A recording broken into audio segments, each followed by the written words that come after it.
Political Philosophy. From Plato to Mao. Martin Cohen. I should like to thank Tessa Holloway of the Center for Nietzsche Studies in Minehead, Professor Brenda Almond of Tom Paine's Old Stamping Ground, Lewis in Sussex, and of course, the Professor of the Center for Confucian Studies, Qingdao, to whom the book is dedicated but who in no way can be held politically accountable for its insufficiently Maoist tone. Dr. Harvis of the Filing, Archiving, and Typesetting Service in Bristol, where the slave ship set out from, was invaluable in doing the backroom donkey work, whatever that is. And then I do want to thank WOD, Lou, and Anna Cohen, and the Professors Smith Cohen, for their support over what has been a long winding project, and for taking an interest, indeed, putting some interest back into. Humble thanks are due to all those who have suffered over early manuscripts, even late ones too, Anthony. And I also very much want to thank my good friends at the Center for Information Technology and Education, in rainswept Plymouth, and in particular its leader cum guru, Dr. John Coupland. Without whom, as philosophers say, this book might not have been able to find its true form. In places, this book can be hard-going. That is because it is not, in fact, one book, but at least a dozen separate books. In here is not so much a digest of some of the great works of political philosophy as a synthesis, not just the best bits, as it were, but all the ideas and arguments. And that can make a book heavy-going. It is written with a minimum of jargon, with none of the tedious interruptions by machine gun referencing and footnoting that in the past 50 years has become an almost inescapable part of academic writing, and that helps. But nonetheless, the reader should be encouraged and forgiven for taking it slowly. Not, as Wittgenstein used to say about his arguments, because they are meant to be read slowly, but because, as a rich feast of ideas and concepts, there is much to savor and enjoy. One thing that increasingly astonished me, at any rate, in the course of researching this book, is how little research anyone else seems to have done with their own commentaries. It is nothing short of eye-opening, red appalling, to return to a primary source and see how errors multiply over the years, as secondary source is piled upon secondary source in a kind of academic Chinese whispers. Not only is Machiavelli today generally hopelessly misrepresented, but Plato, Locke, Hobbes, Mill, and of course, Nietzsche. This last, in his favor. Then there are writers like Weber, Durkheim, and Hegel, who left themselves open to misunderstanding and abuse by subsequent writers by producing books that are too long and too impenetrable. For that reason, I have tried to keep chapters in the present work strictly within that very short limit known as the attention span, cruelly but justly dictated by interest value. There are, for example, the contents of the whole of the political sections of the Republic, which is not of course solely a political work, of the Leviathan, of both the Prince and the Discourses, which again, is not solely a political work, being much of it history, especially military history, and bad history at that.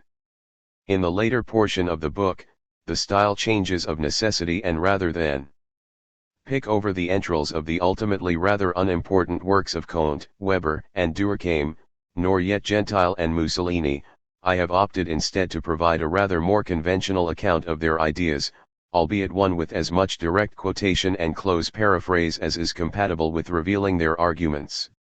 Always, as the guide, aiming to do so in an interesting, accessible, and not a lengthy way. For the same reason, occasionally some of the direct quotation is retranslated, for style or for flow. Hegel does not, it is true, fit into the category of political philosopher very comfortably, nor yet Nietzsche. They probably would not be grateful for the categorization of their views as given here. But the reader can decide whether I have made the case, or not. And that is a crucial element in this book, as in all books. The written word appears dispassionate, authoritative, definitive. Yet any writer is only expressing one perspective, drawn from necessarily incomplete and unreliable evidence.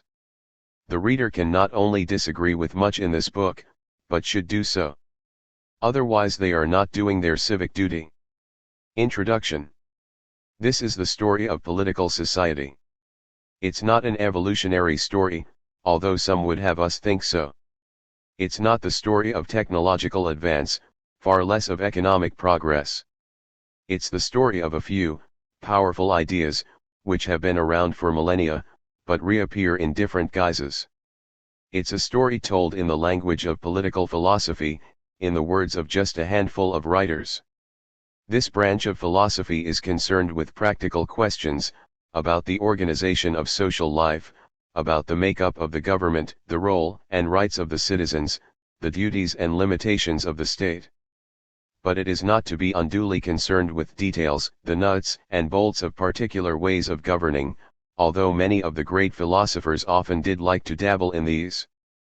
What characterizes political and social philosophy is an awareness and a commitment to answering, or at least facing up to, certain great questions.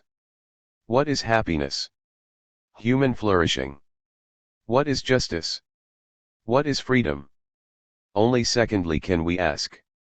How can happiness be maximized? How can justice and equality best be achieved? How can human rights be respected? The origins of the word political itself come, like so many others, from ancient Greece, politikos, pertaining to the running of the city, or polis. In this sense, political philosophy is concerned with the very practical matters of administration. For that reason, Plato's Republic discusses not only such obscure matters as the nature of goodness, but also the merits and demerits of various constitutional systems. Machiavelli writes not only of successful duplicity, but also of storming castles and military tactics, and Mill concerns himself not 1. Only with liberty, but with corn prices. But despite this second purpose, political philosophy remains a much wider and deeper subject, concerned with fundamental questions about equality, needs and interests, welfare and human nature. This is the reason why politics is important, it is part of us. As Durkheim later put it, through social rules and conventions, we define and create ourselves. And, of the philosophers selected, each offers a particular response to one or other of the key questions. Plato outlines, in his Republic, a solution, although many today will not rush to accept it, to the question of justice. Hobbes offers a particular view as to the nature of freedom, that it involves a sublimation of individual power into the collective whole, whilst Locke sets out the strongest argument for inalienable human rights. This book, then, aims to serve as a kind of grand tour of the landscape of political science, not to mention economics, philosophy, and sociology. On this journey, and yes, like many of the political philosophers, I intend to take this already weary metaphor and really hammer it into the ground. Our map will be the timeline section preceding each chapter, locating each theory in its technical and social context. Similarly, short biographical notes on each philosopher are incorporated into the chapters, encouraging the reader to see them as individuals reflecting their particular circumstances and time. The selection is idiosyncratic, even controversial, and certainly skewed towards the Western realities of the writers it attempts to describe, but it aims not so much to impose any value judgments on history, as to reflect some of the hopes and ideas that, no doubt, inspired these political theorists. At the end of each chapter, the various strands which have been teased apart in the process of both analyzing the philosophers and occasionally too, even demolishing them, are drawn together in an equally idiosyncratic and controversial section, the key ideas.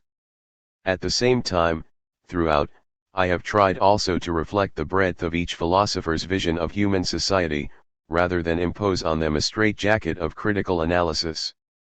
That process, although alluded to in the concluding parts of each chapter, is left ultimately for the reader to do. On the way, we travel necessarily fast, clutching a comprehensive itinerary amounting almost to a history of civilization. Starting in Greece with the Republic, we move across the Tyrrhenian Sea to Machiavelli's Italy, north to the splintered war-torn England of Hobbes's Leviathan and Locke's civil rights, on through France. 2. Germany and Russia, eventually to end up in the 20th century with the world's most widely read political pamphlet of all time, Chairman Mao's Little Red Book. But on the journey we are more than mere political tourists, collecting snapshots. When we pause, it is to thoroughly explore and closely examine these great works, taking out the magnifying glass and investigating in detail, so as not only to recognize their main characteristics, but also to understand how they were constructed, and why. For the concerns, subject matter, and even the methods of the philosophers depend on their epoch, and reflect both the ethical and epistemological assumptions of their contemporaries. In medieval Europe, for instance, the greatest political issue of the day was the battle for ultimate authority between church and state, a struggle eventually resolved in favor of the secular. In the 16th, 17th, and 18th centuries, the primary issue became that of how the state should use this power, whether as absolutism or within the constraints of a limiting constitutional framework. By the 19th century, with increasing industrialization, the emphasis had changed again to debates over social issues, a process carried forward into the last 100 years with a new language of human rights and international relations. The ancient oracle at Delphi is said to have advised seekers after wisdom, Socrates amongst them, that the key task was to know thyself. Later, indeed, Pope said that the proper study of man was man. Now, apart from the obvious lack of political correctness in such a statement, there is another, more important ambiguity. Is it man, as an individual or man as a collective noun, that great leviathan, society itself, to be studied? In an age of rampant political and social individualism, yet also a time when the lives of individuals are only possible through an increasingly complex web of collective efforts, it is more important than ever to return to the fundamentals of political and social philosophy. 3. Prologue. The story of human society. Human beings have been around a long time, at least 2 million years, depending on how you classify being human, but human society itself is comparatively new. Indeed, between about 1 million and 12,000 years ago, it seems to have scarcely existed, and what collective life there was changed very little. It is only since the end of the last ice age that social life begins to evolve, in the various partially desirable, partially successful, and also, all too often, partially dreadful forms that we have come to know. Most political science claims an historical authenticity, and so we should also take a long perspective, and start by briefly recalling the first chapter of the story of human society. For these 50,000 generations, society consisted only of family-sized groups scattered around Africa, Southern Asia, and the Mediterranean area. There were probably no more than 1 million human beings in the world. That's 10 Wembley stadiums full. There were no rules, no traditions, no laws, and no social structures. Over the last million years or so, that is just in a blink of the evolutionary eye, something occurred which changed the fate of the human species for good. Or perhaps, for worse.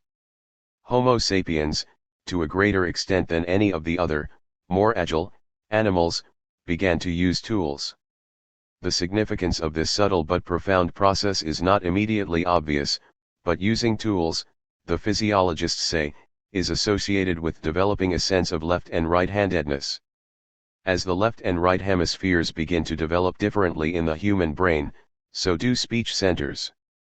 After the ice finally retreated, about 12,000 years ago, the pace of change accelerated. These were technological, rather than biological or evolutionary changes. With improved climate and growing conditions, perhaps along with changes in animal life, farming and the first static communities appeared like so many unexpected mushrooms on the fertile plains and in the ancient woods, along with new social demands. From being a roving hunter-gatherer, Homo sapiens became a creature with a highly developed sense of property. 4. The earliest societies were groups of perhaps 100 families, living in simple buildings grouped around a central, communal hall used for social and spiritual meetings. Psychologists say we can only relate on a one-to-one basis within groups of less than 500 people. These societies seem also to have been female in character, worshipping not only fertility in nature, but fertility in the human form. Some of the oldest stone statuettes represent pregnant women. In these societies, the grandmother was head of the community, and the mother head of the family. There are still large communities, notably in southern China, today following this ancient model. Sometimes too there was a kind of totem pole in the center of the settlements, with carvings on it representing both spiritual and political values and codes. These poles are an early form of writing. But the earliest surviving examples of two-dimensional writing, around 6,000 years old, are fragments of Neolithic pottery, bearing marks believed to be the names of important families or clans. These inscriptions were the first ideograms of the Sino-Tibetan language, which by slow stages evolved into the 50,000 symbol written language of China today. Although actually the earliest pictures, cave paintings, are equally a form of writing, and so perhaps are another, even older, influence on the evolution of language. Fortune-telling played a large role, both in the cave paintings and other early forms of inscription and indeed in social organization. The practice of making symbolic marks on pieces of bone, which are then burned in a fire, with the results inspected for clues as to the intentions of the gods, has left evidence of some of the first words. Short phrases relating to hunting, religious ceremonies, and wars have also been discerned, all carved into the oracular bones by ancient diviners. And it is no coincidence that the first published political theory, and probably the oldest book in the world, the I Ching, developed by the Emperor Fuxi in China's first dynasty nearly 5,000 years ago, is a mix containing not only divination but also practical wisdom. As much as any overtly political work, it was a guide for those in power. All decisions and situations are represented there in the form of 64 hexagrams made up several smaller trigrams, in turn made up of strong or yielding lines. Over the centuries, sages such as King Wen and Confucius wrote full commentaries on the lines, all intended to guide the superior man. Other fragments and scraps of the first written records, perhaps maps or stock records, etched on tablets of clay some 5,000 years ago. 5. By the Sumerians of Mesopotamia, reflect a separate linguistic tradition. These ancient people may well have had a sophisticated culture and considerable technical skill, as the pyramids and remains of ancient towns like Kish, Lagash, and Uruk suggest. Indeed, some anthropologists believe they had both telescopes and theodolites. But these early words are evidence not only of the mental tools of writing and number, but of the key social tool of property, the tool identified not just by Marx, but also by Plato, Locke, and Rousseau, as the key to understanding social life. Sumerian writing developed rapidly and soon offered representations far more powerful than just the amounts of sheep and goats or other things, albeit still always in the cumbersome form of one sign for each idea. But the next major event in the story of the influence of writing only comes around 1000 BC, as the Phoenicians and the Greeks developed the first alphabets. The Phoenicians were also amongst the first people to set sail and begin to systematically develop trade, as opposed to just plunder. And it was around this time that they discovered in Spain a valuable source of the attractive and useful metal, silver. The silver was not the most significant factor, in social terms, however. Rather the fact that they immediately began to fortify the trade routes to prevent others from joining in. These military outposts developed into towns, such as Carthage in North Africa, which, in due course, became social and indeed cultural centers in their own right. When the Greeks followed suit 250 years or so later, developing a string of colonies along the coast of the Aegean, a new Mediterranean society evolved, with a common written language and a sophisticated political culture. But these Greek city-states were small and frequently fought wars with each other, and the rest of the Mediterranean. They would have had little long-term influence had it not been, paradoxically, for the military success of one of their enemies. The Roman Empire, with its unprecedentedly well-organized and efficient armies and navies, enabled many of the Greek political and social innovations to be adopted, adapted and, above all, spread. So it was through the Romans that the Greeks would set the style of the New World. Even if it was still based on what was only an Iron Age economy, dependent on slavery for the production of goods, it was enough to support the corresponding new intellectual and political elites, with their polished cultural and intellectual structures. Athens, in particular, lucky enough to find its own rich 6. Vein of silver at the mines of Laurion, was able to grow to become a city of an unprecedented 35,000 people, making it then by far the world's largest city. Even after building the all-important warships, Athens still had money to spare, which the city wisely spent on making itself the most beautiful in the world. And Athens spawned more than just magnificent buildings. It produced a sophisticated and politically active citizenry who delighted in poetry, music, theater and, of course, philosophy. It is these intangible investments by the ancient Greeks that left a legacy of thought, first amongst them the writings of Plato, which has yet to be exhausted. But if Athens was exceptional in supporting some tens of thousands of inhabitants, Rome went several steps further.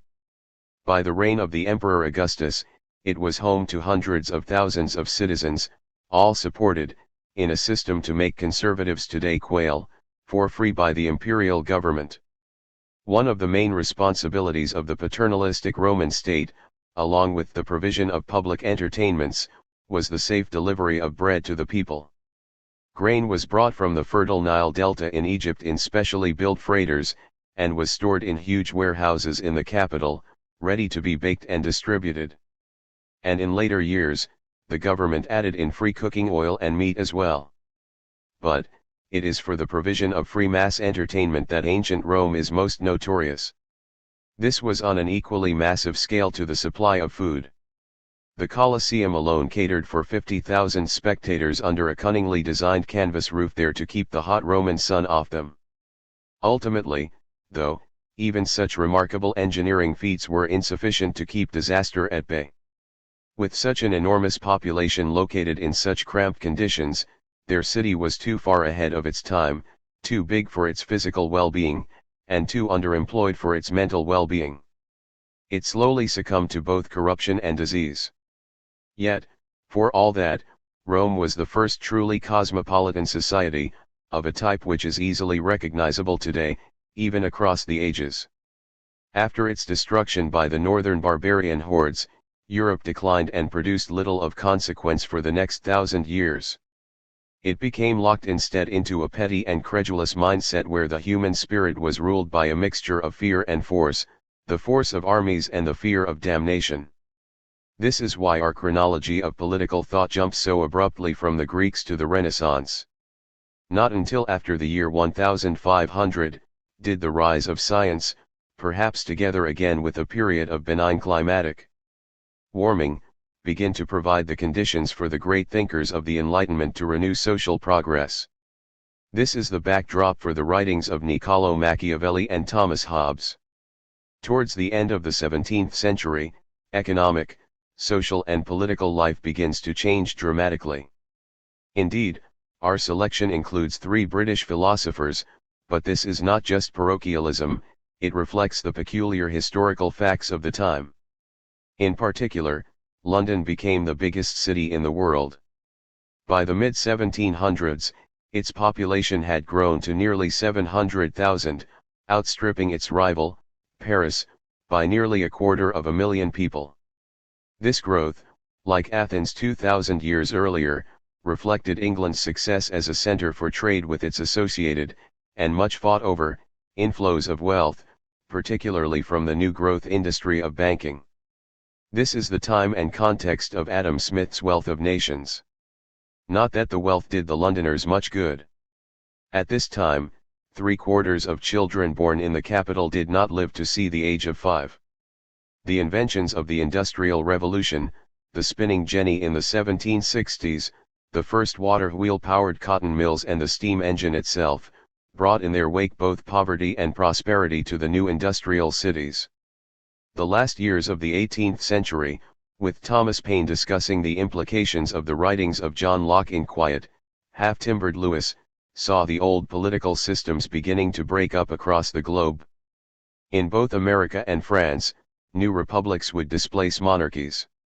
Of these, it is the American Revolution that proved the most successful, politically. The care the patriots took to ensure that their new government was soundly based on fundamental principles of liberty and opportunity ensured that their revolution continued to have a profound effect both on the way people see the world and in the way they perceive their place in it, whatever its other failings. When in 1787 George Washington amended the British constitutional example to form that tripartite system of three separate sources of authority, executive president, upper and lower houses of parliament passing laws, and an independent system of justice, charged with its duty to watch all the time on behalf of the citizens for infringements of their liberty, a system was created that would not only prove both long-lasting and stable, but which would set a pattern other countries would follow. On the other hand, the French government, left impoverished by its support for the American Revolution, was less successful in its 8. attempts at finding a new constitution, a situation worsened by the pressing need to do so in order to raise new taxes. So, on July 14, 1789, the mob stormed the Bastille and set in motion a chain of events that would culminate in the metronome drop of the guillotine, each beat marking out the progress of the purges of class enemies. First to the scaffold were the royal family and the aristocracy, inherited power, followed by the clergy, divine power, in the form of priests and nuns both, finally finishing up, as it usually does, with the political reformists. France thus pioneered a new form of socialist anarchy which would continue for several years until its antithesis, the military dictatorship, arrived led by a young officer by the name of Napoleon Bonaparte. But his military prowess was no cure, for he had no solution to the social illness. After the fall of the Napoleonic Empire, Europe staggered through another tumultuous period of political and social revolution. Between 1815 and 1848, the year in which the Communist Manifesto claimed that the history of all previous society was the history of class struggle, the French alone got through 3 kings, whilst in Germany, Italy, and Austria, rioters took to the streets demanding new political rights and new governing institutions.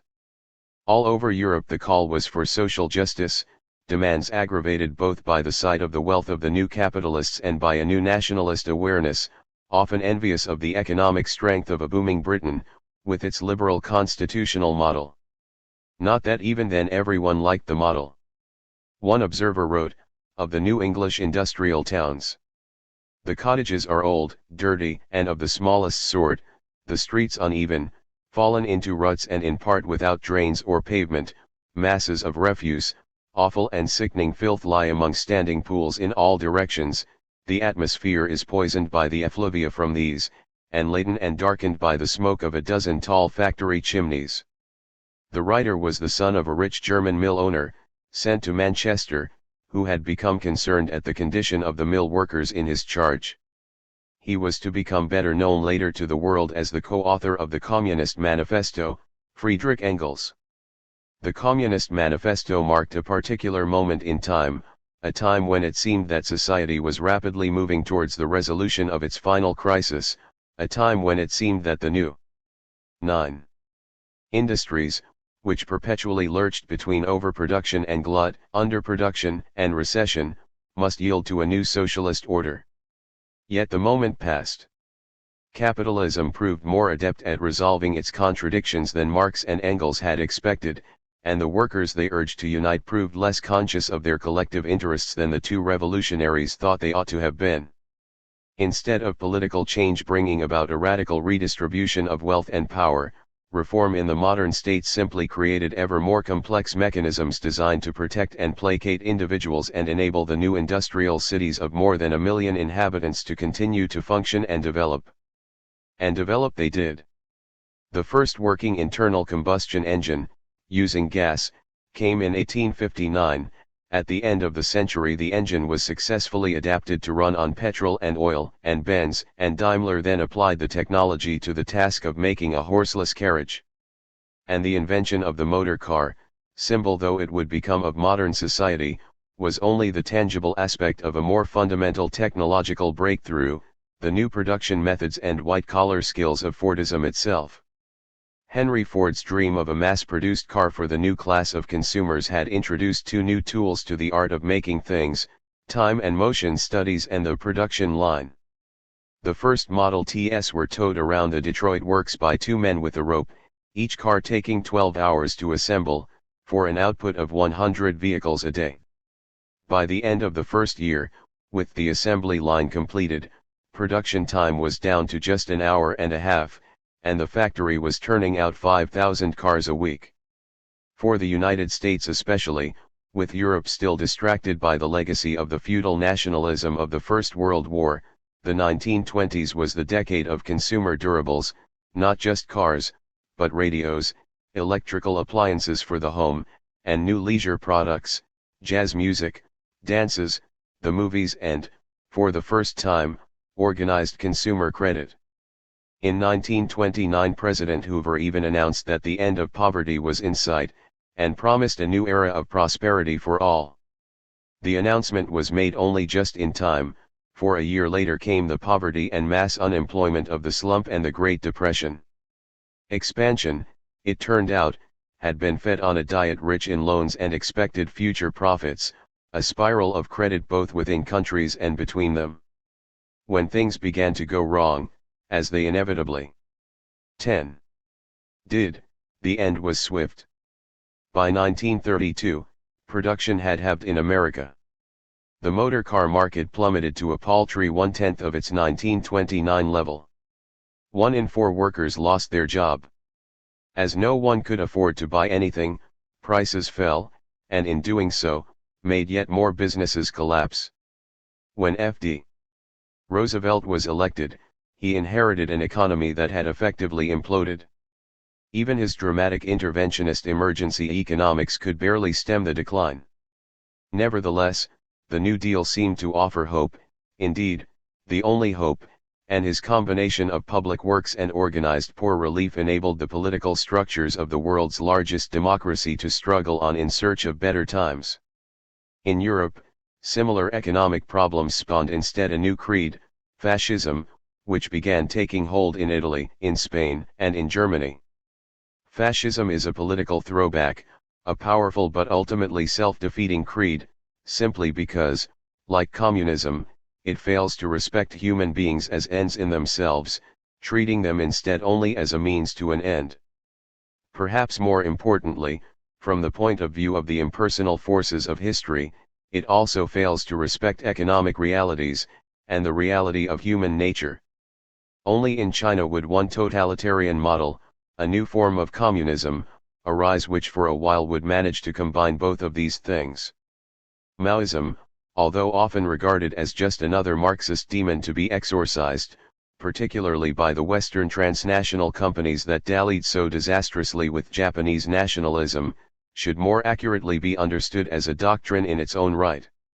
Maoism was the necessary embodiment of peasant power, in a society which had never before accorded this colossal force any recognition.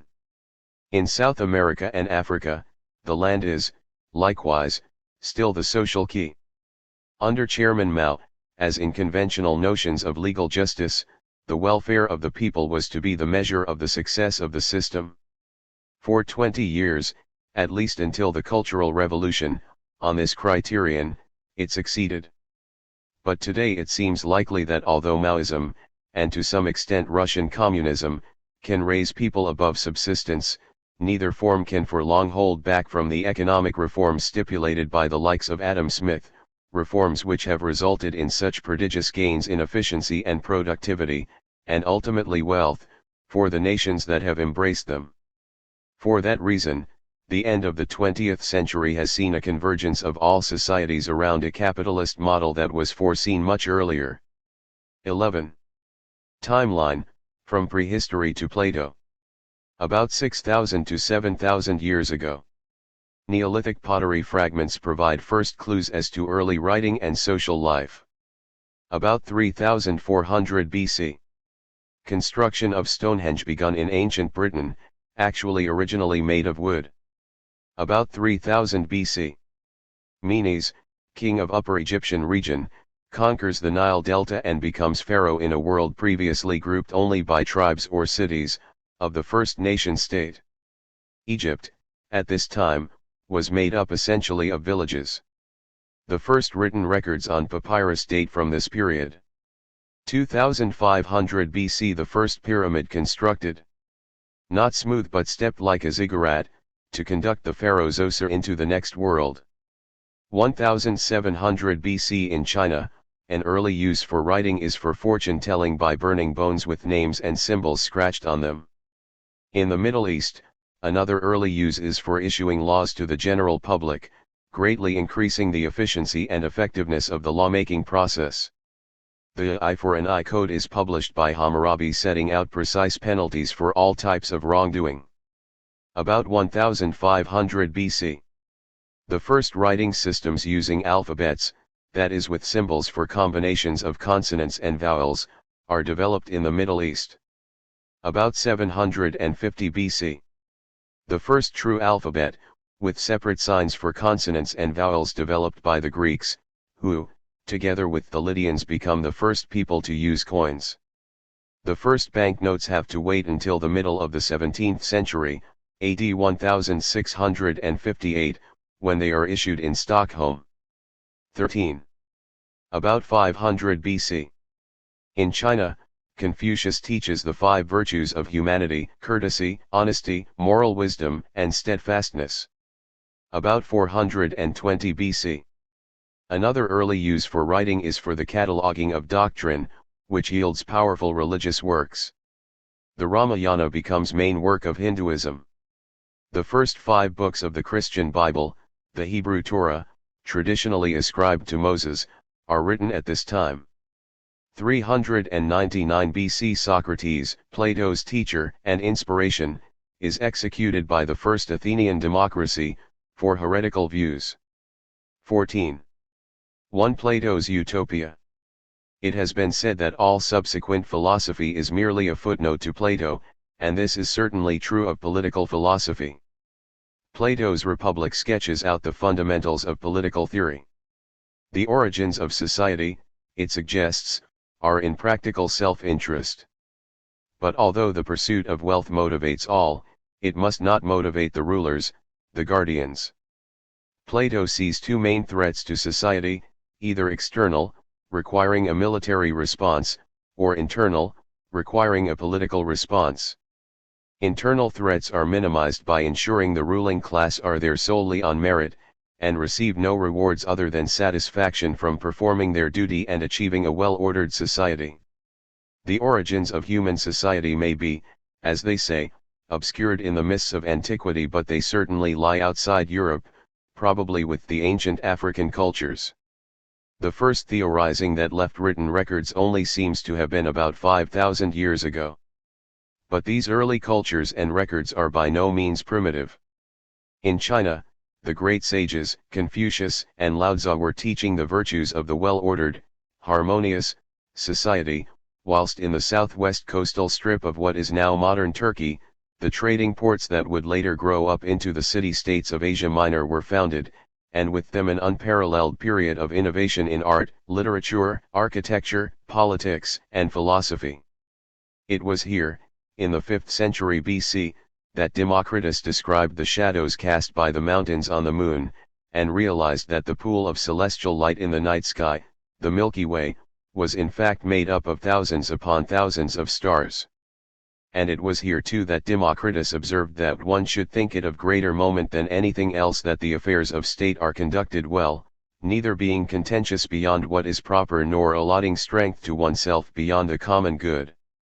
For a state which is conducted well is the best means to success, everything depends on this, and if this is preserved, everything is preserved, and if this is destroyed, everything is destroyed.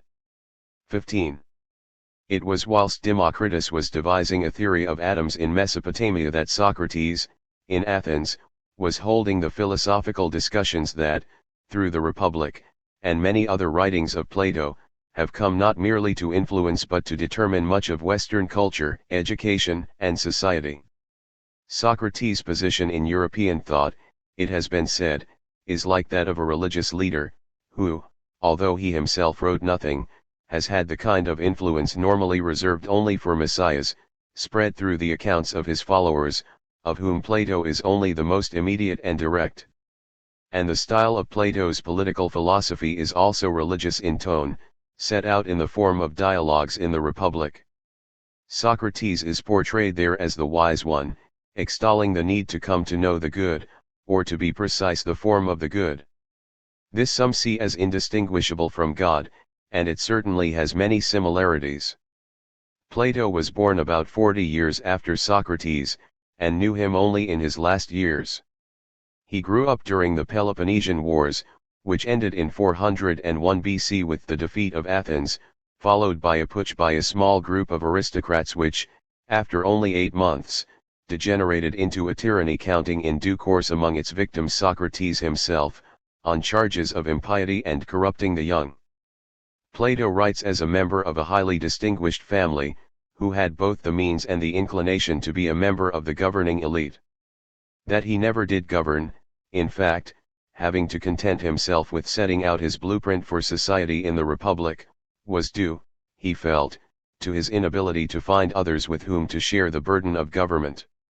Like the British Prime Minister, Margaret Thatcher, who is reported to have once said that she needed just 6 men, good and true, to govern the United Kingdom, but could never find them all at the same time, Plato found human capital to be the critical factor lacking, and decided instead that education was the key to society.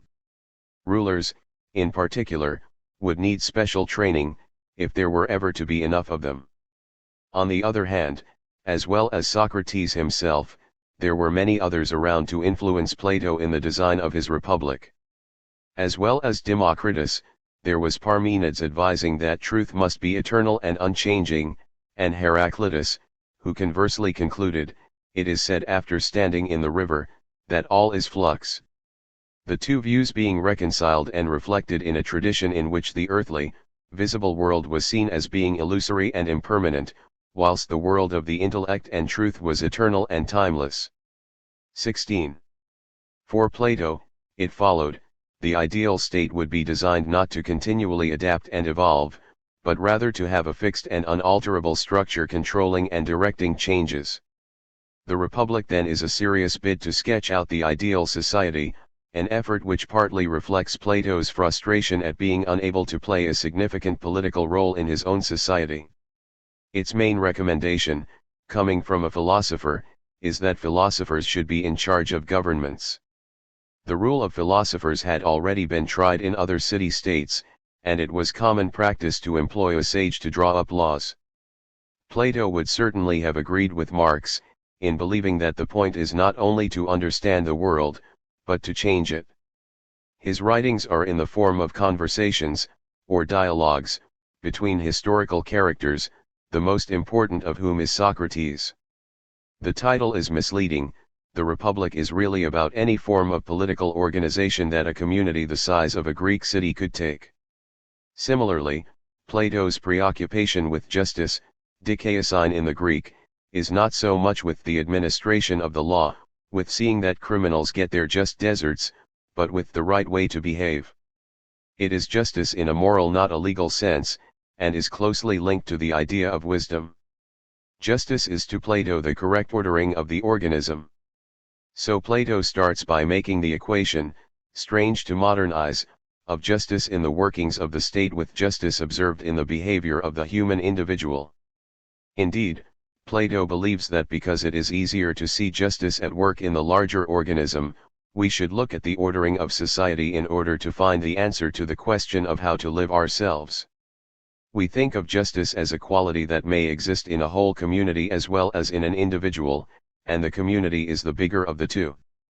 Possibly, then, we may find justice there in larger proportions, easier to make out. In this way, Plato's politics is based on the philosophical and ethical question, what should I do?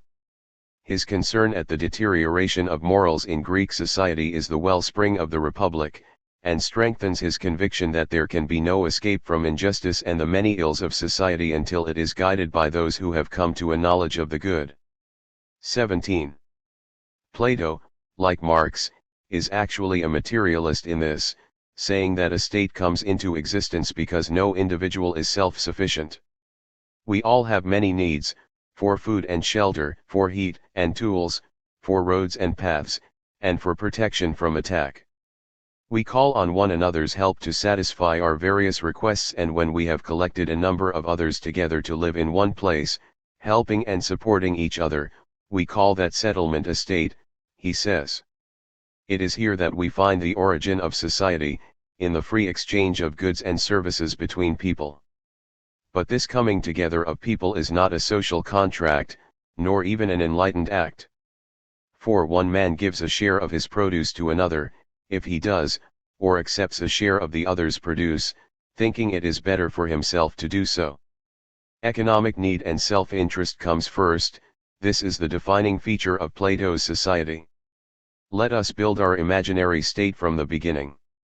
Apparently, it will owe its existence to our needs, the first and greatest need being the provision of food to keep us alive. Next we shall want a house, and thirdly, such things as clothing. How can the state supply this? Plato suggests through the division of labor.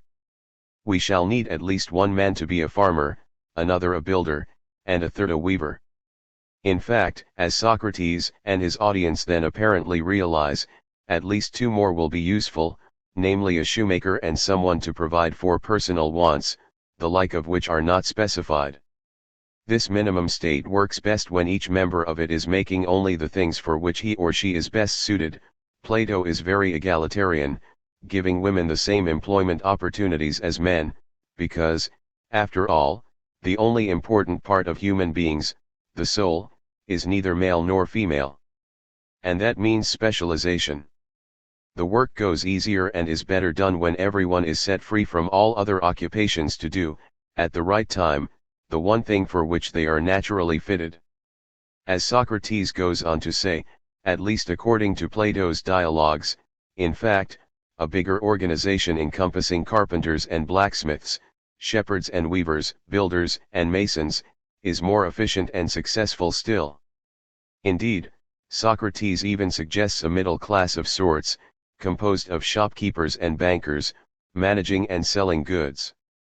After all, as his companion puts it, perhaps rather unkindly, in well-ordered communities there are generally men not strong enough to be of use in any other occupation. These middle 18 classes stay in the marketplace, whilst the farmers are out farming and the craftsmen crafting, to take money from those who wish to buy, and to purchase goods from those who wish to sell. Both Plato and his pupil Aristotle, who would later categorize, rather obsessively, the natural world into the various species and genera that we use today, saw social life as a means to enable individuals with particular skills to achieve their proper function, the businessman to produce wealth, the doctor, health, and the soldier, victory. The ruler's art of politics is in turn fulfilled when the state is in balance and human happiness and the good is maximized. When, on the other hand, a ruler believes the nation should concentrate on generating wealth to the detriment of this, or tries to pursue power and military adventure, then the political art is perverted. It has to be remembered here, as elsewhere, that in the Republic there is always that slight, but vital, distinction to be drawn between the views of its main character, Socrates, and its author, Plato. For the historical Socrates, the only sort of happiness that counts is that which comes through wisdom. Specifically, the realization that the only thing worthwhile is knowledge of the good. It could quite easily be suffering that brings about this discovery and illumination. However, for Plato himself, the good is a slightly broader notion, rooted in the social and political context, although still not solely the materialist concept it is often taken for today. Let us begin, then, with a picture of our citizens' manner of life, with the provision that we have made for them. They will be producing corn and wine, and making clothes and shoes.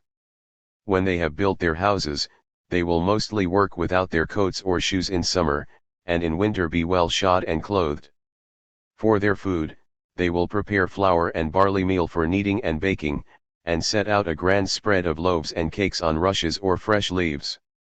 They will lie on beds of myrtle boughs and bryony and make merry with their children, drinking their wine after the feast with garlands on their heads and singing the praises of the gods. So they will live pleasantly together, and a prudent fear of poverty or war will keep them from begetting children beyond their means. If we recognize the material impulse, Plato argues that we must also recognize that, in time, the desire for a life of idle luxury will 19.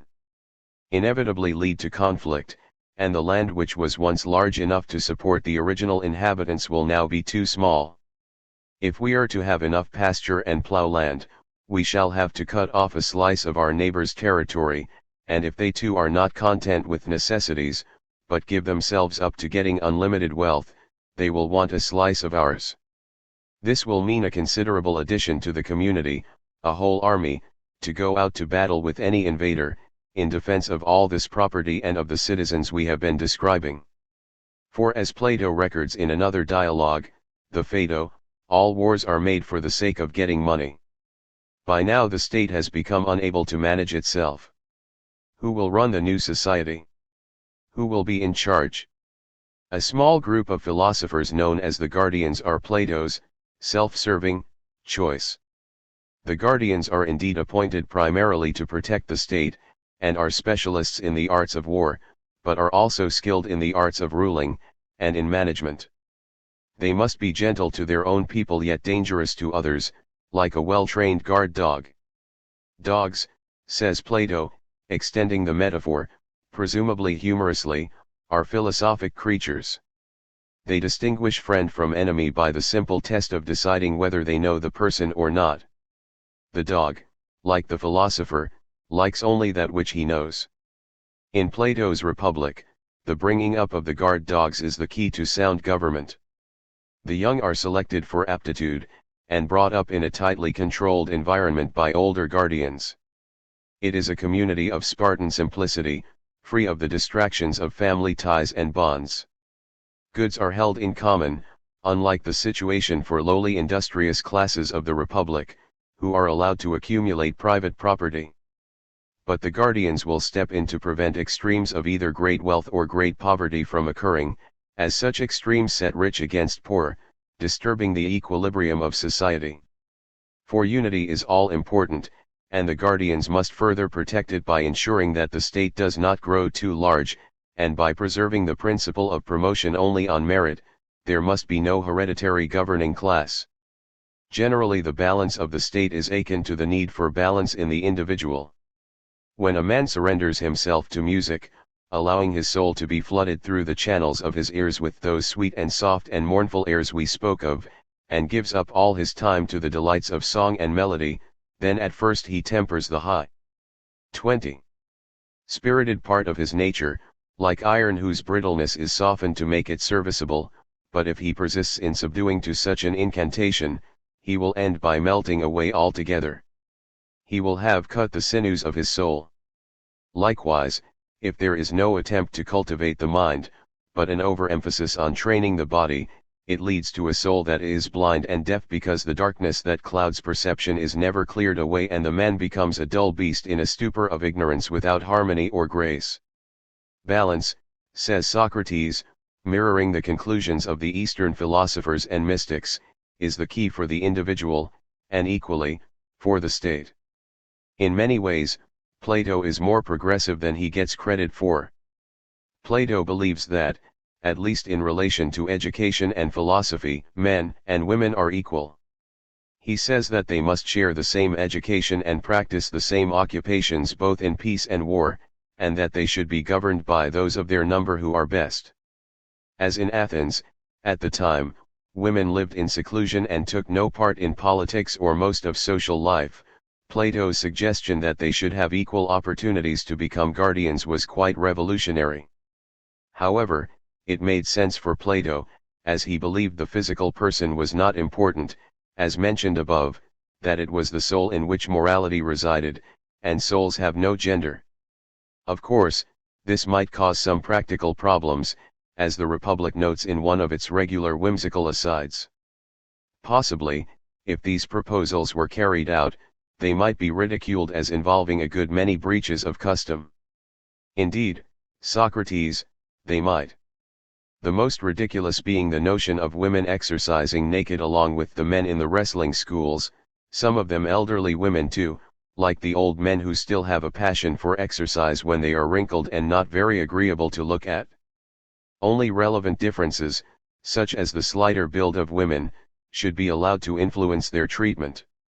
However, far from being considered a progressive, Plato is sometimes accused of being an early advocate of totalitarianism. 21. Particularly censured for his approach to the arts and education, with children being brought up by the state rather than by parents.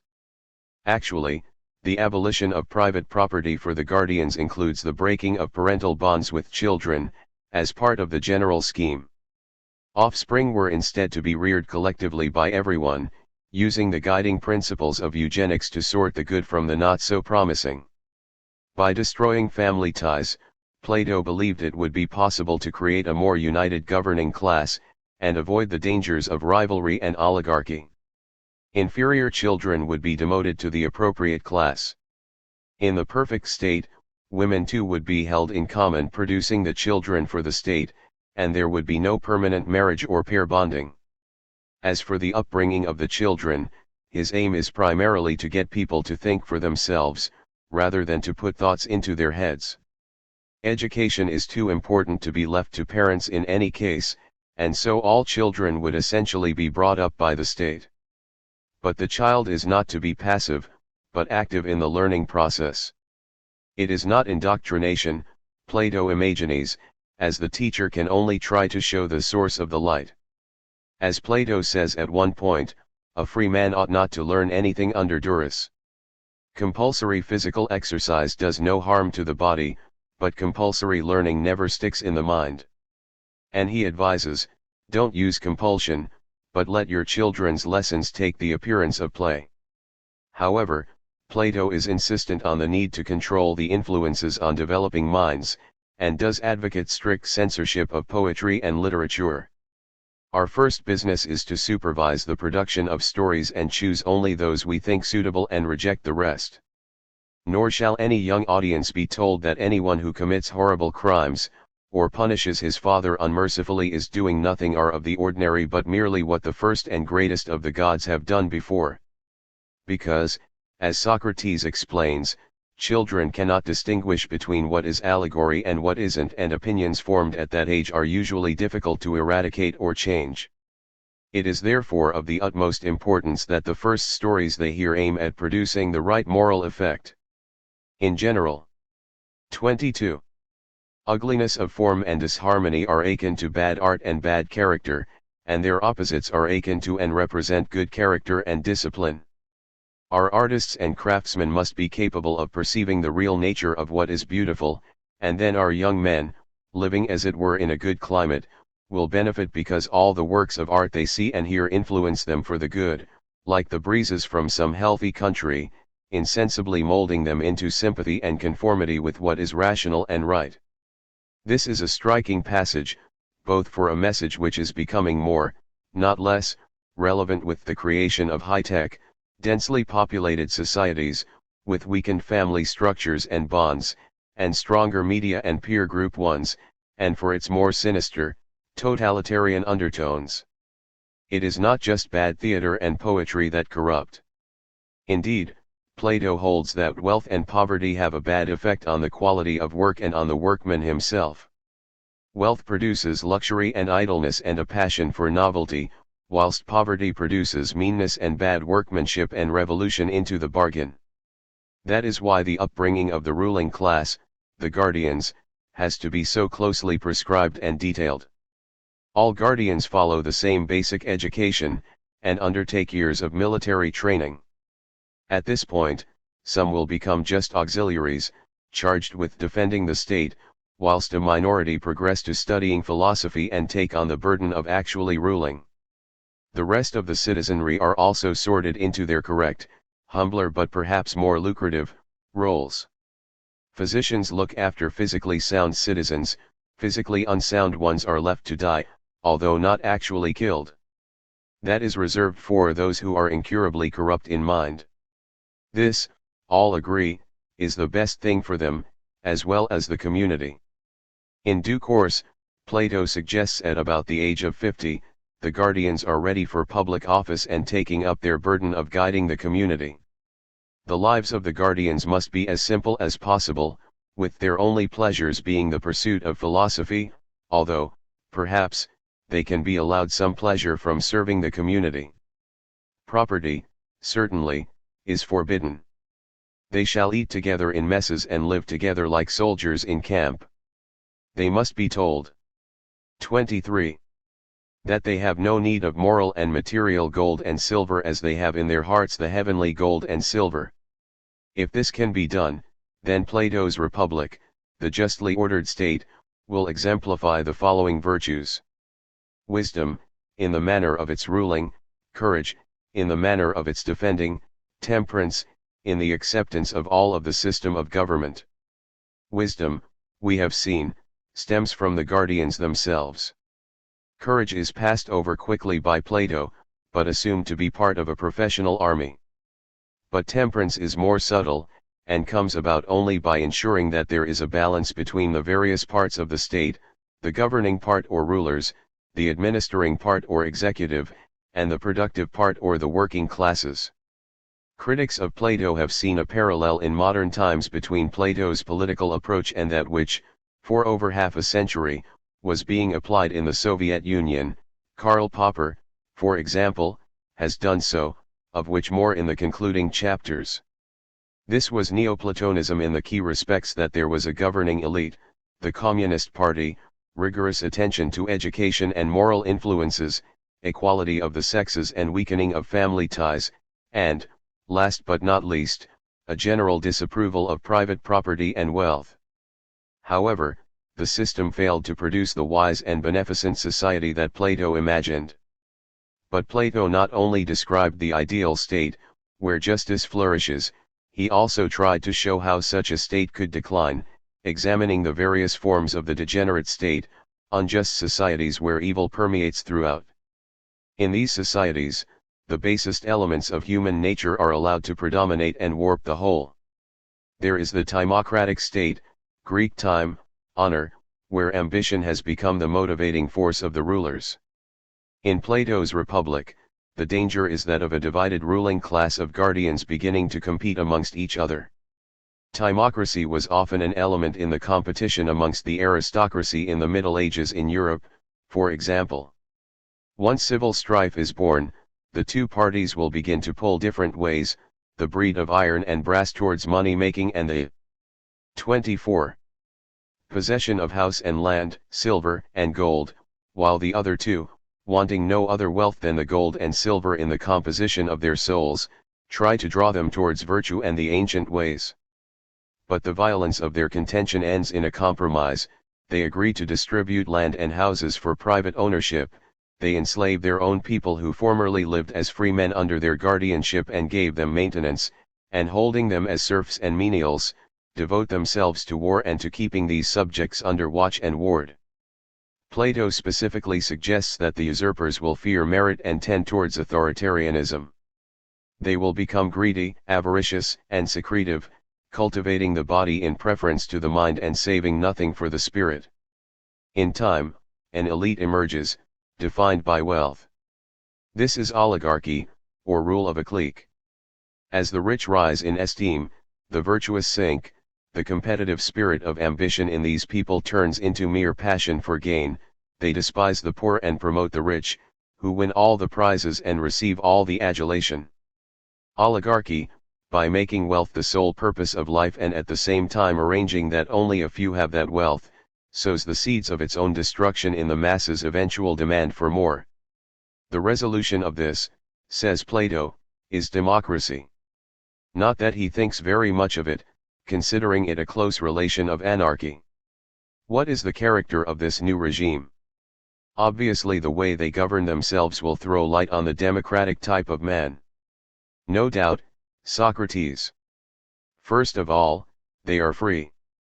Liberty and free speech are rife everywhere, anyone is allowed to do what he likes, every man will arrange his manner of life to suit his own pleasure. The kind of democracy the city-states practiced was significantly different from more recent versions.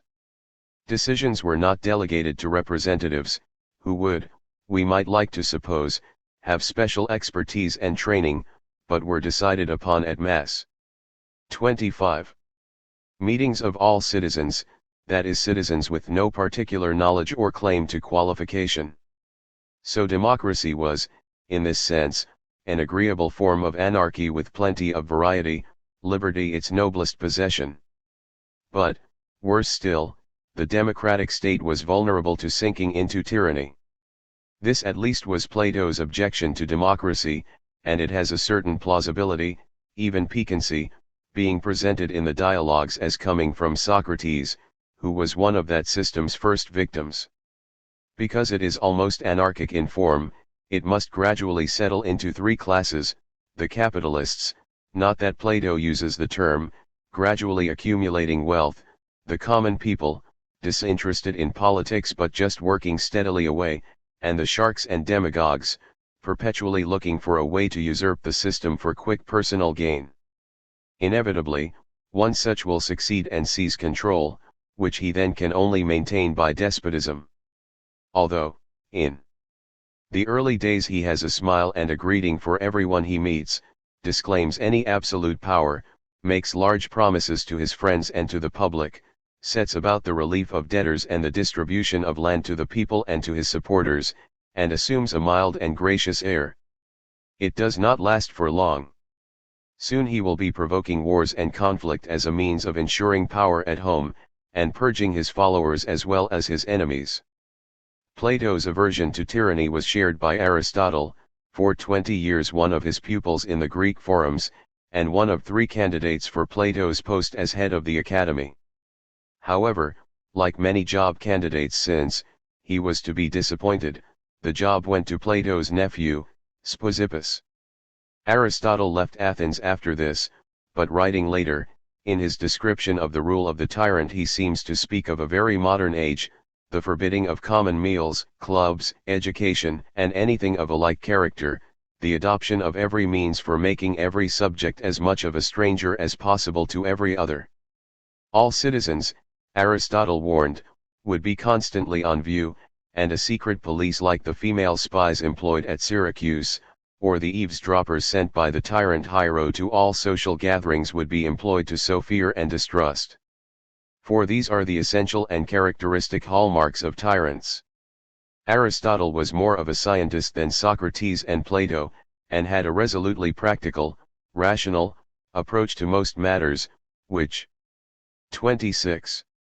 Served well in the fields of logic, biology, and so on, albeit less so in ethics and psychology. As part of his practical bent, he was naturally particularly concerned at the fractious nature of the Greek city-states in his time, the 4th century BC. The states were small, but that did not stop them continually splitting into factions that fought amongst themselves.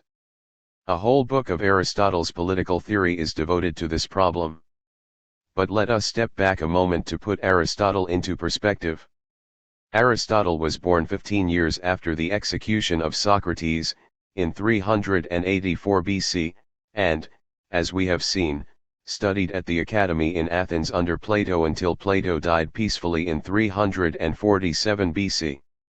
After this, Aristotle went out of favor with the mathematicians of the academy, and left Greece for Asia Minor, where he concentrated for the next 5 years on developing his philosophy and biology. He returned to Macedonia to be tutor to the future Alexander the Great, which might have been an opportunity for him to inculcate his political views, but if he did try to do so, there is little evidence of him succeeding. In any case, Aristotle seems to have been largely oblivious to the social and geopolitical changes that were already making his politics largely irrelevant. For even whilst Aristotle was teaching about the polis in the Lyceum, Alexander was already planning an empire in which he would rule the whole of Greece and Persia, producing a new society in which both Greeks and barbarians would become, as Plutarch later put it, one flock on a common pasture feeding under one law. For almost 2 millennia, the area was to see no more city-states, but instead a succession of empires. The rule of Macedonia, of Rome, and of Charlemagne came and went. It would only be in the Middle Ages that Aristotle's ideas would be rediscovered by St. Augustine and St. Thomas Aquinas and, through the eventual marriage of the Catholic Church with the state, become at all influential. Aristotle sees the origin of the state differently from Plato, stating explicitly that a state is not a sharing of a locality for the purpose of preventing mutual harm and promoting trade. True to his being a keen biologist first, a metaphysician second, he believed the state should be understood as an organism with a purpose, in this case, to promote happiness, or eudaimonia. Of course, this is only a particular type of happiness, quintessentially that of philosophical contemplation, that the Greeks, or at least the philosophers, valued most. But in this basic assumption, Aristotle's theory of human society is actually fundamentally different from Socrates and Plato's. 27. For Aristotle, society is a means to ensure that the social nature of people, in forming families, in forming friendships and equally in trying to rule and control others, is channeled away from the negative attributes of human beings, greed and cruelty, towards the positive aspects, love of truth and knowledge, those of what he classed misleadingly as the rational animal. Misleading, because, after all, any animal is rational to the extent that it takes decisions to obtain food or to preserve its life. The Chinese sages instead defined humans as moral animals. Certainly, rationality pursued as a philosophical venture remained only available to an aristocratic leisured few. In other ways, too, Aristotle's politics strikes a discordant note. He defined the state as a collection of a certain size of citizens participating in the judicial and political processes of the city. But the term citizens was not to include many inhabitants of the city. He did not include slaves, nor, unlike Plato, women, nor yet those who worked for a living. For some men, Aristotle wrote, belong by nature to others and so should properly be either slaves or chattels. For the lucky citizens, though, what would life be like? The exact nature of their duties depended on the constitution of the state, of which Aristotle identified three genera: monarchy, aristocracy and constitutional government, or polity. These represented respectively, power of the one, power of the few, and power of the many. In fact, with characteristic and often tiresome taxonomical zeal, Aristotle also identified various perverted forms and mixed systems, with the guiding principle that arbitrary forms of government are bad, and those regulated by laws are good, but these are the most important types. In his system, democracy is actually a perverted form of constitutional government. And, although armed for their defense, states should not be either militaristic or expansionary. After all, they would rapidly then get too big. For Aristotle, liberty is fundamental for citizens, but it is a peculiar kind of liberty even for these privileged members of society. The state reserves the right to ensure efficient use of property, for its own advantage, and Aristotle agrees with Plato that the production of children should be controlled to ensure the new citizens have the best physique. In Plato, it is put more generally as to improve on nature. And, again like Plato, naturally they will have to be educated in the manner determined by the state. Public matters should be publicly managed, and we should not think that each of the citizens belongs to himself, but that they all belong to the state. 28. Aristotle even produces a long list of ways in which the lives of citizens should be controlled. For the state is like the father in a well-regulated household. The children, the citizens, start with a natural affection and disposition to obey. The best form of this paternalistic state is, it follows, the rule of a king. As ever, Aristotle offers a tidy arrangement. When either a whole family or a particular individual is so remarkable in point of excellence that his excellence exceeds that of everyone else, then it is just that that family or that individual should be king and sovereign over all matters.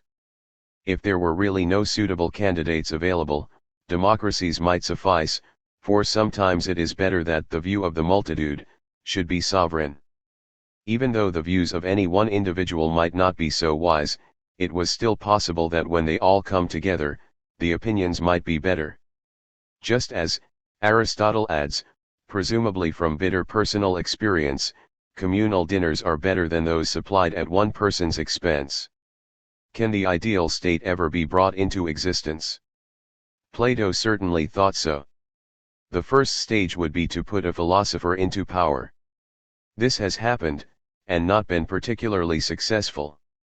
Plato himself had a spell at advising the rulers of Syracuse, in Sicily, and several times philosophers have established small-scale radical communities, most of which seem to have been highly unpleasant. After the Berlin Wall came down at the end of the 20th century, the modern Czechoslovakian state was even able to have a professional philosopher, Václav Havel, take over, for a while. But Plato has in mind the philosophical virtues, commitment to truth, justice, and beauty, rather than any more formal training or qualification. And even if his ideal can never be achieved, and must remain just theory, the example it offers may still be valuable, informing the actions of earthly rulers in the light of what might be. In a letter written from prison, Socrates is described by Plato awaiting execution at the hands of the Athenian democracy.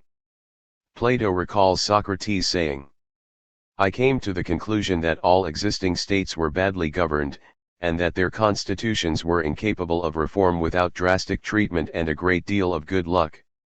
I was forced, in fact, to the belief that the only hope of finding justice for society or for the individual lay in true philosophy, and that 29. Mankind will have no respite from trouble until either real philosophers gain political power or politicians become by some miracle true philosophers." This is the theme of the Republic. Key ideas. Plato's version of the origins of political society is Marx's materialist conception of history. His picture of self-interest governing economic relations is both Hobbes' social contract and Smith's hidden hand.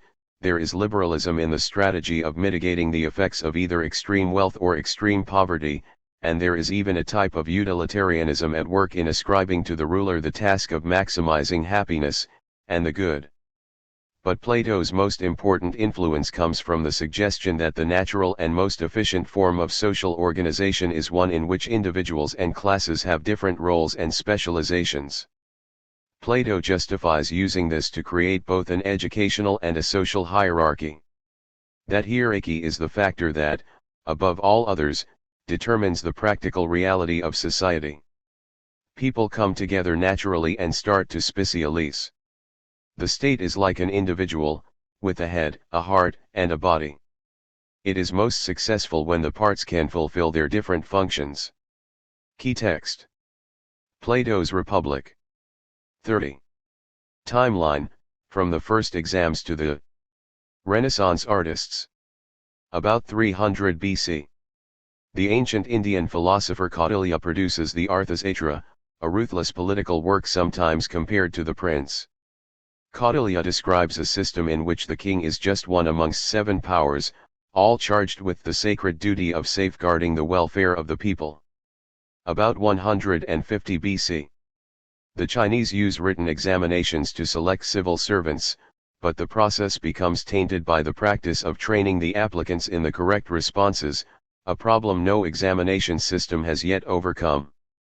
115 BC High point of the Roman Empire. In 122 BC Emperor Hadrian builds Hadrian's Wall in Britain to defend the civilized areas from the barbarians. In AD 212 citizenship is conferred on all free adults in the empire. AD 751. The first known printed book, a copy of the Buddhist Diamond Sutra. Around AD 850. In Persia, the mathematician Al-Khwarizmi develops the first algorithms and early algebra, both named after him. Later, in the Middle East, the physicist Al-Hazen, 965 to 1039, lays the foundations for the studies of mirrors and lenses. Around AD 1000. In North America, early cities like Cahokia, now under St. Louis, exceed medieval London and Paris in size and sophistication. 1042. First known use of movable type recorded in China. It is not until 1454 that Gutenberg uses movable type and an adapted wine press to print religious indulgences for Europeans. 31. Around 1100. The rise of the city in the West, particularly in Italy and Northern Europe. Settlements such as Venice, Paris, Bruges, and London contain populations over 10,000. 1315 to 19. Two significant technological breakthroughs. The invention of the verge and pallet escapement enables mechanical clocks to be installed on church towers, dividing up the day for the general public. The Chinese had been using water clocks since around AD 1000. Also at this time, the first guns capable of killing someone, other than their owners, are developed. 1430. Joan of Arc, the simple shepherd girl whose vision inspires the French resistance enough to enable them to defeat the English invaders at Orleans, is captured by her fellow countrymen, the Burgundians, who sell her to the English. They burn her at the stake a few years later. 1434.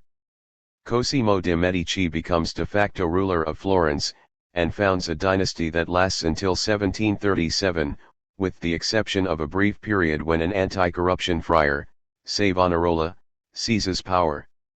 This is the period of Italy's great renaissance of learning and culture. 1502-07 Leonardo da Vinci, as well as making a number of important discoveries and inventions, paints the Mona Lisa. 1508. And Michelangelo paints the Sistine Chapel. 1513. Machiavelli begins The Prince, the classic statement of the art of politics, published in 1532. 32. 2 Niccolò Machiavelli and the Psychology of the State. Ironically perhaps, for one writing of princes, Machiavelli is the first writer to move away from the paternalism of traditional society, towards something closer to our own notions of democracy. In his writings, the masses, ignorant and vulgar though they may be, are better guardians of stability and liberty than individuals can ever become. And despite his reputation for cynicism, Machiavelli reminds us that injustice threatens the foundations of society from within, and urges that it always be combated, wherever it appears and whoever it affects. 16th century Italy contained a number of elements that made it, like Greece centuries before, peculiarly fertile ground for all types of arts, philosophy, and political thinking. Out of the whole of Europe, it was the least feudal, the most wealthy and the most politically diverse land. Its culture was sophisticated, urbane, and secular, its administrative structure made up of city-states or communes presided over by their own princes and governing cliques. As a result, the country was a patchwork quilt of oligarchies, like that of Venice, and tyrannies, like that in Milan. But in some, although in rather fewer, a third system had taken root. One such was Florence, the magnificent Italian city where Dante had written some centuries earlier not only of his vision of hell, the Inferno, but of the politics of human society. Dante had asked the question why people should want to live peacefully and collectively together, when they could often gain more by either striking out alone, or by competing one against the other. And he answered it by supposing that social life was the best, indeed the only way, for them to develop their rational nature. But by the 15th century the ruling family in Florence, the Medicis, their name a byword for overindulgence and corruption, had instead for a century promoted conflict between small traders and large powerful guilds as a means to gain and retain control. The opportunities for the people to develop their rationality had to wait until the Medicis were displaced. 33. By a Dominican friar, Savonarola, who took control of the city in the people's name. Early auguries for the system were not promising, however. Concerned only with morality and not at all with politics, let alone with consolidating his own position, Savonarola neglected to prepare his defenses, and when the poor began to tire of him, as in a democracy they will, the displaced rich were able to make a comeback. In 1498 the moral crusader, like Socrates, so many centuries before, was executed. His democratic experiment, however, lasted a bit longer, until 1512 when the Medici returned to power. And Savonarola left another unintended legacy, Niccolò Machiavelli, who worked for the new Florentine democracy as a middle-ranking civil servant, gaining experience of being involved with the real issues in government. In fact, during the purge following the Medici's return, Niccolò Machiavelli was arrested, and then tortured, by the triumphant new administration. Only when finally acquitted was he allowed to retire peacefully and concentrate on writing up his political ideas. Two of the most notorious political works ever written, The Prince, Il Principio, and the Discourses, Discorsi sopra la prima decada di Tito Livio, Discourses on the first 10 books of Titus Livy, followed in due course. Works. The first of these is often said to have been an unsuccessful bid to regain favor, and indeed is dedicated in glowing terms to Lorenzo the Magnificent, son of Piero de' Medici, presumably a deliberate, punning association with the earlier, more famous, prince of the same name. Machiavelli introduces this first work with the words, "It is customary for those who wish to gain the favor of a prince to endeavor to do so by offering him gifts of those things which they hold most precious, or in which they know him to take especial delight.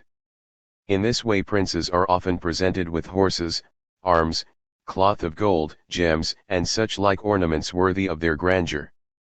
What can Machiavelli, a retired, deposed, civil servant, offer?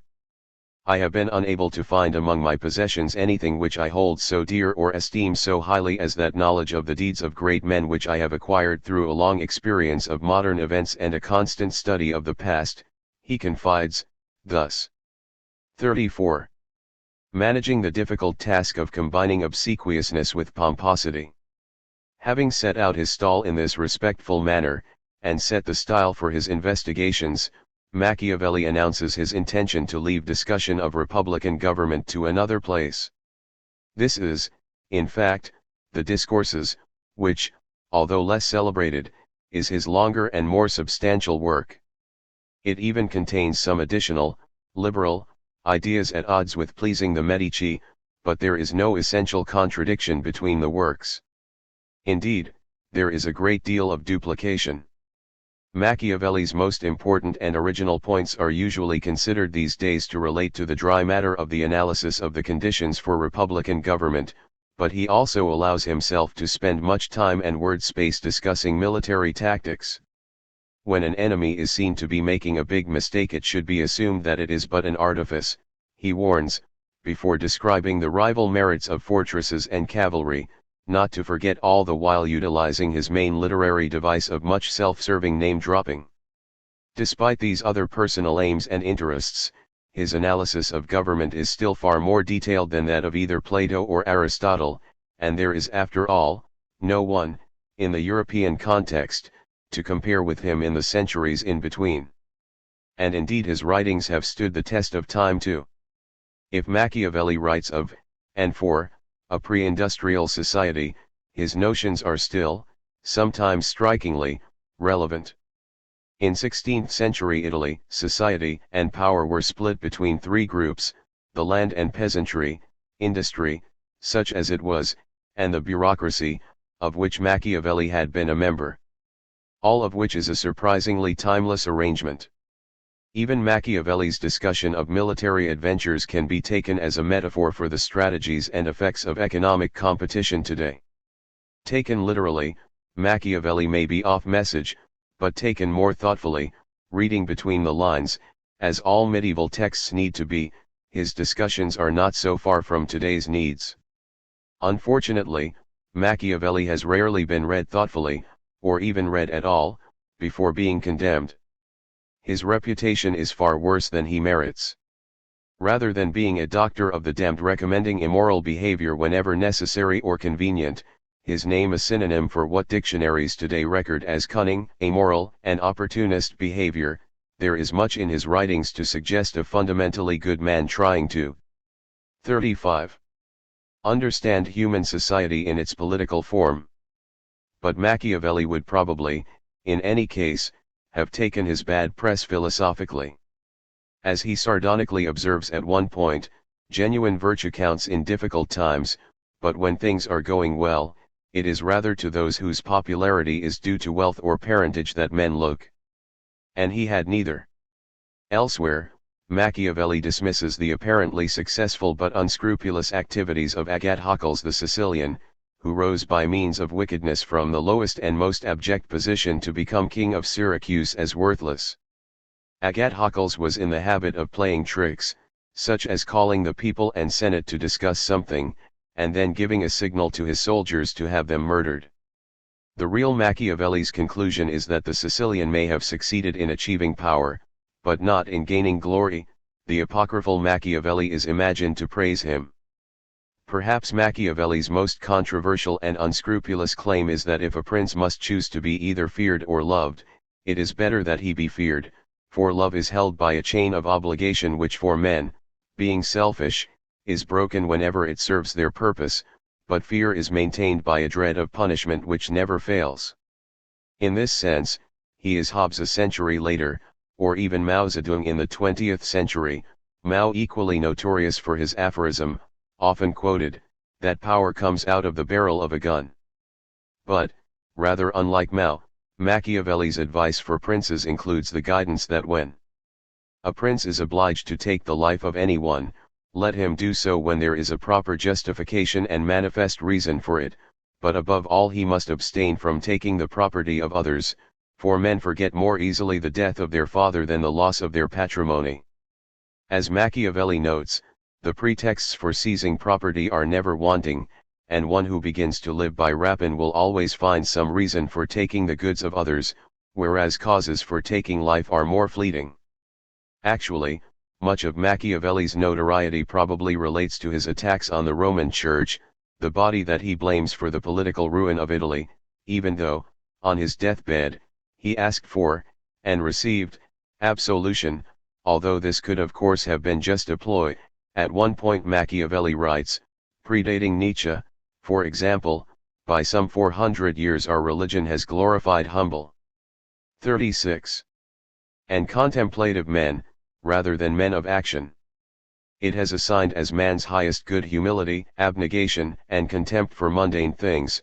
The advice Machiavelli offers to would-be rulers in Renaissance Europe instead is that it is as well to seem merciful, faithful, humane, sincere, religious, and also to be so, but you must have the mind so disposed that when it is needful to be otherwise you may change to the opposite qualities, and do evil if constrained. Here, Machiavelli heralds the tactics of the emerging secular societies in redefining their relationship with the moral authority of the Church, and is very clear, the prince has a higher morality rather than no morality at all.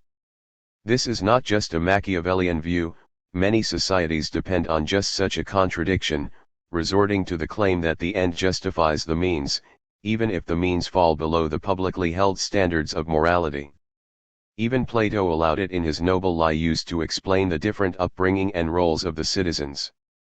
Machiavelli is simply enunciating plainly what most governments prefer to keep secret and hidden. Everybody sees what you appear to be, few feel what you are, Machiavelli says of his prince's duplicity.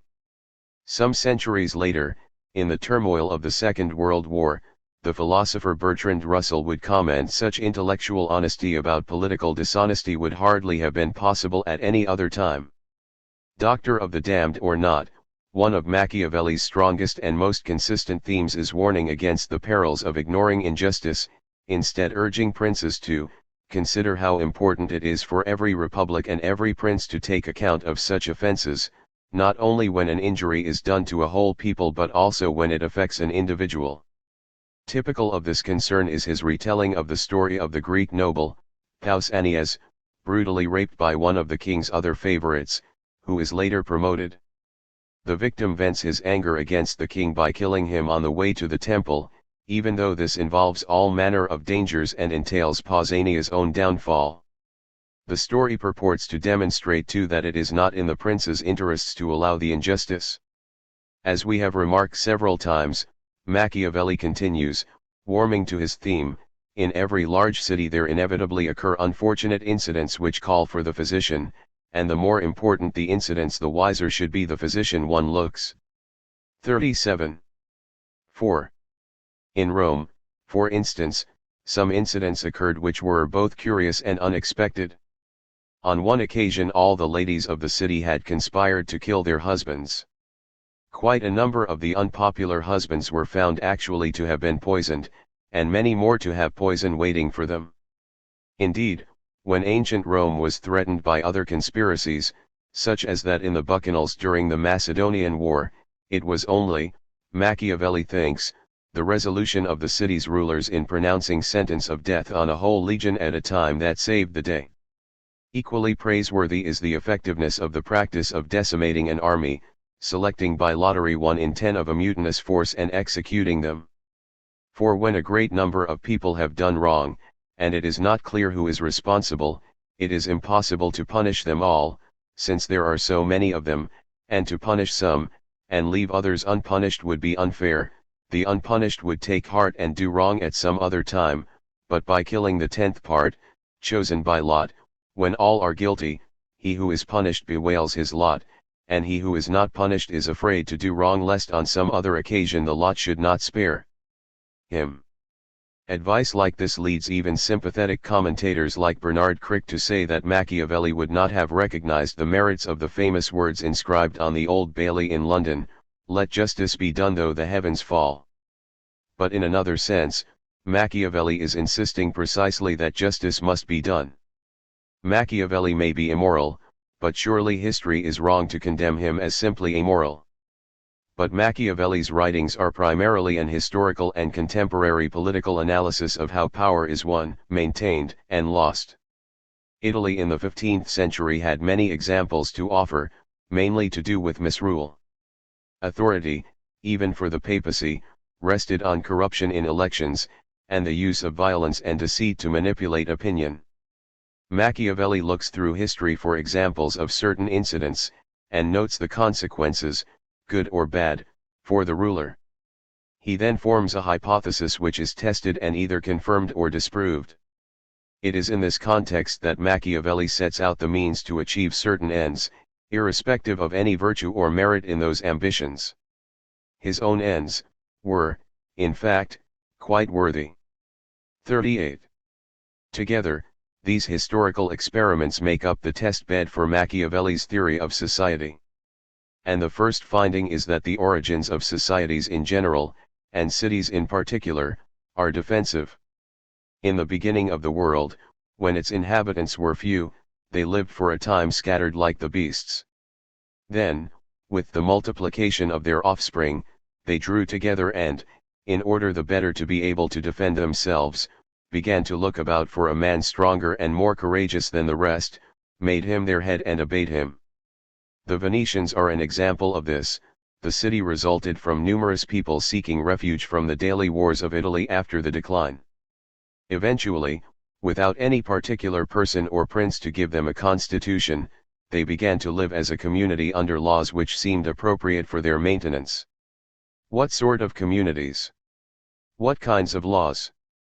Machiavelli, following Aristotle, says that there are 6 types of government, of which 3 are bad and 3 are good in themselves but easily become corrupt.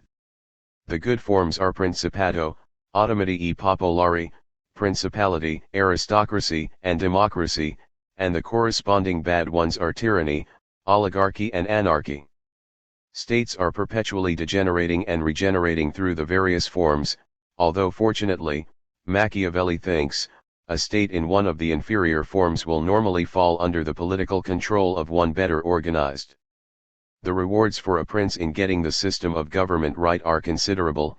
In short, the world triumphant, its prince glorious and respected by all, the people fond of him and secure under his rule. But similarly, under a bad leader, we find princes frequently killed by assassins, civil wars and foreign wars constantly occurring, Italy in travail and ever a prey to fresh misfortunes, its cities demolished and pillaged. We witness Rome burnt, its capital demolished by its own citizens, ancient temples lying desolate, religious rites grown corrupt, adultery rampant, the sea covered with exiles and the rocks stained with blood. Truly, it is out of fear and self-interest that citizens seek the good in government. For Machiavelli, the state follows a cycle of growth, maturity, and then decay, in contrast to the happy notion, increasingly prevalent today, where people tend to imagine that some sort of virtuous evolution in politics is working towards a permanent near-perfect system. This doctrine of perfectibility has been endorsed, through the centuries, by thinkers of different political persuasions. Hegel. 39. Suggested liberal democracy would prove to be the end of history, whilst Marx adapted him to try to demonstrate that utopia could be attained through socialism and communism. We shall return to this myth. But for Machiavelli, since all forms of government are unsatisfactory, the good ones because their life is so short, the bad ones because of their inherent malignity, a mixture is best. In consequence, prudent legislators must choose a form of government that contains all the elements, principality, aristocracy, and democracy, so as to minimize the faults, and so that each can keep watch over the other. In this, Machiavelli anticipates the doctrine of the division of powers, to be found most explicitly implemented in the American Constitution, where prince, president, oligarchy, senate, and people, Congress, all keep watch over one another. Machiavelli adds that it is necessary, as those who governed Florence in the 15th century were said to have found, to reconstitute the government every 5 years, because by this time, men begin to change their habits and break the laws, and, unless something happens which recalls to their minds the penalty involved and reawakens fear in them, there will soon be so many delinquents that it will be impossible to punish them without danger. This is an early perspective on the otherwise recent convention for democracies to hold 5-yearly elections. But as to the election event itself, Machiavelli has no romantic expectations. He suggests sadly that, asked to choose a candidate, the populace relies on common gossip and on their reputation when it has otherwise no knowledge of them based on noteworthy deeds, or else on some preconceived opinion it has formed of them. This is unfortunate as, though men make mistakes about things in general, they do not make mistakes about particulars. At the same time, he notes that Aristotle, too, recommended that principality, aristocracy, and democracy should all coexist in one state. The success of ancient Rome, for Machiavelli, was in harnessing this synergy, achieving the Greek ideal of active, virtuous citizens, in a united state under sound laws. In the discourses he advises that the constitution should share power between the nobles and people as well as with the princes, then these three powers will keep each other reciprocally in check. The Roman constitution is held up as the ideal one, despite the squabbles between the populace. 40. And the Senate, an inconvenience necessary to arrive at its greatness. Remarks like this underline Machiavelli's determination to ignore the Christian tradition of St. Thomas Aquinas and other medieval thinkers, drawing instead directly on the works of Aristotle and, indirectly, Plato. Although there are 6 types of government, for Machiavelli there are only 2 types of state, republics and principalities, constitutional monarchies. Republics flourish when they respect customs and traditions, when town dominates country, when a large middle class exists, when popular power is institutionalist, and when there is plenty of civic spirit. On the other hand, adaptability to circumstance is the central virtue of republican government. A republic or a prince should ostensibly do out of generosity what necessity constrains them to do. Discord in a state, such as the mobs that characterized Rome, can actually strengthen the republic. Every city should provide ways and means whereby the ambitions of the populace may find outlet, especially a city which proposes to avail itself of the populace in important undertakings. It is really only in times of crisis that a prince is needed. Such times as when, for example, a ruthless individual cannot be stopped, or when the state lacks virtue and there is civic injustice, or when the republic has been fashioned from unsuitable material. In general, though, where there is a prince, what he does in his own interests usually harms the city, and what is done in the interests of the city harms him. Machiavelli is certainly cynical about human nature. The people don't seem to know their interests either. As he puts it, men are easily corrupted, passing from one ambition to another, and, having first striven against ill treatment, inflict it next upon others. The masses, in particular, are gullible. If proposals which have been laid before the populace look like sure things, even though concealed within them disaster lies hid, or when it looks like a bold thing, even though concealed within it lies the republic's ruin, it will always be easy to persuade the masses to adopt such a proposal.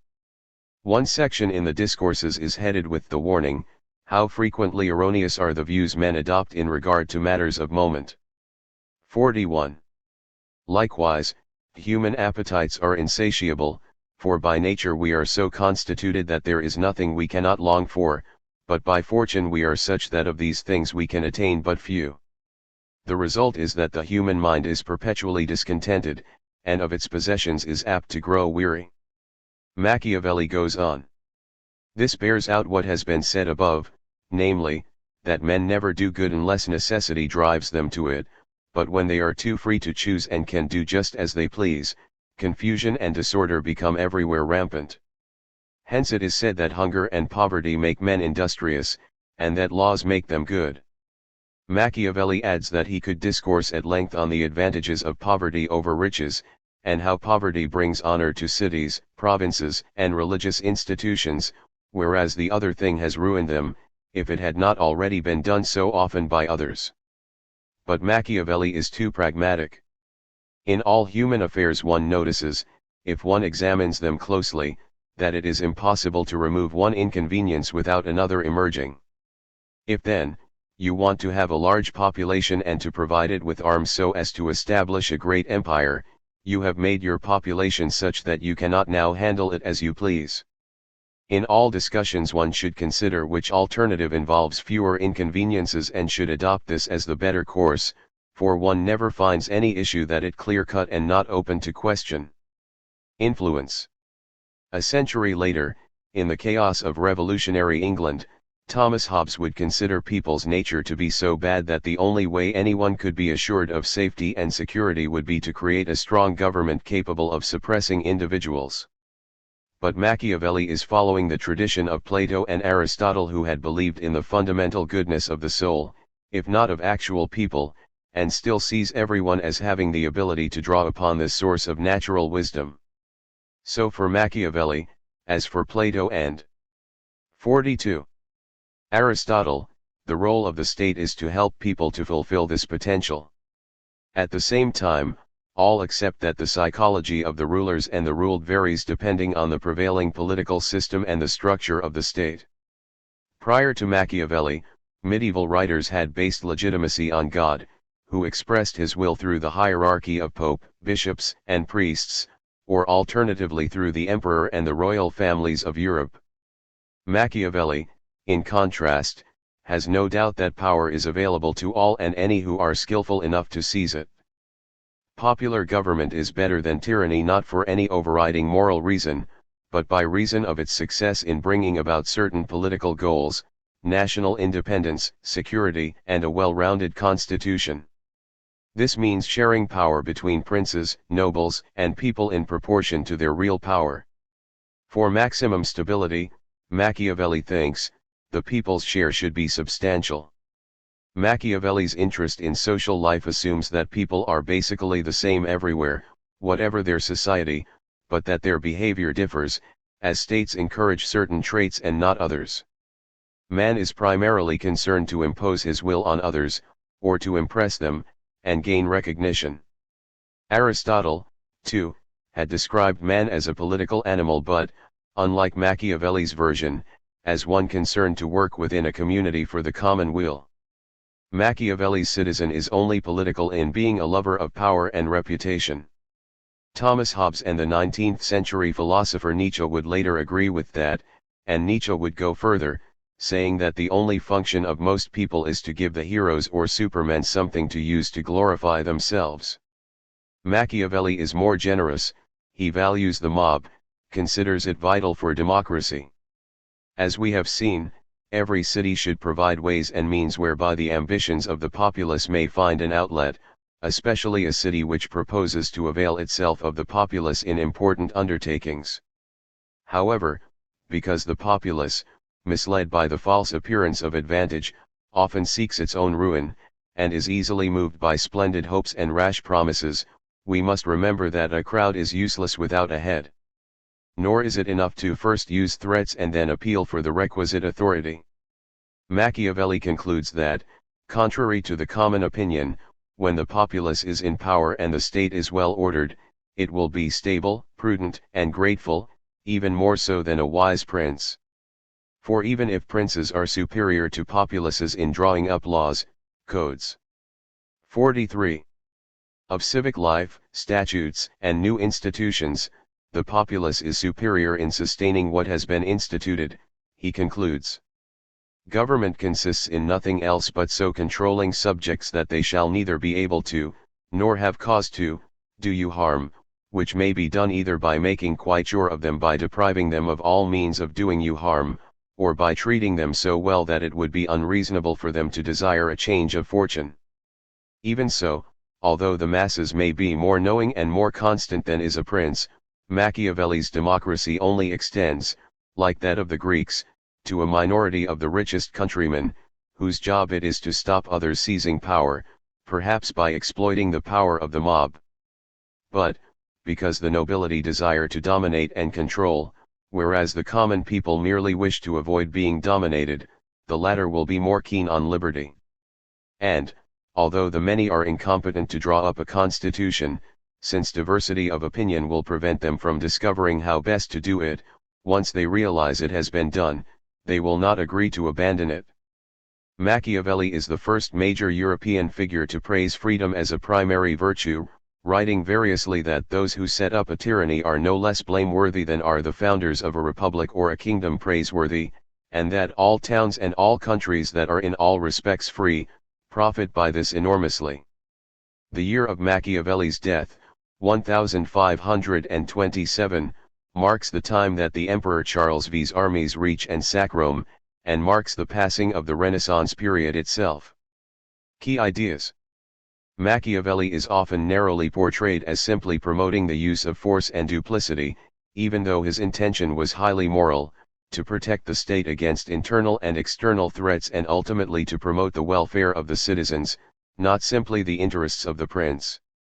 In the discourses, Machiavelli advocates civic virtue, putting the common good ahead of selfish interests, and identifies that curious 44.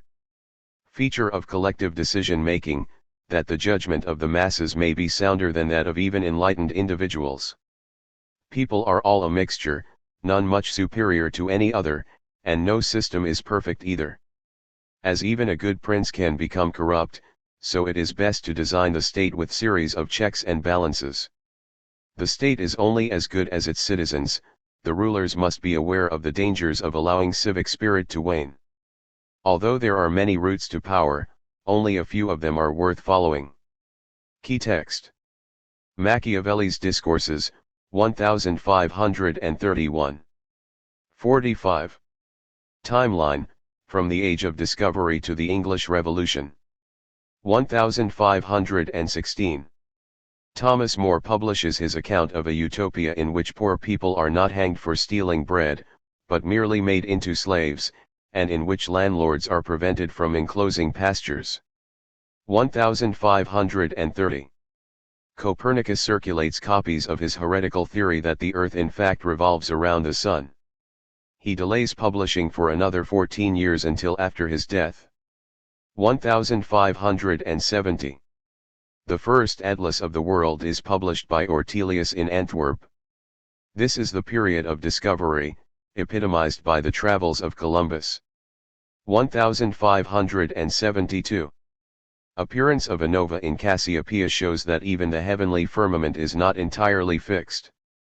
1628. In England, Parliament obtains the petition of right, the agreement of the monarch not to impose taxes without its agreement, or to arrest citizens without cause. 1637. In the Netherlands, the price of tulip bulbs shoots up as fantastic prices are offered for rarer varieties of bulbs, leading to the first known example of a financial collapse. London's infamous financial crash, the South Sea Bubble, is 83 years after this. 1640. King Charles in England is obliged to recall his troublesome parliament to ask for funds after the kingdom is invaded by the Scots. 2 years later there is civil war between the parliamentary forces and the king's, and in 1645 Cromwell's new model army. 47. Crushes the royalist forces at Naseby. Charles flees to his former enemies, the Scots, but they sell him back to the parliamentarians in 1647 for the very princely sum of £400,000.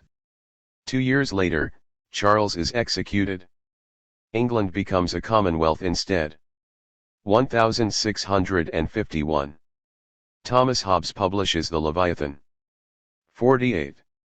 3. Hobbes' wicked world.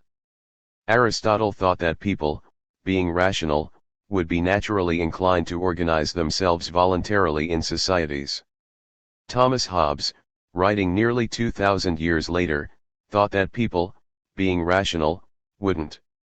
Thomas Hobbes has a more cynical and, he would say, realistic, view of human nature than the Greeks. Whilst he agrees that people have regard for their self-interest, there is little else Hobbes will accept from the ancients. Where Aristotle and Plato imagined that, at least some, people were virtuous, and even Machiavelli at least believed it was worth appearing to be so, Hobbes considers that society is only a mixture of selfishness, violence, and fear, topped with a healthy dollop of deceit, the last there to make things work more smoothly.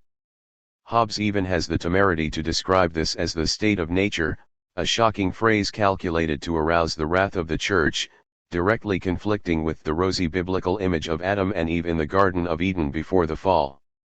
How had Hobbes come to such a negative view of society? After all, for most of the Middle Ages in Europe, virtually the only theorizing on these matters had been that of the Catholic theologians in their monasteries and convents. In his commentaries on Aristotle, St. Thomas Aquinas, 1225-74, had built upon Aristotle's notion of rationality the necessity of a virtuous and divinely inspired social order, that none could challenge without challenging God.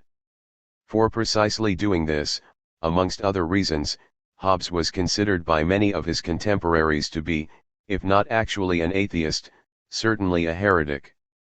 Indeed, after the Great Plague of 1666, in which 60,000 Londoners died, and the Great Fire straight afterwards, a parliamentary committee was set up to investigate whether heresy might have contributed to the two disasters.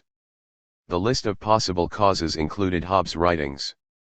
But Thomas Hobbes was born in Middle England into a Tudor society which was beginning to collapse into the acrimony of the English Civil War. Much has been made of this fact, as explaining. 49. Hobbes' desire for one all-powerful authority, and perhaps it is too easy to explain away retrospectively Hobbes' unique contribution to the development of the Western model of society. After all, the Greeks lived in circumstances in which governments were continually coming and going, and yet they produced theories favoring quite different aims. It might as reasonably be said by the psychological behaviorists that Hobbes' approach stems from emotional distress at being separated from his father, a vicar, who lost his job after quarreling with another pastor at the church door. This certainly would explain his own tendency to battle with the church, yet not disown it. After that event, the young Hobbes had to be brought up by his uncle, eventually becoming an accomplished scholar at Oxford. Leaving university with a degree in scholastic logic and, it has been said, several more degrees of contempt for Aristotle in particular, and universities in general, Hobbes obtained a post as tutor to the Earl of Devonshire. He travelled widely with the Duke, moving in increasingly aristocratic circles and even meeting the celebrated Italian astronomer, Galileo, in 1636. 4 years earlier, Galileo had published his famous dialogue, setting out some of his conclusions from his observation of the heavens through the newly reinvented telescope, notably his discovery that the moons of Jupiter went around their mother planet and the suggestion that the planets too went around the Sun. Even for this carefully worded suggestion, Galileo was summoned to Rome by the Church, required to recant, and forbidden to make any further astronomical observations. After all, the Earth, the cardinals reminded him, was the center of the universe, and did not go round anything. Hobbes admired and to some extent modeled his own writings on Galileo's example. His political system is as radical an upturning of social life as anything the astronomers offered of the solar system. Hobbes' books are a strange mixture of jurisprudence, religious enthusiasm, and political iconoclasm. There is an undertone of guilt reminiscent of Saint Augustine 1,000 years before. Augustine, who had, in his own writings, devoted many thousands of pages to alternately apologizing and blaming himself for the wickedness of a soul that had led him, amongst other sins, to steal apples, and, as he solemnly recounts, worst of all, to enjoy it. Other aspects, however, particularly Hobbes' legal points, are innovative and frequently perceptive, even if occasionally dubious in the logic of their argument. Of it all, it is the political theory, the first significant. 50. One since Machiavelli's, that is most interesting and, historically, the most influential work. The starting point for Hobbes' theory of society is a mechanistic view of both the universe and of human life within it. Nature, the art whereby God hath made and governs the world, Hobbes writes, by way of introduction to the Leviathan, is by the art of man, as in many other things so in this also, imitated, so that it can make an artificial animal. For seeing life is but a motion of the limbs, the beginning whereof is in some principal part within, why may we not say, that all automata, engines that move themselves by springs and wheels as doth a watch, have an artificial life? For what is the heart, but a spring, and the nerves, but so many strings, and the joints, but so many wheels, giving motion to the whole body, such as was intended by the artificer. His view is that people are just machines, moved by what he terms appetites and aversions. These small beginnings of motion within the body of man, before they appear in walking, speaking, striking, and other visible actions are commonly called endeavor. This endeavor, when it is towards something, is called appetite or desire, the later, being the general name, and the other oftentimes restrained to signify the desire of food, namely hunger and thirst. And when the endeavor is fromwards something, it is generally called aversion. It follows that automata, the clockwork mechanisms that were such a great feature of the period, appearing like outrageous children's toys on the church steeples of the richest towns, didn't actually look alive, they were alive, artificially alive. Life itself is but motion, and can never be without desire, nor without fear, no more than without sense. The motion of the automata are no more mindless than the motion of the animal or human being, and the human being is no 51. More free to direct its impulses than the machine is. Some, but not many, of these motions are innate, the rest are the result of experience. Everyone seeks to fulfill these appetites, varying only in degree and particular taste. Hobbes thinks the human machine is programmed to direct its energies selfishly. He doubts if it is ever possible for human beings to act altruistically, and even apparently benevolent action is actually self-serving, perhaps an attempt to make them feel good about themselves. In human beings, the primary motion is towards power. In the first place, I put for a general inclination of all mankind, a perpetual and restless desire of power after power, that ceaseth only in death. This view is often associated with the writings of Nietzsche, sometimes with Hegel, but it is Hobbes who puts it so much more convincingly and elegantly 200 years earlier. This desire for power is the cause of human strife and conflict, the origin of the war of all upon all, as Hobbes puts it. It is only through an overarching authority that society can overcome this struggle for power over others, and this requires that people abandon their natural rights in return for protection and stability. Hobbes begins the Leviathan thus. Art goes yet further, imitating that rational and most excellent work of nature, man. For by art is created that great Leviathan called a commonwealth, or state, which is but an artificial man, though of greater stature and strength than the natural, for whose protection and defense it was intended. The political nature of human society is uncovered by an examination of its earliest origins, in this case traced by Hobbes from the invention of speech, when God teaches Adam the names of the creatures. The general use of discourse is to transfer our mental discourse into verbal, or the train of our thoughts, into a train of words, and that for two commodities, whereof one is, the registering of the consequences of our thoughts, which being apt to slip out of our memory, and put us to a new labor, may again be recalled, by such words as they were marked by.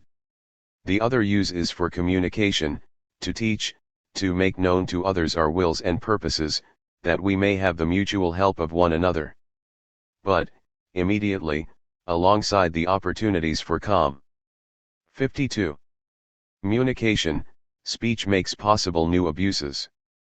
People can use words to try to deceive others, or themselves. For the errors of definitions multiply themselves, according as the reckoning proceeds, and lead men into absurdities which at last they see, cannot avoid, without reckoning anew from the beginning, in which lies the foundation of their errors. From whence it happens, that they which trust to books, do as they that cast up many little sums into a greater, without considering whether those little sums were rightly cast up or not, and at last finding the error visible, and not mistrusting their first grounds, know not which way to clear themselves, but spend time in fluttering over their books, as birds that entering by the chimney, and finding themselves enclosed in a chamber, flutter at the false light of a glass window, for want of wit to consider which way they came in. Many of the ideas in the Leviathan have, however, been fluttered over by philosophers. Nietzsche misappropriated the will to power, John Rawls borrowed the idea of a social contract to explain moral decision-making, and social determinism in general is today often echoed, for example in talk of the selfish gene that is sometimes claimed to explain human behavior. Commentators later made much of Hobbes' lack of academic or indeed scientific rigor, perhaps reflecting the prejudices of his contemporaries who despised his lowly origin, but Hobbes ploughs his own furrow, himself mocking the philosophers. Yet perhaps the most striking aspect of Hobbes' political philosophy is that, at a time of elaborate respect for the various authorities of God, the Pope, the Highborn or whoever, it is resolutely rational in its approach. And, in his theory of motions, Hobbes is reflecting the popular view of science in his time, impressed by Galileo's rediscoveries of the mountains on the moon. Democritus had written two of them, the phases of Venus and the movements of the planets, as well as by biological discoveries such as that of the circulation of the blood by Harvey, all of which tended to challenge established opinion. His arguments are based on clearly set out grounds, his reasoning shown in clear step-by-step terms with no waffle or fluttering, and no appeal to mystic or traditional authorities. This is a conscious aim, too, for as he writes of the abstruse philosophy of the schoolman. 53. When men write whole volumes of the stuff, are they not mad, or intend to make others so? So that this kind of absurdity, may rightly be numbered amongst the many sorts of madness, and all the time that guided by clear thoughts of their worldly lust, they forbear disputing, or writing thus, but lucid intervals. And thus much of the virtues and defects intellectual. Hobbes' emphasis on clarity and common sense leads him to his low opinion of Aristotle's methods, and much of the work of the ancients. Whereas Aristotle, and indeed Machiavelli, are often to be found extrapolating conclusions from inadequate data whenever and whatever their natural light inspires them to, Hobbes is much more cautious. Experience confirms nothing, universally, Hobbes writes in another of the many books he produced during his 91 years, predating David Hume in his rejection of induction. Actually, Hobbes is challenging his critics here on a point that Aristotle himself had demonstrated originally, that inductive reasoning, that is, drawing general conclusions from limited actual occurrences, is always, philosophically speaking, invalid. Or, as Bertrand Russell has put it, a chicken may have plenty of evidence for a theory, thinking the farmer is its friend, handfuls of grain each morning, and still be mistaken when it attempts to generalize. For one morning the unfortunate bird will emerge to find its friend, the farmer not scattering the grain, but wringing its neck. Hobbes is anxious to avoid such an undignified fate for himself, particularly in Civil War England, and is careful in his approach. He breaks down, by analysis, social phenomena into their basic constituents, and only then synthesizes these to produce a new theory. It is this technique, as much as his theory of power as the motivating spring of mankind, that makes Hobbes a distinctly modern thinker. This shows itself, for example, in what he then makes of his first and most basic commitment, the idea that people have internal desires or motions, and are of necessity seeking the power to fulfill them. The power of a man, to take it universally, is his present means, to obtain some future apparent good, and is either original, or instrumental. Natural power is the eminence of the faculties of body, or mind, as extraordinary strength, form, prudence, arts, eloquence, liberality, nobility. Instrumental are those powers, which acquired by these, or by fortune, are means and 54. Instruments to acquire more, as riches, reputation, friends, and the secret working of God, which men call good luck. For the nature of power, is in this point, like to fame, increasing as it proceeds, or like the motion of heavy bodies, which the further they go, make still the more haste. There are three things that follow directly from this compulsion, three principal causes of quarrel as Hobbes puts it. The first is competition, for gain, the second is diffidence, and a compulsion for safety, whilst the final one is the compulsion for glory, and for reputation. Yet they all precipitate violence. The first use violence, to make themselves masters of other men's persons, wives, children, and cattle, the second, to defend them, the third, for trifles, as a word, a smile, a different opinion, and any other sign of undervalue either direct in their persons, or by reflection in their kindred, their friends, their nation, their profession, or their name. Of course, people see that they are at risk from their fellow beings, and live perpetually both in danger and in fear. Hereby it is manifest, that during the time men live without a common power to keep them all in awe, they are in that condition which is called war, and such a war as is of every man, against every man. For war, consists not in battle only, or in the act of fighting, but in the disposition. Every man becomes enemy to every man, living without any security other than what their own strength, and their own invention shall furnish them with. In such conditions, Hobbes observes, in a passage culminating in the Leviathan's most notorious words, "There is no place for industry, because the fruit thereof is uncertain, and consequently no culture of the earth, no navigation, nor use of the commodities that may be imported by sea, no commodious building, no instruments of moving, and removing such things as require much force, no knowledge of the face of the earth, no account of time, no arts, no letters, no society, and which is worst of all, continual fear, and danger of 55. Violent death, and the life of man, solitary, poor, nasty, brutish, and short." To those of his contemporaries who dispute this nature for man, perhaps asking why God should create such a race, Hobbes challenges them to go to sleep with their doors and money chests unlocked. Anyway, he says, he is not accusing man's nature so much as man's actions. The desires, and other passions of man, are in themselves no sin. Because, in the war of every man against every other man, this also is consequent, that nothing can be unjust.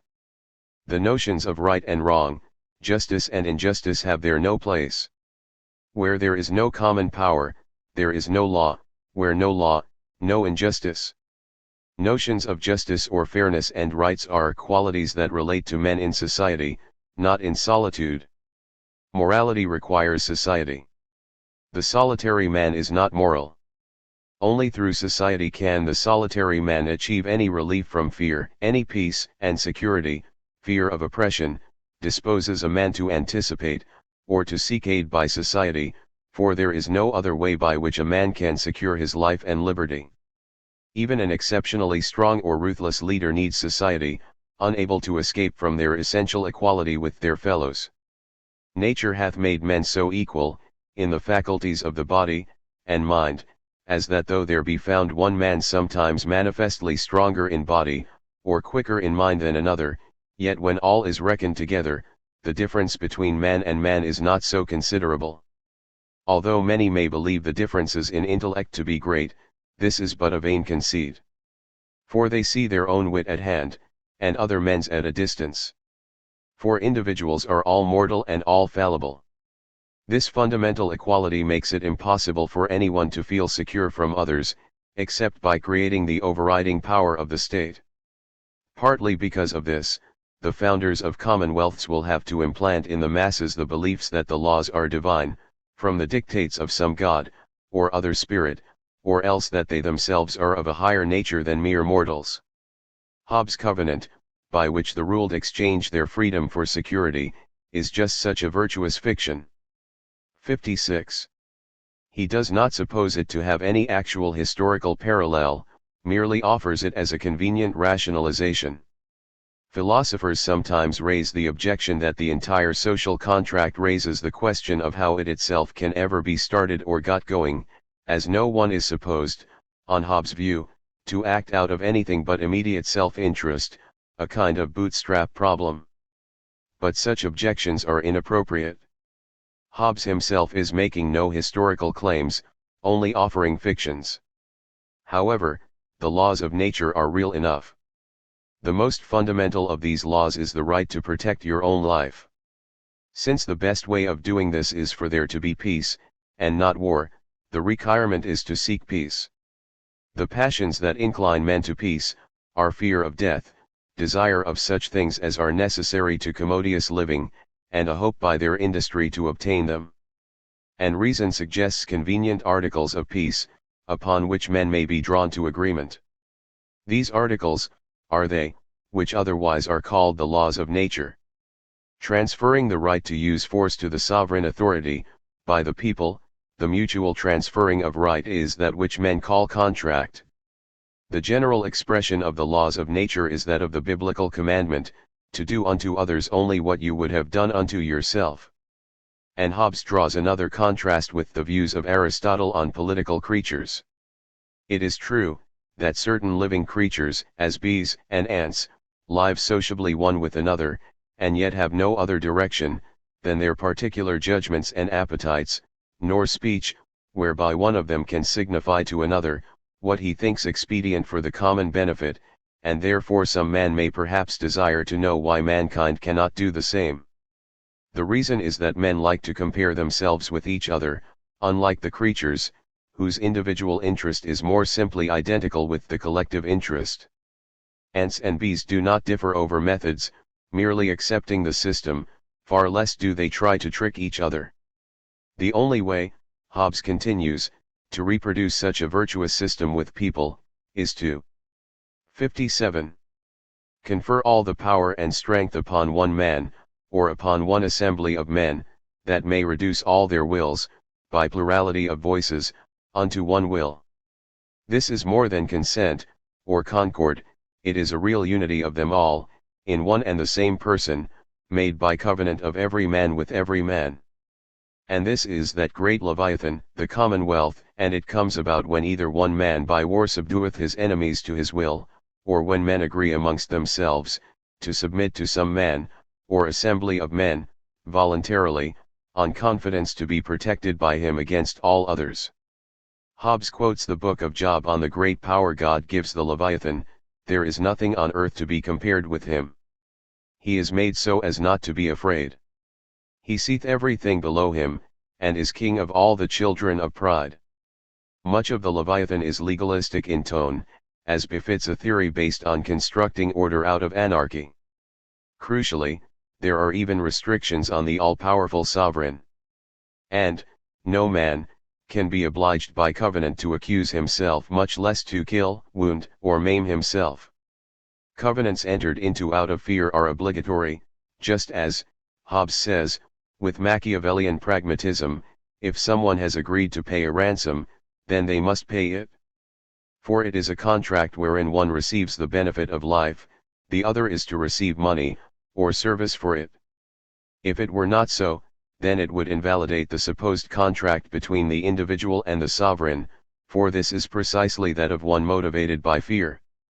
However, there is one exception to this, and that is a covenant not to defend yourself from force. To forego the right to self-defense. This is always void, for no man can transfer, or lay down his right to save himself from death, wounds, and imprisonment.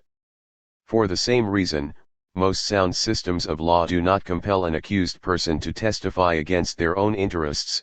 The citizen has what today we would value as the right to silence. Hobbes even defends the man who flees court, a position which seems to be based on a low opinion of judges rather than any philosophical consistency. The lords of England were judges, and most difficult cases have been heard and determined by them, yet few of them were much versed in the study of the laws. It is especially important for judges, of all people, to acknowledge equal rights. 58. Nor can anyone be bound to kill another. Even a soldier may refuse to fight the enemy, though his sovereign have the right to punish his refusal with death. This may seem to be inconsistent, but that's autocracy for you. At least, Hobbes is more generous than the generals of World War I to their shell-shocked conscripts, in saying, allowance may be made of natural timorousness, not only to women, but also to men of feminine courage. Indeed, if a man is in danger of dying, nature compels him to break the law. On the other hand, Hobbes has no time for the poisonous doctrine that every man is a judge of good and evil actions, and that listening to your conscience takes higher priority than following the law. Judges should have a sense of equity, contempt of riches, be dispassionate and capable of listening patiently and attentively. At the same time, Hobbes bases his law on what he supposes to be the reality of human psychology, even rejecting the commandment not to covet, saying that this makes a sin out of human nature. Certain technical repercussions of a system of laws are considered, such as what happens when someone does not know of the law.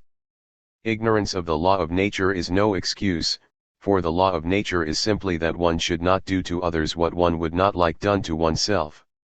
However, ignorance of a civil matter, perhaps like that of a traveler in a strange country, is an excuse. Ignorance of the sovereign is never allowable, for the sovereign is always the citizen's protection, nor is ignorance of the penalty. Ideally, children should be brought up to obey the law instinctively. On the other hand, no law made after a fact done, can make something a crime. In general, premeditated crime is worse than that arising from a sudden passion, and crimes undermining the law are worse than those of no effect. Punishment must be sufficient to deter a rational criminal, whilst being essentially positive in its aims, a notion which includes, for example, the deterring of others. Hobbes recommends a series of limitations on the power of the law to punish. Punishments should not constitute revenge, but only restitution, that is, righting wrongs. They should inflict no pain unless it can be offset against some future good, perhaps persuading others not to behave similarly. But, the punishment must be greater than the benefits of the crime, and any ill effects that by chance strike the wrongdoer are not to be offset against the eventual sentence, for these are not inflicted by the authority of man. 59.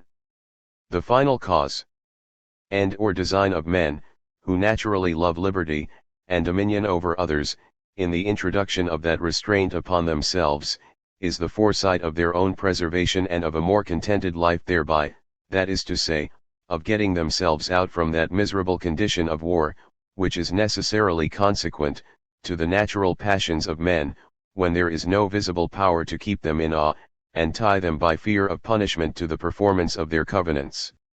Covenants without the sword are but words. Yet the sword has great range and freedom in Hobbes' civil society.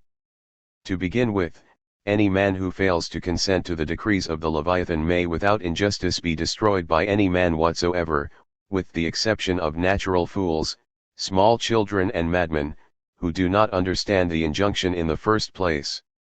At the same time, anyone with sovereign power cannot justly be punished, for whatever they do is by definition just. It is not even acceptable to question their actions, for that is to superimpose a new authority over the sovereign. It belongeth to him that hath the sovereign power, to be judge. There is one exception possible, when the sovereign licenses another to exercise power to certain particular ends, by that sovereign limited. When a colony is funded, the sovereign may need to license them to govern themselves. Anyway, people are bad judges. For all men are by nature provided of notable multiplying glasses, that is their passions and self-love, through which, every little payment appeareth a great grievance, but are destitute of those perspective glasses, namely moral and civil science, to see afar off the miseries that hang over them, and cannot without such payments be avoided.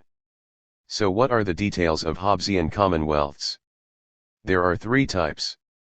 There is that of just one ruler, which is a monarchy, then there is that of an assembly of all, which is a democracy, and lastly, there is that of an assembly of just part of society which is an aristocracy. Any other forms identified by the Greeks, that Aristotle again, are simply the same ones misnamed, because they are misliked. Thus the Greeks dubbed an unpopular monarch a tyrant, a disliked aristocracy an oligarchy, and a rogue democracy, anarchy. Hobbes has no time for such false distinctions. They only encourage sedition against the state. 60. Of the various forms of government, Hobbes is not in principle opposed to assemblies, but monarchies, he thinks, are less likely to be subject to factionalism than assemblies, although there is one monarchic inconvenience, that the crown may sometimes descend upon an infant. Hobbes seems to have in mind when he writes of parliamentary government a body made up of unelected individuals serving for life, rather than representatives removable in the event of public dissatisfaction, the English House of Lords rather than the House of Commons. What of social policy in the Commonwealth? Hobbes thinks that those incapable of work should be helped and looked after, but those unwilling must be compelled. His egalitarianism extends to the distribution of things that cannot be shared out, these must be held in common, or else distributed by lot. State and church should be united, and then the laws will be unambiguous. It is not possible for the sovereign to be accused of holding an heretical opinion, for the sovereign's opinion will be the highest and holiest. Most of the deliberate heresies are due to the vain and erroneous philosophies of the Greeks, especially Aristotle, whom Hobbes cannot resist a final go at in the Leviathan. Their logic, which should be their method of reasoning, is nothing else but captions of words, and inventions how to puzzle such as should go about to pose them. There is nothing so absurd that the old philosophers have not some of them maintained.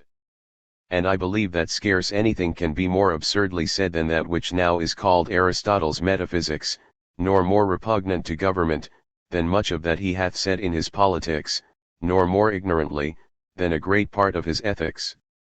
This contempt is due because the heathen philosophers define good and evil by reference to the appetite of men, by which measure, Hobbes has already said, there is no law, and no distinction between right and wrong. Aristotle's next mistake was to have not men, but laws, governing.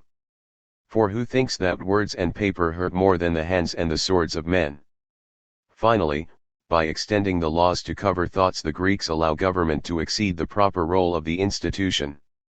After this outburst, Hobbes piously hopes that there is nothing too controversial in his views, and brings to an end his discourse. 61. Of civil and ecclesiastical government, occasioned by the disorders of the present time, with the respectful wish that it might some day in the future be adopted by a sovereign as a partial guide. I ground the civil right of sovereigns, and both the duty and liberty of subjects, upon the known natural inclinations of mankind, and upon the article of the law of nature, of which no man ought to be ignorant. However, as John Locke was to write a century later, for many people Hobbes' social contract is actually worse than the state of nature it is supposed to help them to rise above, because of the arbitrary powers it gives to the sovereign. Who, Locke asked, would sign a contract to escape from polecats and foxes, if the result was to be put at the mercy of lions? Influence. Hobbes' influence is profound. For the first time individual rights are deduced and derived from a supposed fundamental right to self-preservation. Together with the works of the Dutch lawyer and politician, Hugo Grotius, he both set the style and laid the foundations for future work in the areas of political theory, social ethics, and international law. Key ideas. Thomas Hobbes provides an antidote to the high-minded reasoning of the schoolmen and indeed the ancients. Starting from a pragmatic assessment of human nature, he strengthens the case for a powerful political and social apparatus organizing our lives. And with his interest in the methods of geometry and the natural sciences, he brings a new style of argument to political theorizing that is both more persuasive and more effective. But from Hobbes we also obtain a reminder that social organization, however committed to fairness and equality it may be intended to be, being motivated by a struggle between its members, is also inevitably both authoritarian and inegalitarian. 62. People are motivated by selfishness. Left to their own devices they always come into conflict. Self-preservation is the highest law. Not even the state can overstep this mark. Key text. Hobbes' Leviathan, original text 1651. 63. Timeline, from the English dictatorship to the first taxes. 1653. The Commonwealth becomes a dictatorship as Cromwell seizes total power and calls himself Lord Protector. When Cromwell dies, England restores the monarchy. 1667. Locke's essay concerning toleration is published. The French army developed the use of hand grenades. 1689. The first civil government in Britain, a constitutional monarchy. 1695. The first universal tax is unveiled in France. In England a tax is developed on windows, and, in 1698, in Russia, a tax on beards. By the 1720s there will be riots in France against the cinquantième or 2% tax on incomes. 65. For John Locke, the true end of civil government. John Locke was born in a quiet Somerset village into a Puritan trading family, and into a rather less quiet period of civil war between Parliament and Royalists. His political theory starts, like Plato's, with a search for moral authority. And, like Plato, he makes human conscience beholden only to God for judgment on all matters, placing individual judgment firmly above that of both church and state, and limiting the latter's role to protecting property. All being equal and independent, no one ought to harm another in his life, health, liberty, or possessions, he proclaims. John Locke is a kind of lowest common denominator of political philosophy, the intellectual forebear of much of today's political orthodoxy, a role that befits a thinker of a naturally orthodox turn of mind. In actual fact, as with Thomas Hobbes, the upheaval of the English Civil War is the background to his writings and it no doubt had its influence. But, notwithstanding this, Locke seemed to enjoy a placid enough childhood undisturbed by the activities of the rebellious parliamentarians, including amongst their number his father. Even the execution of King Charles in 1649, whilst he was a schoolboy, failed to radicalize him. Instead Locke rose steadily up through English society until well into middle age, particularly after rather fortuitously saving the Earl of Shaftesbury's life by performing a hazardous but successful operation on him. At this time, of course, any successful operation had the nature of something of a miracle, requiring lavish rewards. Earl Shaftesbury went on to three notable political achievements. He led the opposition to Charles II, he founded the Whig Party, the forerunner of the Liberals, and he pushed Locke into politics. Unexpectedly, it was Locke who would eventually become one of the most acclaimed figures of his century, and one of the most influential political philosophers of all time. The significance of the Civil War itself for Locke was that it represented a flare-up in the perennial dispute between the king and 66. His parliament of aristocrats, and bishops, who were always seeking a greater role, particularly in the setting of tariffs and the levying of taxes as well as in the conduct of religious affairs. Matters, at this time, hinged on the relative influence of two factions in the country, the independents who were politically moderate, but who sought a state church and wished to abolish bishops, and the Presbyterians who insisted, on the contrary, that every congregation should be free to choose its own theology. Eventually the dispute was resolved on the battlefield by Cromwell's new model army in favor of the independents. After this, the hopes of moderates for a compromise with the king were dashed. Cromwell happily assumed the role of Napoleon the pig in Animal Farm, Orwell's classic allegorical novel, of a much later, communistic revolution, who having led the farmyard animals in revolution against their human master, ends up walking on two legs, eating and sleeping in the farmer's old house. So, after a period of increasingly less democratic parliaments, England witnessed the rule of the Lord Protector, and with it her first and only republic, rapidly descend into a personal dictatorship.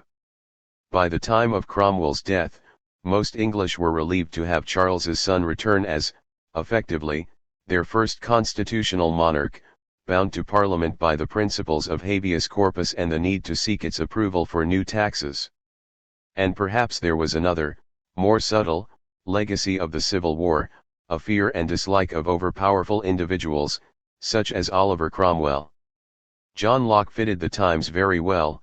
Bertrand Russell even described him as the apostle of the Revolution of 1688. His philosophy was actively adopted by contemporary politicians and thinkers. His influence was transmitted to 18th-century France through the medium of Voltaire's writings, and inspired the principles of the French Revolution. And his views would spread still more widely, through the writings of Thomas Paine, eventually shaping the American Revolution too. Locke's political life begins around the time of the Black Death, when London was burning in the Great Fire, as the son of a Puritan trading family at last abandons the life of polite debate within academia or the church that had been beckoning. Apparently undergoing something of a Damascene conversion, Locke decided to write what amounted to a work of sedition, which was a very dangerous thing to do in the 17th century. Of Locke's immediate circle, Earl Shaftesbury would flee for his life in 1682 to Holland, whilst poor Algernon Sidney, Lord William Russell and the 67. Earl of Essex would all be imprisoned for spreading the wrong sort of, politically controversial, views. Sidney and Russell eventually met their deaths on the scaffold, to the end insisting unheeded on their right to resist tyrants, whilst Essex cheated the hangman, but only by taking his own life whilst languishing in the Tower of London. Work. Fortunately for John Locke, such grim choices were never necessary. At the time of the crackdown that netted his friends, he himself was of such trifling political importance that he was allowed to slip away abroad largely unnoticed and completely unheeded. Not that his views were particularly radical even when noticed. Locke's political writing is mainly presented in academic style as a response to issues raised before him by writers such as Hugo Grotius, the Dutch lawyer and statesman with a special interest in ethics and international law, or by the English political theorist, pundit, we might say today, Sir Robert Filmer. Filmer's Royalist tract, Patriae Cha, published 1680, earned the author a knighthood from Charles I. It also earned him a particular notoriety in the eyes of the parliamentarians who later vented their pent-up frustration during the war by ransacking his house not just once but 10 times.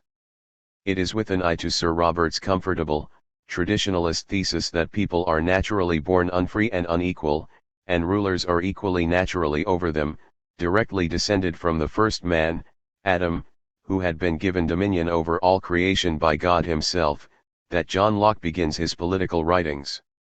The essay concerning the true, original extent and end of civil government starts by declaring that it is impossible that the rulers now on earth should make any benefit, or derive any the least shadow of authority, from that which is held to be the fountain of all power, Adam's private dominion and paternal jurisdiction, so that he that will not give just occasion to think that all government in the world is the product only of force and violence, and that men live together by no other rules but that of the beasts, where the strongest carries it, and so lay a foundation for perpetual disorder and mischief, tumult, sedition, and rebellion. 68. At this time, the prevailing view, exemplified by Sir Robert, was that the state, through its officers, had the same sort of authority over the citizen as a father, in a patriarchal society, had over his children, or a squire over his servant, a lord over his slave, or a man over his wife. Locke takes them all on. He is always most outspoken and unusual in his firm advocacy of women's rights. Quoting in his support the Christian commandments of Exodus to honor both thy father and thy mother, Locke suggests that it might perhaps have kept men from running into those gross mistakes they have made if they had remembered that there was another equal authority in the world. Even a monarchy should properly be understood as that of more than one person, for where there is a king, there needs must be a queen. And Locke points out that the hereditary principle itself is dubious and flawed, as it would appear to allow only one true heir to Adam, with all the other supposed kings exposed as frauds. On the other hand, any weakening of the literal hereditary system, say one that simply allows power, like property, to be handed down from father to son, cannot provide the stability that the descent from God principle does. Unlikely though this political debate may seem to modern eyes, the notion of direct descent does hang on even now, for example in the Japanese royal family, in the political families such as the Kennedys and the Bushes in America, and, at least until the end of the last century, in the British House of Lords. In the 17th century, it was widely accepted as the uncontroversial and literal truth. To justify his position, Locke, like Hobbes, who published the Leviathan whilst Locke was preparing to study at Oxford, goes back to consideration of the state of nature. Again, like Hobbes, he imagines this as a situation of lawlessness, where all may do as they will, without asking leave, or depending on the will of any other man. It is a state of equality, yet not total anarchy, for there is one rule, the sacred and unalterable law of self-preservation. Thus far, then, thus unremarkable. But now Locke extracts a palatable dish from Hobbes' bitter brew. The state of nature has a law of nature to govern it, which obliges everyone, and reason, which is that law, teaches all mankind, who will but consult it, that being all equal and independent, no one ought to harm another in his life, health, liberty, or possessions. 69. The reason is that as we are all the work of the one omnipotent Maker, and furnished with like faculties, sharing all in one community of nature, there cannot be supposed any such subordination among us, that may authorize us to destroy one another, as if we were made for one another's uses, as the inferior ranks of creatures are for ours. This state of nature, as Locke notes, still existed then, and continues to do so today, in international relations, between states. It follows that, in the state of nature, no one may interfere with another's liberties. We are born free, as we are born rational, but if once one transgresses another's rights or property, then, be warned, everybody has a right to punish the transgressors of that law to such a degree, as may hinder its violation. But this punishment must still be proportionate, only just in as much as it serves to undo the original harm, or to prevent future occurrences. For Locke's state of nature has two faces. It is a benign, cooperative existence originally, until an individual or group, like Cromwell and the Independents, seeks power over others. Then it becomes a state of war, with the individual entitled, nay obliged, to use any means to regain their freedom. This freedom is the kernel of Locke's philosophy. The freedom of man and liberty of acting according to his own will, is grounded on his having reason which is able to instruct him in that law he is to govern himself by. It is freedom from absolute, arbitrary power, not necessarily freedom to do anything, but liberty to follow one's own will and volition, except where a rule, common to everyone of that society, and made by the legislative power erected in it, prohibits such action. To which extent his doctrine is an early kind of utilitarianism, the engine of a machine with the aim of increasing the sum of human happiness. Locke has in mind only the enlightened self-interest of individuals. But in the priority he gives to individual rights, Locke appeals to a moral conception which is beyond self-interest, and which lies at the heart of political liberalism. This new morality starts with the institution of property. The earth, and all inferior creatures, belong to everyone in common, with one important exception. Each individual does own one thing, they have property in their own person. This nobody has any right to but himself, Locke adds, neglecting, it would seem, the issue of slavery and indeed his own investments in the Royal Africa Slaving Company, doing a profitable trade for him at the time. Consequently, 70. The labor of his body, and the work of his hands, are rightly considered to belong to each individual. Whatever people produce through their own effort, using the commonly owned raw materials of nature, are also, properly, theirs. This apparently socialist principle, anticipating Marx's labor theory of value by some centuries, Locke amplifies further. For 'tis labor indeed that puts the difference of value on everything, and let anyone consider, what the difference is between an acre of land planted with tobacco, or sugar, sown with wheat or barley, and an acre of the same land lying in common, without any husbandry upon it. But this, Locke appreciates, is jumping ahead in time from the true state of nature to agrarian society. In the beginning there was only hunting and gathering. Yet, even there, labor is the key. He that is nourished by acorns he picked up under an oak or the apples he gathered from the trees in the wood, has certainly appropriated them to himself. Nobody can deny but the nourishment is his. I ask then, when did they begin to be his? When he eat? Or when he boiled them? Or when he brought them home? Or when he picked them up? And 'tis plain, if the first gathering made them not his, nothing else could. The labor of picking up the acorns makes them the gatherers, as of private right. Nor is it necessary to seek the approval of the whole of mankind for it. Locke sails close to the wind here, as on other occasions, for the rights of non-landowners to commons in 17th century England was a sensitive matter. Common ownership had already been taken rather further by the diggers, active during the first part of Locke's life, with their alternative communities. Commons, perhaps underused but, by definition, unenclosed areas available for grazing or, indeed, collecting acorns, were always being threatened by the aristocracy, who wished to appropriate the common land to themselves. But the English common lands gave rural laborers the ability to produce food for themselves directly, which they would otherwise have only been able to achieve as payment for their labor on their lords' estates.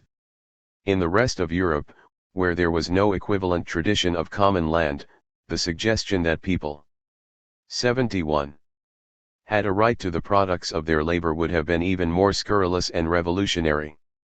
Even so, all Locke has in mind is a limit on appropriation. No one should take more than they are able to make use of before it spoils. Whatever is beyond this is more than his share, and belongs to others. Of course, Locke hastens to add, gold and silver do not spoil, and therefore there is no harm in their accumulation. Locke also assumes an effectively unlimited supply of property, as with the gold and silver, thereby avoiding the more problematic issues his theory raises. Nobody could think himself injured by the drinking of another man, though he took a good draught, who had a whole river of the same water left him to quench his thirst. And the case of the land and water, where there is enough of both, is perfectly the same. Locke likes to advance, as an example of this, the unlimited acres of America, ignorant or uncaring of the effects of European property rights on the Native Americans with their long-established communal use and management of the land. Indeed, through most of the medieval period, settlements in the Americas were larger and more sophisticated than the European equivalents. But, most likely, Locke would have followed the prejudices of his time, even if he had considered there to be a conflict in ownership.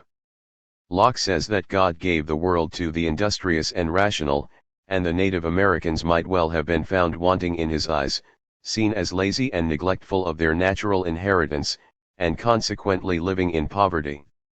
Locke, of course, means well.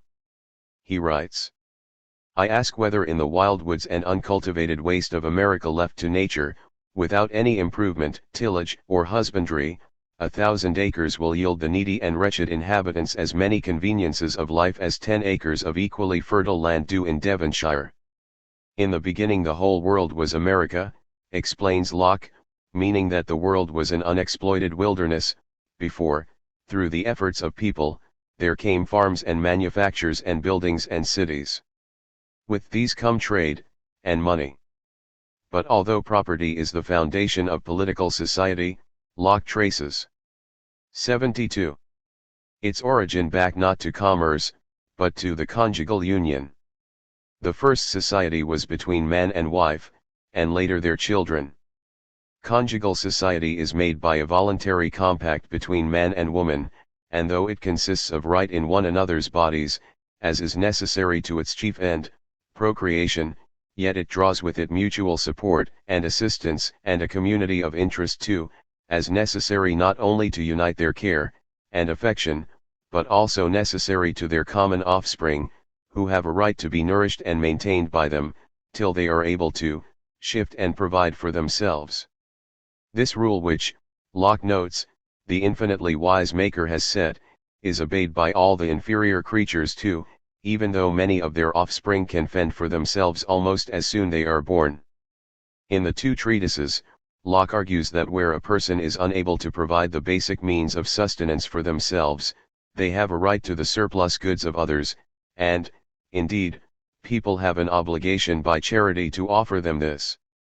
And the handover must be done without exacting an undue toll, for a man can no more make of another's necessity, to force him to become his vassal, by withholding that relief God requires him to afford to his brother, than he that has more strength can seize upon a weaker, master him to his obedience, and with a dagger at his throat offer him death or slavery. Like Hobbes, Locke assumes a kind of social contract between ruler and ruled, with an even weaker attempt at explanation than Hobbes made. He imagines that people join voluntarily together as one society, giving up their natural rights in the area of lawmaking or what he terms the executive power of the law of nature. In the two treatises, as in other earlier writings, he is content to take these issues as fairly self-evident, and leave the details of natural law unexplored, the better to press on with drawing his conclusions. Men being, as has been said, by nature, all free and equal and independent, no one can be put out of this estate, and subjected to the political power of another, without his own consent, when any number of men have, by the consent of every individual, made a community, they have thereby made that community one. 73. Body, with the power to act as one body, which is only by the will and determination of the majority, to move, whither the greater force carries it. The American Constitution is founded on the comforting declaration that certain truths are self-evident. It is Locke who provides much of the philosophical impetus for this dubious, if happy, notion. Society is thus authorized by each individual to make laws for him as the public good of the society shall require. The inconveniences of anarchy ensure that this is a free decision quickly taken. The state of nature now gives way to the laws made for the common weal. This, Locke adds, demonstrates that absolute power, as for instance recommended by Hobbes, and generally present in the principle of monarchical rule, is not actually part of civil society, indeed not part of civil government at all. Where there exists no independent judge to ensure that justice is done, rulers and the ruled remain in a state of nature. Indeed slightly worse. For he that thinks absolute power purifies men's blood, and corrects the baseness of human nature, need read but the history of this, or any other age to be assured of the contrary. And so, whoever has the legislative or supreme power of any commonwealth, is bound to govern by established standing laws, promulgated and made known to the people, and not by extemporary decrees, by indifferent and upright judges, who are to decide controversies by these laws, and to employ the force of community at home, only in the execution of such laws, or abroad to prevent or redress foreign injuries, and secure the community from inroads or invasion. And all this to be directed to no other end, but the peace, safety, and public good of the people. Influence. Locke has no particular view about the form government should take, as long as it is based on popular consent. It may be a republic, but it could be an oligarchy and there might still be a monarch. But whatever form the government takes, Locke says it does need to include some separation of powers, and sets out fairly precisely the 74. Distinction to be made between the lawmaking part of government, the legislature, and the action-taking part, the executive. The executive must have the power to appoint and dismiss the legislature, but it does not make the one superior to the other, rather there exists a fiduciary trust. Despite the fact that rigged justice was very much a central issue of the Glorious Revolution, and after all Locke himself lived through the Cavalier Parliament of 1661 to 1679, which did little other than pass increasingly totalitarian and repressive laws, mainly against religious freedom, it was left to Montesquieu, in his Spirit of the Laws some half a century later, 1748, to argue the need for the additional separation of judicial power characteristic of the American Constitution. Before the Civil War, judges could be dismissed at will by the king. Afterwards, they were removable only with the consent of both houses of Parliament. Locke argues too that because self-defense is the foundation of the law of nature, people must always be allowed to protect themselves from an unjust or tyrannical government. Observers of the changes of 1989 and later in Eastern Europe have claimed that these were Lockean revolutions, in that the people, a political community not just a class, withdrew their assent from their governments after years of waiting and biding their time. Locke himself considers various objections to this final and most desperate liberty, the right to resist an unjust government, but finds them unconvincing. He quotes Berkeley, the great champion of absolute monarchy. But if anyone should ask, must the people then always lay themselves open to the cruelty and rage of tyranny? Must they see their cities pillaged, and lain in ashes, their wives and children exposed to the tyrant's lust and fury, and themselves and families reduced by their king to ruin and all the miseries of want and oppression, and yet sit still? Must men alone be debarred the common privilege of opposing force with force, which nature allows so freely to all other creatures? Apparently not. Locke's social contract is different from Hobbes in being not a once-and-for-all act, but an ongoing bargain between people and sovereign.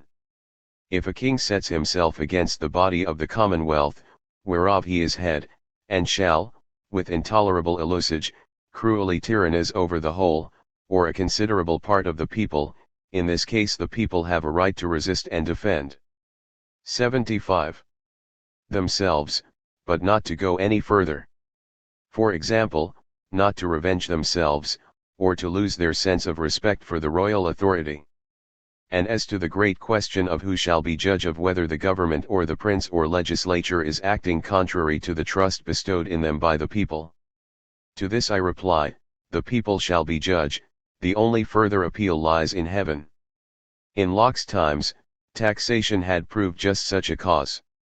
'Tis true, Locke ruefully acknowledges, that governments cannot be supported without great charge, so taxes may be levied, as long as it is with the consent of the people, or their representatives. But Locke sets himself firmly against the practice advanced so catastrophically by Charles I in precipitating the Civil War, and sought still by his son, that the royal prerogative allows the monarch to tax without seeking this consent. For the great and chief end therefore, of men's uniting into commonwealths, and putting themselves under government, is the preservation of their property. The relevance and appeal of Locke's philosophy to the revolutions of the 17th century was his own achievement. But little more of Locke might have been heard, had it not been for one of his fellow countrymen, Thomas Paine, 1737 to 1809, some years after his death. Through Paine, Locke's liberal individualism became something much more potent, contributing the ideals as well as the language of the two events that heralded the modern world, the French and American revolutions. The rights of man? Paine himself was from a rather more parochial mold than Locke, primarily concerned with practical matters, such as bridges. Born in Norfolk, the young Paine worked variously as a staymaker, a civil servant, a journalist, and a school teacher. It was whilst working for the Excise Board in Lewes in Sussex that he became interested in politics, serving on the town council, and holding heated political discussions of Locke's ideas in the White Hart Inn.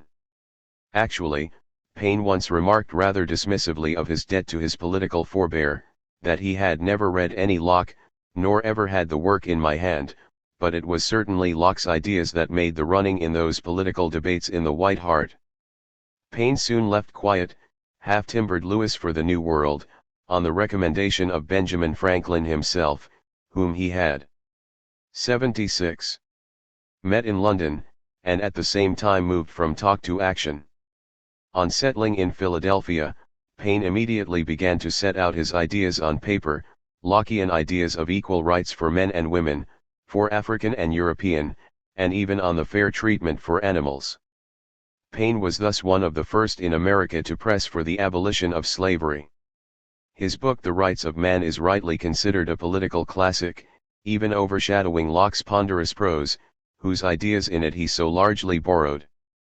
But it would be the novel issue of national self-determination that made the name of Thomas Paine historically significant, the issue that John Adams, second President of the United States, once described as a dreadful hobgoblin, so frightful, that it would throw a delicate person into fits to look it in the face. In the 17th century, uprisings such as the revolt of the Netherlands against the Holy Roman Emperor in Spain, had been driven by religious differences, not by nationalism as such. Even the discontent of the American colonists was directed against unjust treatment by the English king, not against royal authority in itself. Paine's nationalistic pamphlet Common Sense was a spark in a tinderbox which started a fire that would eventually sweep away far more than the English claim to America. Locke's influence again is apparent in the writings of one of Paine's contemporaries and one of the first of the feminist philosophers, Mary Wollstonecraft. Writing, as it were, in parallel with Paine, producing an anonymous vindication of the rights of man days before Paine's work, later, in 1798, even entitling one of her books, The Wrongs of Women, Wollstonecraft offered a radical personal narrative, endorsing the aims of the French Revolution even as many of her immediate circle were being led to the scaffold. Another work, A Vindication of the Rights of Women, 1792, pushed forward Locke's liberal hypothesis on women's political importance, with a wide-ranging denunciation of male rationality and power, criticizing Rousseau in particular. For this, Wollstonecraft earned the dislike of many prominent male intellectuals of the time, and the particular sobriquet of hyena in petticoats from Horace Walpole. But it was only a journalist like Paine, not a novelist, even a radical one like Wollstonecraft, far less an academic like Locke, who would write. Why is it that scarcely any are executed but the poor? The fact is a proof, amongst other things, of a wretchedness in their condition. Bred without morals, and cast upon the world without a prospect, they are the exposed sacrifice of vice and legal. 77. Barbarity. The millions that are superfluously wasted by governments, are more than sufficient to reform these evils, and to benefit the condition of every man in a nation. It is time that nations should be rational, and not be governed like animals, for the pleasure of their riders. To read the history of kings, a man would be almost inclined to suppose that government consisted in stag hunting, and that every nation paid £1 million a year to a huntsman. It has cost England almost 70 millions sterling, to maintain a family imported from abroad, of very inferior capacity to thousands in the nation. The Rights of Man, 1791. Paine had a better idea for the management of the new societies. In the first place, 300 representatives, fairly elected, are sufficient for all the purposes to which legislation can apply, and preferable to a larger number. They may be divided into a number of houses, or meet in one, as in France, or in any manner a constitution shall direct. And, as representation is always considered, in free countries, the most honorable of all stations, the allowance made to it is merely to defray the expense which the representatives incur by that service, and not to it as an office, a principle sadly lost somewhere along the line. Paine even worked out neatly, in double-entry bookkeeping form, exactly how much the government would cost, which was not to be very much. In fact, when finances are done his way, there is, happily, enough money to pay all the poor people of the country some money. This money, Paine pointed out, is no more than remission of their own taxes, from hidden taxation imposed by duties on imports and so on. Furthermore, those who cannot work deserve state support, Paine calculates, as the benefits of relieving parents of the twin burdens of paying for the very young and the very old, and the sick. All right, 3 burdens, enable them to cease being dependent on others, and society is restored to its natural state of being an engine for the production of prosperity. 78. Key ideas.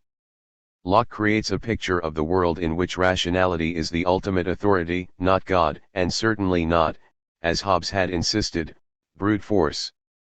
He insists that people all have certain fundamental rights and also attempts to return the other half of the human race, the female part, to their proper, equal, place in history, the family, and in government.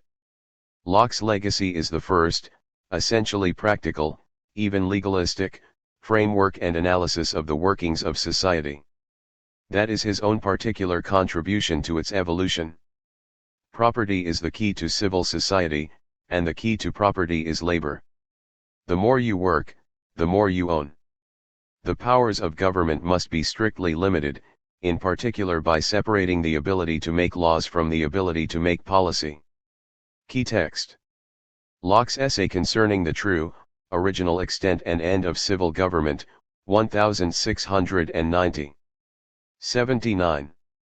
Timeline, from free trade to the slave trade. 1703. Le Hontan's idea of the noble savage is celebrated by many Enlightenment thinkers throughout Europe. 1707. The largest free trade area in Europe, and the most significant one in the world, is created by the Act of Union between England and Wales and Scotland. 1710. In London, St. Paul's Cathedral is completed by Sir Christopher Wren. 1711. The steam engine is invented by Thomas Newcomen. 1719. Daniel Defoe describes the adventures of Robinson Crusoe, and 2 years later Jonathan Swift begins writing Gulliver's Travels. 1721. Russian factories buy peasants as slave workers. 1727. Quakers demand the abolition of slavery, 222 years after the first shiploads of black slaves were unloaded in the newly discovered Americas. 1747. A carriage tax is introduced in England. 1748. Montesquieu's spirit of the law inspires later revolutionaries. 1765. Publication of the Discourse on Inequality sets Rousseau firmly against the optimism of the times. 81. 5. Jean-Jacques Rousseau. Inequality or Freedom. The Discourse on Inequality is a brilliant work. This despite being wrong on almost every factual point and in many a supposed reference. It is not science, it is art, but then, so is politics. Fortunately, the author himself declares his intentions honestly, beginning his book with magnificent disdain. Let us begin by putting aside the facts, as they do not affect the question. Thus far, what has been remarkable is the degree of consensus over the forces that shape history and therefore society. It is there in the comforting notion of progress that all the philosophers seem to share. It is there in the admiration for science, and the respect for the institutions that created social life. But as the 18th century drew to an end, many of its values looked increasingly tarnished. The low opinion the rulers had of the ruled, the emphasis on privilege, and the aristocratic assumption that it was better not to work than to do so, along with a new indifference to practical problems such as public health and crime, all became increasingly anomalous and insupportable.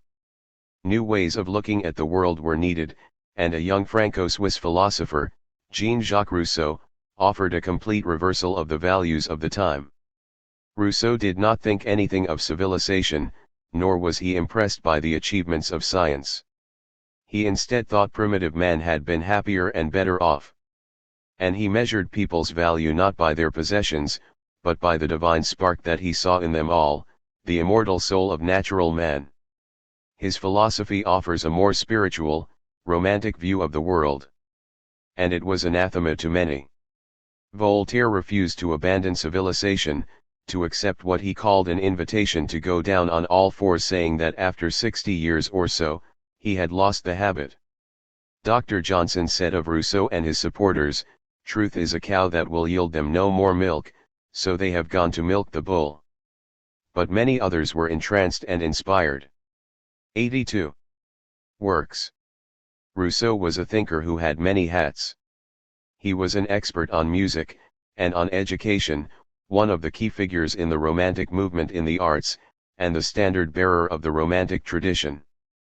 But he was also an unscrupulous and selfish man who, despite the fine words of his child-centered educational philosophy, packed his own 5 illegitimate children off to the harsh world of the local foundling home, and refused even to see them.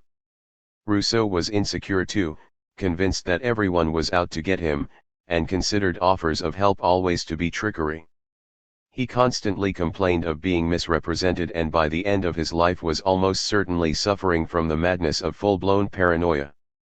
At least he was sometimes able to see himself for what he was. Once, having wickedly accused a servant, a maid, of stealing something in fact he himself had taken, he admitted later, in his confessions, that what he had done was actually the cowardly product of his childish resentment at being rebuffed by her. But these confessions are also a self-indulgent work. His 2 most influential essays were written for others. The Discourse on Inequality and the Social Contract are dedicated to his fellow free citizens of Geneva, and to the magnificent and most honored lords who governed what was then a tiny, independent state. Not that he lived there for long, or that relations with the unappreciative burghers of Geneva were particularly good. The Social Contract was publicly burnt in the city square of Geneva in 1762, along with Rousseau's idealistic work on education, Émile. But things were rarely entirely straightforward for Rousseau. Born in 1712, in Geneva, his mother died just a week later from illness resulting from complications following the birth. So Rousseau had to be brought up by his father, Isaac, a watchmaker, and his aunt, and instead of going to school was educated at home. Jean-Jacques' older brother, François, did not like this arrangement, and ran away from home at the first opportunity, never to return. The younger Rousseau, however, had nothing but praise for his father, admiring him to a point little short of adoration. Unfortunately, at the age of 10, Jean-Jacques lost his father too, after the patriot unwisely challenged a gentleman to a duel, and was expelled from the city as a result. Jean-Jacques was then sent to the care of his uncle, which meant living just outside the city walls, where it was intended he 83. Would continue a rarefied Romanesque education until the time came for him to be an apprentice engraver. But before this plan could come to fruition, Rousseau rebelled, refusing what he considered to be a demeaning trade, and, using a tactic his city had demonstrated some years before to gain its independence, changed his religion, becoming the ward of the de Warens of Savoy, some benevolent Catholic aristocrats. It was here, in the library of the French family, that Rousseau drank eagerly from a deep well of subversive writing drawn from the works of the great political philosophers, Hobbes, Machiavelli, and Locke amongst them. After reading Locke, as well as after his perusal of Sir Francis Bacon, Rousseau became part of a loose grouping with a peculiar form of political analysis, known as the Encyclopedists. The group was so called because celebrated members, such as Montesquieu and Voltaire, had contributed articles to the huge encyclopedia of 1751-66. But Rousseau never really agreed with their fundamental position, typical of the Enlightenment, which was that religion and conventional philosophy were all empty and should be swept away to allow for a more logical and rational, scientific calculation of the best way to organize life on earth. In addition, the encyclopedists believed, as many have since, completely unlike Rousseau, that new technology would usher in a better age, if given half a chance. Science would be the salvation of all mankind, unlike the religious creeds which only ever promised salvation to a minority. At the age of 32, Rousseau arrived in Paris, where he began to move in the sort of circles he felt he belonged in, being, after all, a citizen of Geneva and, as he never tired of telling people, born free. He became secretary to another aristocratic family, found a mistress, and began to write. His first major work was, in fact, an attack on the ideas of the encyclopedists, and indeed the whole basis of the Enlightenment. In the Discourse on the Sciences and Arts, Rousseau takes on the scientists, and says that, far from being our saviors, they are ruining the world, and that any notion of progress is an illusion even as we move further and further away from the healthy, simple, and balanced lives of the past. The Discourse on Sciences is a conscious salute to the kind of society advocated by Plato, 2 millennia earlier, and both a contrast with and a challenge to the prevailing orthodoxy of his times. Notwithstanding, or probably, in France, because of that, the essay was considered a great success, and earned 84. Rousseau the Dijon Prize. With this was also bestowed upon him, at last, a certain status as that creature the French, above all, cherish, the philosophe on inequality. When the Academy of Dijon requested new essays on the theme, "What is the origin of inequality amongst men, and is it authorized by natural law?" Rousseau took up his quill again.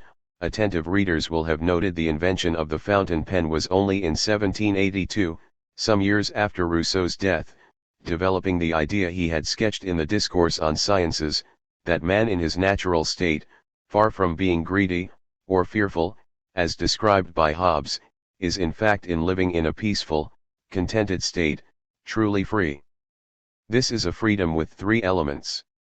The first is free will, the second is freedom from the rule of law, as there are no laws, and the third is personal freedom. It is this last that is the most important. Rousseau says that the first people lived like animals. He says this not in any derogatory sense, merely in the sense that the original people sought only simple fulfillment of their physical needs. They would have had no need of speech, nor concepts, and certainly not property. Rousseau points out that much of the imagery in both Hobbes and Locke belongs to a property-owning society, not to the supposed natural state prior to the invention of property rights. By realizing this, we are not obliged to make a man a philosopher before we can make him a man. The first time people would have had a sense of property, he thinks, is when they settled in one location, when they built huts to live in. Even sexual union, Rousseau notes pragmatically, as well as reflecting on his own experience, is unlikely to have implied any exclusivity, being more likely to have been just a lustful episode no sooner experienced than forgotten, remembered least of all in terms of the children. Neither the father nor the mother is likely to know whose children they might beget, he argues, assuming that paternity is the defining characteristic and neglecting the mother's very definite knowledge. Since this primitive state is actually superior to those which followed it, Rousseau goes on to suggest that the only reason why this early society ever changed must have been as a result of some sort of disaster, perhaps one causing shortages of food or other hardship. This would have forced people to start identifying certain 85 areas as theirs, and maybe to start living in groups. This in turn would imply increased communication, and the development of language. And there is a second dimension to these changes. People began to judge themselves by a new criterion, how others thought of them. To Rousseau, this last is a change is of the utmost significance, for it is self-consciousness that was the downfall of Adam and Eve in the Garden of Eden. And it is the self-consciousness that makes humankind permanently unhappy with its lot, and resentful or fearful of others. Since then, most unfortunately, the whole progress of the human race removes man constantly further and further from his primitive state. According to Rousseau, at this point following Hobbes, society necessarily leads people to hate each other, in accordance with their different economic interests. But Hobbes' so-called social contract is, in fact, made by the rich, as a way of doing down the poor. Actually, not even the rich benefit from it, as they warp themselves and become increasingly out of touch with nature's harmony, raised needlessly above their own proper state, just as the poor are pushed below theirs. Justice instead, for Rousseau, is not, to be sure, crude equality, but rather the correct placing of individuals according to their talents and abilities, according to their merit. Unfortunately, society disrupts this balance, which is also the view put so strongly by Plato in his Republic. But Rousseau considers the very notion of the social contract to be flawed. Since we have so little knowledge of nature and such imperfect agreement about the meaning of the word law, it would be very difficult to concur on a good definition of natural law. All the definitions we find in books have, besides the defects of lacking uniformity, the further defect of being derived from several ideas which men do not have naturally, and the utility of which they cannot conceive until after they have emerged from the state of nature. Rousseau offers instead just two laws, or principles, that could be said to be antecedent to reason. The first is a powerful interest in self-preservation and our own well-being, the second is a natural aversion to seeing any other sentient being perish or suffer, especially if it is one of our own kind. The only time natural man would hurt another is when his own well-being requires it. In saying this, Rousseau is drawing a parallel. 86. For humankind with the animals who, unlike their masters, never harm each other out of malice alone. If, in fact, I am obliged to refrain from doing any harm to my neighbor, it is less because he is a reasonable being, i.e. one capable of reasoning, than because he is a sentient one, and a quality which is common to beast and man ought to give the former the right not to be uselessly ill-treated by the latter. In fact, on inequality is introduced by Rousseau with the observation that the most important challenge in philosophy is the injunction posed by the oracle at Delphi, know thyself.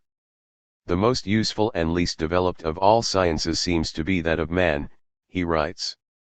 It is this ignorance of man's nature which creates such uncertainty and obscurity as to the correct definition of natural right. So long as we have no knowledge of natural man, we shall wish in vain to ascertain the law which he has received from nature or that which best suits his constitution. And the preamble introduces the issue with the noble-sounding aim of seeking to defend the cause of humanity from what at that point is only a shadowy and undefined enemy.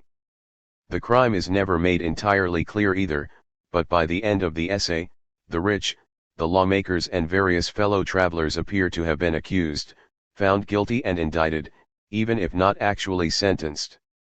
Rousseau begins his task by distinguishing between two kinds of inequality. The first is natural or physical inequality, consisting in differences of age, health, strength, and intelligence. The second is moral or political and consists of the different privileges that some enjoy to the prejudice of others, things such as wealth, honor, and power. The philosophers who have examined the foundations of society have all felt it necessary to go back to the state of nature, but none of them has succeeded in getting there. Some have not hesitated to attribute to men in that state of nature the concept of just and unjust, without bothering to consider whether they must have had such a concept, or even that it would be useful to them. Others have spoken of the natural right each has to keep and defend what he owns without saying what they mean by the word own. Others again, starting out by giving the stronger authority over the weaker, promptly introduce government, without thinking of the time that must have elapsed before the words authority and government could have had any meaning. 87. The philosophers who have talked ceaselessly of greed, oppression, desire, and pride failed to realize that they were introducing into nature ideas that only originated in society. Rousseau, at this point, having in the process of outlining his thesis, veiled his references in suitably opaque language, suddenly becomes more specific. It is Hobbes that is the intellectual enemy, although others who imagine man to be a timid creature, always trembling and ready to run away at the least noise he hears or the smallest movement he observes, are also wrong. Although Hobbes had said that man is naturally intrepid and seeks only to attack and fight, only Rousseau reveals man as he truly is, the noble savage. Let the civilized man gather all his machines around him, and no doubt he will easily beat the savage, but if you would like to see an even more unequal match, pit the two together naked and unarmed, and you will soon see the advantages of having all one's forces constantly at one's command, of being always prepared for any eventuality, and of always being, so to speak, altogether complete in oneself. This is the favored notion at the heart of Rousseau's alternative philosophy. To back it up, he tells the story of the Dutch sailor and the African. The sailor, disembarking at the Cape, gives the African a sack of tobacco weighing about the same as a bucket of coal to carry. When they have walked some distance and are alone, the African asks the sailor if he knows how to run. "Run," answers the Dutchman, "of course, I can run, and very well." "We shall see," says the African, and making away with the tobacco disappears over the horizon almost at once. The sailor, Rousseau finishes, bewildered by such marvelous speed, does not think of chasing him, and never sees again either his porter or his tobacco. This imaginary story is offered to demonstrate the superiority of the natural man over the civilized man. But what then are the supposed advantages of civilization? Rousseau deals unceremoniously with them. They are but the extreme inequality of our ways of life, the excess of idleness among some and the excess of toil among others, the ease of stimulating and gratifying our appetites and our senses, the over-elaborate foods of the rich, which inflame and overwhelm them with indigestion, the bad food of the poor, which they often go 88 without altogether, so that they overeat greedily when they have the opportunity, those late nights, excesses of all kinds, immoderate transports of every passion, fatigue, exhaustion of mind, the innumerable sorrows and anxieties that people in all classes suffer, and by which the human soul is constantly tormented. So Rousseau considered Hobbes' great mistake to have been to imagine the savage as sharing civilized man's greeds and passions. Instead, Hobbes should have realized that the state of nature was a happy one. It requires a sophisticated, rational knowledge of good and evil to make civilized man so wicked. Let us not agree with Hobbes that man is naturally evil just because he has no idea of goodness, that he is vicious for want of any knowledge of virtue, that he always refuses to do his fellow men services which he does not believe he owes them, or that on the strength of the right he reasonably claims to things he needs, he foolishly imagines himself to be the sole proprietor of the whole universe. In even the dark heart of the savage, there is already, what others, too, such as Adam Smith, as we shall see, claim as, the central humanizing characteristic, pity, and concern for others. It is there in the savage, because it is there in the animal too. Rousseau says that horses avoid trampling living creatures for similar reasons, that no animal ever passes the corpse of a creature of its own species without distress, and that there are even animals which give their dead a sort of burial. The mournful lowing of cattle entering a slaughterhouse reveals their feelings in witnessing the horrible spectacle that confronts them. What, Rousseau asks, are generosity, mercy and humanity but compassion applied to the weak, or to the guilty, or to the human race in general? Even if it were true, he adds, that pity is no more than a feeling that puts us in the place of the sufferer, it is still the natural sentiment that ultimately allows the preservation of the species. It is only the philosopher who puts his hands over his ears and argues a little with himself whilst another is murdered outside his window. Certainly this is borne out by the events of the 20th century. It was a sophisticated and highly rational system that devised and implemented the extermination camps, and even at the end of the 89th century, in a series of hands-over-ears incidents, it was the intellectuals at the top of the United Nations who approved the abandonment both of ill-omened safe havens in the Balkans, as well as of almost 1 million Tutsi Rwandans to their deaths at the hands of carefully planned and centrally coordinated mobs and militias. On the other hand, savage man, Rousseau writes, would wander in the forests without work, speech, home, or war, without relationships, without either need nor fear of his fellows, concerned only for a few simple physical needs. A savage may well seize the fruits which another has gathered, Rousseau imagines, or he may even try to enslave another he comes upon, but he cannot stop the other slipping away into the forest to gather some more for himself once his vigilance slackens. The tragedy of human existence is that someone eventually came upon a more permanent way of exploiting their neighbor. Someone invented private property. The first man who, having enclosed a piece of land, thought of saying this is mine and found people simple enough to believe him, was the true founder of civil society, says Rousseau. Before there was property, he adds, apparently misquoting Locke, who speaks of injustice, there could be no injury. So, man ceased to doze under the first tree, instead developing tools from stones and branches, and using these to till the land and create huts, developing their notions of property, from which inevitably quarrels and fights were born. Soon, society required a language more complex than that of crows or monkeys. And there were other consequences. The conventional, nuclear family was created, producing not only, what he at least professed to consider, the desirable byproduct of men and women living together in conjugal and paternal love, but also some less desirable gender differences. Notably, women becoming more sedentary as they become accustomed to looking after the hut and children whilst men go out to seek the common sustenance. But the men too, become rather sedentary. This new condition, with its solitary life, left men to enjoy a great deal of leisure, which they used to procure many sorts of commodities unknown to their fathers, and this was the yoke they imposed upon themselves, without thinking about it, and the first source of the evils they prepared for their descendants. 90. Not only did such commodities continue to soften both body and mind, but they themselves almost lost through habitual use their power to please, and as they had at the same time degenerated into actual needs, being deprived of them became much more cruel than the possession of them was sweet, and people were unhappy in losing them without being happy in possessing them. Thus it was that man, who was formerly free, was diminished into subjection, slave to a multitude of new wants and ambitions, notably the burning desire to enlarge his own fortune, not so much from real need as from the desire to put himself above others, as Rousseau puts it, in words with echoes today for consumer societies.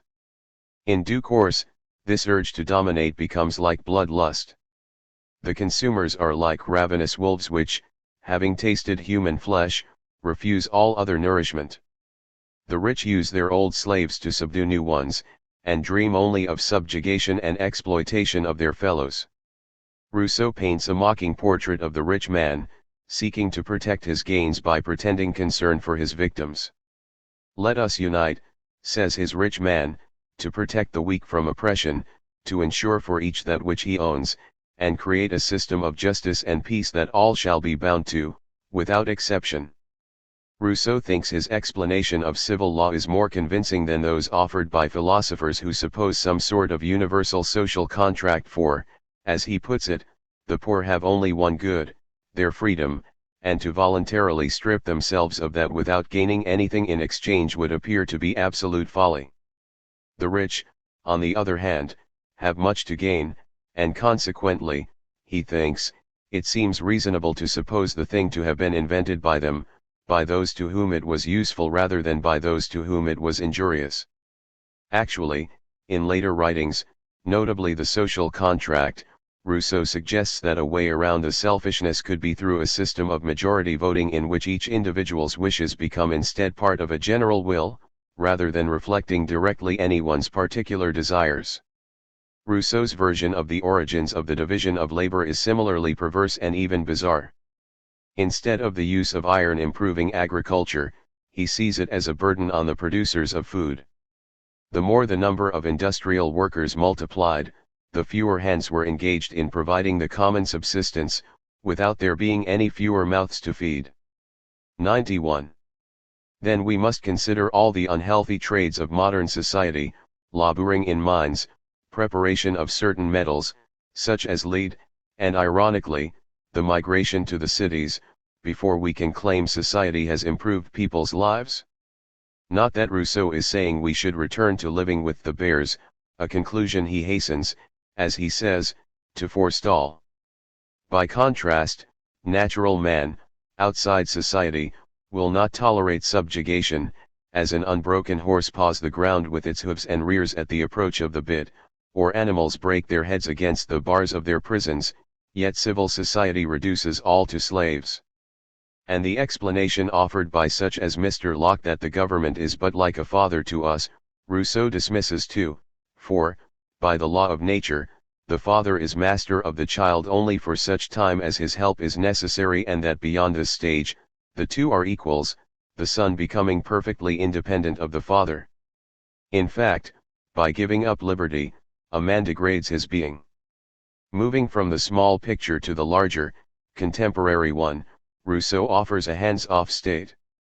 The only way that the sovereign and the people can have a single and identical interest, so that all the movements of the civil machine tend to promote the common happiness, is for them to be one and the same. No one can be outside the law, for once they are, all the others are at their discretion. Furthermore, there should be few laws, and new ones introduced only with the greatest circumspection, so that before the Constitution could be disturbed, there would be time enough for everyone to reflect that it is above all the great antiquity of the laws that makes them sacred and inviolable. The discourse, as we have said, is dedicated to Geneva, a city that retained its independence in the face of a Europe of much larger nation-states, not by any pretensions of military power, but by playing the religious card at the appropriate and opportune time, and defecting from the other Catholic areas of Switzerland towards Protestant worship, under the protection of Lutheran Bern. This protection allowed Jean Calvin, the French theologian, time to reorganize the city-state of Geneva along democratic lines, with a general assembly of all citizens, but not all adults, a council of 200, and an executive council. Rousseau considered Calvin to be a great lawgiver in the mold of the Romans. But Calvin's state was in fact not so progressive, and it quickly degenerated into the rule of the executive council, an oligarchy. Calvin himself persecuted religious dissenters, expulsion from Geneva became the norm, and executions were not out of place in the free city. Calvin, 92, never considered women to be citizens, and as time went by the majority of the men were not either. Rousseau's view of women is no more egalitarian, at best it is romantic in an unenlightened sort of way. In Emile, he confines the education of the fair sex to domestic science and recommends training from an early age in habits of docility and subservience. At the time of discourse on inequality, Rousseau did not appear unduly worried by any possible defect in the democracy regarding the lack of rights for the women, writing, "Could I forget that precious half of the commonwealth which assures the happiness of the other, and whose sweetness and prudence maintain its peace and good morals? Lovable and virtuous women of Geneva, your destiny will always be to govern ours. Happy are we so long as your chaste power, exerted solely within the marriage bond, makes itself felt only for the glory of the state and well-being of the public." Rather than challenge the system, the self-styled radical continues to stress instead the respect due to the governing magistrates. The people must have respect for their leaders, for the magistrates of Geneva afford an example of moderation, of simplicity in morals, of respect for the laws, and the most sincere spirit of reconciliation. There is not in the universe a body of men more upright, more enlightened, more worthy of respect. He finishes, sanctimoniously. Magnificent and most honored lords, the worthy and revered magistrates of a free people, allow me to offer you in particular my homage and my respect. If there is in the world a rank capable of conferring glory on those who occupy it, it is undoubtedly one acquired by your talent and virtue, the rank of which you have proved yourselves worthy and to which your fellow citizens have raised you. Rousseau adds mysteriously, to any still sceptical readers, beware, above all, of ever listening to sinister interpretations and malicious rumors, the secret motives of which are often more dangerous than the actions they report. 93. But despite the unsavory undercurrents, and irrespective of the truth or otherwise of the sinister rumors, the Geneva that Rousseau had reluctantly left in his youth and which remained the backdrop to his philosophizing, was a successful and contented one. Business was good and taxes were moderate. There was even a social security system, and corruption was almost unknown. The details of institutions of government are not of much interest to Rousseau once their essentially malign character has been identified. He merely adds that if law and property are the first stage in human society, and the institutions of government are the second, then the third and last stage is the transformation of legitimate into arbitrary power.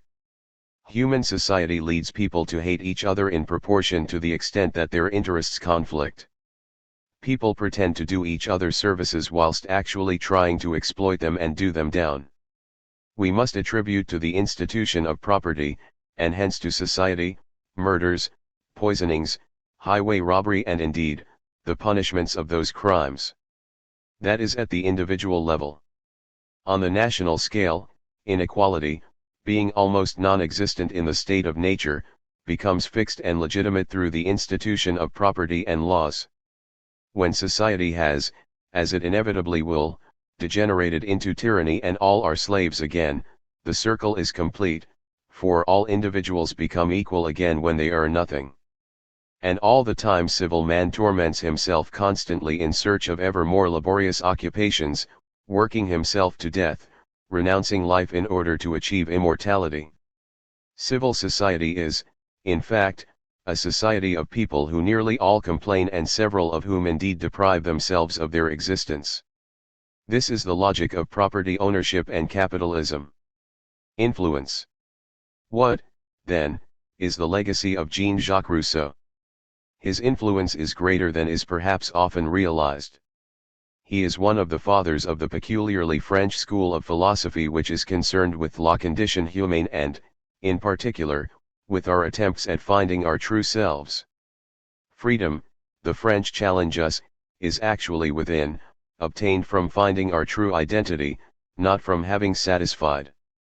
94. Social conventions and stereotypes. It requires having the opportunity to live the kind of life we want to live.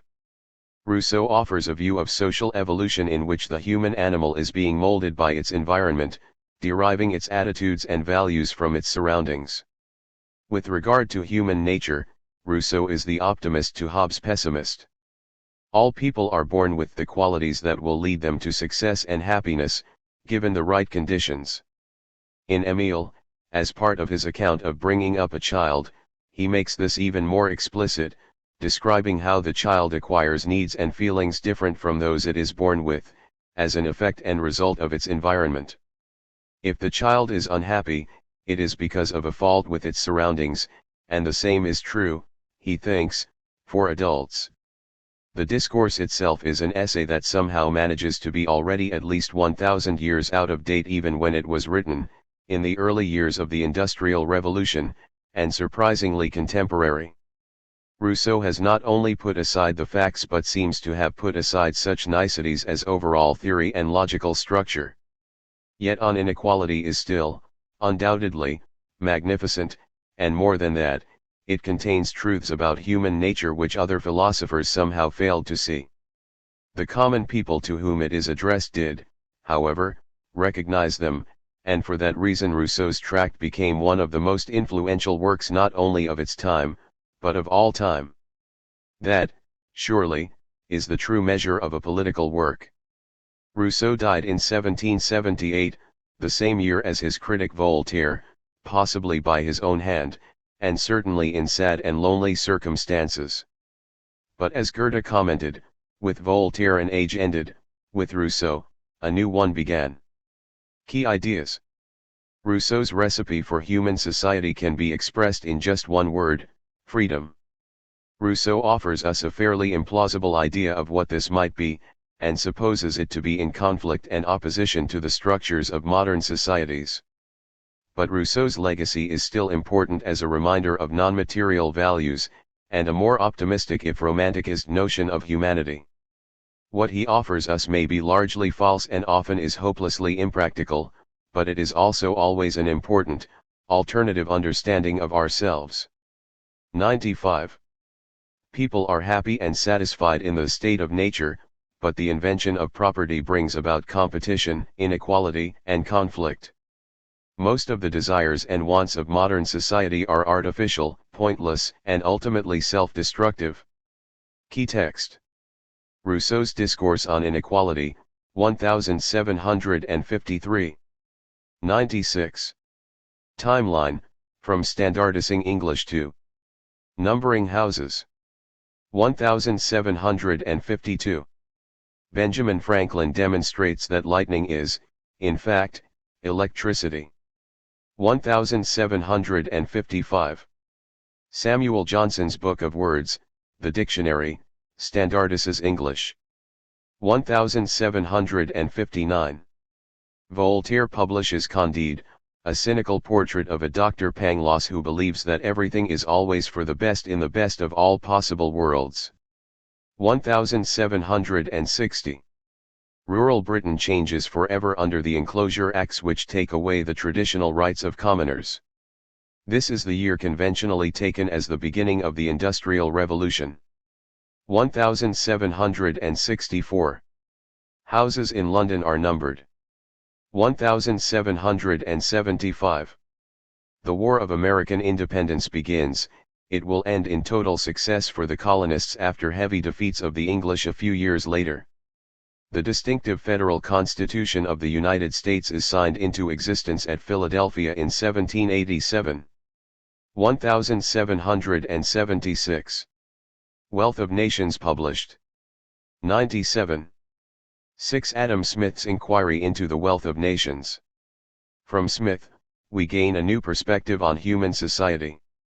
Where others saw society as determined by human decisions and choices, whether altruistic, as in Plato and Locke, or selfish, as in Machiavelli and Hobbes, Smith argues that economic forces have a power all of their own, and that our political arrangements, indeed our values, are only a consequence of these subtle forces.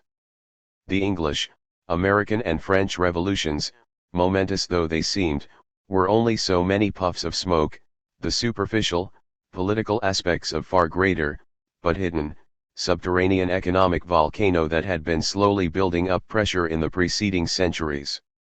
The first person to examine the significance and impersonal power of these economic forces was not, as is sometimes said, the iconoclastic revolutionary, Marx, in the 19th century, but the highly conventional son of a civil servant lawyer, a century earlier. It is Smith who first writes of the Industrial Revolution and predicts that, like the most fearsome lava flow, it will sweep over the industrial landscape, incinerating all the old political certainties as so much dead wood, destroying all that it touches. As with so many political activists, Smith's childhood was uneventful enough. He was brought up alone in Kirkcaldy, on the eastern coast of Scotland, by his mother, Margaret. His father had died before he was born, although it is only for psychologists to discern any effects here. But, certainly, the maternal bond was a particularly strong and lifelong one, and the father of laissez-faire economics also has a caring side. Smith proceeded smoothly from Kirkcaldy School to Glasgow and then Oxford universities, although he had a low opinion of the English institution. He describes it, disgustedly, as a place where the greater part of the public professors have, for these many years, given up altogether even the pretense of teaching. When, years later, he, 98, himself became professor of moral philosophy at Glasgow, he was a most scrupulous lecturer, not above putting on extra sessions of related topics that students might find interesting or useful. His public lecture was given first thing each weekday, followed by seminar discussions the rest of the morning, with additional lectures in the afternoon, finally finishing off with extra tutorials for selected students. As a perk, not a punishment, of course. Not to mention time for the considerable amounts of extra administrative work that he found for himself.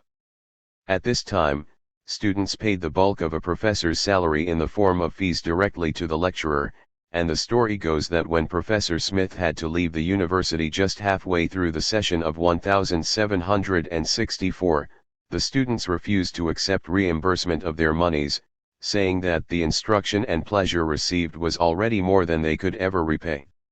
Had they known that Smith merely planned a grand tour of Europe in charge of two young dandies, a privilege offered in return for acting as their chaperone, they might have changed their minds.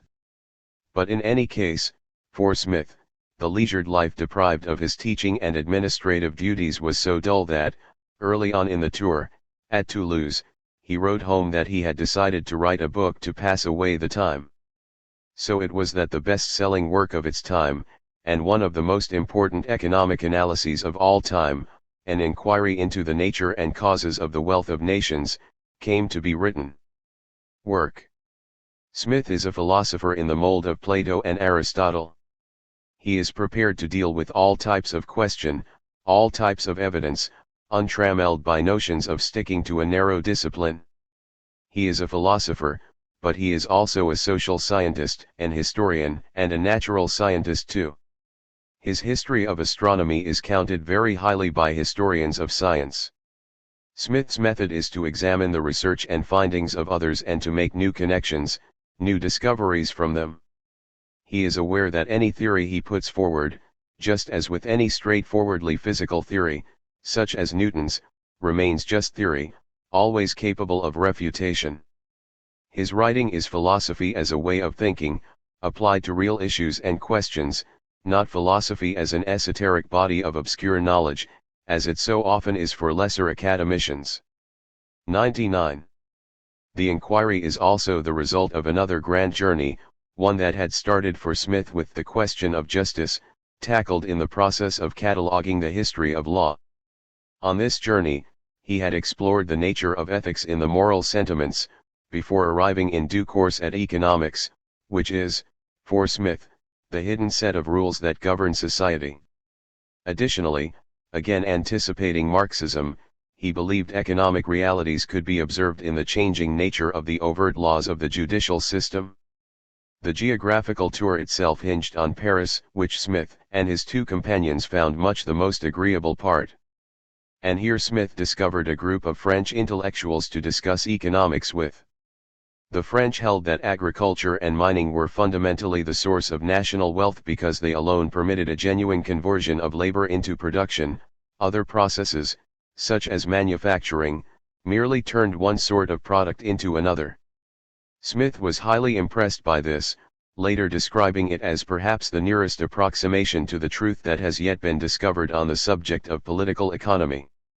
When the tour eventually finished, Smith returned to the British Isles, and completed his book, aided by discussions with other intellectuals, such as Benjamin Franklin, then visiting London, and incidentally dispatching Thomas Paine to the New World to start a revolution. Indeed, The Wealth of Nations itself was published in 1776, the year of American independence. At the time, Smith was concerned that his work might be felt to be controversial. After all, he described it ironically in a letter as a very violent attack upon the whole commercial system of Great Britain, but his worries proved to be unnecessary. The book simply became a bestseller, highly sought after and popular, with its author a correspondingly popular and increasingly wealthy man. Yet, in line with his dry reputation, Smith continued to live quietly and gave away most of his newfound riches to charity, anonymously. So what did this bestseller reveal? In the inquiry, Adam Smith writes of 4 stages in society: an age of hunters, one of shepherds, an agrarian age, and finally an age of commerce. Society, he says, only begins to need laws and government in the second stage. The age of shepherds is where government commences. Property makes it absolutely necessary, as he puts it in one of his lectures on jurisprudence. 100. The wood of the forest, the grass of the field, and all the natural fruits of the earth, which, when land was in common, cost the laborer only the trouble of gathering them, come, to have an additional price fixed upon them. Animals begin to belong to people, and shepherds, unlike hunters, are concerned with future planning as well as with the present. In seeing the need to protect property as the origin of government, and hence of society, Smith is following Locke. However, unlike Locke, he also sees the process as bearing rather unequally on the citizens. Civil government, so far as it is instituted for the security of property, is in reality instituted for the defense of the rich against the poor, or of those who have some property against those who have none at all. This is a radical insight. This is also a little like Rousseau, who had spoken of the rich man's advantage over the poor. But Smith's perspective on savage man is very different. He writes, in what could be an impassioned plea for the welfare state. Among the savage nations of hunters and fishers, every individual who is able to work, is more or less employed in useful labor, and endeavors to provide, as well as he can, the necessaries and conveniences of life, for himself, or such of his family or tribe as are either too old, or too young, or too infirm to go a-hunting and fishing. Such nations are, however, so miserably poor that, from mere want, they are frequently reduced, or at least, think themselves reduced, to the necessity sometimes of directly destroying, and sometimes of abandoning their infants, their old people, and those afflicted with lingering diseases to perish with hunger, or to be devoured by wild beasts. Smith's starting point is that the central motivation of mankind is a desire for approval by others. Sympathy creates a social bond. Here, it should be explained that the ordering of the chapters in his books reflects Smith's view of the importance and explanatory role of the concepts. So, the first chapter of The Wealth of Nations is entitled, Of the Division of Labor. The first chapter of The Theory of Moral Sentiments, his other major work, if rather less influential, is entitled Of Sympathy. Human beings, Smith explains there, have a spontaneous tendency to observe others. From this, we turn to judging ourselves, and the moral identity of the individual develops. 101.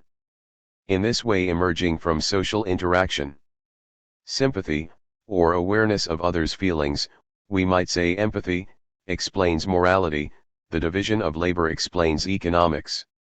A human being growing up in isolation, Smith thinks, will have no sense of right and wrong, nor any need for the concept. Without any communication with his own species, he could no more think of his own character, of the propriety or demerit of his own sentiments and conduct, of the beauty or deformity of his own mind, than of the beauty or deformity of his own face. In his ethics, as in his economics, Smith is scientific in intention. He is aware of the possibility of self-deception, in both studies, and curses it as the source of half of the disorders of human life. If only, he wrote in the Moral Sentiments, we could see ourselves as others see us, a reformation would be unavoidable. We could not otherwise endure the sight. However, it is self-interest that underpins the economic system. In his most famous epigram, he says, it is not from the benevolence of the butcher, the brewer, or the baker, that we expect dinner, but from their regard to their own interest. The individual does not intend to promote the public interest, but intends only his own gain, and he is in this, as in many other cases, led by an invisible hand to promote an end which was no part of his intention. Smith illustrates the role in economics of the division of labor by considering the increase in productivity possible by changing the process of manufacture of a pin in a pin factory. Acting alone, one man could scarce, with his utmost industry, make 1 pin a day, and certainly could not make 20. But if the work can be divided up, one man draws out the wire, another straights it, a third cuts it, a fourth points it, a fifth grinds it at the top for receiving the head. To make the head requires 3 distinct operations, to put on is a peculiar business, to whiten the pins is another, it is even a trade in itself to put them into the paper. 10 people, he suggests, could produce about 12 pounds of pins a day. There are in a pound upwards of 4,000 pins of middling size. Those 10 persons, therefore, could make upwards of 48,000 pins a day. But if they had all wrought them separately, they could certainly not each of them make 20, perhaps not 1 pin a day. 102. Smith then goes on to relate this to the accumulation of capital, the increase of employment, and finally the emergence of mechanisms to control the resulting tendency for wages to increase. So great are the advantages of this industrial approach, that even the humblest member of a civilized country is part of a complex system providing sophisticated goods and services. Compared indeed, with the more extravagant luxury of the great, his accommodation must no doubt appear extremely simple and easy, and yet it may be true, perhaps, that the accommodation of a European prince does not always so much exceed that of an industrious and frugal peasant as the accommodation of the latter exceeds that of many an African king, the absolute master of the lives and liberties of 10,000 naked savages. Another of the advantages of dividing up labor, specialising, is that people then think of ways of improving that specific task, improvements otherwise obscured by the complexities of the whole process. And the first chapter ends with the observation: if we examine, I say, all these things, and consider what a variety of labor is employed about each of them, we shall be sensible that without the assistance and cooperation of many thousands, the very meanest person in a civilized country could not be provided, even according to, what we falsely imagine, the easy and simple manner in which he is commonly accommodated. This Panglossian vision that everything is for the best in all possible worlds, mocked acerbically by Voltaire in his novel Candide, where no matter what disaster befalls the main character, he insists all is serendipity, is an indispensable element of Smith's analysis. In this, he is following a tradition that can be traced back to the Stoics of ancient Greece and Mesopotamia, indeed, before them, to Eastern notions of harmony. The tendency of supply and demand to reach an equilibrium, and of the market price to reflect the underlying natural price are part of this philosophy. Smith is sometimes vilified by those who aspire, at least, to be dog-eaters, for advocating laissez-faire economics, leaving things to sort themselves out without government interference. It is not so often recognized that this was because he himself certainly believed that if this were done the outcome would be not just acceptable, but 103. Vide Dr. Pangloss, the best possible for everyone. Free trade encourages countries to specialize in what they are good at, and forces them to give up doing what they are not. This results in more goods being produced in total, because they are produced more efficiently. The same applies on a regional level too. For example, within a state, improving road links may remove physical obstacles to trade, with the effect of making a region's special wine or woolly jumpers worth transporting to the rest of the country. However, as poorer regions also know, the reverse is also true. Large efficient companies outside the region can move in and displace even the last few small cottage industries of the local communities. The overall gains may still be at the clear expense of the small region. There are practical restraints on this policy, but it provides a set of clear economic targets to aim at. In domestic affairs, the state is left with a minimal role, but for Smith it is not just in defense and law and order, but also in providing many of those services that commerce will not bother with, such as building sewers or bridges and providing elementary schools. And not all enterprises are even best in private hands. Smith offers transport as an example. A privately owned road can be profitable even when poorly looked after by the unscrupulous, so it is better for the state to provide them and maintain higher standards. Conversely, canals must be maintained, otherwise the private owner can make no money out of them, so they can be left in private hands. As far as education goes, Smith recommends the practice current then in Scotland, and which he himself had experienced, of making teachers and professors depend upon the satisfaction of their classes for their wages. Where this link is broken, Smith warns, slackness obtains, as at Oxford. With taxation, Smith lays down 4 principles. Smith generally has something of a quaternate turn of mind. First, taxes should be based on ability to pay. Second, tax policy should be made publicly known and therefore predictable. Third, taxes should be collected with the convenience of the taxpayer in mind. Finally, this should all be done with a minimum of administration or other expense. Today we might add 5th and 6th principles of proportionality and choice. Taxes should not be levied on essentials, such as food or water, nor should they be so great as to be effectively punishments for an activity, for example, smoking or drinking alcohol. Environmentalists might amend this with the 7th principle of 104. Encouraging sustainability and avoiding damage to the ecology of the country. Smith notes that the division of labor is limited by the size of the available market. In a village, the specialization is less, in a town it is more. In the town, carpentry, joinery, cabinet making, wood carving are separate occupations of different skilled people.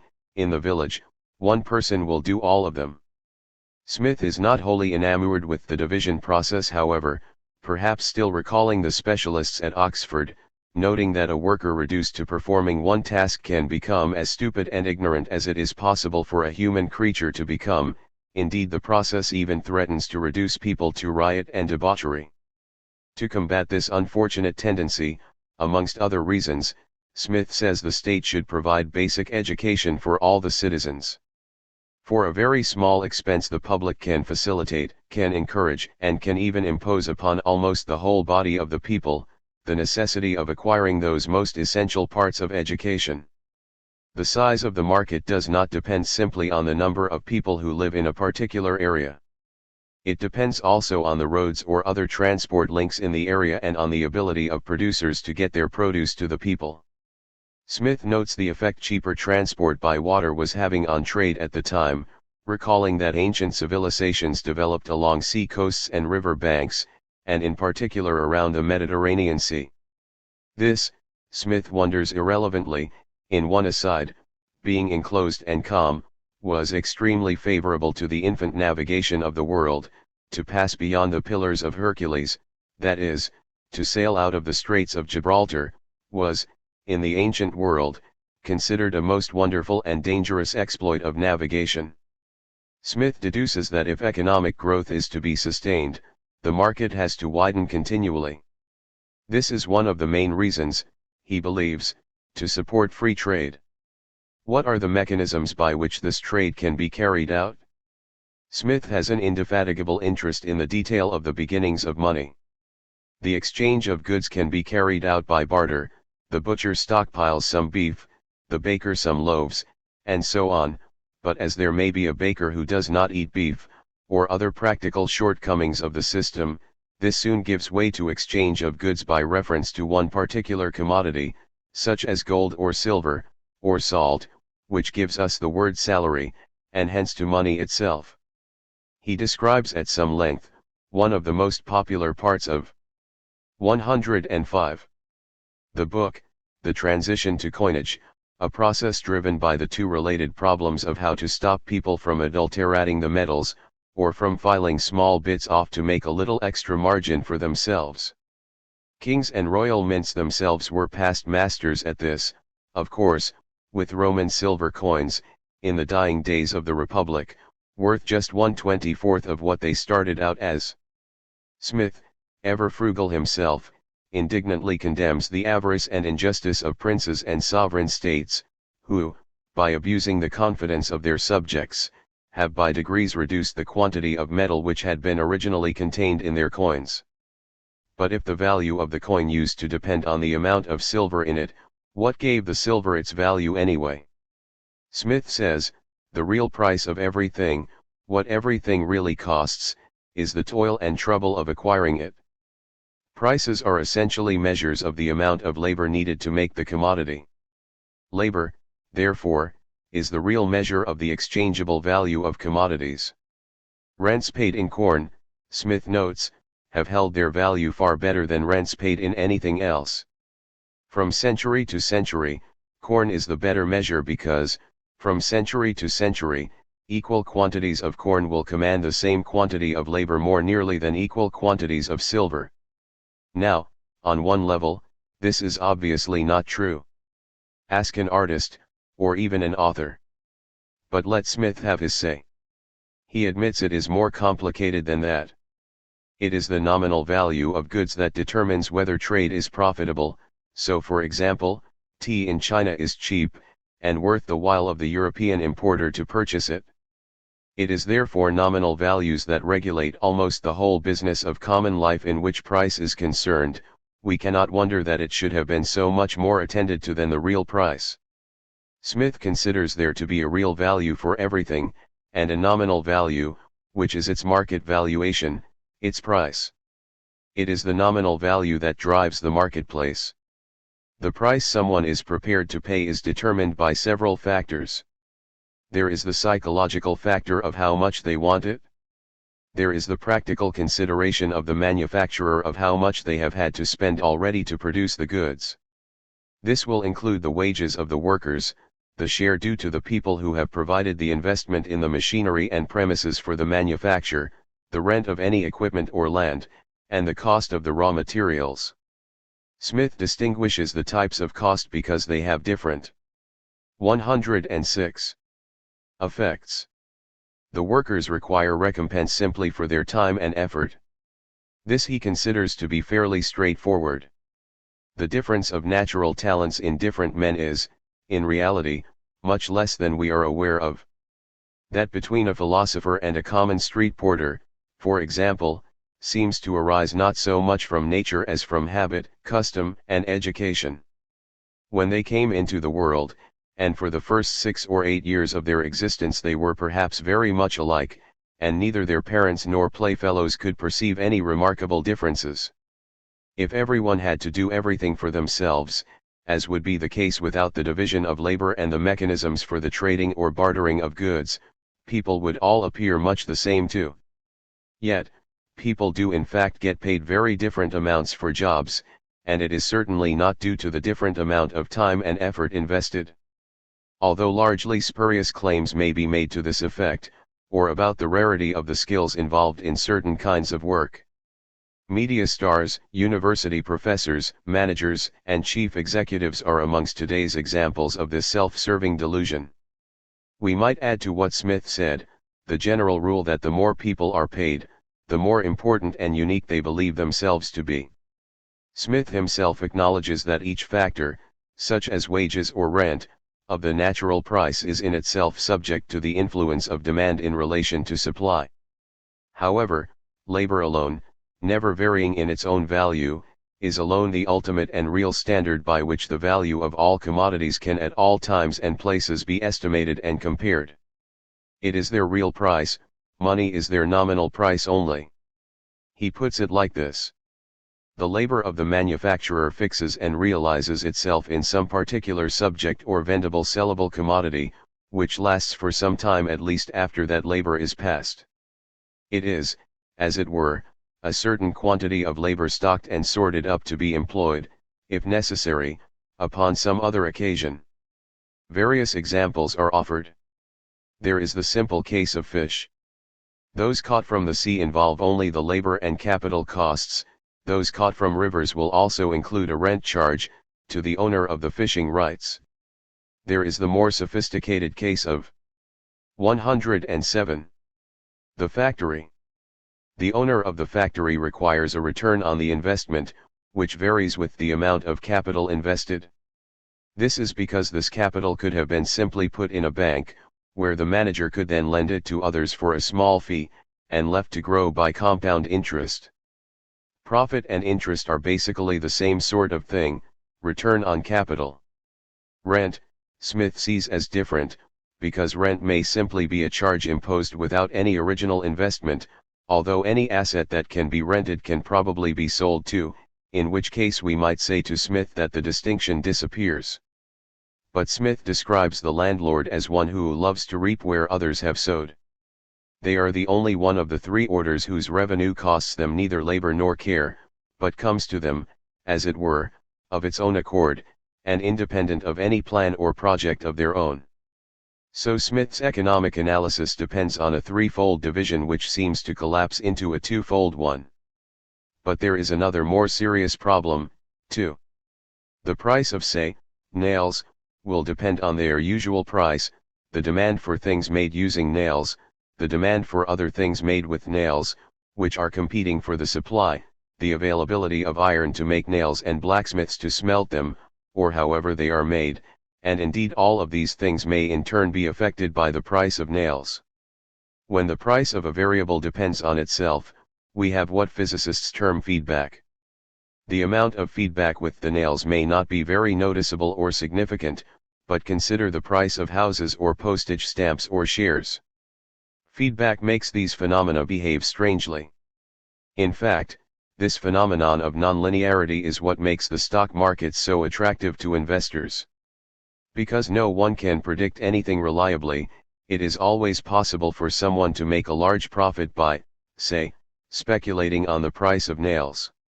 Smith accepts that supply and demand are complex and cannot be represented by any simple, linear, relationship. Take wages, for example. The only real component of wages, he says, is the amount necessary to keep the worker alive, although Smith does insist that the subsistence wage is actually a bit more, that which is consistent with common humanity. But in any case, in a growing economy, there may be a shortage of workers, obliging the employers to compete amongst each other for the workers, particularly by raising wages. He compares the experience of the then tiger economies of Britain and America with the static economy of China, and the shrinking one of Bengal, concluding that it is not the actual 108 greatness of national wealth, but its continual increase, which occasions a rise in the wages of labor. This improvement of the lower ranks is not an inconveniency but a moral necessity, for no society can surely be flourishing and happy, when the greater part of the members are poor and miserable. It is but equity, besides, that they who feed, clothe and lodge the whole body of the people, should have such a share of the produce of their own labor as to be themselves tolerably well fed, clothed, and lodged. But in the absence of economic growth, Smith predicts that wages will be forced down to the subsistence level. Smith details the all-important subject of wage levels a bit more precisely too. There are several components. There is the unpleasantness factor. Unpleasant work will be avoided if the worker can subsist without doing it, and therefore the employer must raise the wage to compensate. Smith assumes all work to be basically worse than not working, toil and trouble, an assertion which may not be universally true. Unemployment itself can be a heavy burden, but surely is a reasonable approximation. Secondly, work which requires skill or training is like work which requires an expensive machine. The cost of hiring a professional must reflect this. Smith thinks work which is irregular may attract an extra premium, although we might argue that this is clearly not the case with casual work such as that epitome of low-paid work, picking harvests for farmers. Jobs requiring people to step back slightly from their own selfish interests, such as being a doctor, also need to be given additional rewards. Smith observes that people tend to be optimistic about their chances of success in life.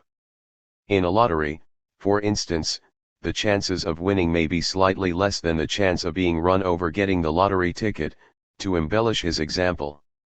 People will tend to feel optimistic and sure that this sort of reality does not apply to them. Indeed, they may behave irrationally by buying several tickets, irrationally, since even if they bought all the tickets in the lottery, they would still end up with less money than they had put in. Similarly, Smith notes, people will not pay a small premium for insurance against fire, because they believe that this misfortune will not befall them anyway. For this reason, jobs involving a calculation of risk, such as being a soldier, or even taking on difficult legal cases which require winning, may not obtain the extra premium that the market should determine, if everything was worked out logically. 109. Smith's legacy is to explain economics in terms of the circulation of goods and materials, acted upon, as Locke, too, says, by labor. But Smith distinguishes the different characteristics of capital and income, and explains the significance of savings. He begins by observing that capital is of two types, fixed and circulating. Fixed capital is like the lathes in a factory, or the skills of their operators.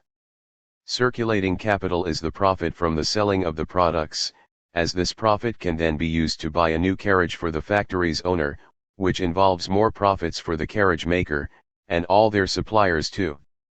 Because of this, it is circulating capital that keeps the economy going, and only certain parts of the economy produce it. Civil servants, teachers, and soldiers, for example, do not produce any circulating capital, although they may be useful for other reasons. It could be said, indeed, that they may facilitate others in the making of circulating capital, thereby increasing the amount of circulating capital.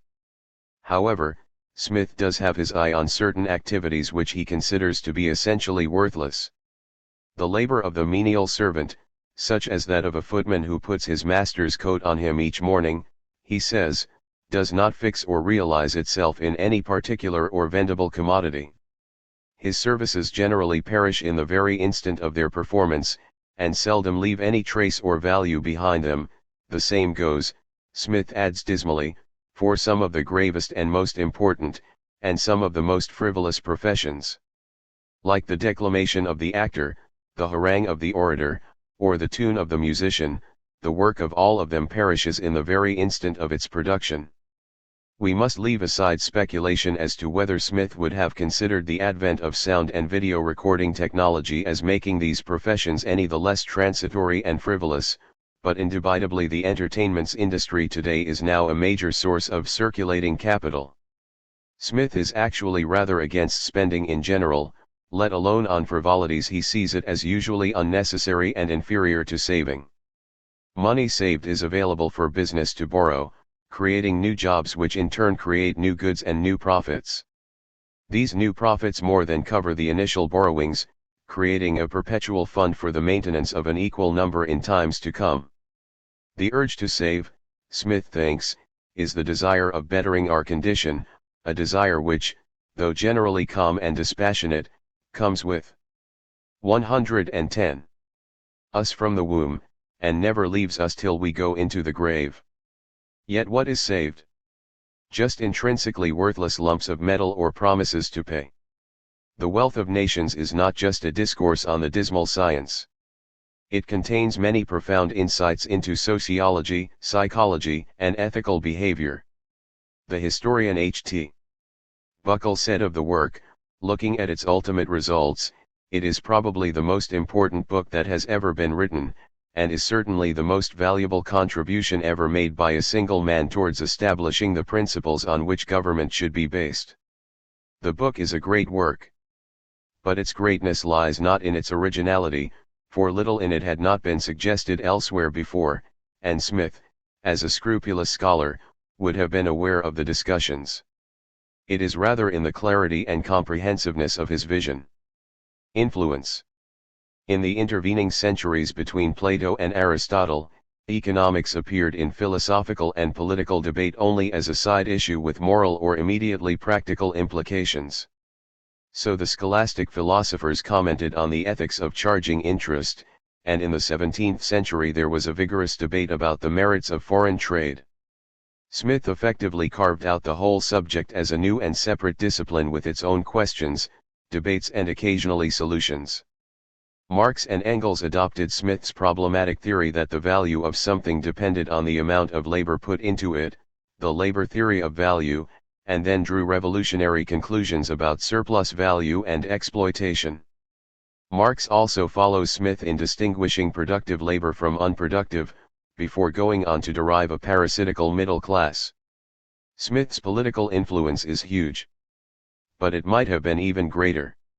A major part of the theory of moral sentiments concerning lawmaking and government, although labored over for many years, was never completed to the scrupulous Scott's satisfaction and, just before he died, perhaps thinking of his friend David Hume's famous epigram about works of sophistry and illusion, he stuffed it into the fireplace and consigned it to the flames.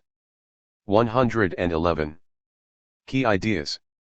Smith describes the hidden hand of economics that guides all our actions and decisions. In fact, he makes a powerful case for leaving government, especially trading policy, to the hidden hand. Yet there is also a desire for approval by others, which can lead to conflict and upset the natural order.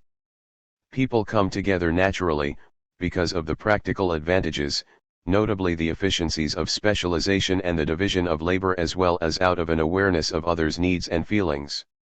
Because civil society is concerned with property rights, it inevitably discriminates against the poor in favor of the rich. Key text. Adam Smith's An Inquiry into the Nature and Causes of the Wealth of Nations, 1776. 112. Timeline, From Air Travel to the First Railways. 1780. This year marks a period of great technological advances. but the technological changes also result in great political stresses. In this year, the mundane but important invention of the fountain pen. 1785. The first air crossing of the English Channel, by Blanchard and Jeffreys in a hot air balloon. The first successful balloon flight at all had only been 2 years earlier, by the Montgolfier brothers. 1786. The first interior, gas-powered, lights for houses used, in German homes. Meanwhile, in Japan, a famine claims over 1 million lives. 1788. The first convicts are transported to Australia, where the native peoples are being brutally displaced. 1791. Thomas Paine writes The Rights of Man against a background in Europe of the fall of the Bastille, 1789, as part of the French Revolution and a clampdown generally on the freedom of its citizens. However, this is also the year a bill is introduced by William Wilberforce in the English Houses of Parliament to abolish slavery. 1793. Meanwhile, in the newly United States, a law is passed requiring escaped slaves to return to their owners. In revolutionary France, the Reign of Terror rages, one arguably less terrible effect of which is that compulsory education from the age of 6 is introduced. 1795. William Pitt introduces income tax in England as an emergency wartime measure, supposedly temporary. In France, Camaseries begins to develop the Napoleonic legal code, and, a year later, the country goes metric. 113. 1800. Britain, now at the height of its industrial revolution, produces over 250,000 tons of iron a year and dubs itself workshop of the world. For the first half of the 19th century, Britain alone accounts for 1/4 of the world's trade. Alessandro Volta invents a portable means of storing electricity, the battery. 1801. The first railway begins to operate, but not for passengers. Horses haul wagons of fruit, vegetables, and coal along. 1804. Robert Trevithick builds the first locomotive, although the first commercially useful one has to wait until 10 years later, and George Stephenson. 1805. The first factory lights enable owners to increase working hours. A year later, the 500,000 cotton workers of Great Britain are working under the ghostly and inadequate illumination of gas lights. 114. 7 Marx and Engels, the Communist Manifesto. For all Adam Smith's economic logic, the tidy march of society towards industrial nirvana was to be upset by a scandalous pamphlet, produced by 2 Germans whose names would become infamous. For the next 150 years, from the 1840s to the 1990s, as eagerly anticipated by the pamphlet's authors, Karl Marx and Friedrich Engels, the world appeared increasingly to split into 2 great warring camps, a capitalist West, and a communist vanguard, centered on the Soviet Union and China. The Communist Manifesto opens with the famous promise, "Let the ruling classes tremble at a communistic revolution. The proletarians have nothing to lose but their chains. They have a world to win." Alas, of course, reality was never so simple, as many failed communist societies could testify, not to mention failed anti-communist dictatorships. But for a century at least, it seemed as though Marx was right, and it would be a straight fight between the workers' forces calling for common ownership of the means of production, and an increasingly beleaguered and unpopular elite clinging to private ownership. It also seemed it must be true that certain macroeconomic factors were all that created and defined societies and the lives of their citizens. Karl Marx and Friedrich Engels wrote a great deal, of a largely rather turgid quasi-economic variety. There are not just the 3 voluminous parts of Das Kapital, but also the critique of Hegel's philosophy of right, in which Marx and Engels declared that religion was the opium of the people, and the theses on Feuerbach, in which it is observed that philosophers have only interpreted the world in various ways, the point is to change it. Not to forget the numerous essays on religion, on literature and art, on Ireland and so on, nor other documents such as letters and correspondence. From these last, differences of approach between the two men can be seen. Much of historical communism, in fact, followed Lenin's interpretation of 115. Engels, rather than Marx himself. Perhaps that is why Marx is said to have declared sadly in a letter to a friend towards the end of his life, "All I know is that I am not a Marxist." But in this chapter, at least, Marx may be taken as a shorthand for the work of both men. Anyway, considerately for the workers of the world, their views are essentially encapsulated in just one document, the relatively short and colorful Manifesto for the Embryonic Communist Party, written in German, printed in London and speedily translated into French in time for the insurrection in Paris of June 1848. 1848 was the year of revolutions in Europe. Protests rocked not only Paris, but Rome, Berlin, Vienna, Prague, and Budapest. The Paris insurrection in particular started, as street protests against royal interference in civil government developed, on resentment at the perceived betrayal of the principles of the 1789 revolution, which had promised not only liberty but, more problematically, equality as well. After troops fired on crowds, it did indeed escalate into the provisional government of the Second Republic, which promptly cracked down on the protesters even more harshly than the first one had done. The other revolutions of that year too quickly fizzled out in failure for the working class, beaten back by the bourgeoisie, as was to happen time after time again, to Marx and Engels' frustration. Nevertheless, this was the backdrop to the Manifesto, a chaotic period in which there seemed to be a new class of worker, facing a new type of exploitation, a situation which had, to be sure, already engendered the new political movement of socialism. But neither Marx nor Engels ever had much time for socialism, which they considered a middle-class concern, respectable to the bourgeoisie where any decent doctrine should have been subversive.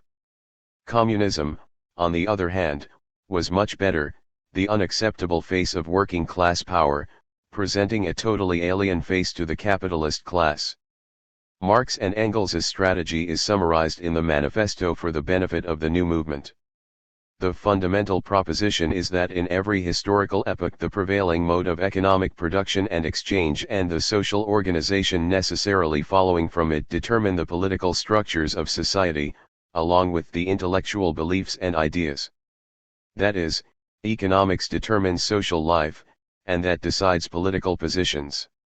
In one of the Manifesto's more memorable phrases, and one that has become part of the shared consciousness, true or false, of the modern world, Marx and Engels argue that it therefore follows that the whole 116 history of mankind has been a history of class struggles, contests between exploited and exploiting, ruling and oppressed. This idea, as Engels ambitiously puts it in the preface to the English version of the Manifesto, is comparable to Darwin's theory of evolution. Marxism is the theory of the evolution of societies.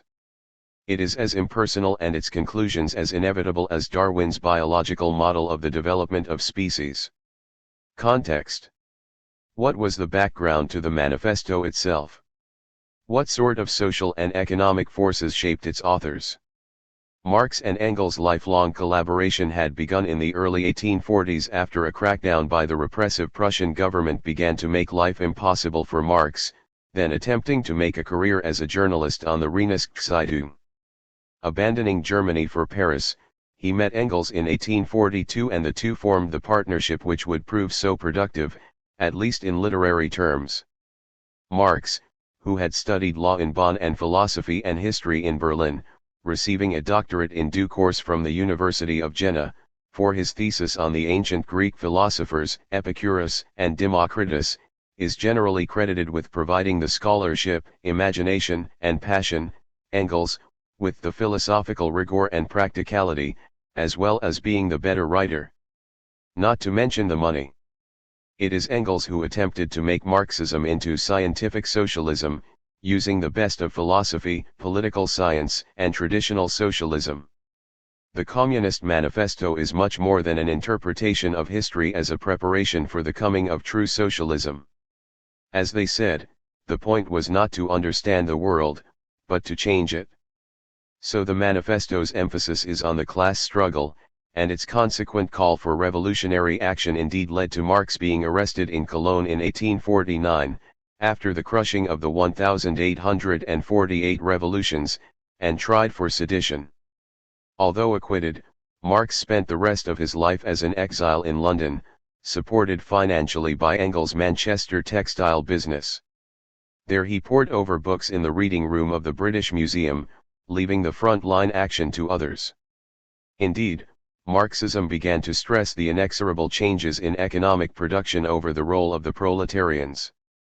Marx, the individual, lived a rather sad and lonely life of straitened circumstances, if not true poverty, apparently deeply affected by the 117 early deaths of 4 of his 7 children from malnutrition and poor living conditions. The son of a wealthy German lawyer, who had renounced his Jewish faith in order to progress in his career, he married the most beautiful girl in Trier, the daughter of the Baron of Westphalen, Jenny, to whom in due course it fell to pawn the family silver, marked with the crest of the Dukes of Argyll, and cope with Marx's unfaithfulness, which had produced an illegitimate child by one of their servants. In between, she had to edit and write out many of the revolutionary scripts. How great an input Jenny Marx may have had into the manifesto is unknown, but it may well have been more than is conventionally acknowledged. All the while, Marx vowed never to allow bourgeois society to make him into a money-making machine, and money that was given to him or otherwise came to the family was frequently expended rather ineffectually on either revolutionary projects, school fees, or just parties. In many ways, Marx's writings are a substitute for physical activity, revolutionary or otherwise. And in a way, he was a great snob, embittered by personal experience. Just before his death he observed that he was the best hated and most calumniated man of his time. But the manifesto dates from a more optimistic time in his life. It opens with a piece of literary braggadocio: "A spectre is haunting Europe, the spectre of communism." It was time, Marx and Engels contended, to meet this nursery tale of the spectre with the publication of the founding principles of the Communist Party. The key elements of this are the division of society into 2 groups, the bourgeoisie, who are essentially those rich people who either hire others to work for them, or simply own the factories the work goes on in, and the proletariat, being those who, having no means of production of their own, are forced to sell their labor in order to live. This division is traced back through time in an effort to show that it is a universal truth. Freeman and slave, patrician and plebeian, lord and serf, guild master and journeyman, in a word, oppressor and oppressed, stand in constant opposition to one another, always carrying out a battle, sometimes overt, sometimes covert, a fight that each time ended either in a revolutionary reconstitution of society at large or in the common ruin of the contending classes. The perennial claim of the liberals that class conflict is always only in the past, and that the world is now all middle class, is a sham. The modern bourgeois society that has sprouted from the ruins of feudal society, Marx writes, has not done away with class. 118. Antagonism. It has but established new classes, new conditions of oppression, new forms of struggle in place of the old ones. In the 1850s, the manifesto describes society as a whole already increasingly splitting up into 2 great hostile camps, into 2 great classes directly facing each other, bourgeoisie and proletariat. Although today, 150 years on, the proletariat, or full-time workers, often are the bourgeoisie too. But the words still strike a chord, for even as the workers are embourgeoisified, there develops what contemporary Marxists have described as the new unworking class, of casual laborers, the unemployed, the old, the mad and the sick, together making up a new underclass. And, as Marx continues, when we examine the characteristics of the new industrial society, we see that the bourgeoisie has established itself as the supreme power in the modern state, running the government, turning it into but a committee for managing the affairs of the whole bourgeoisie. The bourgeoisie, wherever it has got the upper hand, has put an end to all feudal, patriarchal, idyllic relations. It has pitilessly torn asunder the motley feudal ties that bound man to his natural superiors, and has left remaining no other nexus between man and man than naked self-interest, than callous cash payment. It has drowned the most heavenly ecstasies of religious fervour, of chivalrous enthusiasm, of Philistine sentimentalism in the icy water of egotistical calculation. It has resolved personal worth into exchange value and, in place of the numberless infeasible chartered freedoms, has set up that single, unconscionable freedom, free trade. In one word, for exploitation, veiled by religious and political illusions, it has substituted naked, shameless, direct, brutal exploitation. The bourgeoisie has also stripped occupations such as medicine and the law, the church and teaching, of their halos, turning everyone into its paid wage laborers. The family has been reduced by the bourgeoisie into a mere money relation, Marx adds, all somewhat unexpectedly. Unexpected, for Marxists should, in a sense, favor these changes. But the manifesto is sprinkled with barbed and sarcastic asides which are not intended to be wholly consistent with its central arguments. It is almost as if a doctoral student's philosophical essay had fallen into the hands of an 119. Overzealous newspaper sub-editor, a perspective which may, in fact, not be so far from the mark. In industrial society, the workers themselves become mere appendages of machines, of whom only the most simple and monotonous activity is required. The lower strata of the middle class, the shopkeepers and tradespeople, sink gradually into the proletariat, as the capitalists render their skills irrelevant by the might of their new methods of production.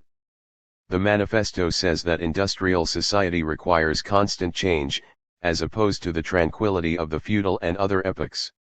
Constant revolutionizing of production, uninterrupted disturbance of social conditions, everlasting uncertainty and agitation distinguish the bourgeois epoch, it warns, in one of its prolonged if rather tiring bouts of ironic, oxymoronic language. Similarly, bourgeois society relies on a constantly expanding market, a claim we have already seen with Adam Smith's analysis of the creation of wealth. The industries demand raw materials from ever more obscure and remote sources, and must persuade consumers of new and exotic needs, thus creating a world market. The same applies in the intellectual sphere, with the rise of a world literature. Legal systems, governments, and methods of taxation must transcend any frontier. The most barbarian nations are dragged into the impossible equation, with the cheap prices of commodities the heavy artillery with which the bourgeoisie forces the barbarians to capitulate. All nations, on pain of extinction, are compelled to adopt the capitalist mode of production. Modern bourgeois society with its relations of production, of exchange, and of property, a society that has conjured up such gigantic means of production and of exchange, is like the sorcerer who is no longer able to control the powers of the nether world whom he has called up by his spells. The insatiable forces of production even begin to threaten their bourgeois midwives, and, through continual crises, the whole of bourgeois society. But it is not only these forces that undermine the system. By creating the proletariat, the bourgeoisie has already forged the weapons that bring death to itself. At first the counter-struggle is carried out by a few individuals, polite coughs from Marx and Engels, with the laborers still an incoherent mass. But with the growth of industry, the strength of 120. The workers increases, and as it grows the workers become more conscious of this strength and their power. At the same time capitalism is forced to worsen both wages and conditions for its workers, thereby inadvertently causing the growth of workers' clubs to protect their wages. Thus are unions born. This is where the tone of the pamphlet changes, as Marx and Engels change from analysts to activists, seeing in the unions the bourgeoisie's eventual grave diggers. Hitherto, every form of society has been based, as we have already seen, on the antagonism of oppressing and oppressed classes. But in order to oppress a class certain conditions must be assured to it under which it can, at least, continue its slavish existence. The serf, in the period of serfdom, raised himself to membership in the commune, just as the petty bourgeois, under the yoke of feudal absolutism, managed to develop into a bourgeois. The modern laborer, on the contrary, instead of rising with the progress of industry, sinks deeper and deeper below the conditions of existence of his own class. He becomes a pauper, and pauperism develops more rapidly than population and wealth. It is because the bourgeoisie is incompetent that it is unfit to govern, the manifesto adds, with unusual reasonableness. Unfit, because it cannot stop its slaves sinking in poverty to such a point that it ends up feeding them. What the bourgeoisie therefore produces, above all, is its own grave diggers. Its fall and the victory of the proletariat are equally inevitable. The manifesto does not propose that communists form a separate party from the proletarian movement as a whole, as they should have no interests separate and apart from the whole. Communists are only the most advanced and resolute part of the working class. They understand better than the rest that the abolition of the institution of private property is essential, for property represents, as Smith puts it, stored up, or, as the manifesto puts it, expropriated, labor. However, with Marx's definition, since the wage laborer only receives the bare subsistence necessary to continue working, private property necessarily represents exploitation. Or, in the famous phrase of Pierre-Joseph Proudhon, Marx's contemporary and the first anarchist, property is theft. But the manifesto does not believe that revolutionaries need to be prepared to enter into long arguments on economics, advising them. 121. To say instead, don't wrangle with us so long as you apply, to our intended abolition of bourgeois property, the standard of your bourgeois notions of freedom, culture, law, etc. Your every ideas are but the outgrowth of the conditions of your bourgeois production and bourgeois property, just as your jurisprudence is but the will of your class made into a law for all. Far better simply to enumerate the generally applicable requirements of communist revolution, as Marx and Engels go on to do. These are offered in pocket summary form as a series of 10 or so points, simple to remember. Abolition of land ownership and rents, a heavy progressive income tax, abolition of all inheritance rights, confiscation of the property of all those who no longer live in the state, or who rebel against the new government, centralization of all capital and credit in a state bank, central state control and ownership of the means of communication and transportation, increased state production through factories and farming, development of underused land, equal liability of all to labor, new armies of workers, especially to work the land, disappearance of the distinction between town and country, population distributed evenly over the country. And, lastly, free education for all in state-run schools, preparing the children for work in the new industries. In the meantime, the manifesto concludes, communists should support every revolutionary movement against the existing social and political order, bringing to the fore, as the main issue, the property question. This should be done, no matter what its degree of development at the time, by which Marx and Engels mean the political aspects rather than the economic stage prevailing. It was left to Mao Zedong in China to make the important doctrinal changes necessary to allow communist theory to apply to pre-industrial peasant societies, the kind of societies where it actually took root to some extent, as it had done earlier in Russia. Otherwise. 122. The manifesto presses for unionization and makes it clear that for communists the only way forward is the forcible overthrow of existing social structures. Let the ruling classes tremble at a communistic revolution. The proletarians have nothing to lose but their chains. They have a world to win. According to the authors, in this battle the communists are assured of eventual victory thanks to two things.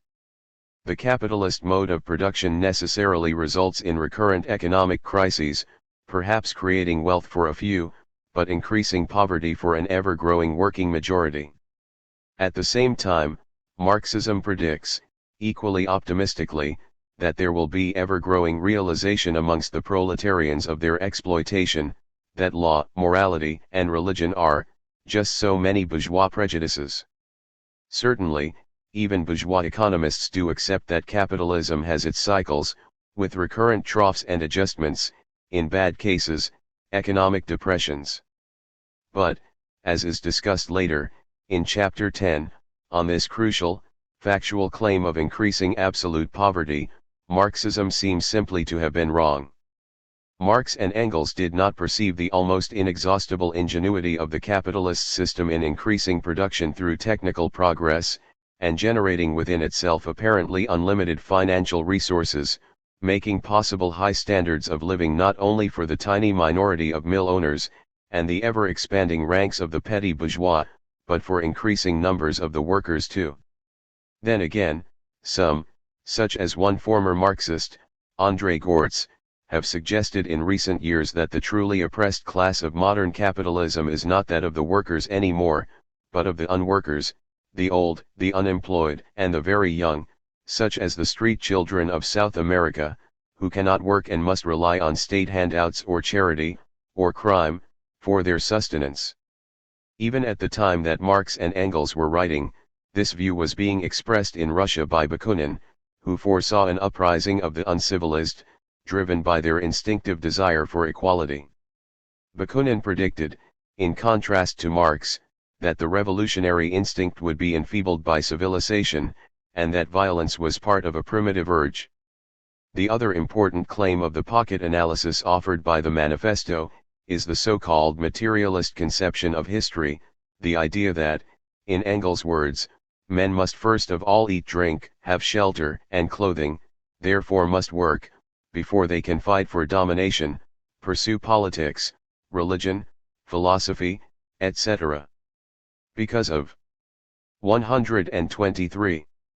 This realization, attention shifts from the activities of the leaders to the experiences of the led, from the kingly individuals of conventional history towards the social trends of economic science. By deciding that the battles of conventional political history are of little importance, Marxism instead raises to prominence another ongoing struggle, one that changes from epoch to epoch but remains essentially the same, the struggle of the exploited against their oppressors. These are essentially two classes, defined by the knowledge, consciousness, of the exploited that they are oppressed. Although Marx recognizes the gradations of social class, he rejected them as unimportant, as he did also the nationalistic impulse, and the motivation of racism which had produced the slavery of the 19th century. In the Communist Manifesto, Marx and Engels were confident that each stage of society, Asiatic, ancient, feudal, and bourgeois, was both necessary, and invariable.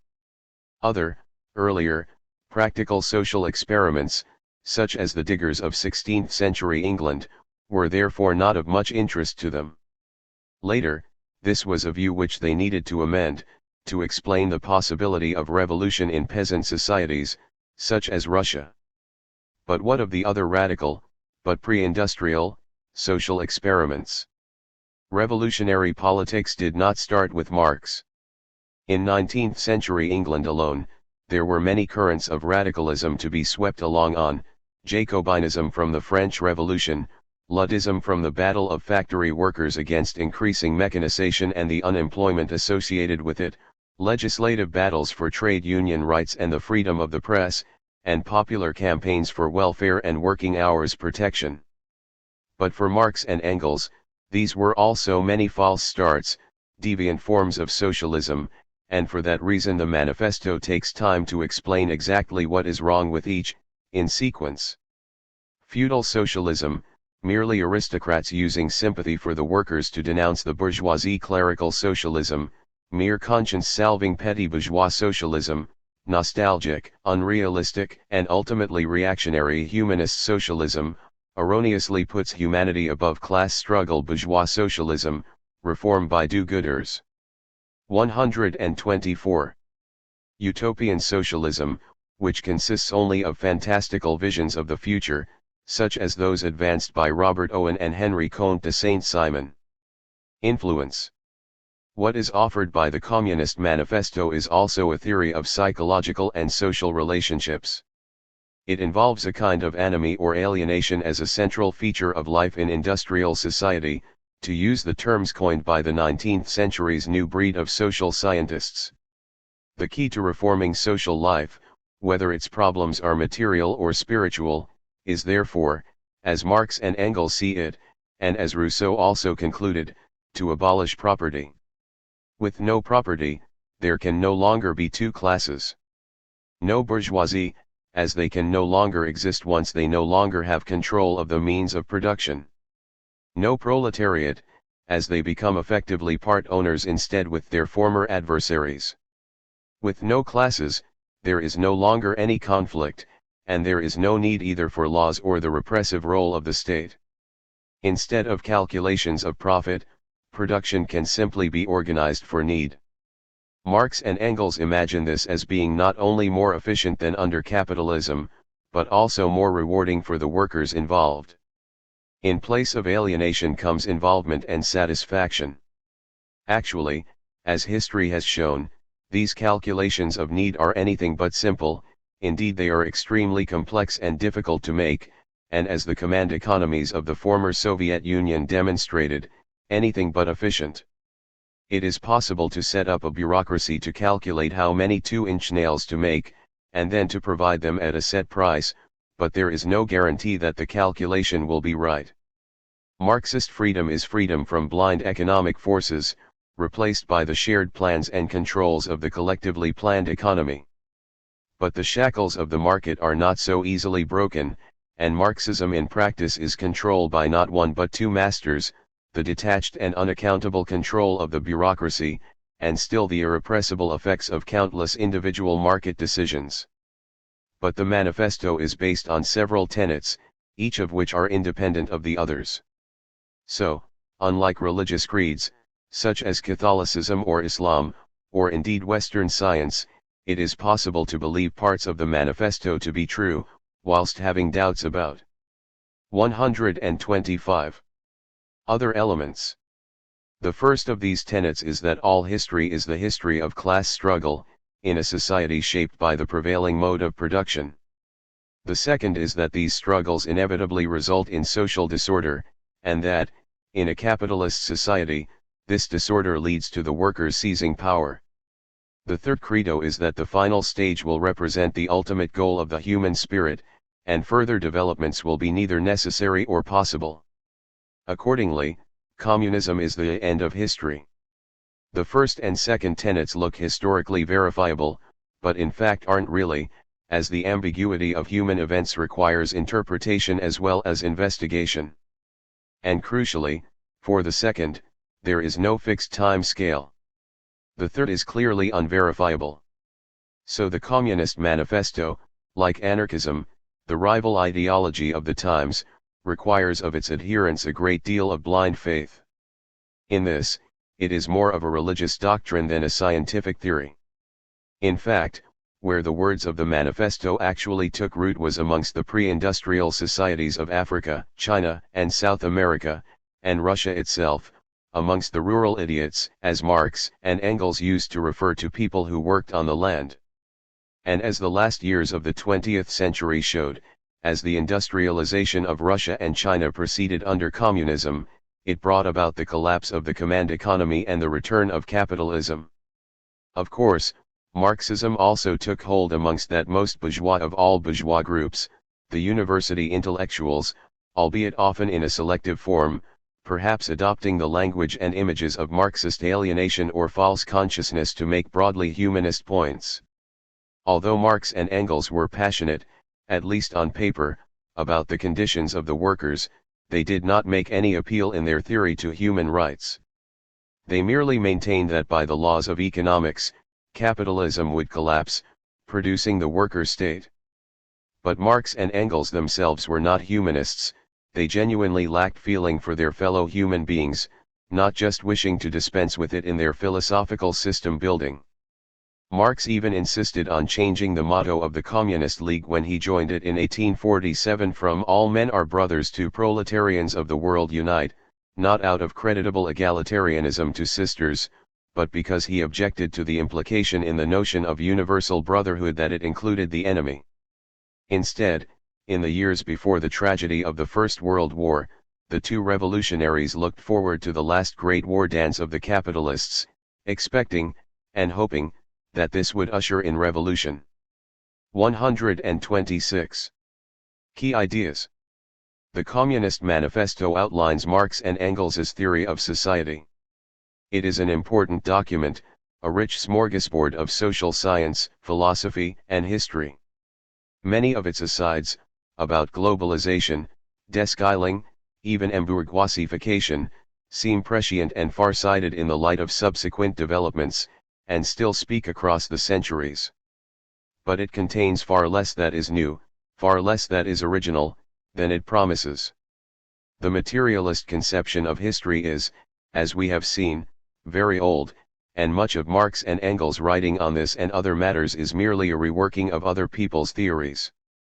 The dialectic itself, with its notion of two classes fighting each other, before destroying themselves to produce a new class, can be seen in non-materialist form in the philosophy of Hegel, along with a version of the evolution of history, and much of that is borrowed from Plato. Many of the manifesto's economic insights are conventional in both scope and nature. Nonetheless, Marxism has been a powerful force in shaping society, whatever the flaws and inconsistencies in its theoretical base. Since the 1980s, with the implosion of the Soviet Union, and the conversion of even old communist societies, such as China and Cuba, into proto-capitalist economies, the legacy of the manifesto is today an almost mundane one. The future may reveal Marxism as no more than an historical cul-de-sac. But, if it is, then it is at least one which did shift attention away from the bourgeois agenda of 19th-century politics, mitigated by the charitable intentions of paternalists and liberals, towards a more holistic calculation of the respective rights and duties of rich and poor within capitalist society. Key text. Karl Marx and Friedrich Engels' Communist Manifesto, 1848. 127. Timeline, from roads paved with tarmac to roads paved with gold. 1806. The U.S. federal government bans importation of slaves, but the law is not enforced. 1810. John Macadam begins a road program in England, giving his name to the new technique of surfacing roads. The first canned food is made, but the process is very risky and prone to poisoning purchasers. 1811. Jane Austen writes Sense and Sensibility, published in the same year as protests against the gradual mechanization of factories erupt as the Luddite riots. 1819. The Factory Acts in Britain forbid the employment of children under 9 in cotton factories. Even with its limited scope, the law is largely ineffective, and it is not until 1838 that a general restriction on workers under 9 years of age comes into force. 1821. James Mill publishes his essay on government, and James Faraday discovers the principles of the electric motor.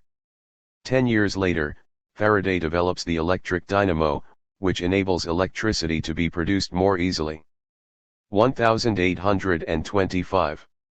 The first passenger railway, the 43 kilometers of the Stockton to Darlington line, is opened. 1828. Peasant revolts in Russia, reacting against harsh feudal conditions, become a regular occurrence and remain so for a generation. Revolutions in the rest of Europe peak 20 years later. 1829. Niepce and Daguerre's photographic process results in the first true photographs. The daguerreotype, which uses silver salts, follows 9 years later. 129. 1830. The first person is killed by a train. 1831. Charles Darwin travels on HMS Beagle as naturalist for a survey of coral formations. Working out the implications will take him another 20 years. 1834. 6 Dorset labourers, the Tolpuddle Martyrs, are transported to Australia for their part in an attempt to set up a trade union. Instead, the British devise the workhouse system to deal with the problem of unemployment and, later in the century, the first concentration camps, in South Africa. 1836. And it is in Britain that the government starts to record the birth, marriage, and death of its citizens centrally by law, the first time this is believed to have been attempted. 1840. The penny post is introduced in London. Envelopes are invented shortly afterwards, too. But the 1840s are a period of corn and potato famines in Ireland and throughout Europe, and the railway-led boom collapses. 1841. At this time, the U.S. imports 135,000 slaves a year to toil for its 17 million population, which is slightly less still than Britain's, at just over 18 million. 1842. The Chinese are forced to sign the hated unequal Treaty of Nanjing, giving the European imperialist powers extensive rights in the East. 1848. Beginning of the Californian Gold Rush. This is the time of a massive increase in emigration from Europe to the New World. And John Stuart Mill's The Principles of Political Economy is published. 130. 8. The Principles of Political Economy, J.S. Mill and the Limits of Government. At the time Mill was writing, the new science of economics, inaugurated, at least as a popular subject, largely by Smith, was vexed by problems resulting from the country's involvement in wars against Napoleon. The recently founded Bank of England had had to default on repayments of the national debt, new taxes were causing controversy, and inflation was upsetting economic relationships as workers found their wages buying less and less food. It was a situation that required a systematic approach, so stepped forward the utilitarians. Leafing through a copy of Joseph Priestley's pamphlet, An Essay on Government, Jeremy Bentham found a system for grounding the authority of the law on the principle of maximizing the happiness of the greatest number. This was the essence of utilitarianism, and Bentham wrote about it, notably in the introduction to the Principles of Morals and Legislation of 1789, when not working on his attempts to construct a large circular prison, the Panopticon, where everything the prisoners did could be watched. Utilitarianism has become, as much as anything, the founding principle of Western liberal democracy. After all, if everyone is equal, and they all have a vote, then the politically shrewd, if not the right, policy will be something pretty close to this method for pleasing the maximum number of people. Bentham's own aims were slightly different, however. He had only wanted to systemize the study of society and found in the process that he had produced a system for evaluating both social and individual action. Only later, would John Stuart Mill, whose education was under Bentham's watchful gaze, adapt and adopt Bentham's philosophic calculus for his progressive, egalitarian vision of liberalism. Whilst Bentham was the son of a lawyer who became a political theorist after his 131 attempts to construct the Panopticon were thwarted, Mill's political interests went much wider. Mill spent most of his life as a clerk in India House, London, with a brief spell as a member of Parliament, particularly interested in women's rights, constitutional reform, and economics. He also believed, unlike Bentham, that some forms of happiness were better than others. Which, essentially, relegated the pleasure principle to second place, behind some sort of notion of values. Mill's version of utilitarianism holds that allowing people to decide for themselves as much as possible increases the general happiness, thereby arriving at a philosophy arguing in favor of liberty of thought, speech, and association. Mill reflects his upbringing by his immersion in utilitarian theory and accepts that the greatest happiness of the greatest number is the goal of sound social policy. However, in his 20s the effects began to wear off, as Mill discovered, like Smith, the importance of the moral sentiment.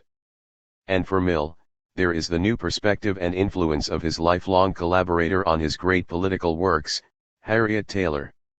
Work. The Principles of Political Economy, with some of the applications to social philosophy, was written in 1848, around the same time as Marx and Engels were fomenting, or attempting to foment, proletarian revolution. It is essentially an attempt to emulate Mill's illustrious Scottish predecessor, Adam Smith, in setting out the workings of the modern state. Unlike Smith, however, Mill is a poor writer and lacks both the insight and the subtlety of the Scot. Despite, or perhaps because of, his famous education at the hands of James Mill, Greek at age 3, Latin at 8 and logic at 13, where Smith has pace and acuity, Mill has leaden prose. Vide Book V, Chapter 9, Section 8, I proceed to the subject of insolvency laws, and plotting mathematics. Take his discussion, in Book 4, of the relationship of supply and demand for example. Adam Smith, Mill complains. Overlooked the circumstance that the fall of price, which if confined to one commodity really does lower the profits of the producer, ceases to have that effect as soon as it extends to all commodities, because, when all things have fallen, nothing has. 132. Really fallen, except nominally, and even compared in money, the expenses of every producer have diminished as much as his returns. Unless indeed labor be the one commodity which has not fallen in money price, when all other things have. If so, what has really taken place is a rise of wages, and it is that, and not the fall of prices, which has lowered the profits of capital. This is the point about feedback in the economic system, that we saw earlier. It is an important criticism, but not well made. Arguing in this rather dreary way, Mill proceeds to discuss the workings of the quintessential corn market, where he finds that the interest of the landlord is decidedly hostile to the introduction of agricultural improvements, and ultimately that the doctrine that competition of capital lowers profits by lowering prices, is incorrect in fact, as well as unsound in principle. But the deficiency is not merely of style. Mill himself, a bit later in the work, notes that there actually is a tendency for profits to fall which can only be offset by improvements in production. Mill's strength is less in the analysis, particularly not the economic one, than in the system building, particularly the ethical one, and the idealism, where he places economic and social claims in a new framework of political rights. For example, he writes, following Smith, that only labor creates wealth, but capital is stored up labor, and may be accumulated, or even inherited, quite legitimately. Inheritance is acceptable, even when initially based on an injustice. Once a few human generations have passed, as to remedy the injustice would create worse problems than leaving the situation alone. But at the same time, he says, on the other hand, the inheritance of wealth, beyond the point of achieving comfortable independence, should be prevented by the state intervening and confiscating assets. People who want to live more than comfortably should work for it. Mill thought that this Benthamite part of his book would cause more than a little stir, and indeed hoped to become notorious for it. However, tucked away in nearly 500,000 other words, it attracted little interest. Still, the whole book only took Mill just 18 months to scratch out in manuscript form, a rate of 1,000 words a day, including a 6-month break to campaign for peasant rights in Ireland, prompted by awareness of the desperate plight of the Irish peasants during the potato famine of the late 1840s. Since, to all intents and purposes, political economy is inseparably intertwined. 133. With many other branches of social philosophy, Mill goes on to suggest a radical political and social agenda from what would otherwise be fairly uninspiring economic theorizing. He wrote in a letter to a friend, I regard the purely abstract investigations of political economy as of very minor importance compared with great practical tensions that the progress of democracy and the spread of socialist opinions are pressing on. It is these elements, largely confined to the end portion of Book V, which make for the most original parts of the whole work.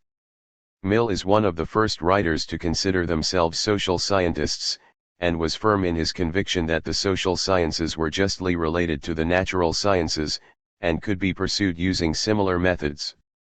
Mill, like Plato, distinguished between the study of individuals, which would be largely psychology, and the study of collective behavior, which would be largely economics and politics. He tried out various terms for summing up his approach, such as social economy, political economy, which he thought might belong on its own somewhere, even speculative politics, but eventually returned to what he called Cohen's convenient barbarism, sociology. This new science was to be pursued using deduction from observations and analysis of historical trends.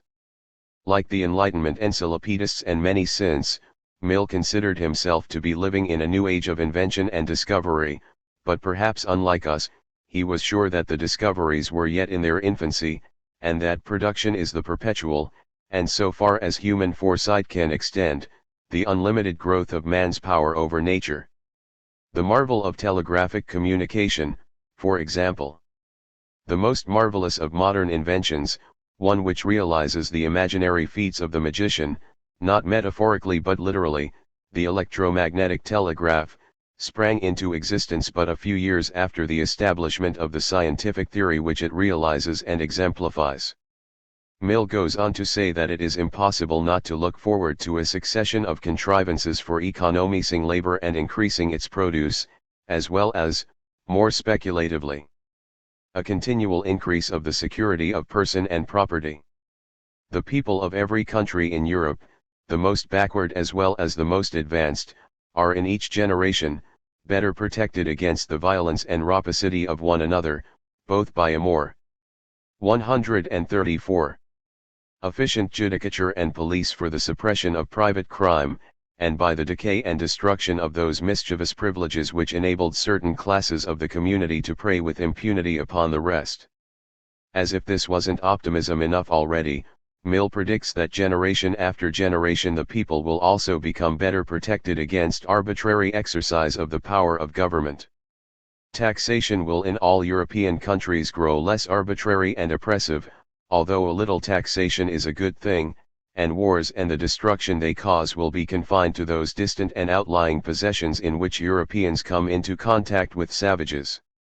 As to these latter, Mill is clearly disagreeing with Rousseau's vision of the noble savage. Although, he concedes, they may individually have superior general abilities to soft, pampered, civilized man, the savage cannot match the greater capacity of civilized human beings collectively considered. What Rousseau saw as a disastrous loss of autonomy for man in the state of nature, Mill welcomes. In proportion as they put off the qualities of the savage, they become amenable to discipline, capable of adhering to plans concerted beforehand, and about which they may not have been consulted, of subordinating their individual caprice to a preconceived determination, and performing severally the parts allotted to them in a combined undertaking. It is this element of cooperation that is the key to modern societies. From it characteristically follows a great flowering of cooperatives and joint stock companies. Towards the end of the Principles, in a section headed The Limits of the Laissez-faire or Non-Interference Principle, Mill proceeds to make his most distinctive contribution to political philosophy, as he turns his mind to the setting out of the limits of government.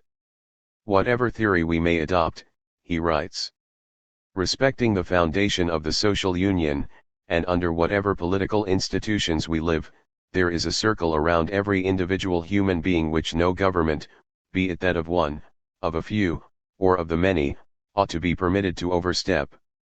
That there is, or ought to be, some space in human existence thus entrenched around, and sacred from authoritative. 135. Intrusion. No one who professes the smallest regard to human freedom or dignity will call into question. The point to be determined is, where the limit should be placed, how large a province of human life this reserved territory should include. Mill himself marks the boundaries very clearly. I apprehend that this ought to include all that part which concerns only the life, whether inward or outward, of the individual, and does not affect the interests of others, or affects them only through the moral influence of example. Even when the activity appears to affect others, the onus of proof must lie on the defenders of legal prohibitions. For to be prevented from doing what one is inclined to, from acting according to one's own judgment of what is desirable, is not only always irksome, but also always tends, pro tanto, to starve the development of some portion of the bodily or mental faculties. In essence, such prohibitions partake in a great or small degree, of the degradation of slavery. So, although reared as a utilitarian by men who believed in the dispassionate calculation of wants and needs, Mill ends up stating explicitly, scarcely any degree of utility, short of absolute necessity, will justify a prohibitory regulation, unless it can also be made to recommend itself to the general conciseness, unless persons of ordinary good intentions either believe already, or can be induced to believe, that the thing prohibited is a thing which they wish to do so. This principle is crucial, for as self-styled Democrats tend to forget, experience proves that the depositaries of power who are mere delegates of the people, that is of a majority, are quite as ready, when they think they can count on popular support, as any organs of oligarchy to assume arbitrary power, and encroach unduly on the liberty of private life. The public taken collectively, Mill shrewdly adds, is abundantly ready to impose, not only its generally rather narrow views of its own interests, but even its abstract opinions and aesthetic tastes, as laws binding on individuals. But there is another, pragmatic, reason to resist the attempts of the state to increase its role and power, a reason that is a 136. Consequence of the principle of the division of labor. This is that every additional function undertaken by the government, is a fresh occupation imposed upon a body already overcharged with duties. It follows. A natural consequence is that most things are ill done, not much done at all because the government is not able to do it without delays which are fatal to its purpose, that the more troublesome and less showy of the functions undertaken are postponed or neglected, and an excuse is always ready for the neglect while the heads of the administration have their minds so fully taken up with official details, in however perfunctory a matter superintended. The solution to this problem is quite simple, the devolution of power. Small is beautiful, the inconvenience would be rescued to a very manageable compass, in a country in which there was a proper distribution of functions between the central and local officers of government, and in which the central body was divided into a sufficient number of departments. So, by way of an example, Mill praises the creation of a British Railways Board, as he imagines it, a separate and independently functioning body carrying out a clearly delineated task for the public. If, in retrospect, such state bodies are today seen to be as effectively unresponsive and disinterested as any central government one, it is not necessarily a criticism of the underlying principle. And the approach appears to be experiencing something of a resurgence with the late 20th century fashion for downsizing and privatizing aspects and functions of not only central but local government. Mill's straightforward claim is that, the great majority of things are worse done by the intervention of government, than the individuals most interested in the matter would do them, or cause them to be done, if left to themselves. After all, even if the government were to be superior in intelligence and knowledge to the most intelligent and knowledgeable individual or group in society, it would still be inferior to all the individuals of the nation taken together. Laissez-faire should, in short, be the general practice. Every departure from it, unless required by some great good, is a certain evil.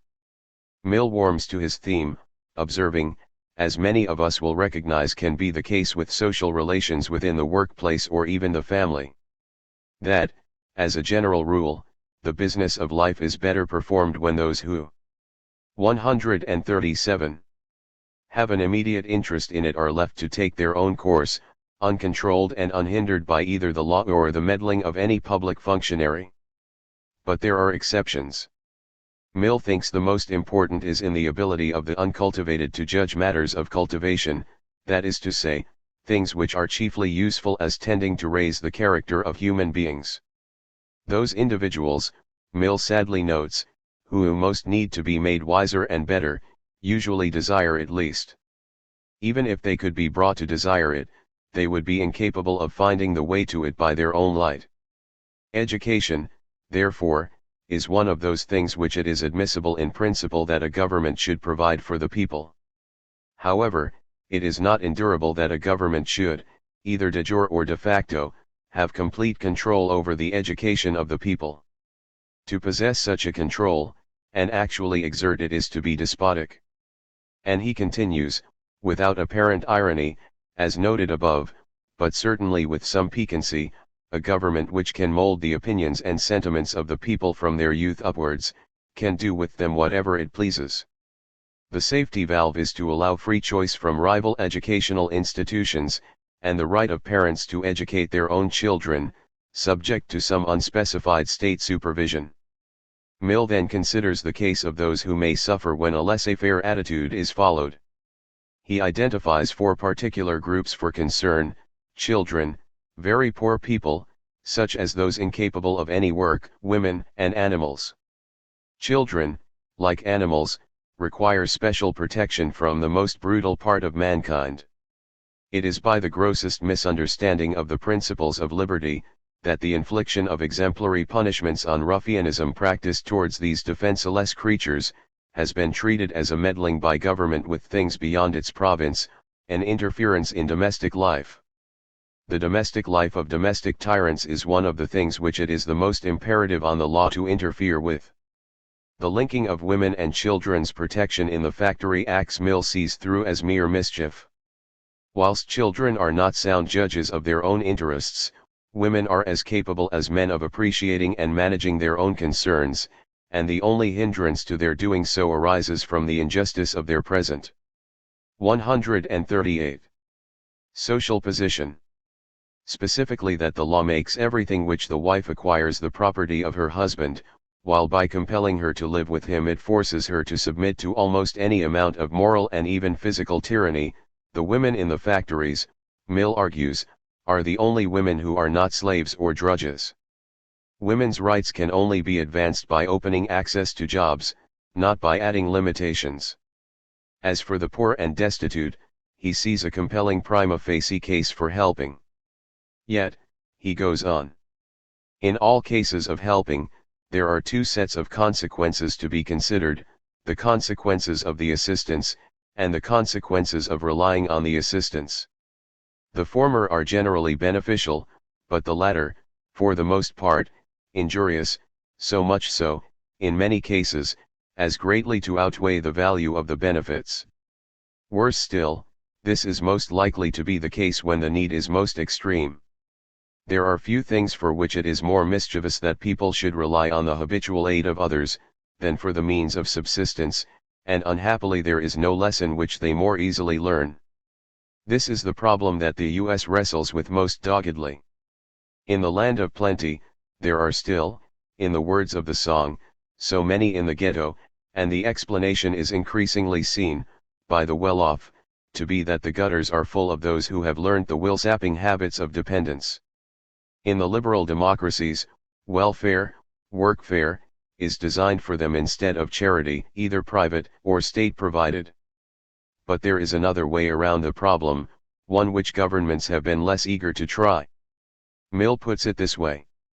In so far as the subject admits of any general doctrine or maxim, it would appear to be this, that if assistance is given in such a manner that the condition of the person helped is as desirable as that of the person who succeeds in doing the same thing without help, the assistance, if capable of being previously calculated on, is mischievous, but if, while available to everybody, it leaves to every one a strong motive to do without it if he can, is then for the most part beneficial. 139. Subject to certain conditions, Mill holds it highly desirable that the certainty of subsistence should be held out by law to the destitute able-bodied, rather than that they should depend on voluntary charity. Although Mill is not putting it quite in this form, what he is saying corresponds to the idea of the citizen's wage, that is to say, a minimal amount necessary to ensure subsistence, paid as of right to each citizen, leaving each with not only the duty but the practical necessity to find ways to improve their lot further through their own efforts. After all, in the first place, charity almost always does too much or too little. It lavishes its bounty in one place, and leaves people to starve in another. Secondly, since the state must necessarily provide subsistence for the criminal poor while undergoing punishment, not to do the same for the poor who have not offended is to give a premium on crime. The problem is that the state must act by general rules. It cannot discriminate between the deserving and the undeserving indigent. It owes no more than subsistence to the first, and can give no less to the last. In words which have been well and truly forgotten, Mill warns, the dispensers of public relief have no business to be inquisitors.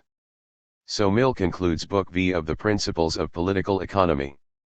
I have not thought it necessary here to insist on that part of the functions of government which all admit to be indispensable, the function of prohibiting and punishing such conduct on the part of individuals in the exercise of their freedom, as is clearly injurious to other persons, whether the case be one of force, fraud, or negligence.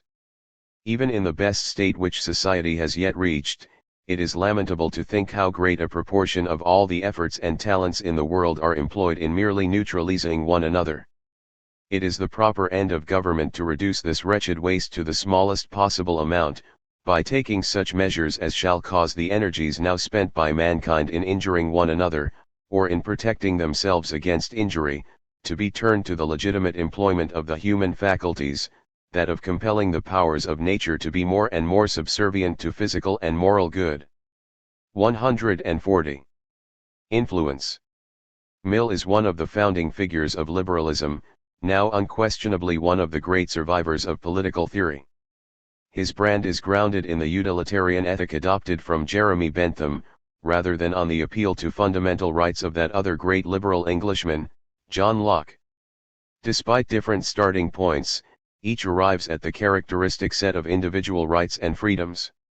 Yet if liberalism offers equality before the law, at the same time it accords individuals secondary status to that law, and the institutions and authorities embodying it. The free market vision of society is rooted in fear, the central justification behind the state, at least in Thomas Hobbes and John Locke's brand of democracy. In Hobbes' case, fear of death or exploitation; in Locke's, and many contemporary capitalist societies, fear of loss of their material possessions, or fear of the consequences of attempting to steal other people's goods. Liberalism does not even suggest any positive purpose for human existence, perhaps thinking individuals should find it for themselves. There is a defensiveness in Mill, too. The French and American revolutions were epoch-making in that they seemed to correct a sense of inferiority that feudal society engendered and required, replacing it instead with something approaching a sense of dignity and common humanity.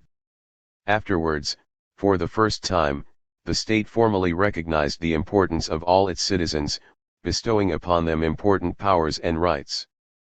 Whilst Thomas Hobbes, John Locke, and the architects of the American Declaration of Independence held that rights were largely a means of protecting the individual from the rapacious desires of their neighbors, the rights also appeared to include more positive freedoms to create and develop, just the sort of freedoms which lay behind the economic expansion spearheaded by the Protestant entrepreneurs who created the European Industrial Revolution. But what sort of freedom is this, anyway? Mill himself writes that after the means of subsistence are assured, the next in strength of the personal wants of human beings is liberty. Yet, liberalism is essentially freedom from rather than freedom to. Freedom from arbitrary laws or taxes, from being made to work against one's will, freedom from being told what to believe, and freedom from being obliged to participate in social activities that cannot be justified by being necessary for the well-being of the community. It is not. 141. Freedom to work, or to live in a home, or to be healthy, as the ever-widening underclasses of the consumer societies can vouch.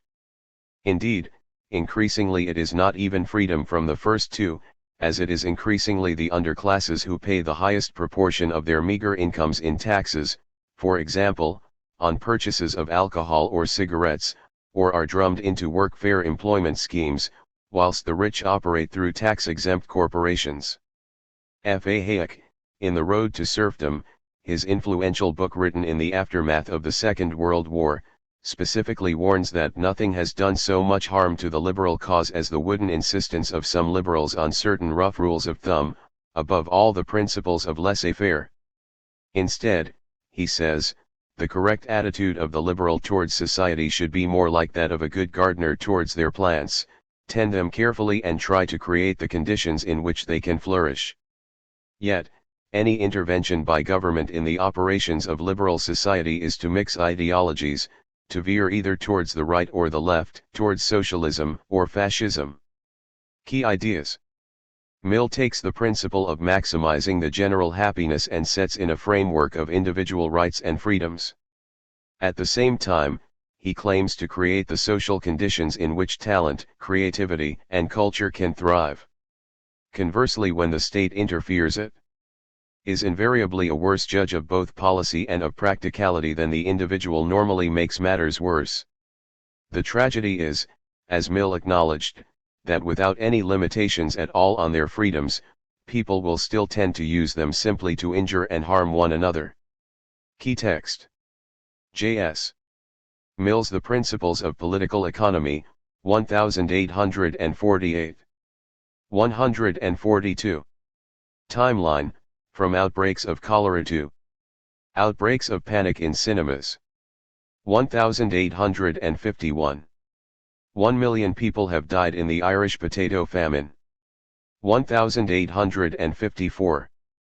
Baron Haussmann begins constructing the characteristic wide sweeps of the Parisian boulevards, for the convenience of troops and as a means of deterring rioters. 1855. Dr. Snow's cholera map shows that the cause of an outbreak in Victorian London was the Broad Street drinking pump. 1859. Charles Darwin's Origin of Species is published, affecting the way people see social obligations as well as the way they perceive the natural world. On Liberty, by John Stuart Mill, is published. 1861. As part of a process of Russian modernization, all serfs are made freemen. 1862. An early machine gun invented by Gatling fuels an arms race. In the following years Wilbrand develops TNT explosives. 1863, Sven Foyn invents the harpoon gun.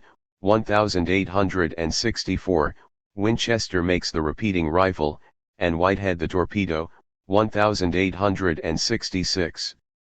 Finally, Nobel, in 1867, discovers the power of dynamite. After this, Nobel decides armaments have developed too far, and funds the Peace Prize named after himself. 1865. The American Civil War ends with the surrender of the Confederates. A year later, the Civil Rights Act set slaves free. 1870. The British introduce compulsory, free education for all.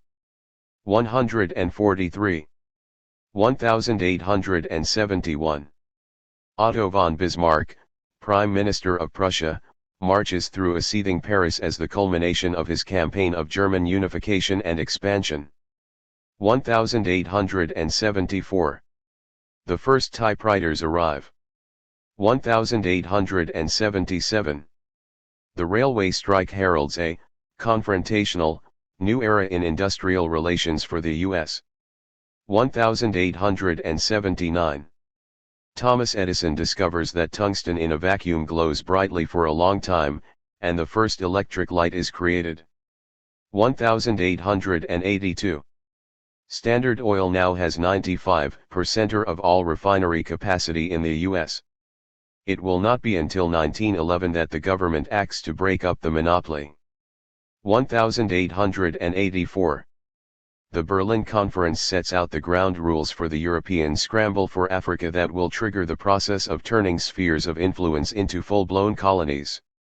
1889. The Eiffel Tower opens, by far the tallest building ever built. 1896. The Lumiere brothers introduce films to the public, including the famous train arriving at a station, which causes panic wherever it is shown. The first comic strip, by Rudolph Dix, is printed in the U.S.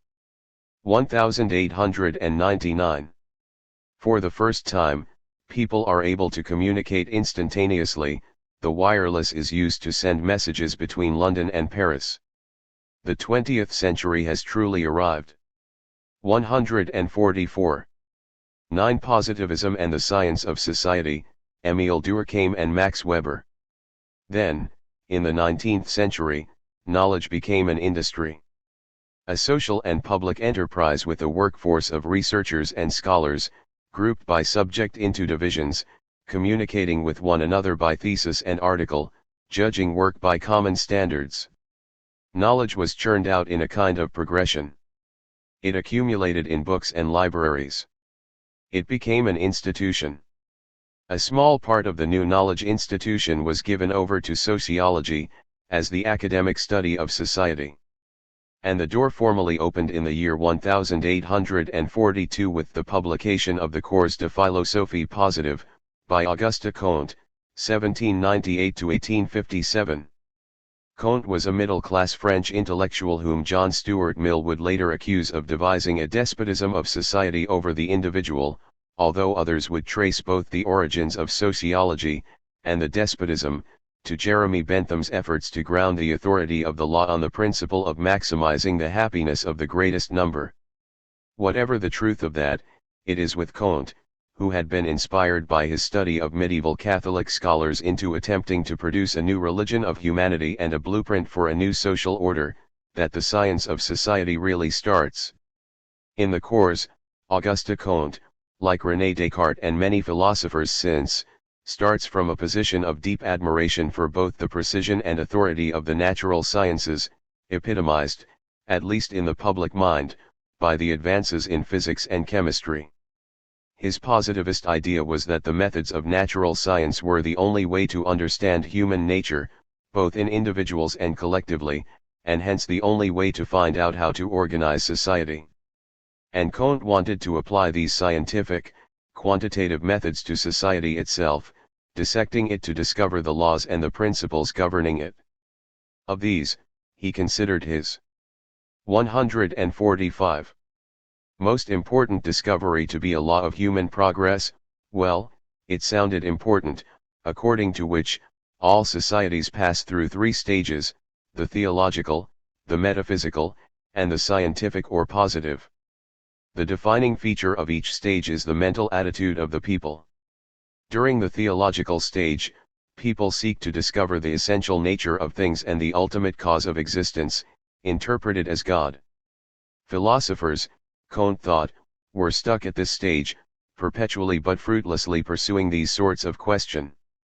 Most people, however, were at the next, the metaphysical stage, which involves increasing use of abstract theory, although there is still a sense of the underlying essence of things, epitomized by broadly ethical notions of value. The final stage comes only when enough people put aside the illusions of opinion, echoes of Plato, and confine themselves to logical deduction from observed phenomena. This is the so-called scientific, or positive, stage. Now each of us is aware, if he looks back on his own history, that he was a theologian in his childhood, a metaphysician in his youth and a natural philosopher in his manhood, Comte rather unconvincingly declares.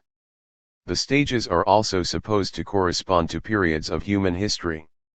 The first relates to the prehistorical and medieval world, whilst the metaphysical stage is compared to the 16th, 17th, and 18th centuries, a time when monarchies and military despots gave way to political ideals such as democracy and human rights, including, most importantly for social life, property rights. The last stage in history will be a scientific, technological age, when all activity is rationally planned and moral rules have become universal. This, at least, is Comte's vision. It is as this final stage beckons that the science of society, sociology, comes into its own, with its task both of explaining and determining social phenomena and the history of mankind. Comte was an idealist who wrote of love as the guiding principle and of bringing feeling, reason, and activity into permanent harmony. It was left to Émile Durkheim and Max Weber, as well as, to some extent, John Stuart Mill, to carry on the development of the science of society. Durkheim in particular attempted to show how a new social consensus could provide the values of community and social order, values that had, Durkheim felt, characterized the pre-industrial era, and could now combat the increasing disorder. 146. Stemming from the rapid changes resulting from industrialization. To do this, he adopted a positive methodology, that is to say, he used the methods of natural science to understand social phenomena which were taken as essentially just another part of the natural world, collecting statistical evidence on suicides, on the labor force, on religion, and on education. But Durkheim, as did Weber, then built upon this logical structure a more profound, metaphysical theory of social life with an almost completely subjective underpinning morality. Durkheim. Émile Durkheim, 1859–1917, unlike Marx, tried to achieve this new social consensus without losing the benefits of individual emancipation and freedom that technology is perennially supposed to make possible. His solution is centered around what he calls the collective consciousness and the notion of social facts. These last are ways of acting, thinking and feeling, that are external to the individual, such as the customs and institutional practices, moral rules, and laws of any society. Although these rules exist in the minds of individuals, Durkheim says the true form can be found only when considering the behavior of the whole, that is of society itself. In this, not for the last time, he is echoing the words of Plato and Socrates 2000 years before. Like Plato, Durkheim considers society to be essentially a moral phenomenon, created within a framework of overarching eternal values. And, like Plato, he rejects individualism and introspection as assumed and proposed by thinkers such as Thomas Hobbes and Adam Smith, with their attempts to create generalities out of particulars and to build social structures out of human atoms. Instead, turning their models upside down, he makes society primary, the cause and not the effect. Durkheim rejects Hobbes' vision of the world in the state of nature, saying that when competition places isolated and estranged individuals in opposition, it can only separate them more. If there is a lot of space at their disposal, they will flee. If they cannot go beyond certain boundaries, they will differentiate themselves, so as to become still more independent. No case can be cited where relations of pure hostility are transformed. 147. If society were based, for example, on calculations of interest, and social contracts, then the key social relationship would be the economic, stripped of all regulation and resulting from the entirely free initiative of the parties. Society would simply be the situation where individuals exchanged the products of their labor, without any action properly social coming to regulate this exchange. But Durkheim thinks this is not actually how society does function. Is this the character of societies whose unity is produced by the division of labor, he asks rhetorically. And he continues, answering himself, if this were so, we could with justice doubt their stability. For if self-interest relates men, it is never for more than some few moments. Taking up Hobbes' challenge, as well as adopting his language, Durkheim goes on. Where interest is the only ruling force, each individual finds himself in a state of war with every other, since nothing comes to mollify the egos, and any truce in this eternal antagonism would not be of long duration. There is nothing less constant than interest. Today, it unites me to you, tomorrow, it will make me your enemy. We have to look elsewhere for explanation of the organic solidarity of society. Durkheim concludes that since the greater part of our relations with others is of a contractual nature, if it were necessary each time to begin the struggles anew, only a fragile kind of social relation could result, only a precarious solidarity. Durkheim chooses instead what he sees as Cohen's organic approach, in which everything is related to a whole. In the same way that an animal colony, for example, a beehive, whose members embody a continuity of tissue from one individual, every aggregate of individuals who are in continuous contact form a society. The division of labor can then be produced only in the midst of pre-existing society. Individuals must be linked through material facts, but also by moral links between them. Hence, Durkheim concludes, the claim sometimes advanced that in the division of labor lies the fundamental fact of all social life is wrong. Work is not divided among independent and already differentiated individuals who by uniting and associating bring together different aptitudes. For it would be a miracle if differences thus born through chance. 148. circumstance could unite so perfectly as to form a coherent whole. Far from preceding collective life, they derive from it. They can be produced only in the midst of a society, and under the pressure of social sentiments and social needs. That is what makes them essentially harmonious. Societies are built up out of shared beliefs and sentiments, and the division of labor emerges from the structure created. Durkheim returns to Kant, to remind the reader that, in Kant's words, cooperation, far from having produced society, necessarily supposes, as preamble, its spontaneous existence. What brings people together are practical forces such as living in the same land, sharing the same ancestors and gods, having the same traditions. Rousseau, Hobbes, and even the utilitarians, are all guilty of disregarding the important social truth, that society predates the individual. Collective life is not born from individual life, but it is, on the contrary, the second which is born from the first. Cooperation is, the primary fact of moral and social life. Compare human beings with animals. Animals are almost completely under the yoke of their physical environments. Human beings, however, are almost free of their environment but dependent on social causes. Animals have their societies too, but they must be very simple, restricted, and the collective life is simple and limited. With human societies, there are more individuals living together, common life is richer and more varied, social causes substitute themselves for organic causes. The organism is spiritualized. As societies become more vast, and particularly, more condensed, a psychic life of a new sort appears. Individual diversities, at first lost and confused amidst the mass of social likenesses, become disengaged, become conspicuous, and multiply. A multitude of things which used to remain outside consciences because they did not affect the collective being became objects of representations. Whereas individuals used to act only by involving one another, except in cases where their conduct was determined by physical needs, each of them becomes a source of spontaneous activity. Particular personalities become constituted, take conscience of themselves. People exist within and depend on only three types of milieu: the organism, the external world, and society. 149. If one leaves aside the accidental variations of hereditary, and their role in human progress is certainly not very considerable, the organism is not automatically modified, it is necessary that it be impelled by some external cause. As for the external world, since the beginning of history it has remained sensibly the same, at least if one does not take account of novelties which are of social origin.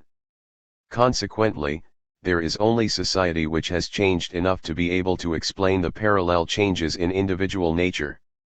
Thus, Durkheim introduces the new science of socio-psychology. Elsewhere he speaks of sociology too as the science of ethics.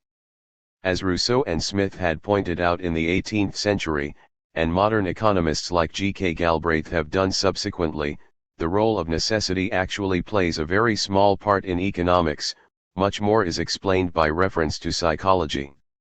Social facts are not the result of psychic facts, but the latter are in large part an effect of the former.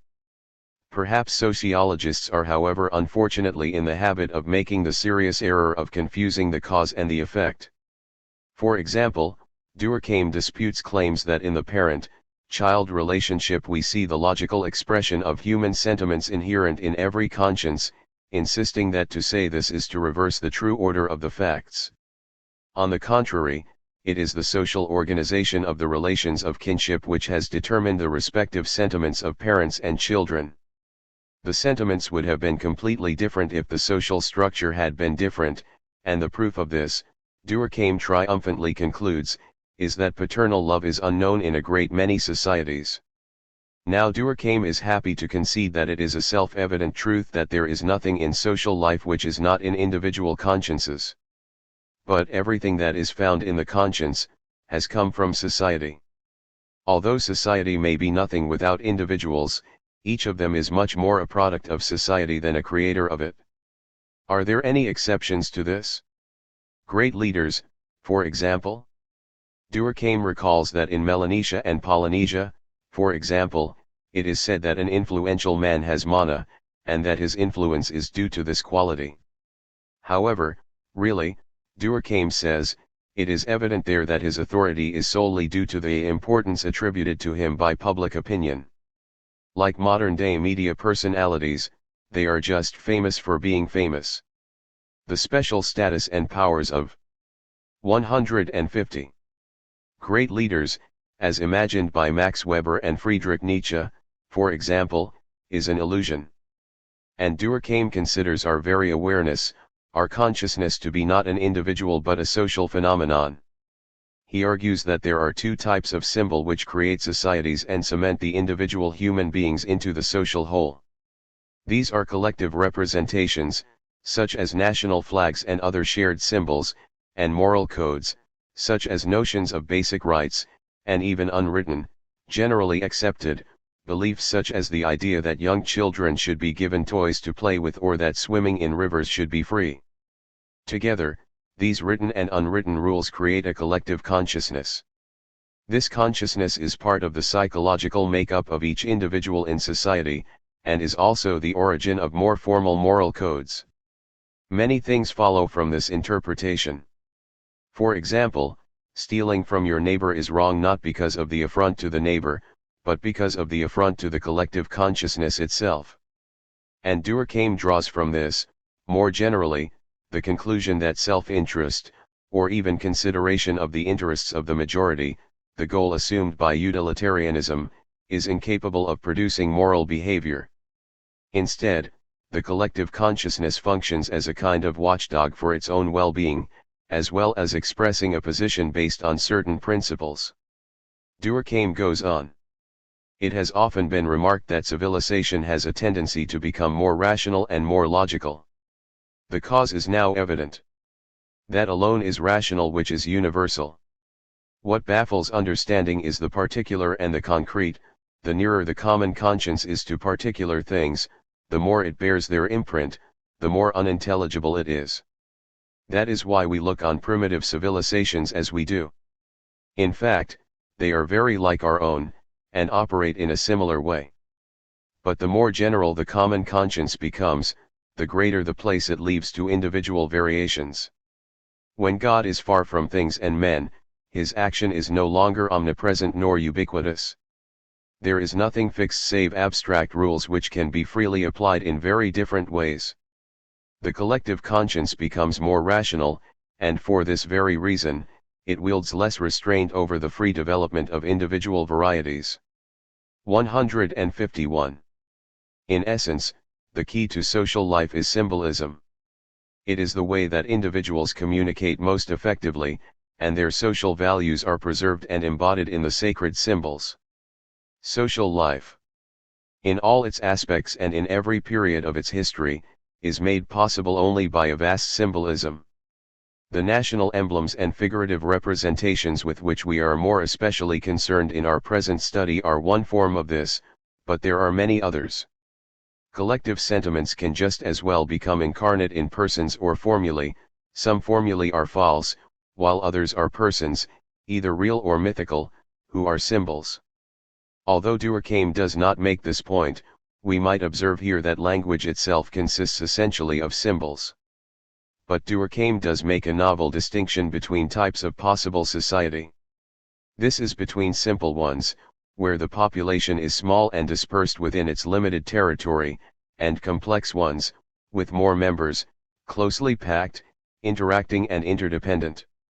The former are held together by traditions that operate uniformly on the various members, who are like little atoms, undifferentiated in themselves and interchangeable. The individuals in simple societies share a powerful sense of shared purpose and function. This results in a type of social cohesion Durkheim calls mechanical. The other way of organizing society, which Durkheim calls organic, is more complex. It involves a range of parallel institutions and traditions, with individuals falling into increasingly distinct subgroupings, each with its own traditions and social norms. Within each grouping, individuals can become specialized and fulfill a particular function in the social whole. The division of labor, which Marx sought to abolish, as creating inequality, is seen by Durkheim as a desirable aspect of this evolution. In the simple, mechanical social structure, punishment's sole purpose and function is to defend the collective from the danger presented by a rogue element, and so is swift and severe. In the organic society, there is more of an emphasis on repairing the malfunctioning part, and so the law is likely to emphasize undoing the wrong done, and preventing further damage, rather than simply rooting out the disease. This is partly because the cohesion of organic society is fundamentally one of interdependence, so even a malfunctioning part is valued. 152.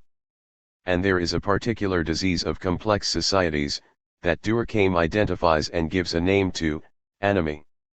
This is the sense of futility and alienation that leads individuals to take their lives, for example, but, also perhaps, to attack their fellow citizens. Durkheim suggests this is caused by a failure to replace the mechanical cohesion of the simple society with new social bonds. In all this, Durkheim's method for investigation was to try to find tangible instances of these admittedly immaterial social facts, through sophisticated analysis and interpretation of official statistics. These he found in fastidious trawls through collections of official statistics, population statistics, official descriptions of the nature of the workforce and professional groupings, even in the minutiae of the judicial codes. His most celebrated, for want of a better word, study is of the number of people committing suicide. For Durkheim, suicide was not just an individual activity, tragedy, but an action directly linked to and reflecting a general breakdown in social cohesion. In Suicide, a study of ideology, Durkheim takes the discovery that self-destruction is more prevalent amongst certain religious groups, Protestants, than others, such as Catholics, to argue that this is because the collective consciousness is stronger in the Catholic communities. In a modern society, anomie, with its associated feelings of alienation from the whole, and individual futility, is such a threat that Durkheim says the various subgroupings in society, for example, the employees of a large multinational, or the vocational ones of professional groupings of academics, teachers, medical workers, or even politicians, need to be united and organized in a single body. Taking the idea further, in the division of labor, Durkheim suggests professional groupings or unions should act almost as an extended family, taking an interest in all aspects of their members' well-being. We can find a contemporary parallel in Japan. Since the Second World War, the Japanese zaibatsu, or large corporations, such as Mitsubishi, have tended to act in this quasi-paternal way, with children joining the same corporation as their parents, having been educated in one of its schools, attending one of its training colleges if necessary, and then working for it all their lives. In addition, Japanese workers will probably spend any free time or holidays at the zaibatsu's leisure facilities, and any job changes will be within the organization. In return, the corporation expects lifelong loyalty from the workers, and a sense of shared aims and aspirations. It also 153 recognizes a lifelong responsibility to provide both for its workers and their families. The desirable aspect of all this is that workers feel very much part of a group, and gain a sense of security and shared purpose. For the zaibatsu, this enables them to achieve high standards of industrial performance, with workers' ideas a key part of improving efficiency, and any investment in training being protected by employee loyalty. This is less likely to be the case in the West, with its notion of high flyers changing jobs and companies at will. Western companies, maximizing both workforce and market flexibility, tend to operate on short-term investment strategies, demanding that any investment in both physical and human capital show a quick return. The Japanese industrial model allows investment to be protected long enough for long-term gains to become worthwhile. Even so, there is a downside to the approach. By substituting collective decisions for individual desires and ambitions, the paternalistic zaibatsu can contribute to an extreme cult of service like that which characterized the Japanese war machine, and today still leads, contrary to Durkheim's expectations, to many unsuccessful Japanese individuals taking their own lives, feeling that they have failed to live up to the standards of the collective consciousness. Weber. Another of Durkheim's fellow knowledge workers, with a more prodigious output than most, was Max Weber, 1864–1920. Like Durkheim, he made a study of the different characteristics of the various Christian groupings. He too claimed to have discovered important differences between Protestants and Catholics, with implications for social reality. In fact, Weber built on his own statistical analysis of Protestantism an almost existential model of society in which social science, being rooted in values, was ultimately subjective. Weber's particular insight, set out in his best-known work, The Protestant Ethic and the Spirit of Capitalism, was that the Industrial Revolution in Europe was linked to a rejection of traditional and elaborate Catholic religious practice, and a Protestant ideology which emphasized the virtue of a lifetime spent working hard with no greater aim than serving God. The second stage of this realization was a view of material goods which held them to be only important. 154. In that they reflected God's approval of one's efforts. For the new breed of capitalist, Weber thought, this made the success of the entrepreneur something worth striving for. It also, conveniently, justified reducing the workers to the absolute bare minimum required for successful production.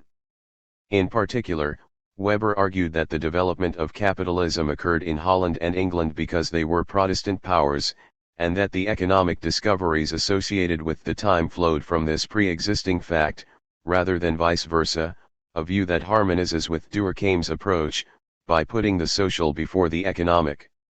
Not that Weber is necessarily in favor of this. In The Origin of Modern Capitalism, Weber argues that in the East it was essentially ritualistic considerations, including caste and clan organizations, which prevented the development of a deliberate economic policy, and thus that capitalism could only develop once the political administration, the bureaucracy, was created, as in the British parliamentary system. And, in contrast to Durkheim, Weber again makes the individual's perception of the world the key to understanding society. The Protestant Ethic and the Spirit of Capitalism, his study of attitudes to work, published in the early years of the 20th century, attempts to show how individual perceptions are tied up with economic practice. Weber's works on social science in general, such as the methodology of social sciences, and the uncompleted Wirtschaft und Gesellschaft, Part 1 eventually translated as Social and Economic Organization, contained three new ideas which became highly influential. At least, that is, in sociological circles where their obscurity was less of a handicap. Weber's career was largely spent in several professorial positions in respectable German universities, churning out his heavy-handed theories, although he was actually employed too, for a period, as a bureaucrat himself, as a hospital administrator during the First World War. He defines sociology, in typically turgid style, as the science of the analysis of the social causes of social effects. As a science, it must be value-free, a notion that was important for Weber and led to an intense and prolonged academic debate within Germany. Of course, Weber realized, values are often present in individual perceptions, and his investigation of the relationship of Christianity, in its Protestant form, and capitalism, exemplifies the central role values play in social life. 155. Paradoxically, perhaps, Weberian sociology is value-laden in itself. Weber insists, almost as an axiom of his theories, that rationality is good. In fact, like the ancient Greeks, Weber assumes that an action with a rational purpose must be good, and that, mutatis mutandis, as the magician might say producing an implausible rabbit, if an action is not good, it cannot be rational. Any activity without conscious intent is mere behavior. Digestion is merely behavior, but stealing apples is social action, Weber says. But the distinction is not really very clear. Feeling hungry is not social action, but it might be all that propels someone to steal some apples, without really thinking about it. The first novelty of Weberian sociology concerns the organization of modern societies, those that Weber calls bureaucratic, rationality and explanations of human behavior, and his theory of ideal types, these last being a kind of theoretical model, rather than a value judgment. If the language is confusing and long-winded, to make matters worse, Weber's three ideas begin to blur into one another, and may even be fundamentally ambiguous and confused. In particular, bureaucracy and rationality are inextricably linked. Bureaucracies, Weber thinks, naturally promote a rationalist way of life, just as rationality itself is inclined to prefer government according to rules, rather than mere authority. Weber himself, as a German, was particularly influenced by the new highly organized state under Bismarck, although he was also concerned at the threats it posed to individual liberties and differences. Weber wanted to see the bureaucracy taking over the running of itself, monopolizing the use of violence through the police and army, but also allowing for certain legal rights for citizens, if necessary against the state, thereby still facilitating the growth of business and capital. The second social strategy for Weber, as for Durkheim, stems from his conviction that it is not enough to explain activity in terms of causes and mechanisms, there must be a purpose. Furthermore, Weber thinks, in society at large, the purpose is normally an economic one. There may be other types of social cause, artistic, moral, religious, or environmental, closer to Durkheim's vision of the collective consciousness, for example, but Weber sees these as kinds of rationality in themselves. The best form of rationality is when the choice of means and ends either. 156. Accord with the canons of logic, the procedures of science or of successful economic behavior, or constitute a way of achieving certain ends, when the means chosen to achieve them accord with factual and theoretical knowledge. Otherwise, if the ends are motivated, contaminated, by values, religious, moral, or aesthetic, or if values influence or determine the means employed, then the behavior is value rational, which is not as good. This is typified by the case of the principled parent who refuses to borrow money and so is unable to feed the family properly. Sometimes the ends may be decided by tradition, which is a kind of value. This is typically the key factor in history, Weber says, describing how in traditional Chinese society, if you sold your house and moved out but later became homeless, you could return to your old home and expect to be taken back in, for the new owner would not risk offending the spirits by refusing to help another. Thus, Weber argues, tradition hinders economic progress. Then again, sometimes behavior is affected by emotions and passions, this is effectual action, and that, too, is opposed to rational behavior. It is swacrational, or goal-rational, behavior which is most logical, similar perhaps also to the more simple-minded models of market economists or utilitarians. For example, if someone wishes to buy a gold watch, they may start doing overtime at work to save money for the purchase. Weber doesn't necessarily think that people actually do behave as tidily as this, the extra money of our worker may go on beer and nights out, but he thinks the notion may have some explanatory force anyway. Capitalism depends on rationality in two ways, for the movement of free and property-less workers in response to the demands of the free market, and for the freedom of those with capital to invest, such as entrepreneurs, to choose where to do so, based on maximizing profit. In The Origin of Modern Capitalism, 1920, one of a series of lectures given at the end of his life, Weber puts it thus: very different is the rational state in which alone modern capitalism can flourish, its basis is an expert officialdom and rational law. Weber also supposes that the extent of the goal rational behavior depends on the structure of the society, arguably a rather unsatisfactory element in the theory, given that each is being used to explain the other. 157.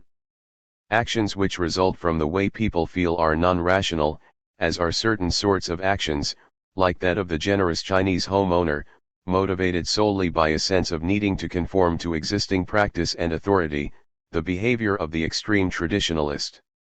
Weber thinks that one or other of these ideal types can be applied to each individual and will serve to explain their ways of behaving. So, when the individuals, with their various notions of rationality, interact, it can be predicted that they will do so in one of just two ways. They will work cooperatively with one another, either for reasons of tradition and other not wholly rational reasons, or from a more calculated assessment of their self-interest. The former is typical of family and nationalist bonds, and the latter is found in associations such as those modern industrial society may create. So Weber aims to produce out of these various types of rationality, and the three types of society, a formal system for describing and even calculating behavior.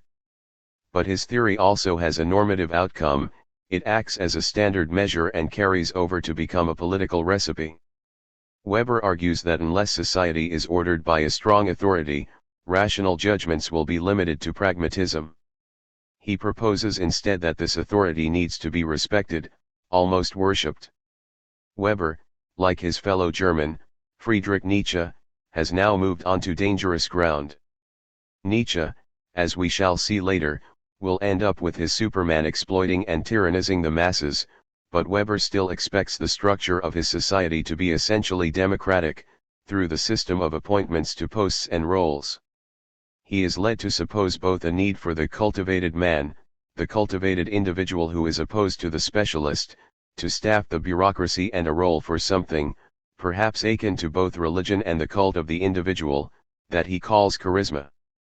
Charisma is a word taken from theology, meaning to have divine grace, something supernatural bestowed upon individuals.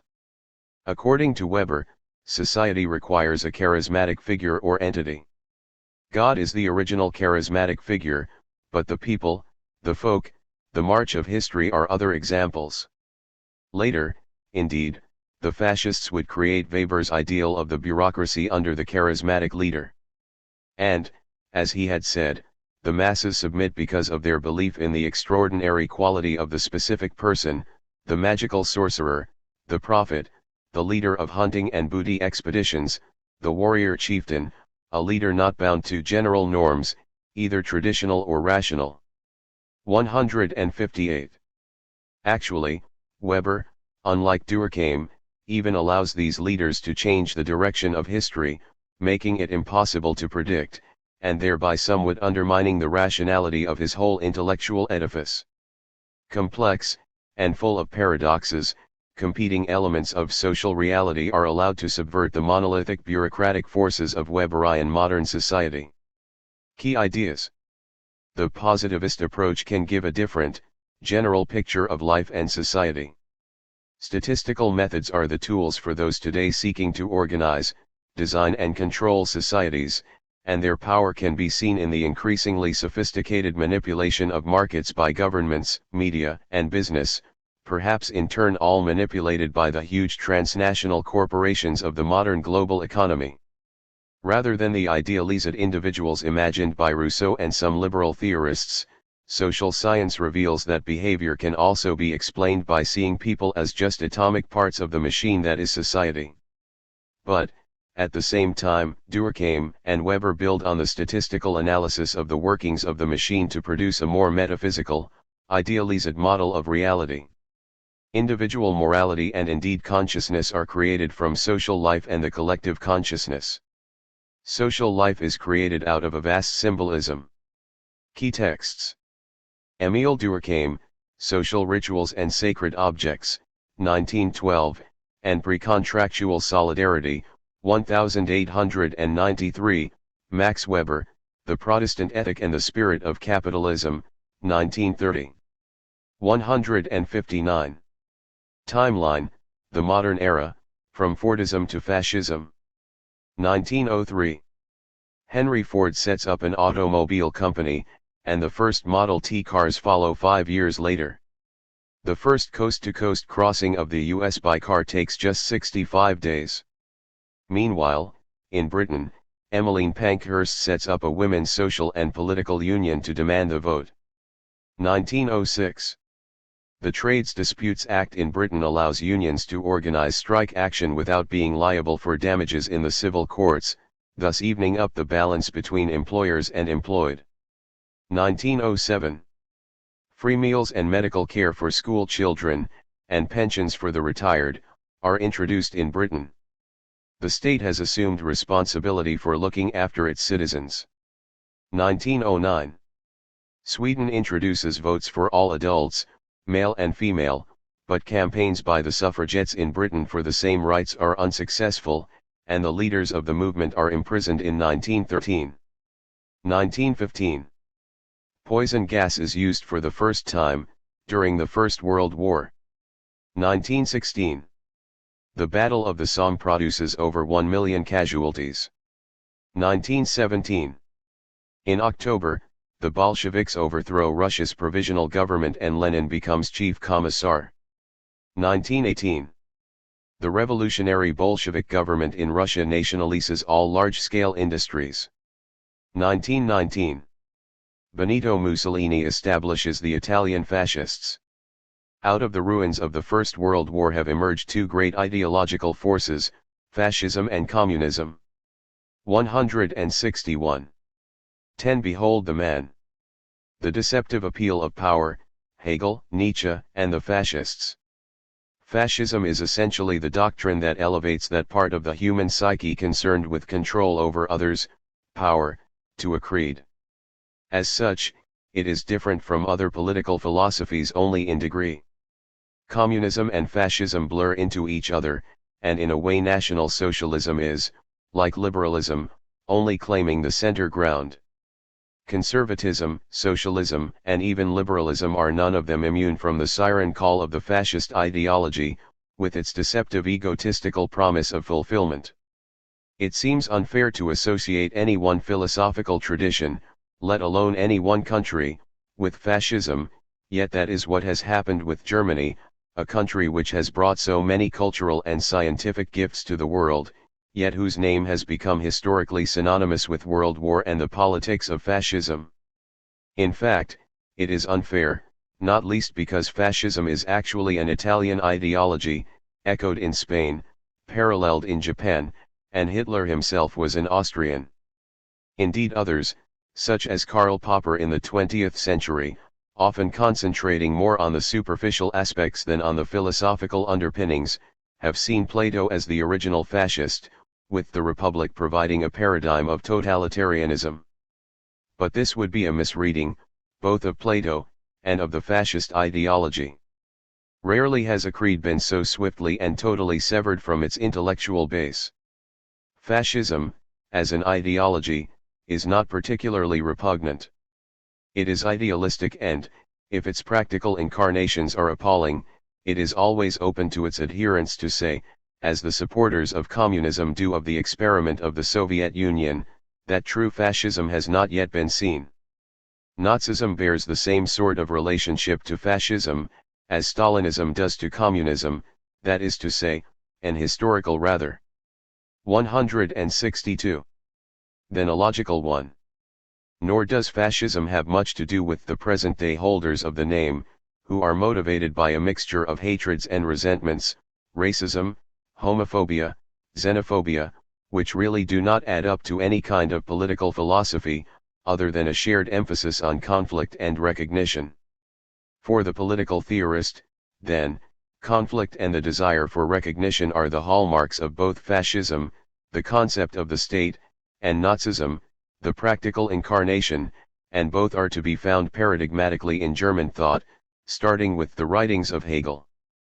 That philosophy professors dream of a Prussian state run along strictly logical and rational lines does indeed share some characteristics with Plato's, as does his emphasis on the universe of mind existing somewhere apart from the universe of nature. Unlike Plato, though, Hegel mixed together the two universes, creating, in a very real sense, both fascism and communism out of the ensuing storm. Hegel. Fascism's high water mark is the 1930s, and that is why this chapter is placed where it is here. But its roots are much earlier, with George Wilhelm Hegel in the early 19th century, 1770 to 1831. Hegel, like so many political theorists, starts with the history of the world. Drawing heavily on Eastern philosophy for many of his ideas, he begins his history with a critical survey of Indian, Persian, and Chinese thinkers, claiming that, in those societies, only the ruler himself had any freedom to think rationally, and that therefore their philosophers were suspect. Only in ancient Greece, according to Hegel, could individuals begin to be rational, albeit still carrying too much intellectual baggage from their religious and social traditions. But it is not until the Protestant Reformation, which allowed each individual the ability to find their own salvation, that a glorious mental dawn occurs. It is then that the consciousness of freedom, which is the driving force of history, makes possible the first truly rational communities, such as that, Hegel suggests, exemplified by the Prussian monarchy of his own time. A system proving its rationality by providing his professorial salary and position, as Schopenhauer later scoffed. Hegel's new rational society aims to combine both individual desires, for wealth, for power, for justice, with the social values of 163. The community, a kind of early third-way politics. But Hegel's solution also involves reclassifying all desires that are not compatible with the requirements of the social whole as irrational, hence not what the individual really wants. Instead, the collective will, the Geist, similar, it would seem, to Durkheim's later collective consciousness, though Durkheim's creation does not need any physical form, and Hegel's does, is given complete power and authority. This is what makes Hegel the founding father of the two totalitarian doctrines, fascism and communism. Lying behind this totalitarian concept of society is a view of the universe not as a collection of fundamental particles, whether atoms or souls, but as a whole, an organic unity. The true is the whole, Hegel writes in the Phenomenology of Spirit. It is an illusion to think of anything as separate from anything else, and, inasmuch as we do so, our thinking is flawed. Actually, even the whole, which replaces all these imagined separate objects, is not essentially one substance, but many, just as an organism, such as the human body, is made up of different parts with their own characteristics and functions. Even that most basic distinction, between space and time, results in us misguidedly splitting up the world and thereby losing touch with reality. This is also what Einstein was concerned to announce in his theories of the space-time continuum and relativity. Hegel calls reality, this whole, the absolute, and it is his contention that all that is true of the world can be formally deduced from consideration of the absolute using logic. The absolute is also rather like God, a rather austere kind of God, like Aristotle's. A quote, from Hegel's lectures on the philosophy of history, gives the flavor. That this idea or reason is the true, the eternal, the absolutely powerful essence, that it reveals itself in the world, and that in that world nothing else is revealed but this and its honor and glory, is the thesis which, as we have said, has been proved in philosophy, and is here regarded as demonstrated. Typically, logic is valued by philosophers as helping people to avoid asserting anything that is self-contradictory, and this type of approach has had a profound influence on Anglo-American philosophy up to the present day, when its limitations, particularly in consideration of political and ethical matters, are better recognized. 164. But Hegel's notion of logic is different from the usual one. For example, consider a statement like the universe is spherical. For Hegel, this is self-contradictory. It is self-contradictory because the universe is supposed to be infinite, and something cannot be infinite if it is bounded. However, unless the universe is bounded, then it cannot be said to be spherical or indeed to have any shape at all. While he thought all this certain, mathematicians would disagree. This approach illustrates the dialectic. The dialectic is a process, here one of reasoning, but it could equally well be of political or economic systems, as it was famously later taken by Marx, which proceeds from one view, the thesis, to pose another opposing view, the antithesis. These then combine to produce a synthesis, dissolving the original view, and destroying themselves. However, the synthesis now becomes the new thesis, which in turn is found to be unsatisfactory, so that the process repeats itself. In the science of logic, Hegel begins by considering the notion of being as in the proposition the absolute is pure being. But pure being without any qualities is nothing, so the absolute is also not being or nothing. The thesis has evoked its own contradiction. The synthesis of this contradiction, the two notions of pure being and nothing, is becoming. This again is a notion which Hegel has lifted from Eastern philosophy. And again, the synthesis in turn is still unsatisfactory, so the process continues. Each stage of the dialectic contains elements of the previous stages, so that by the end of the process everything is included, and it is this everything that is the absolute. The progress of abstract categories in the logic is paralleled, Hegel believes, by the progress of societies. History shows us one form of social organization gives place to another, always shuffling forwards towards a kind of social absolute. Again, none of this is particularly original to Hegel. Elements are there in both Oriental and Greek philosophy, and Hegel was aware of this. What is more original is that for Hegel, the origin of society is in the first conflict between two humans, a bloody battle with each seeking to make the other recognize them as master, and accept the role of slave. We may suppose that the apparently relevant conflict between male and female, resulting in the subordination of the latter, is less significant. It is not part of Hegel's analysis anyway. In Hegelianism, it is the fear of death that forces part of mankind to submit to the other, and society is perpetually thereafter divided into the two classes, of slaves and masters. It is not material need that 165 propels one class to oppress the other, it is a conflict born solely out of the peculiarly human lust for power over one another. The French Revolution, Hegel thought, was the slaves revolting. But, unlike, say, Thomas Hobbes, he approves of the motivation calling it the desire for recognition. For many, this risks death, but that is indeed the way towards freedom. In fact, Hegel modestly claimed his phenomenology of mind as achieving the final stage in humanity's evolution, by making mankind fully conscious of true freedom. But it was still a strange form of freedom, the freedom of following the laws of a monarch or totalitarian state, with Hegel firmly opposed to anti-freedom, which was being able to do what you like. It could be said here that Hegel is merely espousing the liberal notion of freedom under the rule of law, allowing maximum choice, subject to the rule of law, but in fact, Hegel does want to go further than this, and replace many of the humanizing qualities of liberalism with such things as the German spirit and the purifying process of war. He writes, "The history of the world is the discipline of the uncontrolled natural will, bringing it into obedience to a universal principle and conferring subjective freedom. The German spirit is the spirit of the New World. Its aim is the realization of absolute truth as the unlimited self-determination of freedom, that freedom which has its own absolute form as its purpose.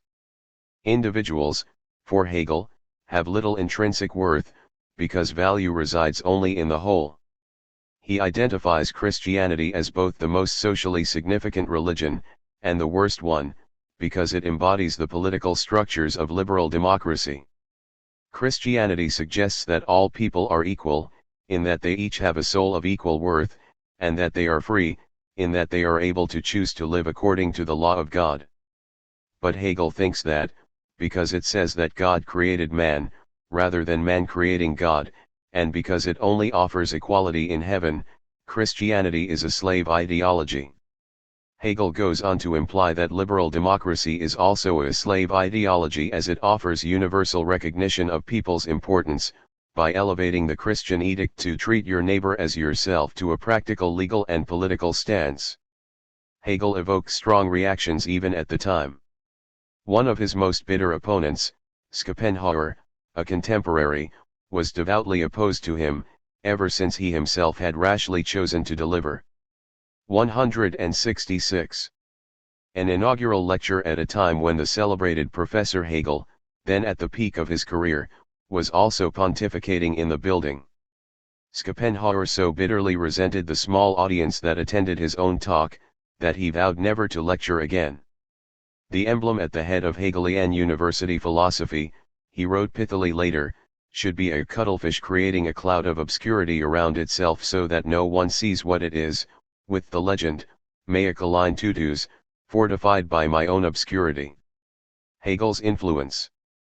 But Hegel was a very dangerous kind of cuttlefish, not just one that squirts ink around itself defensively, but one with sharp teeth. On the one hand his Volksgeist, spirit of the people, philosophy led to Marx and Engels, the neo-Hegelians, adapting the notion of the dialectic and writing the Communist Manifesto. On the other hand it contributed to Mussolini and Gentile, another neo-Hegelian, writing the Dottrina del Fascismo.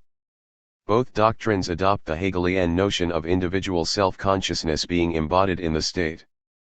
Both manifestos led to the untold sufferings of millions of ordinary and extraordinary people, victims of ideologues with Hegelian notions of the march of history, and contempt for the sufferings of individuals in the face of it. Both fascism and communism elevated to practical policy and abstract philosophy that would have been better left to go musty in the common rooms and library of Berlin University. Indeed, as Hegel's writing was, even by the standards of German philosophy, particularly dry and indigestible, inaccessible to ordinary readers and unlikely to have had any repercussions in the world outside academia, that is most likely what would have happened had it not been for the much more exciting writings of Schopenhauer himself, and later Nietzsche, both of whom owed Hegel more of an intellectual debt than they liked to admit. What is Schopenhauer's role in this story? Let us go back to Germany in 1788 when Arthur Schopenhauer was born, so called by his parents to facilitate a career in business. Arthur is a name in several European languages. He went to boarding school in Wimbledon, London, where he developed what one biographer, Christopher Janaway, describes as rather a lonely streak. Schopenhauer writes at one point that, in his view, company is a fire at 167, which man warms himself at a distance. He came to conclude that 5 out of 6 people are worthy only of contempt. At university, Schopenhauer studied medicine, but became interested in philosophy, in particular, Plato, Kant and the ancient Hindu Upanishads, a poetical work proclaiming the essential unity of all existence. Together these were the 3 ingredients of Schopenhauer's proto-existentialist, for want of a real word, work, the world as will and representation. The vanity of existence is revealed in the whole form existence assumes, in the infiniteness of time and space contrasted with the finiteness of the individual in both, in the fleeting present as the sole form in which actuality exists, in the contingency and relativity of all things, in continual becoming without being, in continual desire without satisfaction, in the continual frustration in which life consists. On the vanity of existence. Schopenhauer's main idea, developed early, was that beyond the everyday world of experience is a better world in which the human mind pierces appearance to perceive reality. There is Vorstellung, representation, and will, which is, he argues, what the world is, in itself. Schopenhauer represents another side of the German spirit, a more subtle, profound and, in places, compassionate one. And whatever the philosophers at Jena may have thought, he did have one admirer. One who combined both traditions, and became the prophet of the philosophy of power. Ecce homo. Friedrich Nietzsche's first reading of Schopenhauer's The World as Will and Representation was a revelation, which he adapted to his own, recognizably fascistic, ends.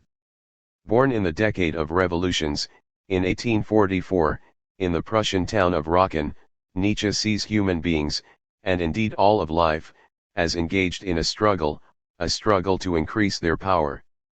As to alternative theories, for example that of Mill and the utilitarians, he puts it succinctly in Twilight of the Idols, man does not strive after happiness, only the Englishman does that.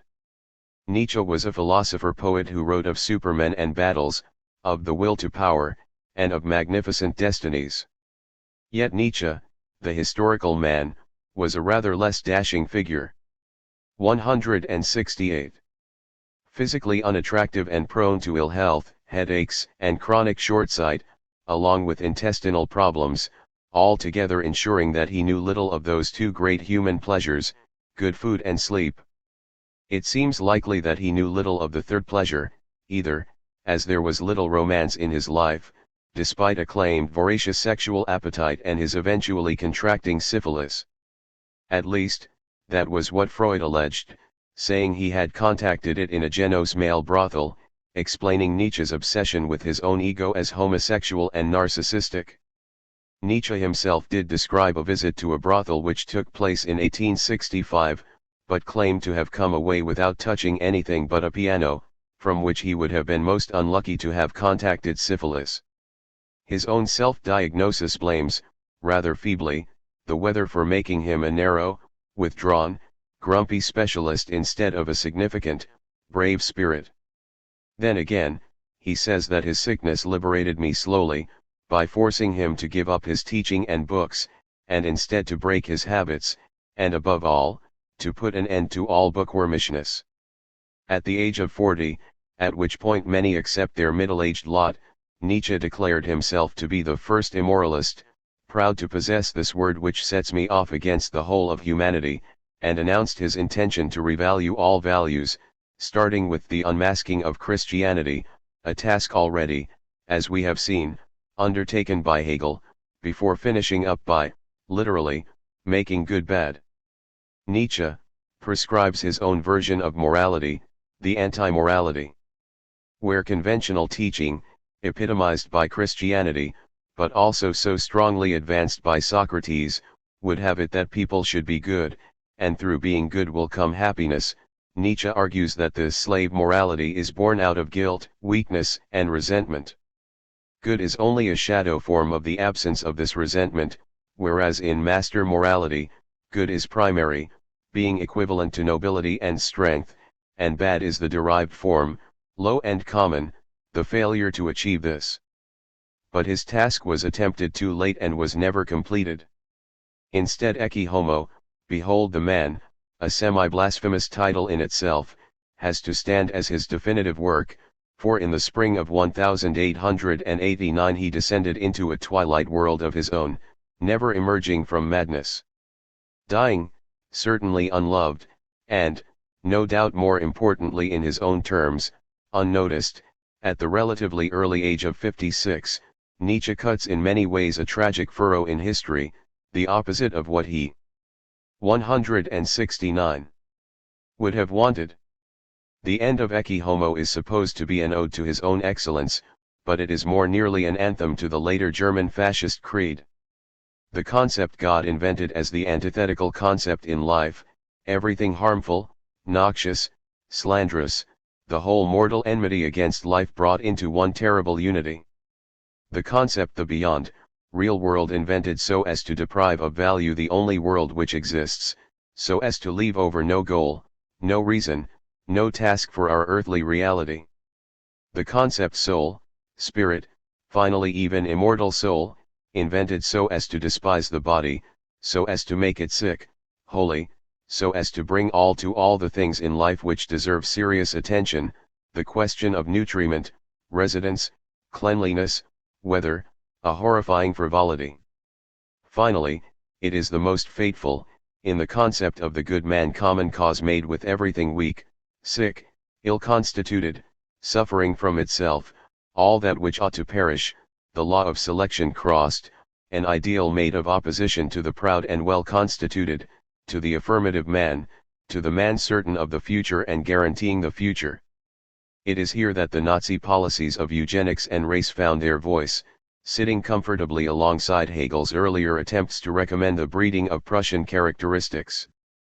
The fact that Nietzsche's terminal illness was brought on by the sight of a coachman beating his horse in a cruel manner, a spectacle prompting the first immoralist to intervene out of all things, pity, is one of the small ironies of history. But why did Nietzsche hate Christianity so? Nietzsche's father had been a Lutheran minister, and his mother was the daughter of another. The things are likely connected. Again, his father went mad eventually, and so did Nietzsche, from 1889. Perhaps it is the incipient sense of insanity that makes his writings so distinctive. After his father's death, the young Nietzsche was brought up in Naumburg by his mother, her sisters and, from his father's side, his grandmother and two of her sisters. The experience did not agree with him. Alongside his dislike of the meek, forgiving, caring Christian, Nietzsche's philosophy is characterized by a deep contempt for womankind. The other half of the species are seen as incapable of greatness, and his writing is sprinkled liberally with 170 snide references often of no particular relevance to the philosophical issues under discussion. Who knows? Perhaps I am the first psychologist of the eternal womanly. They all love me, an old story, excepting the abortive women, the emancipated who lack the stuff for children. Happily, I am not prepared to be torn to pieces. The complete woman tears to pieces when she loves. I know these amiable Maenades. Ah, what a dangerous, creeping, subterranean little beast of prey it is. And so pleasant with it. A little woman chasing after her revenge would overrun fate itself. The woman is unspeakably more wicked than the man, also cleverer. Goodness in a woman is already a form of degeneration. Strangely enough, despite Freud's theory, Nietzsche spent much time happily with both his sister Elizabeth, who later wrote up his notes, and thereby earned the blame of subsequent philosophers for everything bad in his philosophy and the credit for nothing meretricious, as well as with his mother, and indeed wooing Lou, with whom he posed in a photograph with a cart, Lou holding a whip and Nietzsche and friend acting as the horses. Some might look for evidence of sexual confusions in the fact that the young Nietzsche had been sent, like Schopenhauer, to a respectable German boarding school at an impressionable age. It was there that he immediately stood out by writing a precocious essay in praise of Hölderlin, a then uncelebrated German poet whose work also had the mark of insanity. This scarcely reassured his teachers, who already, wrongly, considered the young Nietzsche to be physically suspect by virtue of his father's illness, but Nietzsche eventually did go to university where he studied theology and philosophy. His eccentric style impressed others so much that at the scandalously young age of 24 he was made a professor without ever so much as having had to write a serious essay. Leipzig conferred a doctorate without thesis or examination, and Nietzsche was free thereafter to concentrate on his bizarre but original work. Typical of this was what emerged after Nietzsche looked at ancient Greek society. Instead of idolizing it as a cultured and rational theater, source of enlightened ideas and virtues, as other philosophers did, under Nietzsche it becomes a dreadful place, full of the screams and sounds of drunken excess from Dionysian orgies, culminating eventually in magnificent tragedy, full of unspeakable 171 horror. Nietzsche liked the idea of such orgies. Developing his theme in Of the Use and Disadvantage of History for Life, 1874, he wrote, as already noted, that the goal of humanity is not in some supposed general strategy or process, such as the maximization of happiness, but is rather in the activities of its highest specimens. These are men who transcend history, and are bound by no laws other than that of their own pleasure. The man who would not belong in the mass needs only to cease being comfortable with himself. He should follow his conscience which shouts at him, "Be yourself. You are not really all you do, think, and desire now." Schopenhauer as Educator, 1874. However, the freedom to be yourself is curtailed by what Nietzsche sees as an overriding, almost biological, genetic, urge, the will to power. In many of his writings, he tries to explain behavior as power-seeking, and even suggests that this is the motivation of the rest of nature too, including plants and rocks. The roots of this theory of conflict can be seen in Nietzsche's early interest in the ancient Greeks, where life was indeed a series of contests, for the physically strong, in athletics or fighting, for musicians and poets in competitions, and, of course, for philosophers, such as Socrates, in debates. In Nietzsche's eyes, Socrates was, in fact, a very powerful man, although there is an element of definition bending here, for in his usual sense, Socrates was also weak and indeed was imprisoned and executed by his enemies. In any case, Nietzsche reserves his approval for Heraclitus, the aristocrat from Ephesus with the nickname the Dark, whom he allows as a fellow believer in the importance of destruction, the decisive element in Dionysian philosophy, affirmation of antithesis and war, becoming with the radical rejection even of the concept of being, and still the Hegelian influence too. Like Hegel, Nietzsche applies his theory of power to history, and makes some illuminating new interpretations, all based on power psychology. The Superman, Übermensch, sometimes implausibly translated as the Overman, which sounds like a sort of waterproof shoe, is for Nietzsche the logical outcome of his theory, an individual enjoying his, and it must be his, power to the full, untrammelled by notions of justice or pity. In 1884, Nietzsche wrote, "In der Wille zur Macht, one must learn from war to associate death with the interests for which one fights, that makes us proud, and to learn to sacrifice many and to take one's cause seriously enough not to spare human lives." 172. Nietzsche's influence. Hitler read Nietzsche avidly, seeing in the philosopher some sort of fellow spirit, and Nietzsche's philosophy was adopted and quoted by the Nazis as in some sense embodying Nazi values. It is the discussion of the master-slave relationship that is of most historical resonance.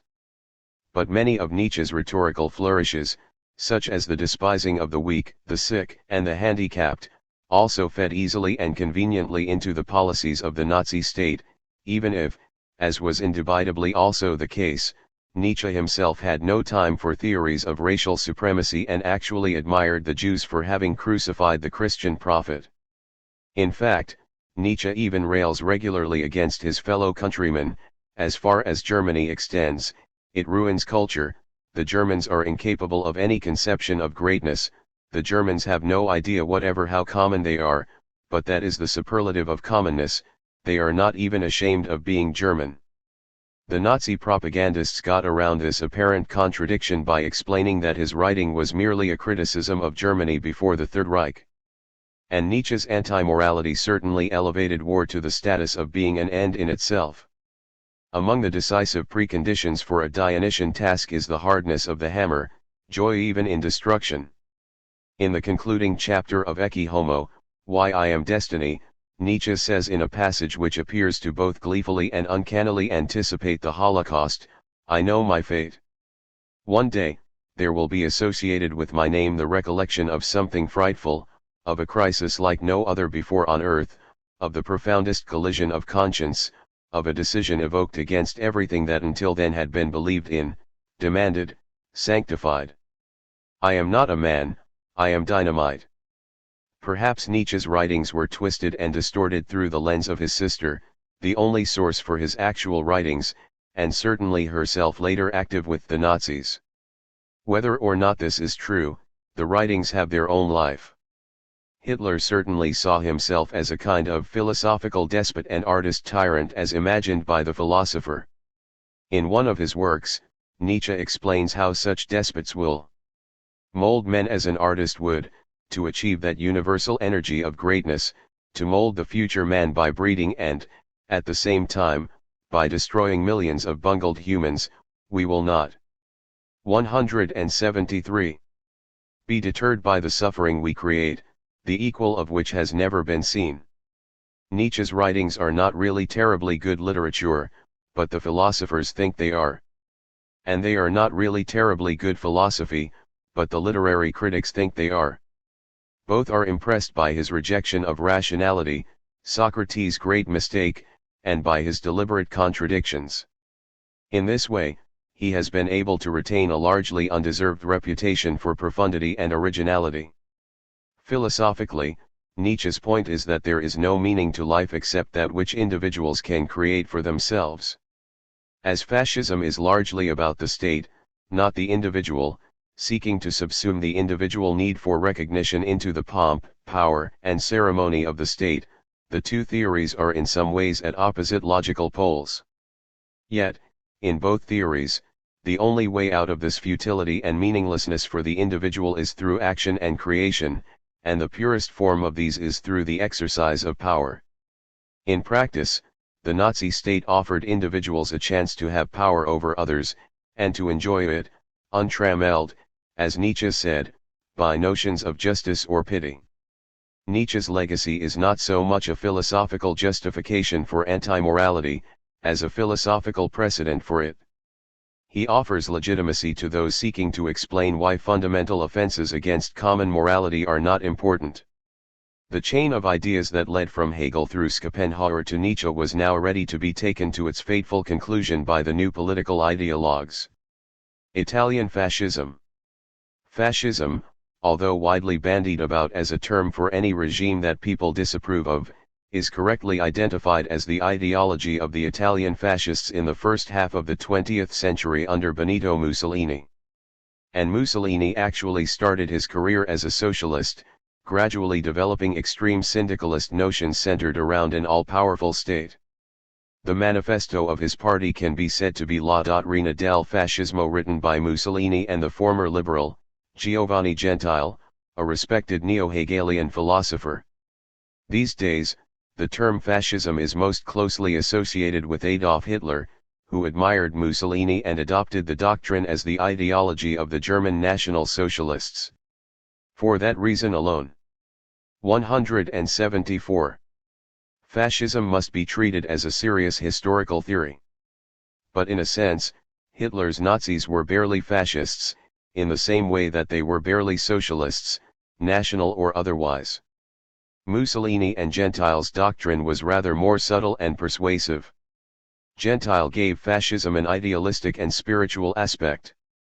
Where liberalism and socialism sought to benefit each individual, fascism sought to benefit the nation. As President Kennedy put it once, people were not to ask what the state could do for them, but only ask what they could do for the state. The well-being of the nation provided a high moral purpose for each individual, a purpose that took precedence over the squabbles of workers and unions on the one hand, and of capitalists and libertarians on the other. The original fascists felt that the philosophies both of socialism and of individualism served only to divide the nation and weaken it. Hence, instead of trade unions and private enterprise, fascists created a single unifying force, capable of ensuring that companies and workers alike worked in the interests of the state. This force was to be the Fascist Party, united behind a charismatic leader. The fascists created Weber's ideal of the bureaucracy under the charismatic leader. But Gentile's language in describing the benefits of this approach went further too.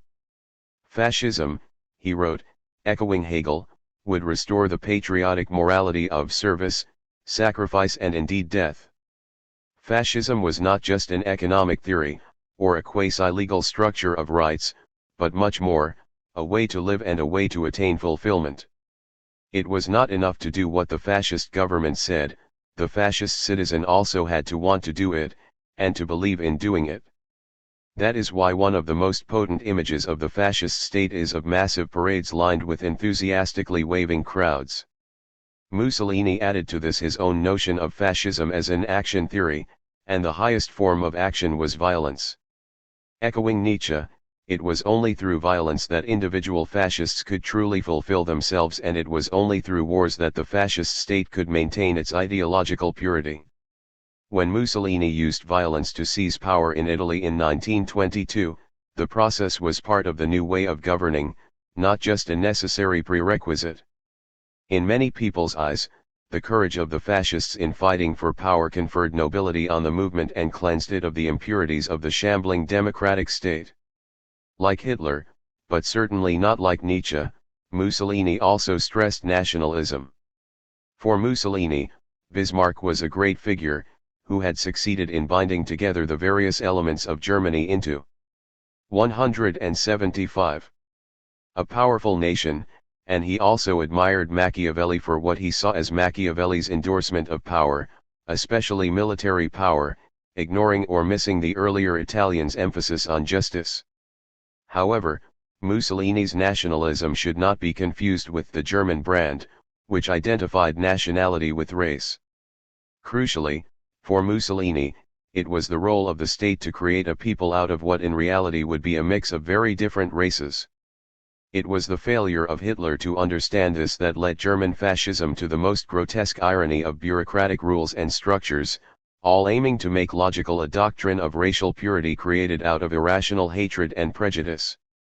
Mussolini himself, the father of fascism, even wrote at one point explicitly that a people is not a race, instead it is a group united by an idea perpetuating itself.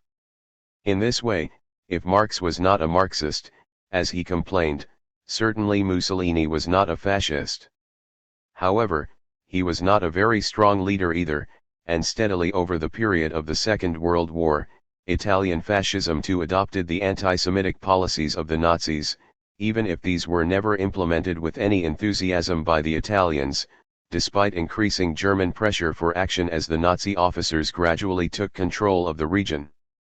Likewise, although Mussolini built up a fairly efficient party machine, and installed party members in key jobs, it was left to Hitler on the right, and Stalin on the left, to really create the conditions of fear and total control that the fascist philosophy suggested. Mussolini banned strikes and nationalized key industries, but Italy's economic performance remained stuck at the same levels. The claim that Mussolini at least made the trains run on time is probably the greatest thing that can be said of that fascist society, and this claim is largely apocryphal. For, indeed, Italy proved infertile soil for its new seed. The most extreme symbol of Italian fascism, the Abyssinian exploit, in which the Italian army annexed their former colony, was barely achieved, shocking though it was as an example of a sophisticated modern army attacking simple villagers with planes and bombs. Nowadays, such wickedness is a commonplace. Even the most liberal Democrats scarcely hesitate to order the use of such force. It was also evident to all that the fascists had little more than self-aggrandizement and defiance of the League of Nations as their aims. The Italian people had as much appreciation of grand displays as anyone, but they also had a well-developed distrust and cynicism about the motives of their leaders, and the fascists were no 176 exception. Unlike the German SS, the Italian army was made up of conscripts who were disinclined to fight for a political party, and perhaps also reluctant to abandon their humanity for an ideology. Ordinary Italians largely refused to go down the path of atrocity that others were to explore so eagerly. Key ideas. For fascism, all life is a striving after power, with human beings important only as the means to the ends of the exercise of this power. The state should be organized rationally, with individuals complying with and fitting into its requirements. In some ways, Nietzsche had a rather naive notion of the power of an individual, whereas Mussolini and Gentile were essentially investing power in the state, under, of course, a charismatic leader. In the aftermath of the horrors of the Second World War, there is little explicit political appetite for the Hegelian doctrine of unfettered state power, although many regimes contain elements of the philosophy in practice. It seems, too, that the Weberian cult of the charismatic national leader has run its course. Adam Smith too thought liberalism and the free market could offer people a route to satisfy their desire for recognition, through the accumulation of material goods. These are not necessities of nature, but superfluities. As Smith puts it in the Moral Sentiments, the rich man glories in his riches, because he feels they naturally draw upon him the attention of the world. The poor man, on the contrary, is ashamed of his poverty.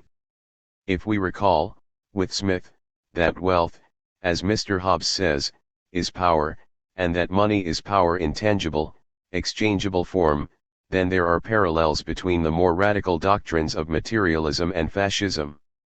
It can be argued that the philosophical appeal of life as the pursuit of power goes deeper than just an historical stage, apparently now passed through. Key text. Nietzsche's Ecce Homo, 1908. 177. Timeline, from the Great Depression to the New Economics. 1920. Gandhi starts a campaign of civil disobedience against the British in India. 1921. In China, a communist party is founded. In the US, the Ku Klux Klan are increasingly violent, and can expect 250,000 supporters to attend their conclaves. 1922. Stalin becomes Secretary General of the Russian Communist Party and sets up the OGPU, forerunner of the KGB, Russia's secret police. The Italian fascists march on Rome and King Emmanuel III invites Mussolini to become prime minister. 1923. Adolf Hitler similarly attempts a putsch in Bavaria, but is unsuccessful and is imprisoned. 1924. Lenin dies and is succeeded by Stalin, who establishes a personal dictatorship. In Italy, the fascists are successful in the elections and, from 1925, also establish a dictatorship. 1925. Experimental television pictures are transmitted by John Logie Baird in Britain. 1927. The Shanghai massacres of communists by the nationalist government take place in China. Chiang Kai-shek rules as a dictator. 1929. The Wall Street crash. The world economy plunges into depression. From Glasgow, unemployed marchers make their way to London. 179. 1930.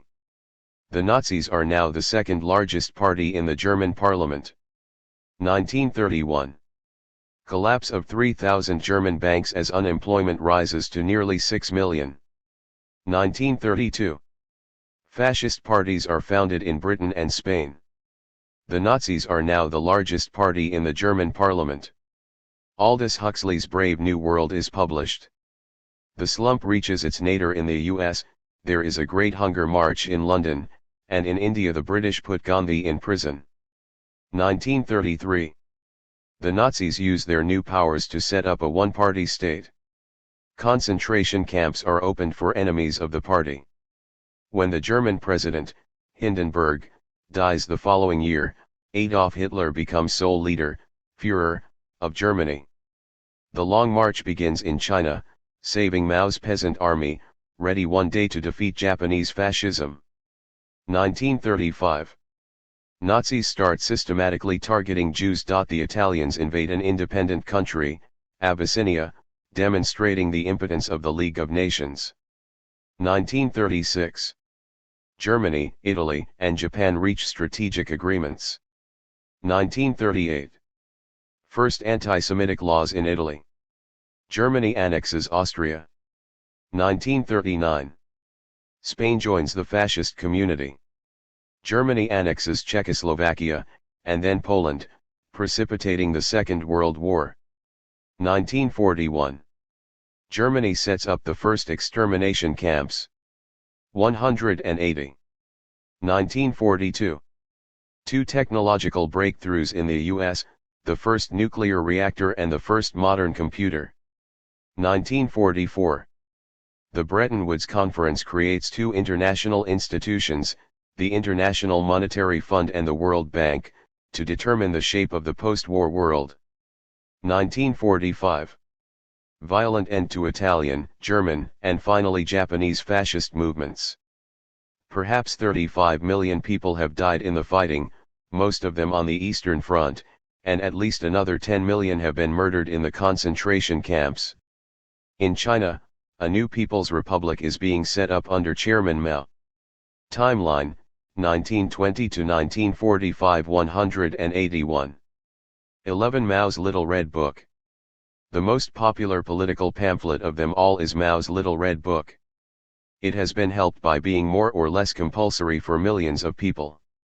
And not only to buy, but to read and memorize. But, in fact, it is quite a good read, short, pithy, and to the point. For more than 2 generations, the effects and implications of this pocket-sized collection of Mao's philosophies shaped the world's most populous nation. But Maoism's influence goes far beyond China's borders. The Chinese Marxists under Mao had 2 primary goals: to save China from the foreign enemies who had overrun it, and to make the country strong and rich in the future. Not particularly originally, both of these were to be achieved through programs of technological modernization and public education. Being essentially pragmatic in outlook, they selected from any of the range of Marxist and Chinese philosophies those elements that they felt could be used most effectively in the pursuit of these aims. Maoism became a mixture of Marx and Engels' writings, Lenin and Trotsky's subsequent interpretations, and the two distinctive Chinese philosophies of Confucianism and Taoism. In Confucianism, the primary function of government, apart from details such as raising taxes, is education. All officials, from the emperor and the mandarins down, have a sacred duty of educating the masses, particularly in a moral sense.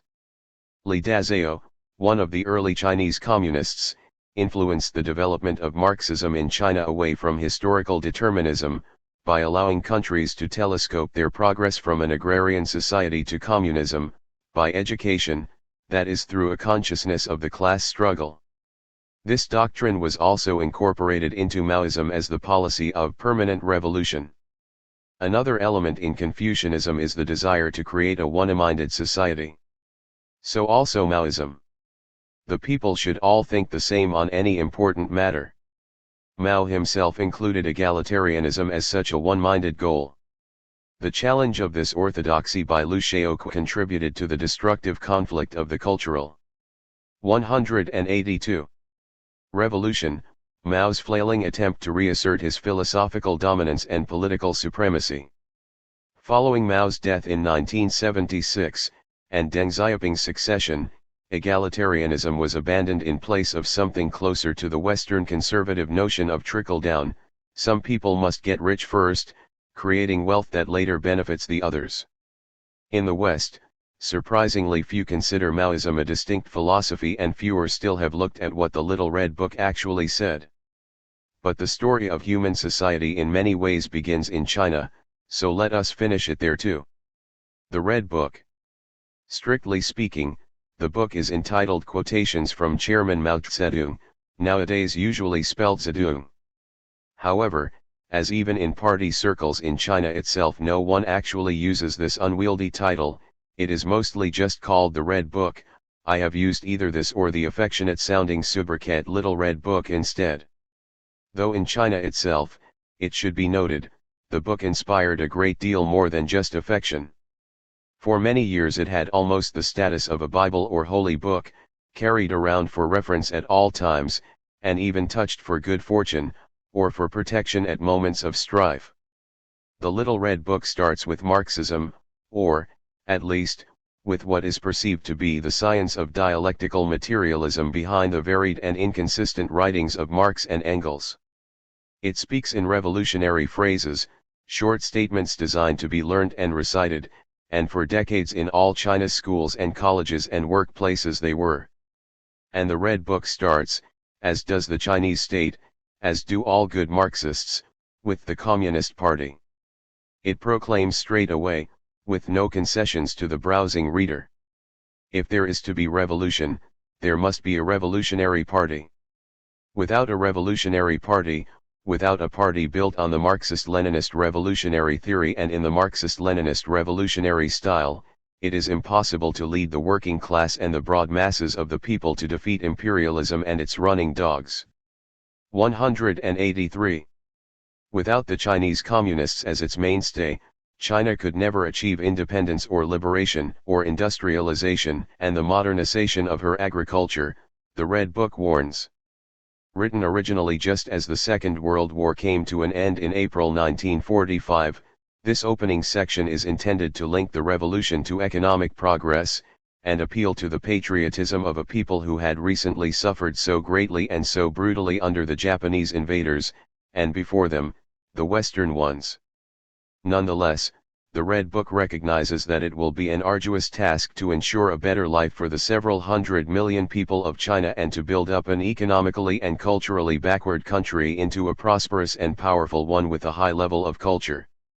So it is, like both Confucius and Plato 3,000 years before, that Mao starts with education.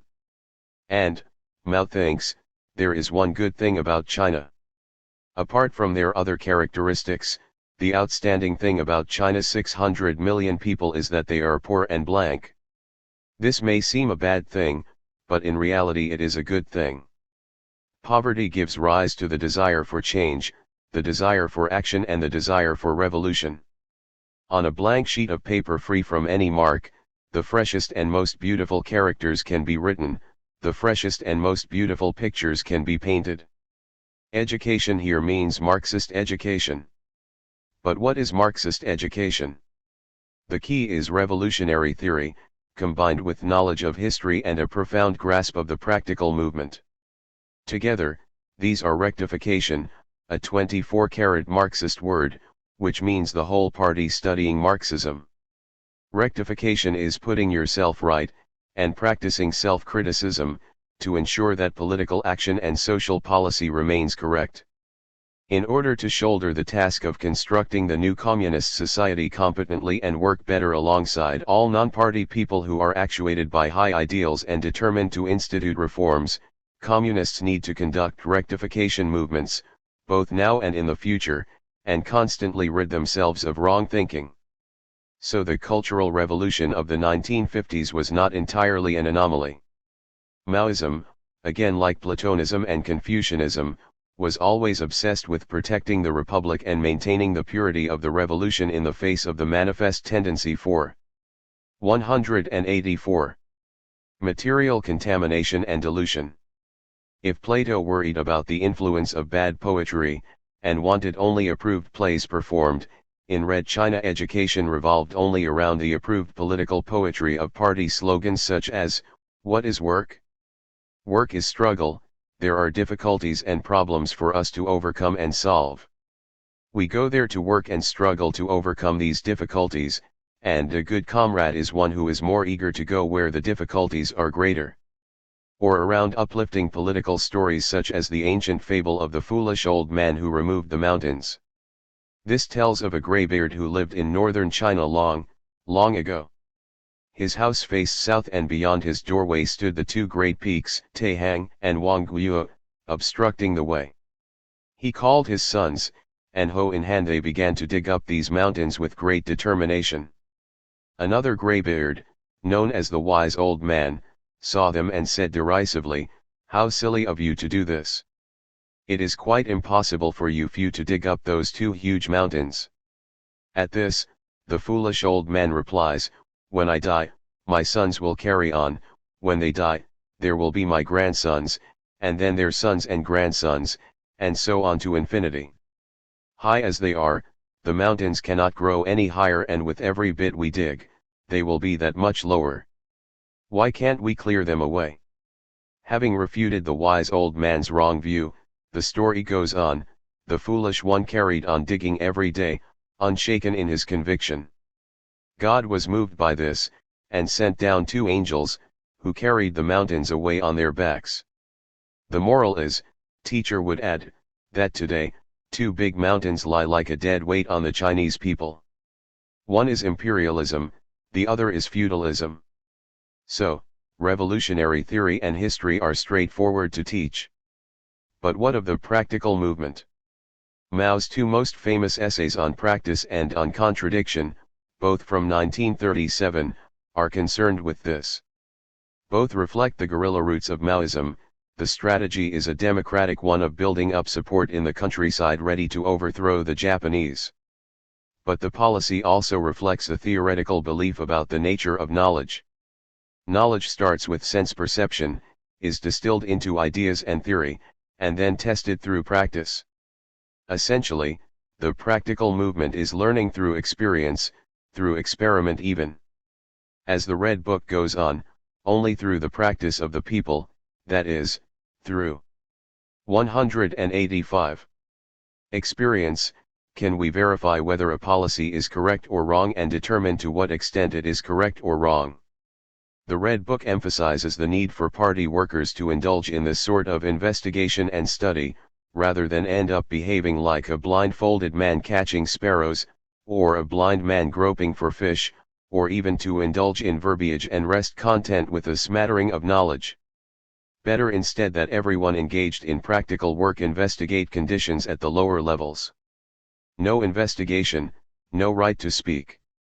Although there are many people who will the moment they alight from the official carriage make a hullabaloo, spout opinions, criticize this and condemn that, in fact, 10 out of 10 of them will meet with failure. For such views or criticisms, not being based on thorough investigation, are nothing but ignorant twaddle. Countless times, Mao recalls, the party suffered at the hands of these imperial envoys, who rushed here, there, and everywhere. Stalin was right to say that theory becomes purposeless if it is not connected with revolutionary practice. For, to investigate a problem is indeed to solve it, the Red Book advises. The only way to know conditions is to make social investigations, to investigate the conditions of each social class in real life. The best method is to concentrate on a few cities and villages according to a plan, designed from the fundamental viewpoint of Marxism, i.e. the method of class analysis, and make a number of thorough investigations, which have some of the same aspects as today's citizens' panels in the United States. A fact-finding meeting need not be large, from 3 to 5 or 7 or 8 people is enough. Ample time must be allowed and an outline for the investigation must be prepared. Furthermore, one must personally ask questions, take notes, and have discussions with those at the meeting. One certainly cannot make an investigation, or do it well, without zeal, a determination to direct one's eyes downward and a thirst for knowledge, and without shedding the ugly mantle of pretentiousness and becoming a willing pupil. This applies equally to any political system concentrating power. With victory, certain moods may grow within the rulers, such as 186. Arrogance, the airs of a self-styled hero, inertia and unwillingness to make progress, love of pleasure and distaste for continued hard living. With victory, the people will be grateful to us and the bourgeoisie will come forward to flatter us. It has been proved that the enemy cannot conquer us by force of arms. However, the flattery of the bourgeoisie may conquer the weak-willed in our ranks. There may be some communists, who were not conquered by enemies with guns and were worthy of the name of heroes for standing up to these enemies, but who cannot withstand sugar-coated bullets. Mao first of all applied this sort of rectification in the Revolutionary Army, where he stressed it was important that democracy should be put into effect, starting with the abolition of the feudal practices of bullying and beating as well as by having officers and men share will and woe. Once this had been done, unity would be achieved between officers and men, the combat effectiveness of the army greatly increased, and there would be no doubt of our ability to sustain the long, cruel war. The Red Book spells out explicitly to any Marxists who might doubt the need to consult and win consent. In China the army needs democracy as much as the people do. Democracy in our army is an important weapon for undermining the feudal mercenary army. Apart from the role played by the party, the reason why the Red Army has been able to carry on in spite of such poor material conditions and such frequent engagements is its practice of democracy. The officers do not beat the men, officers and men receive equal treatment, soldiers are free to hold meetings and to speak out, trivial formalities have been done away with, and the accounts are open for all to inspect. So democracy was taken very seriously in pre-revolutionary China, more so, in some respects, than in Western democracies. Our duty is to hold ourselves responsible to the people. Every word, every act, and every policy must conform to the people's interests, and if mistakes occur, they must be corrected. That is what being responsible to the people means. What of the smaller concerns of the people? We should pay close attention to the well-being of the masses, from the problems of land and labor to those of fuel, rice, cooking oil, and salt. For all such problems concerning the 187. Being of the masses are to be placed on the agenda. We should discuss them, adopt and carry out decisions and check up on the results.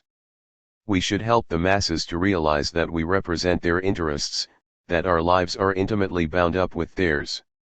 Certainly, later, communists should help people to proceed from these things to an understanding of the higher tasks, the tasks of the Revolutionary War, spreading the revolution and so on, but communists should also pay attention to detail. In short, Mao recognizes that education and democracy are inseparable. What though of freedom? Social science is one of the key weapons in the fight for mankind's freedom. For the purpose of attaining freedom in society, man must use social science to understand and change society and carry out social revolution. It is man's social being that determines his thinking. Once the correct ideas characteristic of the advanced class are grasped by the masses, these ideas turn into a material force which changes society and changes the world. Such, Mao adds, is the Marxist theory of knowledge. At first, knowledge is perceptual. The leap to conceptual knowledge, that is to ideas, occurs when sufficient perceptual knowledge is accumulated. This is one process in cognition. It is the first stage in the whole process of cognition, the stage leading from objective matter to subjective consciousness, from existence to ideas. Whether or not one's consciousness or ideas, including theories, policies, plans or measures, do correctly reflect the laws of the objective external world is not yet proved at this stage, in which it is not yet possible to ascertain whether they are correct or not.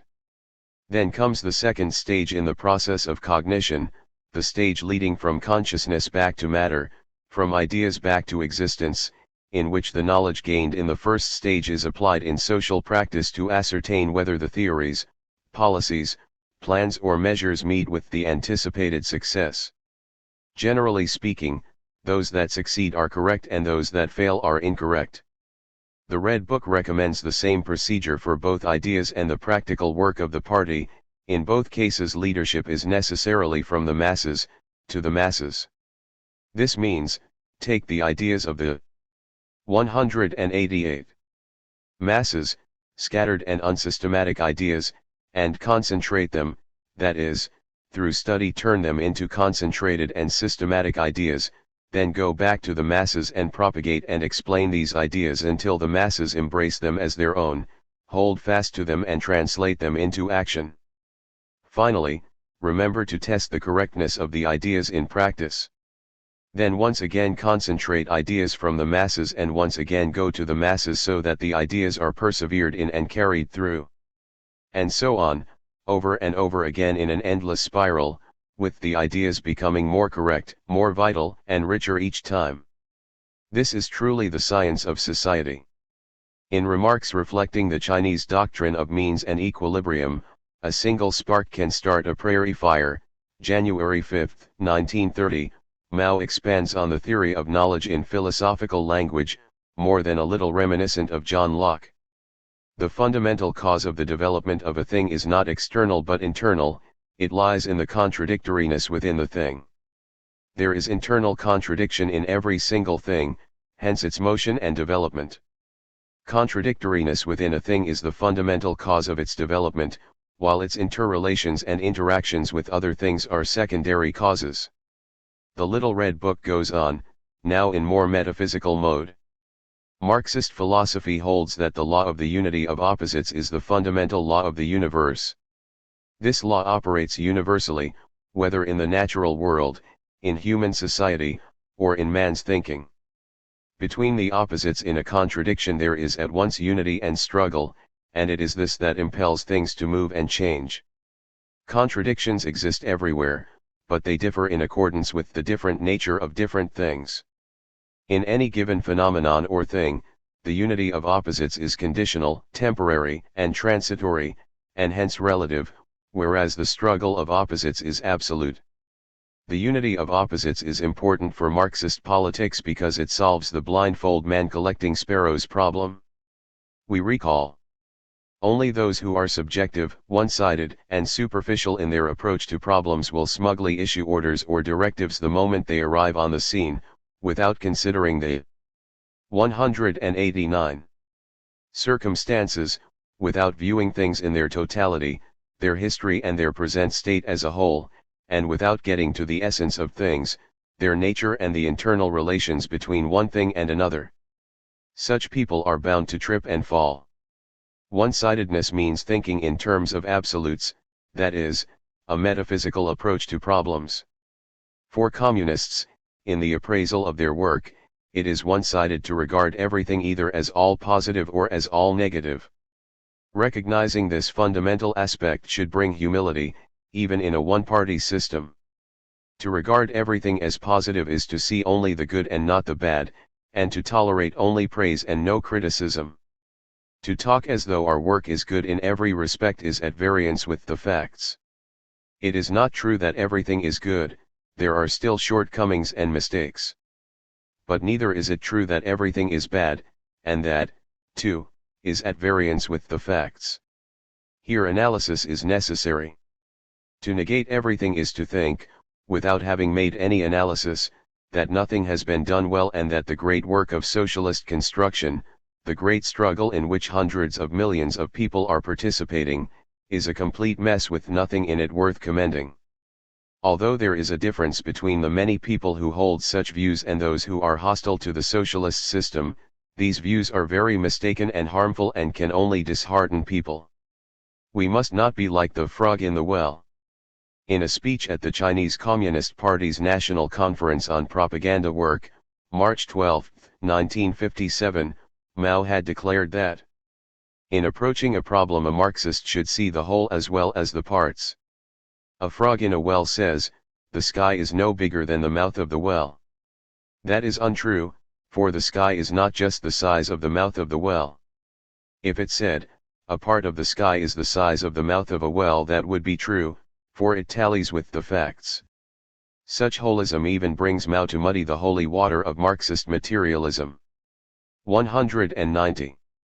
While we recognize that in the general development of history the material determines the mental and social being determines social consciousness, we also, and indeed must, recognize the reaction of mental on material things, of social consciousness on social being, and of the superstructure on the economic base. Of course, Mao hastens to add, this does not go against materialism, on the contrary, it avoids mechanical materialism and firmly upholds dialectical materialism. But the justification offered in the Red Book for this two causes, single effect, approach is unconvincing. If in any process there are a number of contradictions, one of them must be the principal contradiction playing the leading and decisive role, while the rest occupy a secondary and subordinate position. The nature of a thing is determined mainly by the principal aspect of a contradiction, the aspect which has gained the dominant position. Worse still, from the point of view of scientific cause and effect, the situation is not static, the principal and the non-principal aspects of a contradiction transform themselves into each other and the nature of the thing changes accordingly. However, the party can and will lay down the general line and general policy of the Chinese Revolution as well as various specific lines for work and specific policies.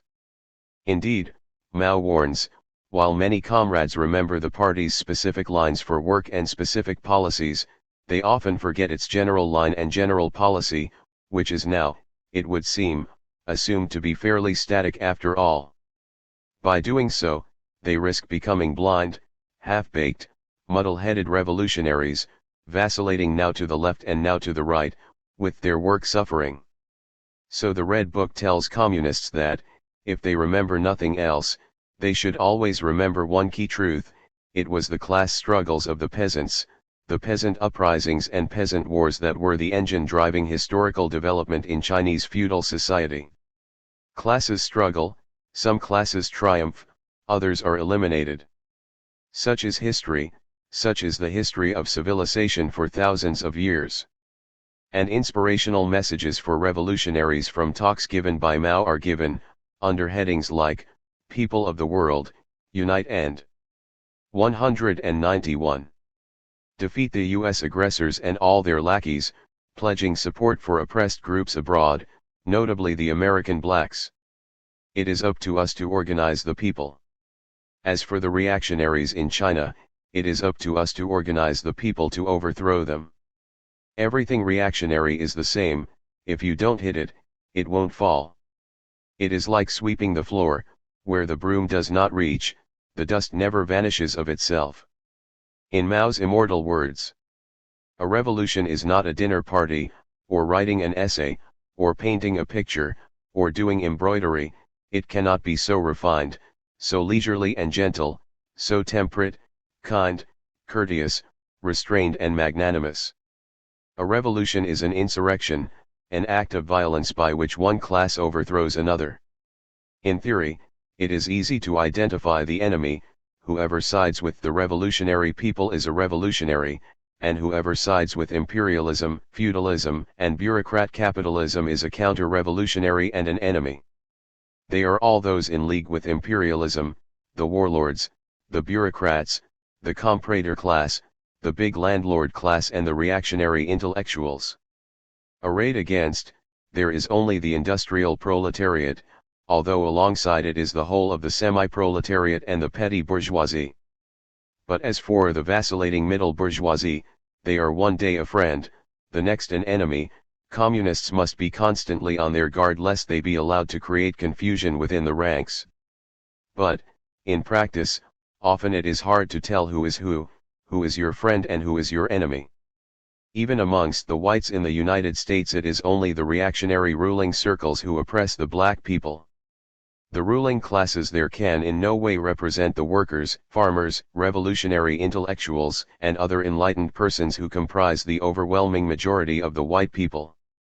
So for this reason, in general, polarization is a good thing, helping to pinpoint the enemy.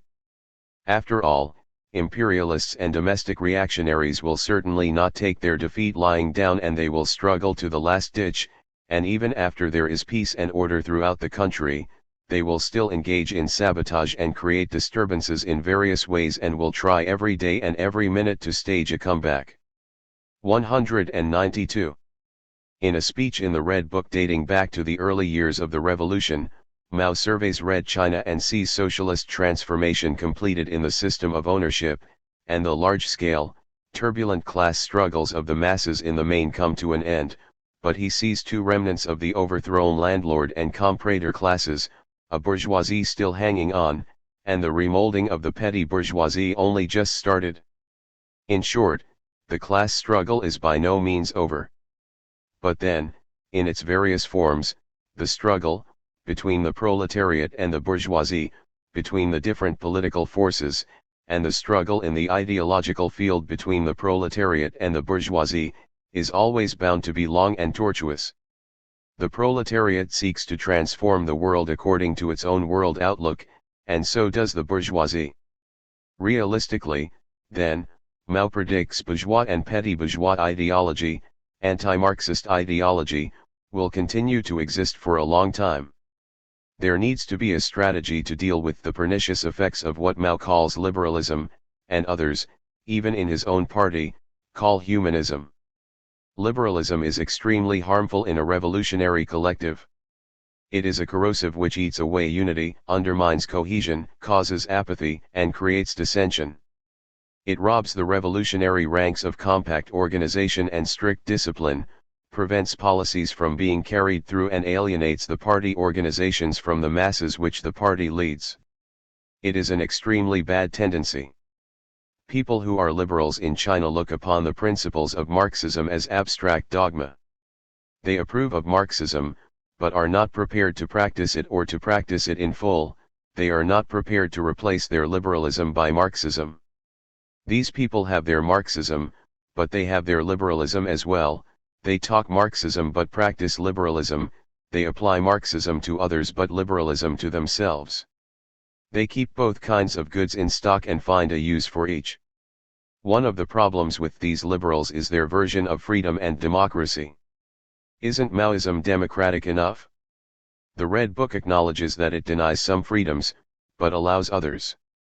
Within the ranks of the people, we cannot do without freedom, nor can we do without discipline. We cannot do without democracy, nor can we do without centralism. This unity of 193. Democracy and centralism, of freedom and discipline, constitutes our democratic centralism. Under this system, the people enjoy broad democracy and freedom, but at the same time they have to keep within the bounds of socialist discipline. For party members, this freedom has a particular form. 1. The individual is subordinate to the organization. 2. The minority is subordinate to the majority. 3. The lower level is subordinate to the higher level. And 4. The entire membership is subordinate to the central committee. In fact, the party is a hierarchy, just as Confucius recommended. Non-members are either completely free or completely subordinate, depending on your point of view. At no time and in no circumstances should a communist place his personal interests first, he should subordinate them to the interests of the nation and of the masses. Hence, selfishness, slacking, corruption, seeking the limelight, and so on, are most contemptible, while selflessness, working with all one's energy, wholehearted devotion to public duty, and quiet hard work will command respect. You can see why capitalism became more popular. Communists should set an example. Indeed, we communists are like seeds and the people are like the soil. Wherever we go, we must unite with the people, take root and blossom among them. Communists must listen attentively to the views of people outside the party and let them have their say. If what they say is right, they ought to welcome it, and learn from the people. If it is wrong, we should let them finish what they are saying and then patiently explain things to them.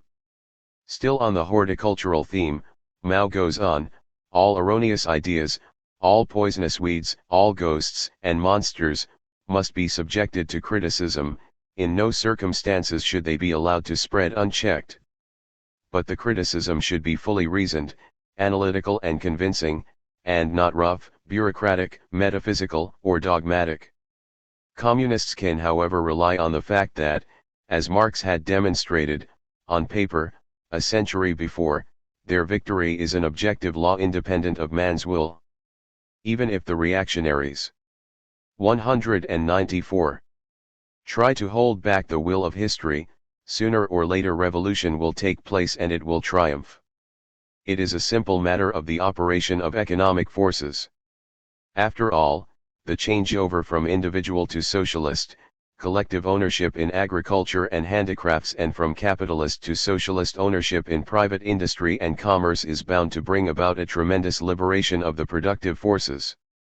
Collectivization in particular actually caused massive famines in China, as it had in the Soviet Union beforehand. But land reform was politically essential, it was the key to all other reforms. The political authority of the landlords is the backbone of all the other systems of authority.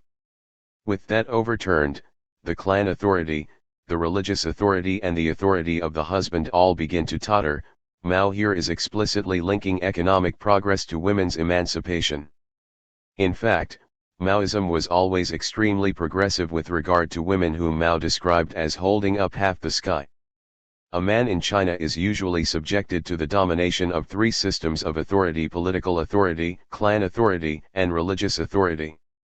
As for women, in addition to being dominated by these three systems of authority, they are also dominated by the men, the authority of the husband. These four authorities, political, clan, religious and masculine, are the embodiment of the whole feudal patriarchal system and ideology, and are the four thick ropes binding the Chinese people, particularly the peasants. As to the authority of the husband, this has always been weaker among the poor peasants because, out of economic necessity, their womenfolk have to do more manual labor than the women of the richer classes and therefore have more say and greater power of decision in family matters. With the increasing bankruptcy of the rural economy in recent years, the basis for men's domination over women has already been undermined. With the rise of the peasant movement, the women in many places have now begun to organize rural women's associations. The opportunity has come for them to lift up their heads, and the authority of the husband is getting shakier. 195. Every day.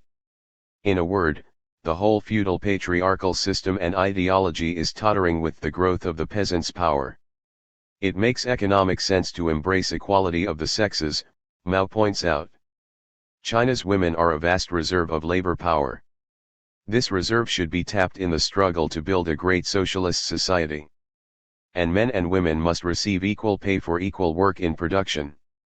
In the West, there is a popular perception that the conventional patriarchal family is the defining model of the family, and hence of the state too. Yet it is not necessarily so. Plato, as we have seen, thought children should be brought up collectively, and should not even know who their father was, whilst Rousseau specifically argued against the nuclear family as reducing individual freedom and encouraging laziness. In contemporary Western societies, there is great concern at the breakdown of the family, actually just the nuclear family. There is little concern at the earlier breakdown of the extended networks of relatives and in-laws, and its often problematic replacement by the one-parent family. But the world's most populous nation has successfully experimented with the weakening of the paternal authority, without weakening social cohesion. In fact, Mao thought the two things were opposed in a communist state. And there are other models for bringing up children. In China, the Majuo people, at Liuya Lake, on the plateau between Sichuan and Yunnan, have long had the system of partnership marriage which lasts from as little as one night to perhaps 10 years, with the woman's family bringing up any children, and the father having no particular rights, even to share the home. Mao made enormous social changes to the traditional Chinese social pattern, albeit with exceptions, but the old patriarchal model outlived him. Today, many Chinese women, particularly in the rural areas, are still second-class citizens with limited autonomy and economic rights, as are many Western women, let alone those in Middle Eastern and developing countries. Some Marxists would say this was inevitable in attempting to make political changes prior to the economic changes. So how successful was Mao in changing the economic structures? Mao recognized that even after both the countrywide victory of the Chinese Revolution and the solution of the land problem, two basic contradictions would still exist in China, threatening to 196. Undermine the revolution. The first would be the internal contradiction, that is, between the working class and the bourgeoisie. The second would be the external one, that is, between China and the imperialist countries. As far as the internal contradiction goes, Mao, like Plato, and the Soviet Union, was unrelenting towards anyone identified as a class enemy, or liberal. A totalitarian regime using censorship to control thought patterns is advocated enthusiastically, in the interests of the well-being of the state as a whole. Our state is a people's democratic dictatorship led by the working class and based on the worker-peasant alliance. What is this dictatorship for? Its first function is to suppress the reactionary classes and elements and those exploiters in our country who resist the socialist revolution, to suppress those who try to wreck our socialist construction, or in other words, to resolve the internal contradictions between ourselves and the enemy. For instance, to arrest, try and sentence certain counter-revolutionaries, and to deprive landlords and bureaucrat capitalists of their right to vote and their freedom of speech for a specified period of time. All this comes within the scope of our dictatorship.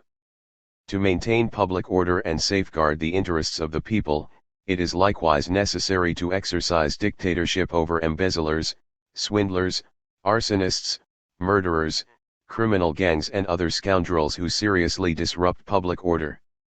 But the second function of the dictatorship is to protect the country from subversion and possible aggression by external enemies, to resolve the external contradiction. The aim of this dictatorship is to protect all our people so that they can devote themselves to peaceful labor and build China into a socialist country with a modern industry, agriculture, science, and culture. But post-Mao, China is flirting with competition, entrepreneurship, and profit, all of which it tries to include in the definition of socialism. Yet the question remains whether this is possible or whether in fact the forces of the free market once unleashed will bring the whole edifice of socialism crashing down.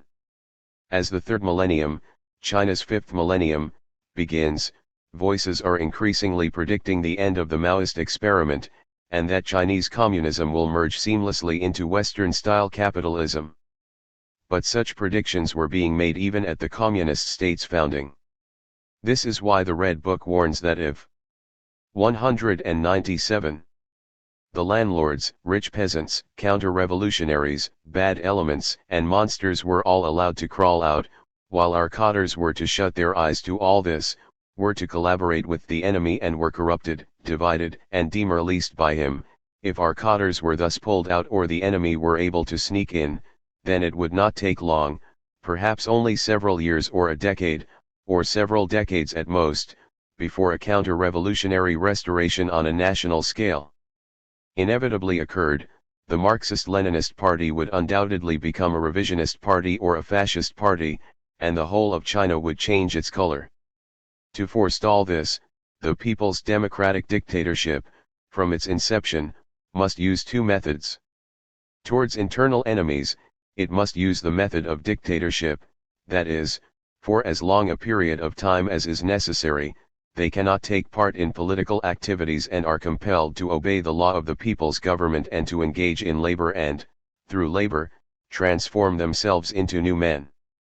Towards the rest of the people, on the other hand, it uses not compulsion but democracy, that is, political activities and persuasion through education. Of course, there is a contradiction here, the people are both the enemy and the partners, resolved, it would appear, potentially by the whim of the rulers. Mao argues that in order to be able to carry on their production and studies effectively and to arrange their lives properly, the people want their government and those in charge of production and of cultural and educational organizations to issue appropriate orders of an obligatory nature. It is common sense that the maintenance of public order would be impossible without such administrative regulations. Administrative orders and the method of persuasion and education complement each other in resolving contradictions among the people. Yet, even administrative regulations for the maintenance of public order must be accompanied by persuasion and education, for in many cases regulations alone will not work. Culture. Maoism emphasizes culture. This is something central to Chinese society, not peripheral, optional, bolted on, as it sometimes appears to be to Western politicians. So, Mao saw art and literature, as much. 198. As news or political opinions, as needing to fit into the social model. The Red Book explains. In the world today all culture, all literature and art belong to definite classes and are geared to definite political lines. There is in fact no such thing as art for art's sake, art that stands above classes or art that is detached from or independent of politics. Proletarian literature and art are part of the whole proletarian revolutionary cause, they are, as Lenin said, cogs and wheels in the whole revolutionary machine.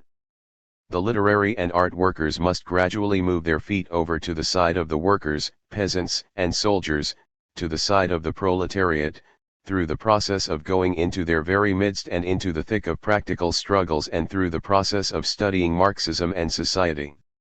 Only in this way can we have a literature and art that are truly for the workers, peasants, and soldiers, a truly proletarian literature and art. The aim is to ensure that literature and art fit well into the whole revolutionary machine as a component part, that they operate as powerful weapons for uniting and educating the people and for attacking and destroying the enemy, and that they help the people fight the enemy with one heart and one mind. There is a political criterion and there is an artistic criterion, and they are related. Politics cannot be equated with art, nor can a general world outlook be equated with a method of artistic creation and criticism. We deny not only that there is an abstract and absolutely unchangeable political criterion, but also that there is an abstract and absolutely unchangeable artistic criterion. Each class in every class society has its own political and artistic criteria. But all classes in all class societies invariably put the political criterion first and the artistic criterion second. In another well-known passage, Mao outlines the cultural policy. 199. What we demand is the unity of politics and art, the unity of content and form, the unity of revolutionary political content and the highest possible perfection of artistic form. Works of art which lack artistic quality have no force, however progressive they are politically. Therefore, we oppose both the tendency to produce works of art with the wrong political viewpoint and the tendency towards the poster and slogan style which is correct in political viewpoint but lacking in artistic power. On questions of literature and art we must carry on a struggle on two fronts. Letting 100 flowers blossom and 100 schools of thought contend is the policy for promoting the progress of the arts and sciences and a flourishing socialist culture in our land. Different forms and styles in art should develop freely and different schools in science should be allowed to contend freely. Mao even warns that it will be harmful to the growth of art and science if administrative measures are used to impose one particular style of art or school of thought and to ban another. Questions of right and wrong in the arts and science should instead be settled through free discussion in artistic and scientific circles and through practical work in these fields. They should not be settled in summary fashion. Indeed, an army without culture is a dull-witted army, and a dull-witted army cannot defeat the enemy. This brings us to the Red Army. Orthodox Marxist theory made the army the chief component of state power. Whoever wants to seize and retain state power needed to have a strong army.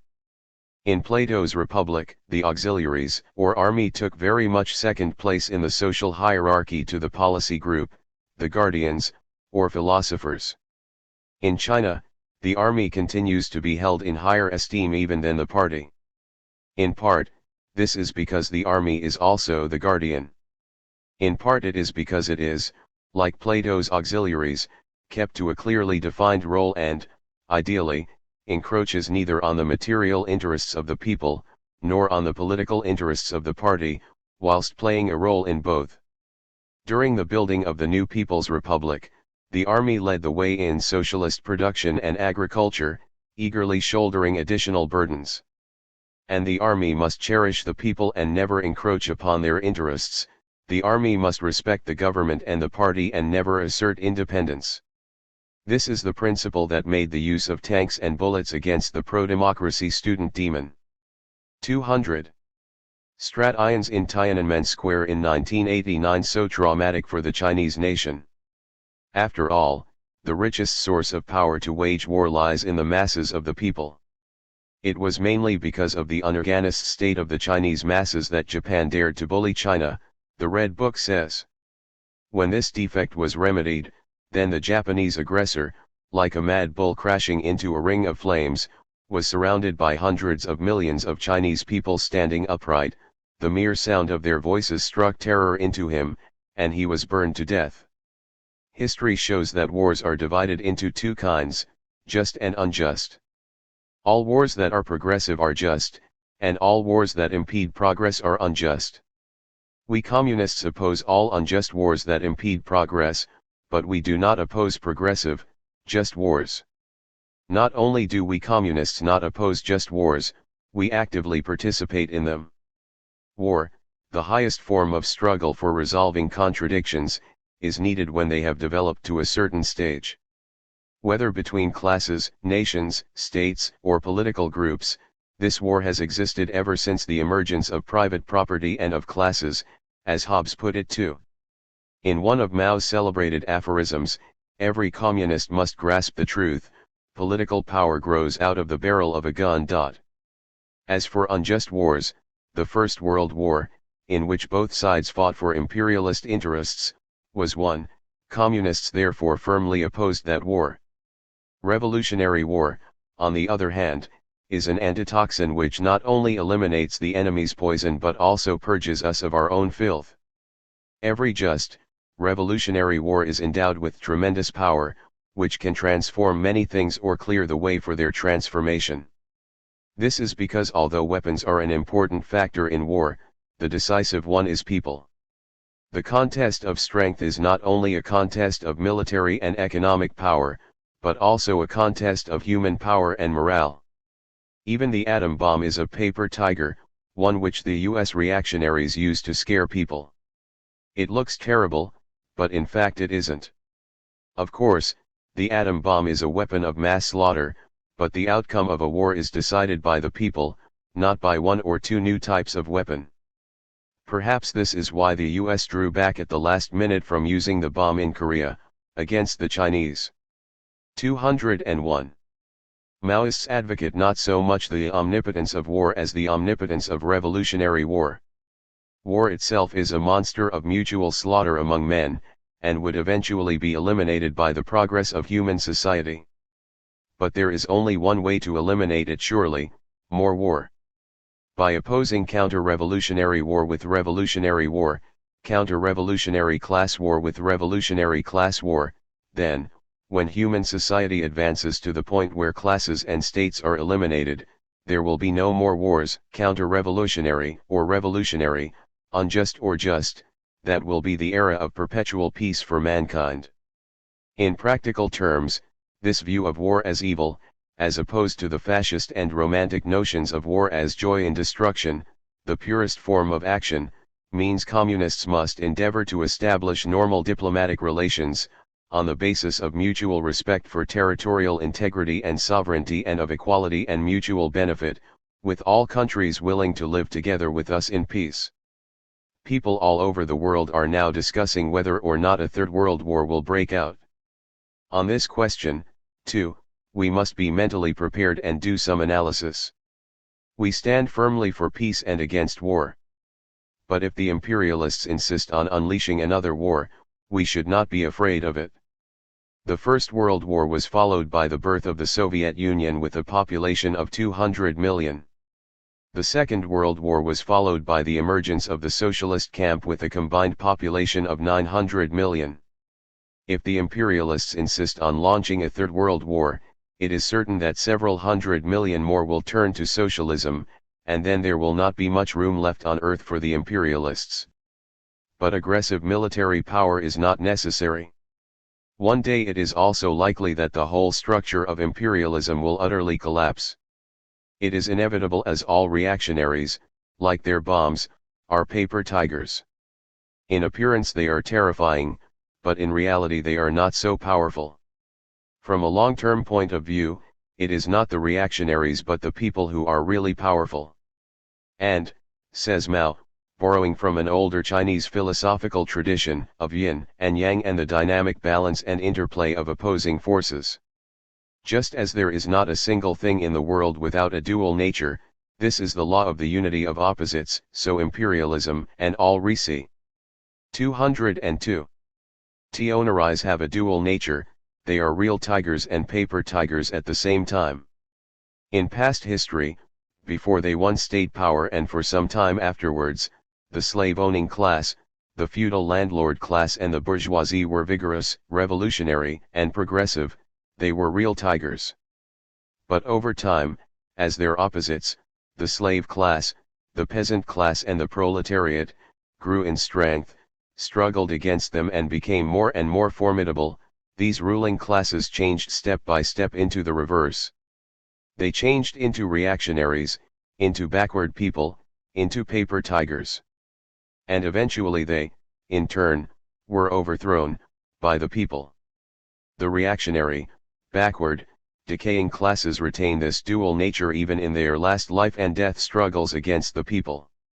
On the one hand, they were real tigers, they ate people by the millions and tens of millions. Destroying the rule of imperialism, feudalism, and bureaucrat capitalism in China took the people more than 100 years and cost them tens of millions of lives before the victory in 1949. These were indeed fearsome, living tigers, iron tigers, real tigers. But in the end they changed into paper tigers, dead tigers, bean-curd tigers. And, in the aftermath of the Second World War, Mao offers some advice to the U.S. Satan on the limitations of military power.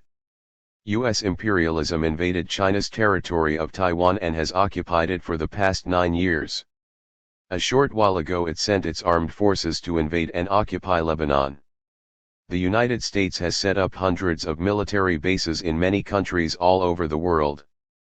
But Taiwan, the Lebanon, and all the other military bases of the United States on foreign soil are just so many nooses round the neck of U.S. imperialist tiger.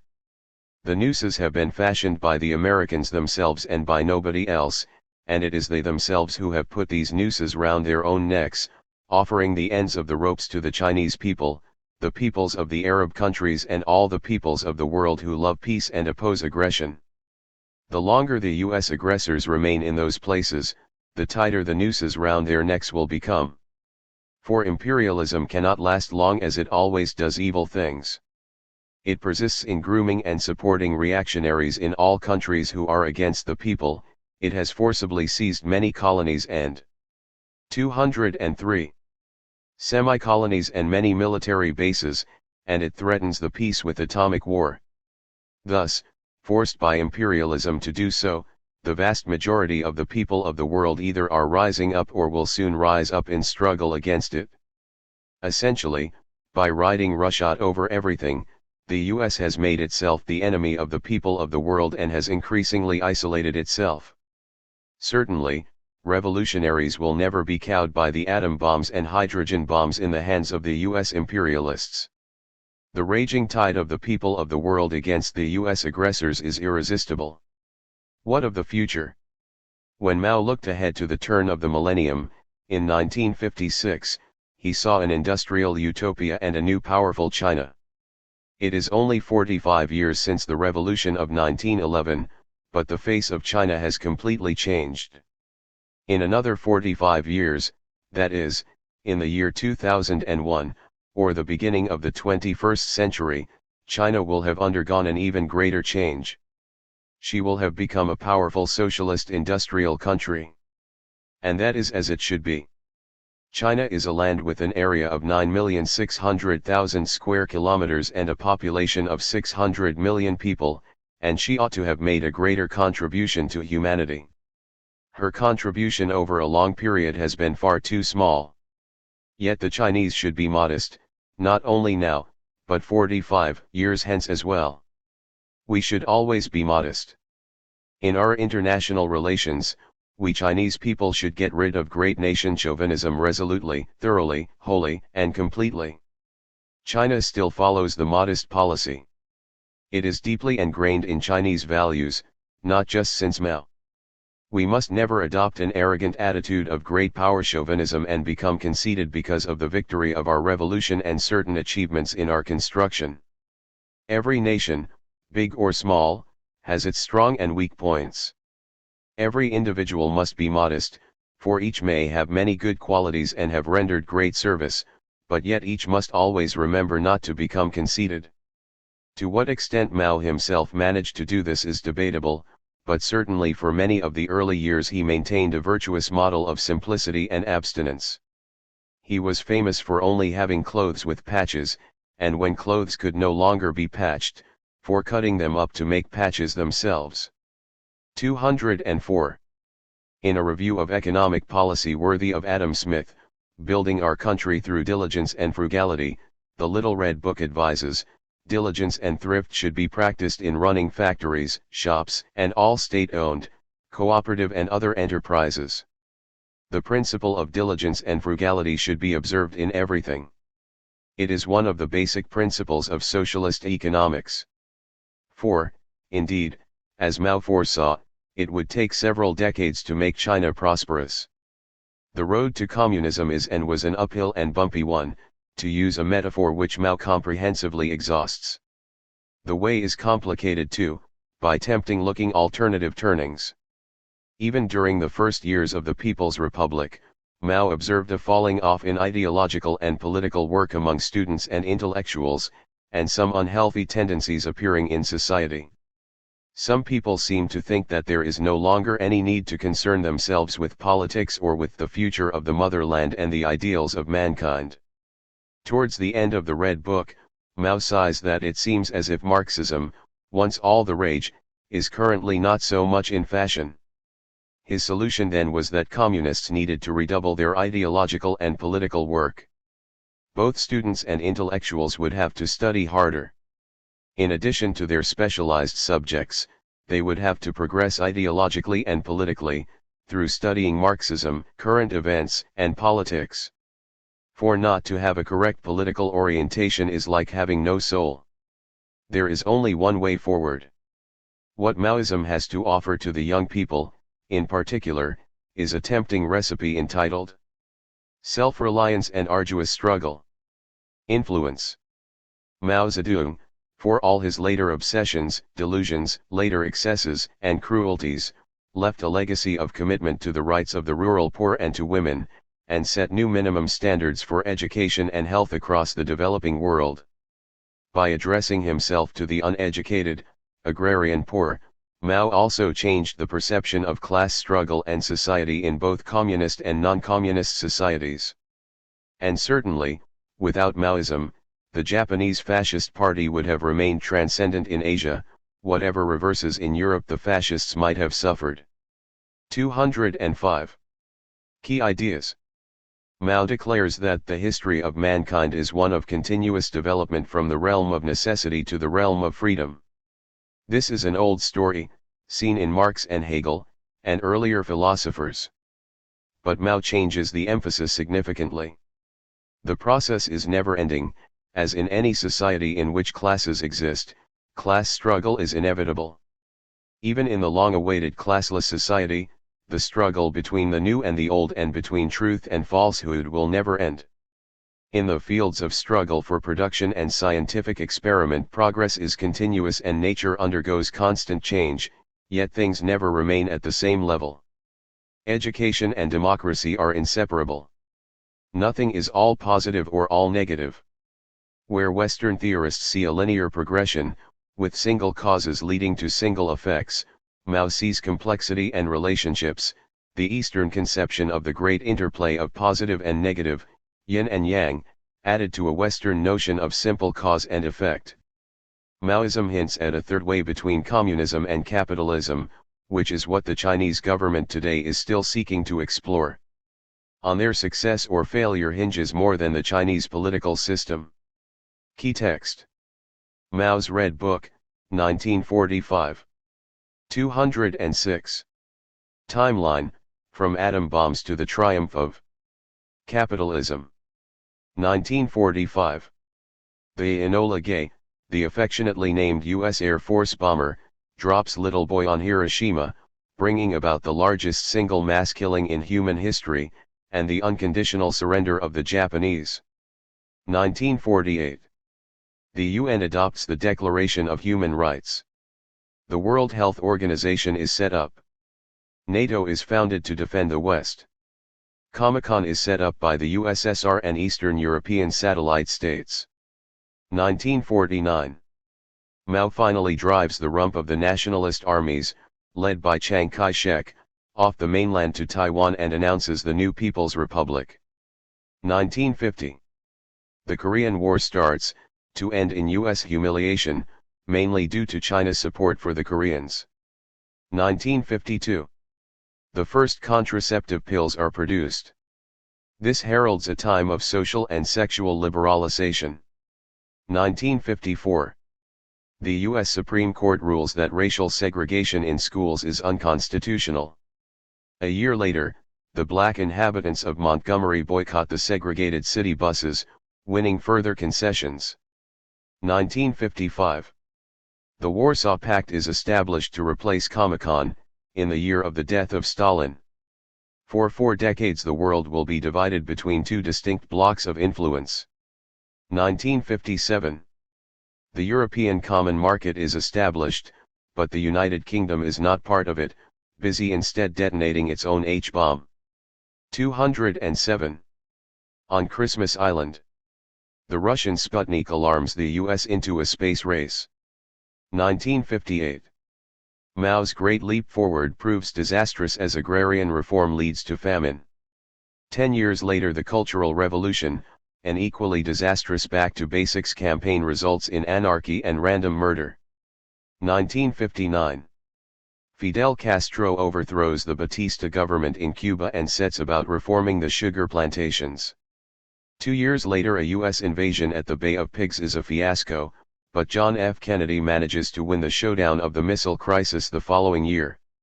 1961. Yuri Gagarin becomes the first man in space. 1969.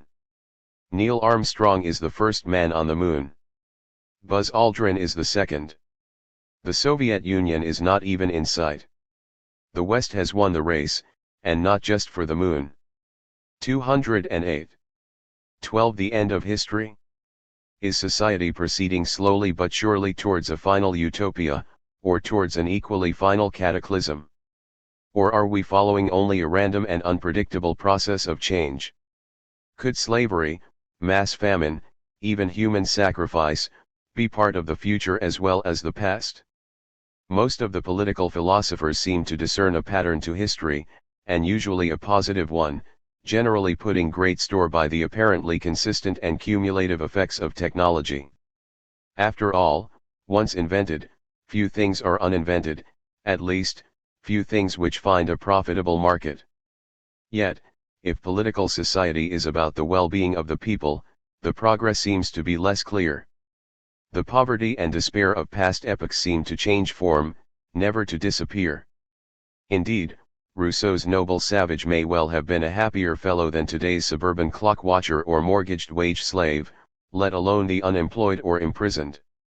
It is true, if rather politically suspect, to say that in material terms there has been some kind of steady progression, if not progress, in the quality of human lives.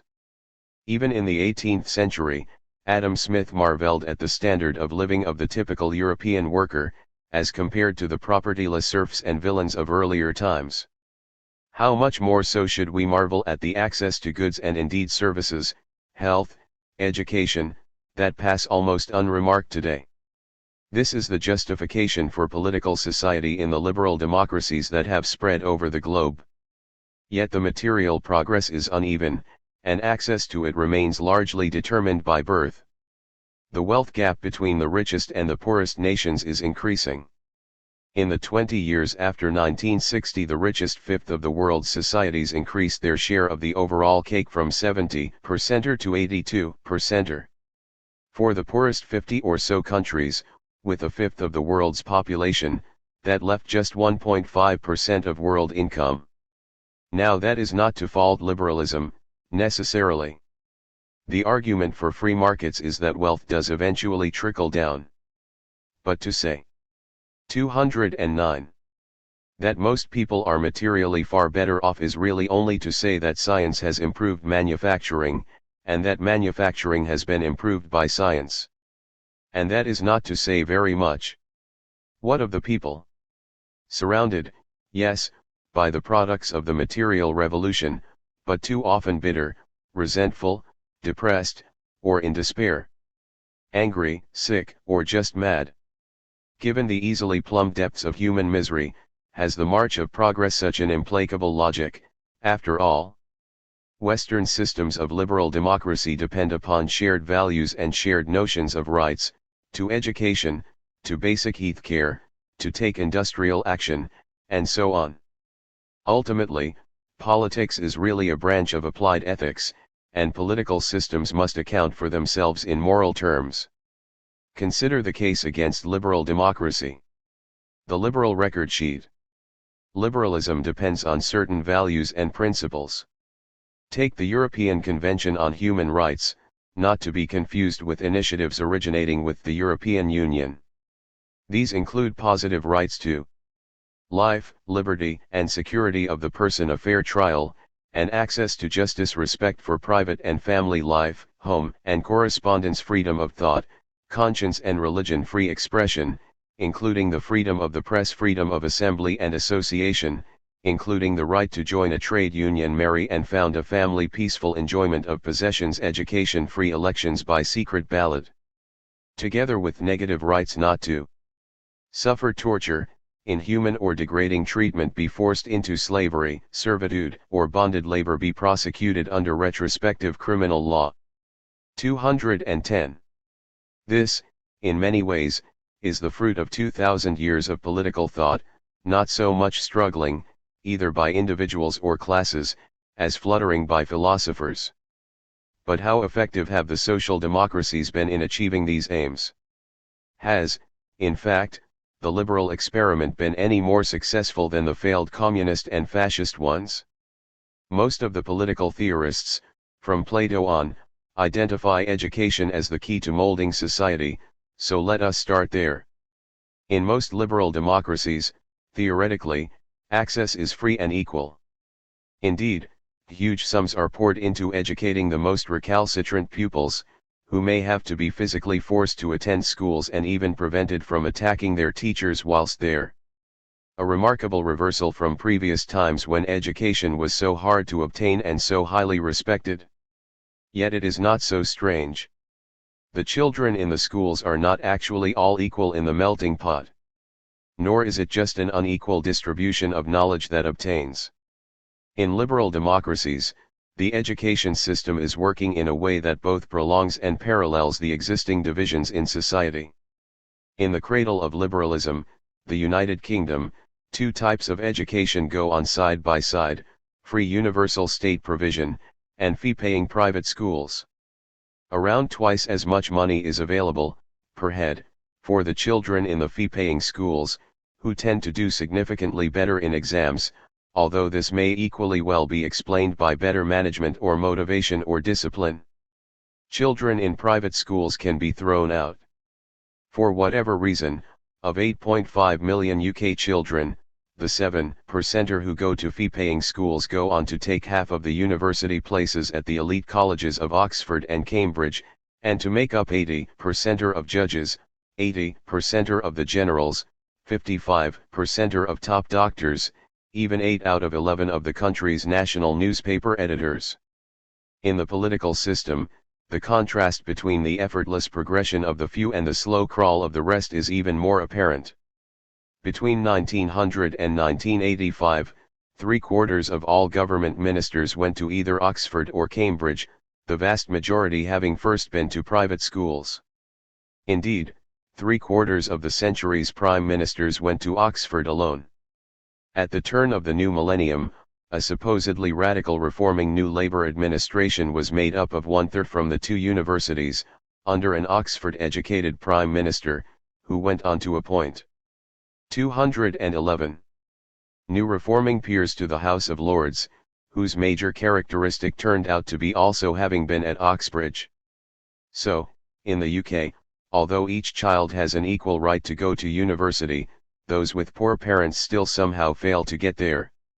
In fact, at the top end of incomes, those parents who pay for their children to go to private schools, increase their offspring's chances of an Oxbridge education by a factor of 10. And from there, in due course, of proceeding to those often completely unrelated top jobs, such as political office, cultural posts in the media and the arts, not to mention business directorships. Now there is no miraculous process of selection that ensures admission to the elite universities of liberal democracies, Harvard and Princeton in the US, the Écoles in France, Oxford and Cambridge in Britain. Nor is there anything terribly useful or special about what goes on once you are there. The age-old problem that stumped the Chinese mandarins, of how to devise a test for cultivation which cannot be got around by those who have learned how to do the test, has become institutionalized and legitimized through paper qualifications, as an acceptable form of transfer of wealth, power, and privilege. Equality. In all liberal democracies, despite Mill's warnings, power is still largely inherited. You even have what is at best the absurdity, and at worst the obscenity of political families, like the Bushes and ill-fated Kennedys in the United States, or the surprisingly enduring tradition in the United Kingdom of political constituencies being handed on. There are the media families, where the showbiz personality of one generation is the son or daughter of another, or the celebrated author whose parents are also cultural icons. Not to forget of course the commonplace but not at all liberal passing on of ever more gigantic industrial and commercial empires, some of them the size of small nations, the inheritance aspect that Mill himself specifically condemned as unjustifiable. Amongst capitalist entrepreneurs, as surveys such as a popular United Kingdom newspaper's rich list reflect, it is still those who start off with serious money who make serious money. In terms of equality, there are few formal areas of discrimination. In 1999, of the UK's 26 million workers paying income tax to the 212 government, almost half were women. Yet, typically they are paid around 15% or less than their male counterparts. The International Labour Organization calculates that 2/3 of women's work is unpaid, and that on top of this, women work 1/6 harder than men. Similarly, within the world's oldest national health service, in Britain, in the treatment of diseases such as heart disease and cancer, a significantly higher chance of successful treatment attaches itself to the affluent classes. In terms of access to education and health, a national level of uniform provision, as in nearly all Western democracies, now exists, part of the post-Second World War consensus, following the housing and welfare provisions of President Roosevelt's New Deal in the 1930s. But yet, so do the inequalities.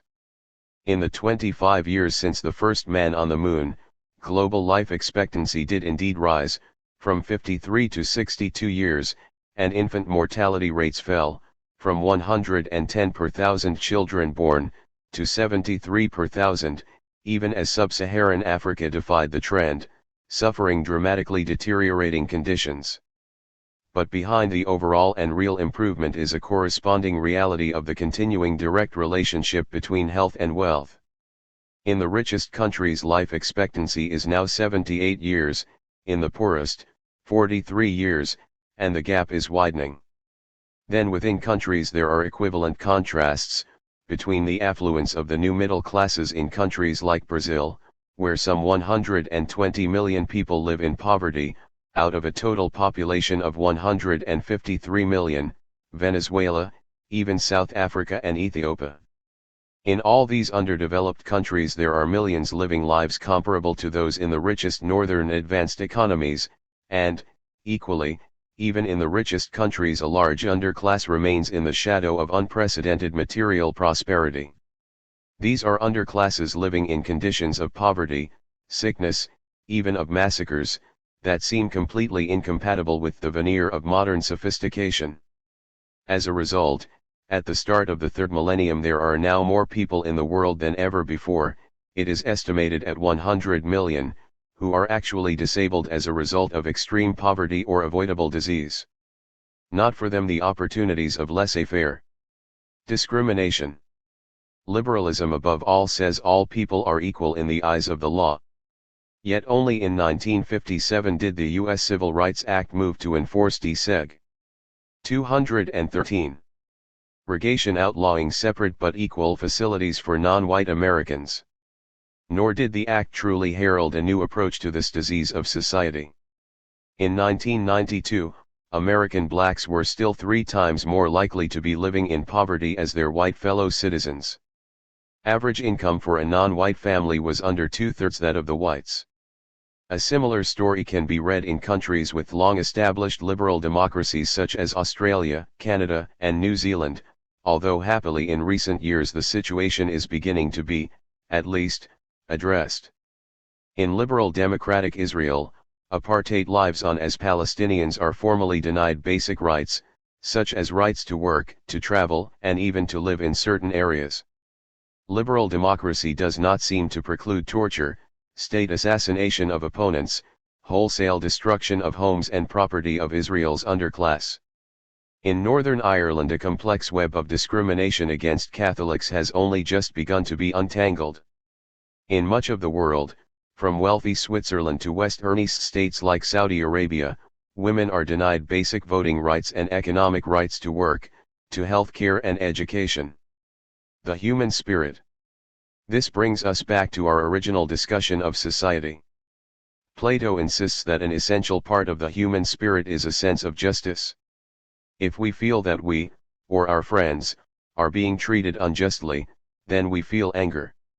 If we feel we have done this injustice to ourselves, we feel ashamed.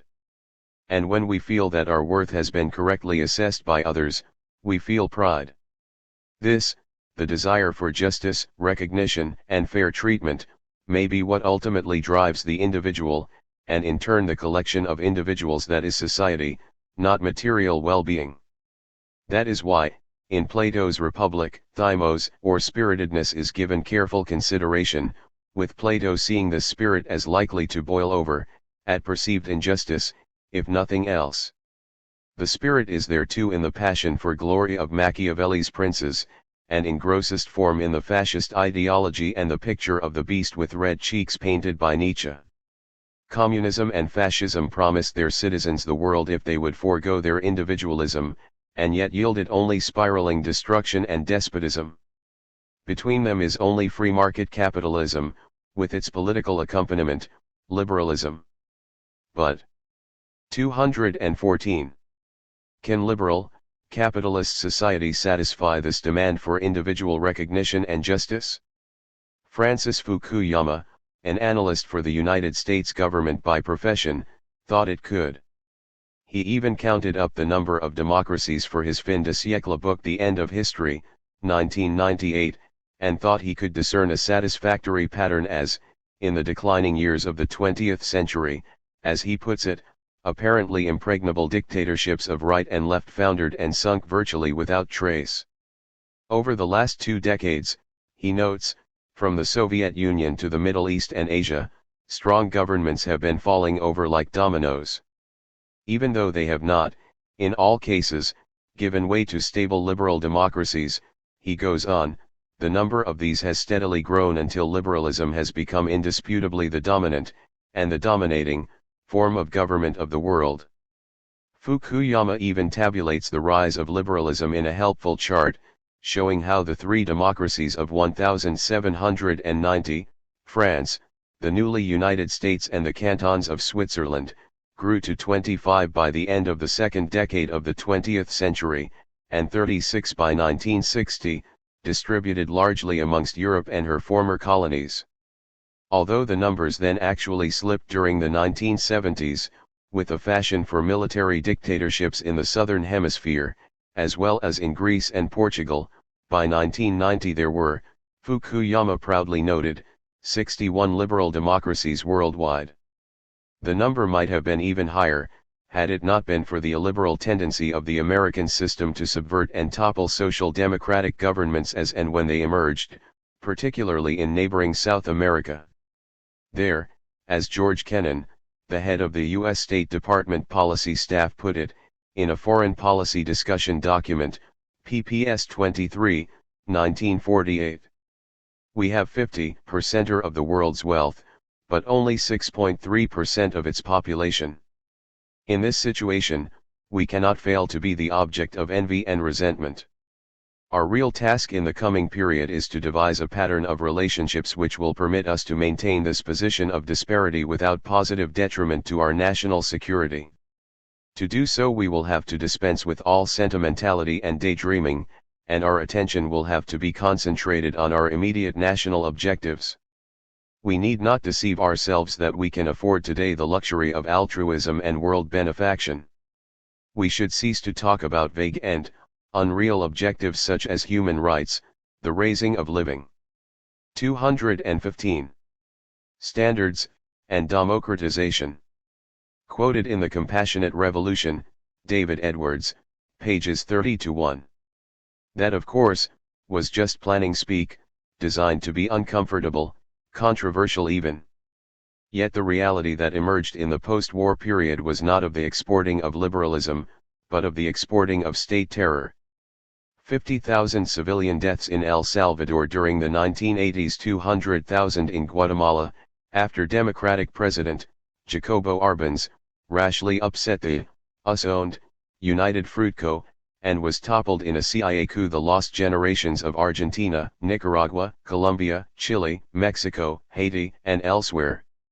We might also note that in 1993, 5% of the world's population lived under military regimes, autocracy, 30% under one-party rule, oligarchies, and 65% in multi-party states, democracies. At the same time, free trade and competitive markets spread across the globe, resulting in what Fukuyama describes as unprecedented levels of material prosperity, both in industrially developed countries and in countries that had been at the close of World War II, part of the impoverished Third World. Only in one part of the world, the Middle East, did liberalism fail to take root. There instead, according to Fukuyama's analysis anyway, oil provided states with an alternative and very straightforward system for generating wealth, and political structures instead range from old-fashioned oligarchies to the strange variant of communism practiced by the Libyans. Fukuyama has no doubt as to what is the driving force of the liberalization process. Like many of the other eschatologists, would-be diviners of historical patterns, he discerns the primary cause to be modern science, distinguished by its rationality and adherence to sound principles of proof, as well as the multitude of technological developments, inventions, and consumer durable goodies. Another reason to discern a pattern to social development and suppose the end of history, Fukuyama always spells it with a capital H, is the way that, thanks to this, everything seems to be the same these days. Transnational firms make it possible, if not desirable, to buy the same products in any corner of the world, to wear the same clothes, to read the same books, to watch the same TV programs. 216. Chances are you can even watch them in a common language, English, not the world's most widely spoken first language, but the world's most important second language. It is hardly surprising that the homogenization of all aspects of culture also produces political homogenization, and vice versa. And the same interplay is there between the political and economic. So Fukuyama inverts Marx, to suggest that the logic of modern natural science actually leads to capitalism rather than socialism as its final stage. But then Fukuyama also differs from Marx in retaining the element of the human spirit that the communists wished to exclude. Marxists recognized the dignity and importance of individuals only when taken as a whole, as a society, condemning exploitation of the weak by the strong, even in the context of actual material improvement. Hegel thought that the human animal does differ from others in having not only material desires, but also social requirements, to be appreciated or recognized as having a certain worth or dignity, but that these should be subsumed in the new rational state. From another perspective, liberalism creates a weak society of grasping individuals, interested only in the satisfaction of their desires, the achievement of a comfortable, bourgeois lifestyle, lacking any sense of pride or dignity, living either a life of ultimately meaningless self-indulgence, or resenting the absence of such. If there is a fundamental contradiction in liberalism, it is that, on the one hand, it celebrates individualism, whilst, on the other, it appeals to public spiritedness, self-sacrifice, and consideration for others. But although it is true that under capitalism we may rely on the self-interest of the butcher, baker, and candlestick maker for the prompt delivery of meat, bread and candles, we cannot, for example, rely on that self-interest to stop them tipping their rubbish in the local brook or stream. Nor can we rely on it to stop the burning down of the world's remaining forests and the destruction of species. Which is why the greatest challenge to the legitimacy of capitalism now is posed by the environmental movement. The communist experiment. From the end of the 1920s to at least the mid-1950s, if not later, the Soviet economy outperformed the American one. This was in part because, during the Great Depression, the U.S. economy had collapsed. 217. By a third of GDP, but communism, as late as the 1960s, still seemed to have achieved an astonishingly fast transformation, from a feudal system to a modern society capable of putting a man into space. Even as the control economies of the Soviet republics, of North Korea, of Cuba, slipped further and further behind their capitalist neighbors, up to the moment the Berlin Wall came down, communism was still the political system that claimed the future. Yet communism failed in underestimating the importance of the individual, both as consumer and as producer. It would have needed, and completely failed to create, the communist citizen who would work for others and expect nothing in return. As Hayek put it in The Road to Serfdom, to lose economic control is to lose political power. The consumer is actually very powerful economically even in the centralist state, and central planning of the economy is controlled by the state. Individual freedom requires market economics. Stalin's goal of turning the Soviet Union into a kind of massive factory, churning out iron and steel, coal and chemicals, proved not to be enough, because capitalism had all this, plus technological innovation and the increasing sophistication of its white-collar work, information and post-industrial technologies. Even as Lenin penned his pamphlet Imperialism, the highest stage of capitalism, in the year that the First World War broke out in Europe, it was already clear that capitalism was working, at least to the extent, as Lenin put it, of buying time for itself. The least successful aspect of the communist economics was the attempt to regulate prices rationally. In the Soviet Union, the Sisyphean task was charged to Goskomstan, a committee responsible for setting 250,000 key prices each year. East Germany, right up to the bitter end in 1989, steadily produced notoriously bad versions of products, such as its own highly polluting motor car, that it could have imported much more cheaply from its capitalist neighbors, less the pollution and without the engineering defects. Hayek argued that the complexity of the modern market makes free market competition the only way to manage the economy, the only way that consumption and production can be brought into some sort of balance. And the other side of state price controls is that they oblige the state to attempt to control the wages of its workers. Indeed, the Cultural Revolution in China in the 1960s and 1970s can be seen as an attack on overmighty workers, those whose skills were in demand. The hierarchical organization of modern factories. 218. Creating elite groups of managers, white-collar workers and specialists of all kinds, inevitably undermines attempts to create a homogeneous mass of equal and undifferentiated workers. The price for reversing the process of the division of labor is lower productivity and an economy that lags ever further behind. The last hope for the Leninist doctrine was that the death of capitalism would come, not at the hands of the workers, but from the global class struggle between a wealthy First World, and an exploited and hungry Third World.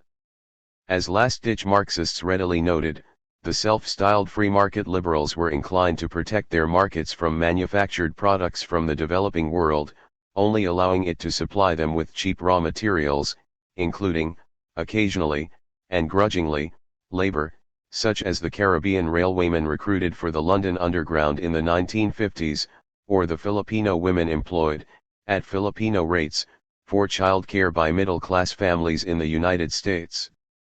However, the ability of equally poor countries such as South Korea, Hong Kong, Singapore, and Thailand, the so-called Asian tiger economies, to move from dependency to become successful high-tech manufacturing nations, belies the simplicities of these predictions of their inevitable impoverishment too.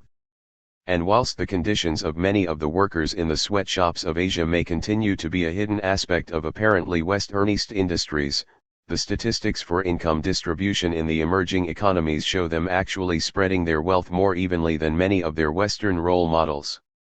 Over Christmas and the New Year of 1989, the East German Communist state finally gave in to the popular demand for the right to cross the border into West Germany, and the Berlin Wall came crashing down. The House of Cards collapse of Warsaw Pact states followed, less by force than by a kind of collective social decision based on the inability of the state to maintain its legitimacy in the eyes of its people or even in the eyes of its own bureaucratic and security apparatus. However, elsewhere, in the rest of the world, communism hung on a bit longer. In Africa, supposedly strict Marxist states such as Ethiopia, Angola, and Sudan, seemed determined that nothing less than complete economic collapse and impoverishment would persuade their ruling elites to give way. In The End of History, Fukuyama writes, "If we are now at a point where we cannot imagine a world substantially different from our own, in which there is no apparent 219 or obvious way in which the future will represent a fundamental improvement over our current order, then we must also take into consideration the possibility that history itself might be at an end." Fukuyama's position is that, in fact, America has already found the way to humanity's elusive final utopia. There is a clear pattern to history, just as Hegel claimed. The German philosopher, as we saw earlier, described the march of history as a dialectical process of different forms of human society coming into conflict, destroying each other, and producing in the process, a higher stage. Society is supposed by Hegel to have proceeded through the stages of subsistence agriculture, monarchy, aristocracy and, finally, industrialization, to arrive at the free market, capitalist, liberal state we recognize in the West and dub democracy. Marx, on the other hand, saw the economic relationships as the key. Fukuyama sticks to Hegel's view of pride as the driving force. But, one way or another, Fukuyama, like Hegel and Marx before him, considers this to be the final stage, hence the end of history. But how sure can he be? After all, whereas Fukuyama is commenting from the standpoint of seeing several intended to be final forms of society apparently give way to liberalism, the collapse of fascism in the 1940s, the collapse of communism in the 1980s, Hegel had been equally sure and yet was writing before these two doctrines had ever been systemized, let alone had their bitter day. The poverty of historicism. And not everyone is comfortable even with the speculation. One such, Karl Popper, dedicated his influential 1957 book, The Poverty of Historicism, to the countless men and women of all creeds or nations or races who fell victims to the fascist and communist belief in inexorable laws of historical destiny. Popper considered such attempts to be the result of misguided efforts to apply the techniques of science to society, instead of merely noting the effects of certain historical changes in social policy, in the manner of Machiavelli, Rousseau, and many others. Although, a year earlier, we may snipe, Popper himself had not been above speculating in lectures about the implications of new problems brought into being by the fact that the problem of mass unemployment has largely been solved, along, he imagined, with religious and racial discrimination. 220. Popper warns against an unholy alliance between the social engineers and the historicists. Both work from a kind of utopian blueprint, a blueprint that claims to cover all aspects of society. And the king of the social engineers is undoubtedly Plato and all his followers. Popper, being an Austrian, and writing in the aftermath of the Nazi Anschluss of his country, is particularly aware of the tendency of democracies to slide towards totalitarianism. This, he thinks, can be explained by the idealism of the Platonists, by advocating the rule of the wise, the just, or simply the best. They invite tyranny. In The Poverty of Historicism, he argues that an open society concentrates on constructing neutral institutions instead, allowing for the peaceful displacement of any political grouping which becomes too attached to power. As to the historicists, Popper considers it simply not possible for us to observe or describe a whole piece of the world, or a whole piece of nature. In fact, not even the smallest whole piece may be so described, since all description is necessarily selective. It may even be said that wholes can never be the object of any activity, scientific or otherwise. As John Stuart Mill put it, one problem with deconstructing history using rules is that the task is so complex that it cannot possibly be computed by human faculties. Even Cohen's notion of dynamic laws of succession is dismissed by Popper, who says that even if the wind shakes a tree and an apple falls to the ground, we still cannot simply postulate one law to explain what has happened. We need much more, an explanation of wind pressure, tension, and elasticity in the branch, gravity itself, and so on. Although there may be trends, such as population figures can exhibit, a trend or tendency should not be confused with a law. Trends do exist, but their persistence depends on certain specific initial conditions, which in turn may sometimes be trends. The historicists overlook this, and operate with trends as if they were in fact laws, for example, believing in the inexorability of progress. It is possible to interpret history as the history of class struggle, or of the struggles of races for supremacy, or as the history of religious ideas, or as the history of struggle between the open and the closed society, or as the history of scientific and industrial progress. All of these are more or less interesting points of view, and as such are perfectly unobjectionable. But historicists do not present them as such. They do not see that there is necessarily a plurality of interpretations which are fundamentally on the same 221 level for both. Instead they present them as doctrines or theories. And if they actually find that their point of view is fertile, and that many facts can be ordered and interpreted in its light, then they mistake this for a confirmation, or even for a proof, of their doctrine. The notion of a science of society entirely overlooks the subjectivity of knowledge, Popper objects. Even in the natural sciences, knowledge is a social and public construct affected by the partiality and self-interest of the individuals making up the scientific community. Add in the social prejudices and class bias of social scientists, and it is clear that the historicists are making more of their studies than can rightly be claimed for any kind of study. Their divination of hidden purposes, in Popper's phrase, is the worst kind of science. In words seemingly written for Fukuyama 40 years later, The Poverty of Historicism concludes. Modern historicists, however, seem to be unaware of the antiquity of their doctrine. They believe, and what else could their deification of modernism permit, that their own brand of historicism is the latest and boldest achievement of the human mind, an achievement so staggeringly novel that only a few people are sufficiently advanced to grasp it. The historicists believe they have unraveled one of the oldest problems of speculative metaphysics, the problem our study started with, identified by Heraclitus and Parmenides, the problem of change. They believe their advance is due to their living in a uniquely important period of history, one in which change has accelerated, revealing for the first time the revolutionary truth. But the reality is that the more everything changes, the more everything remains the same. 222.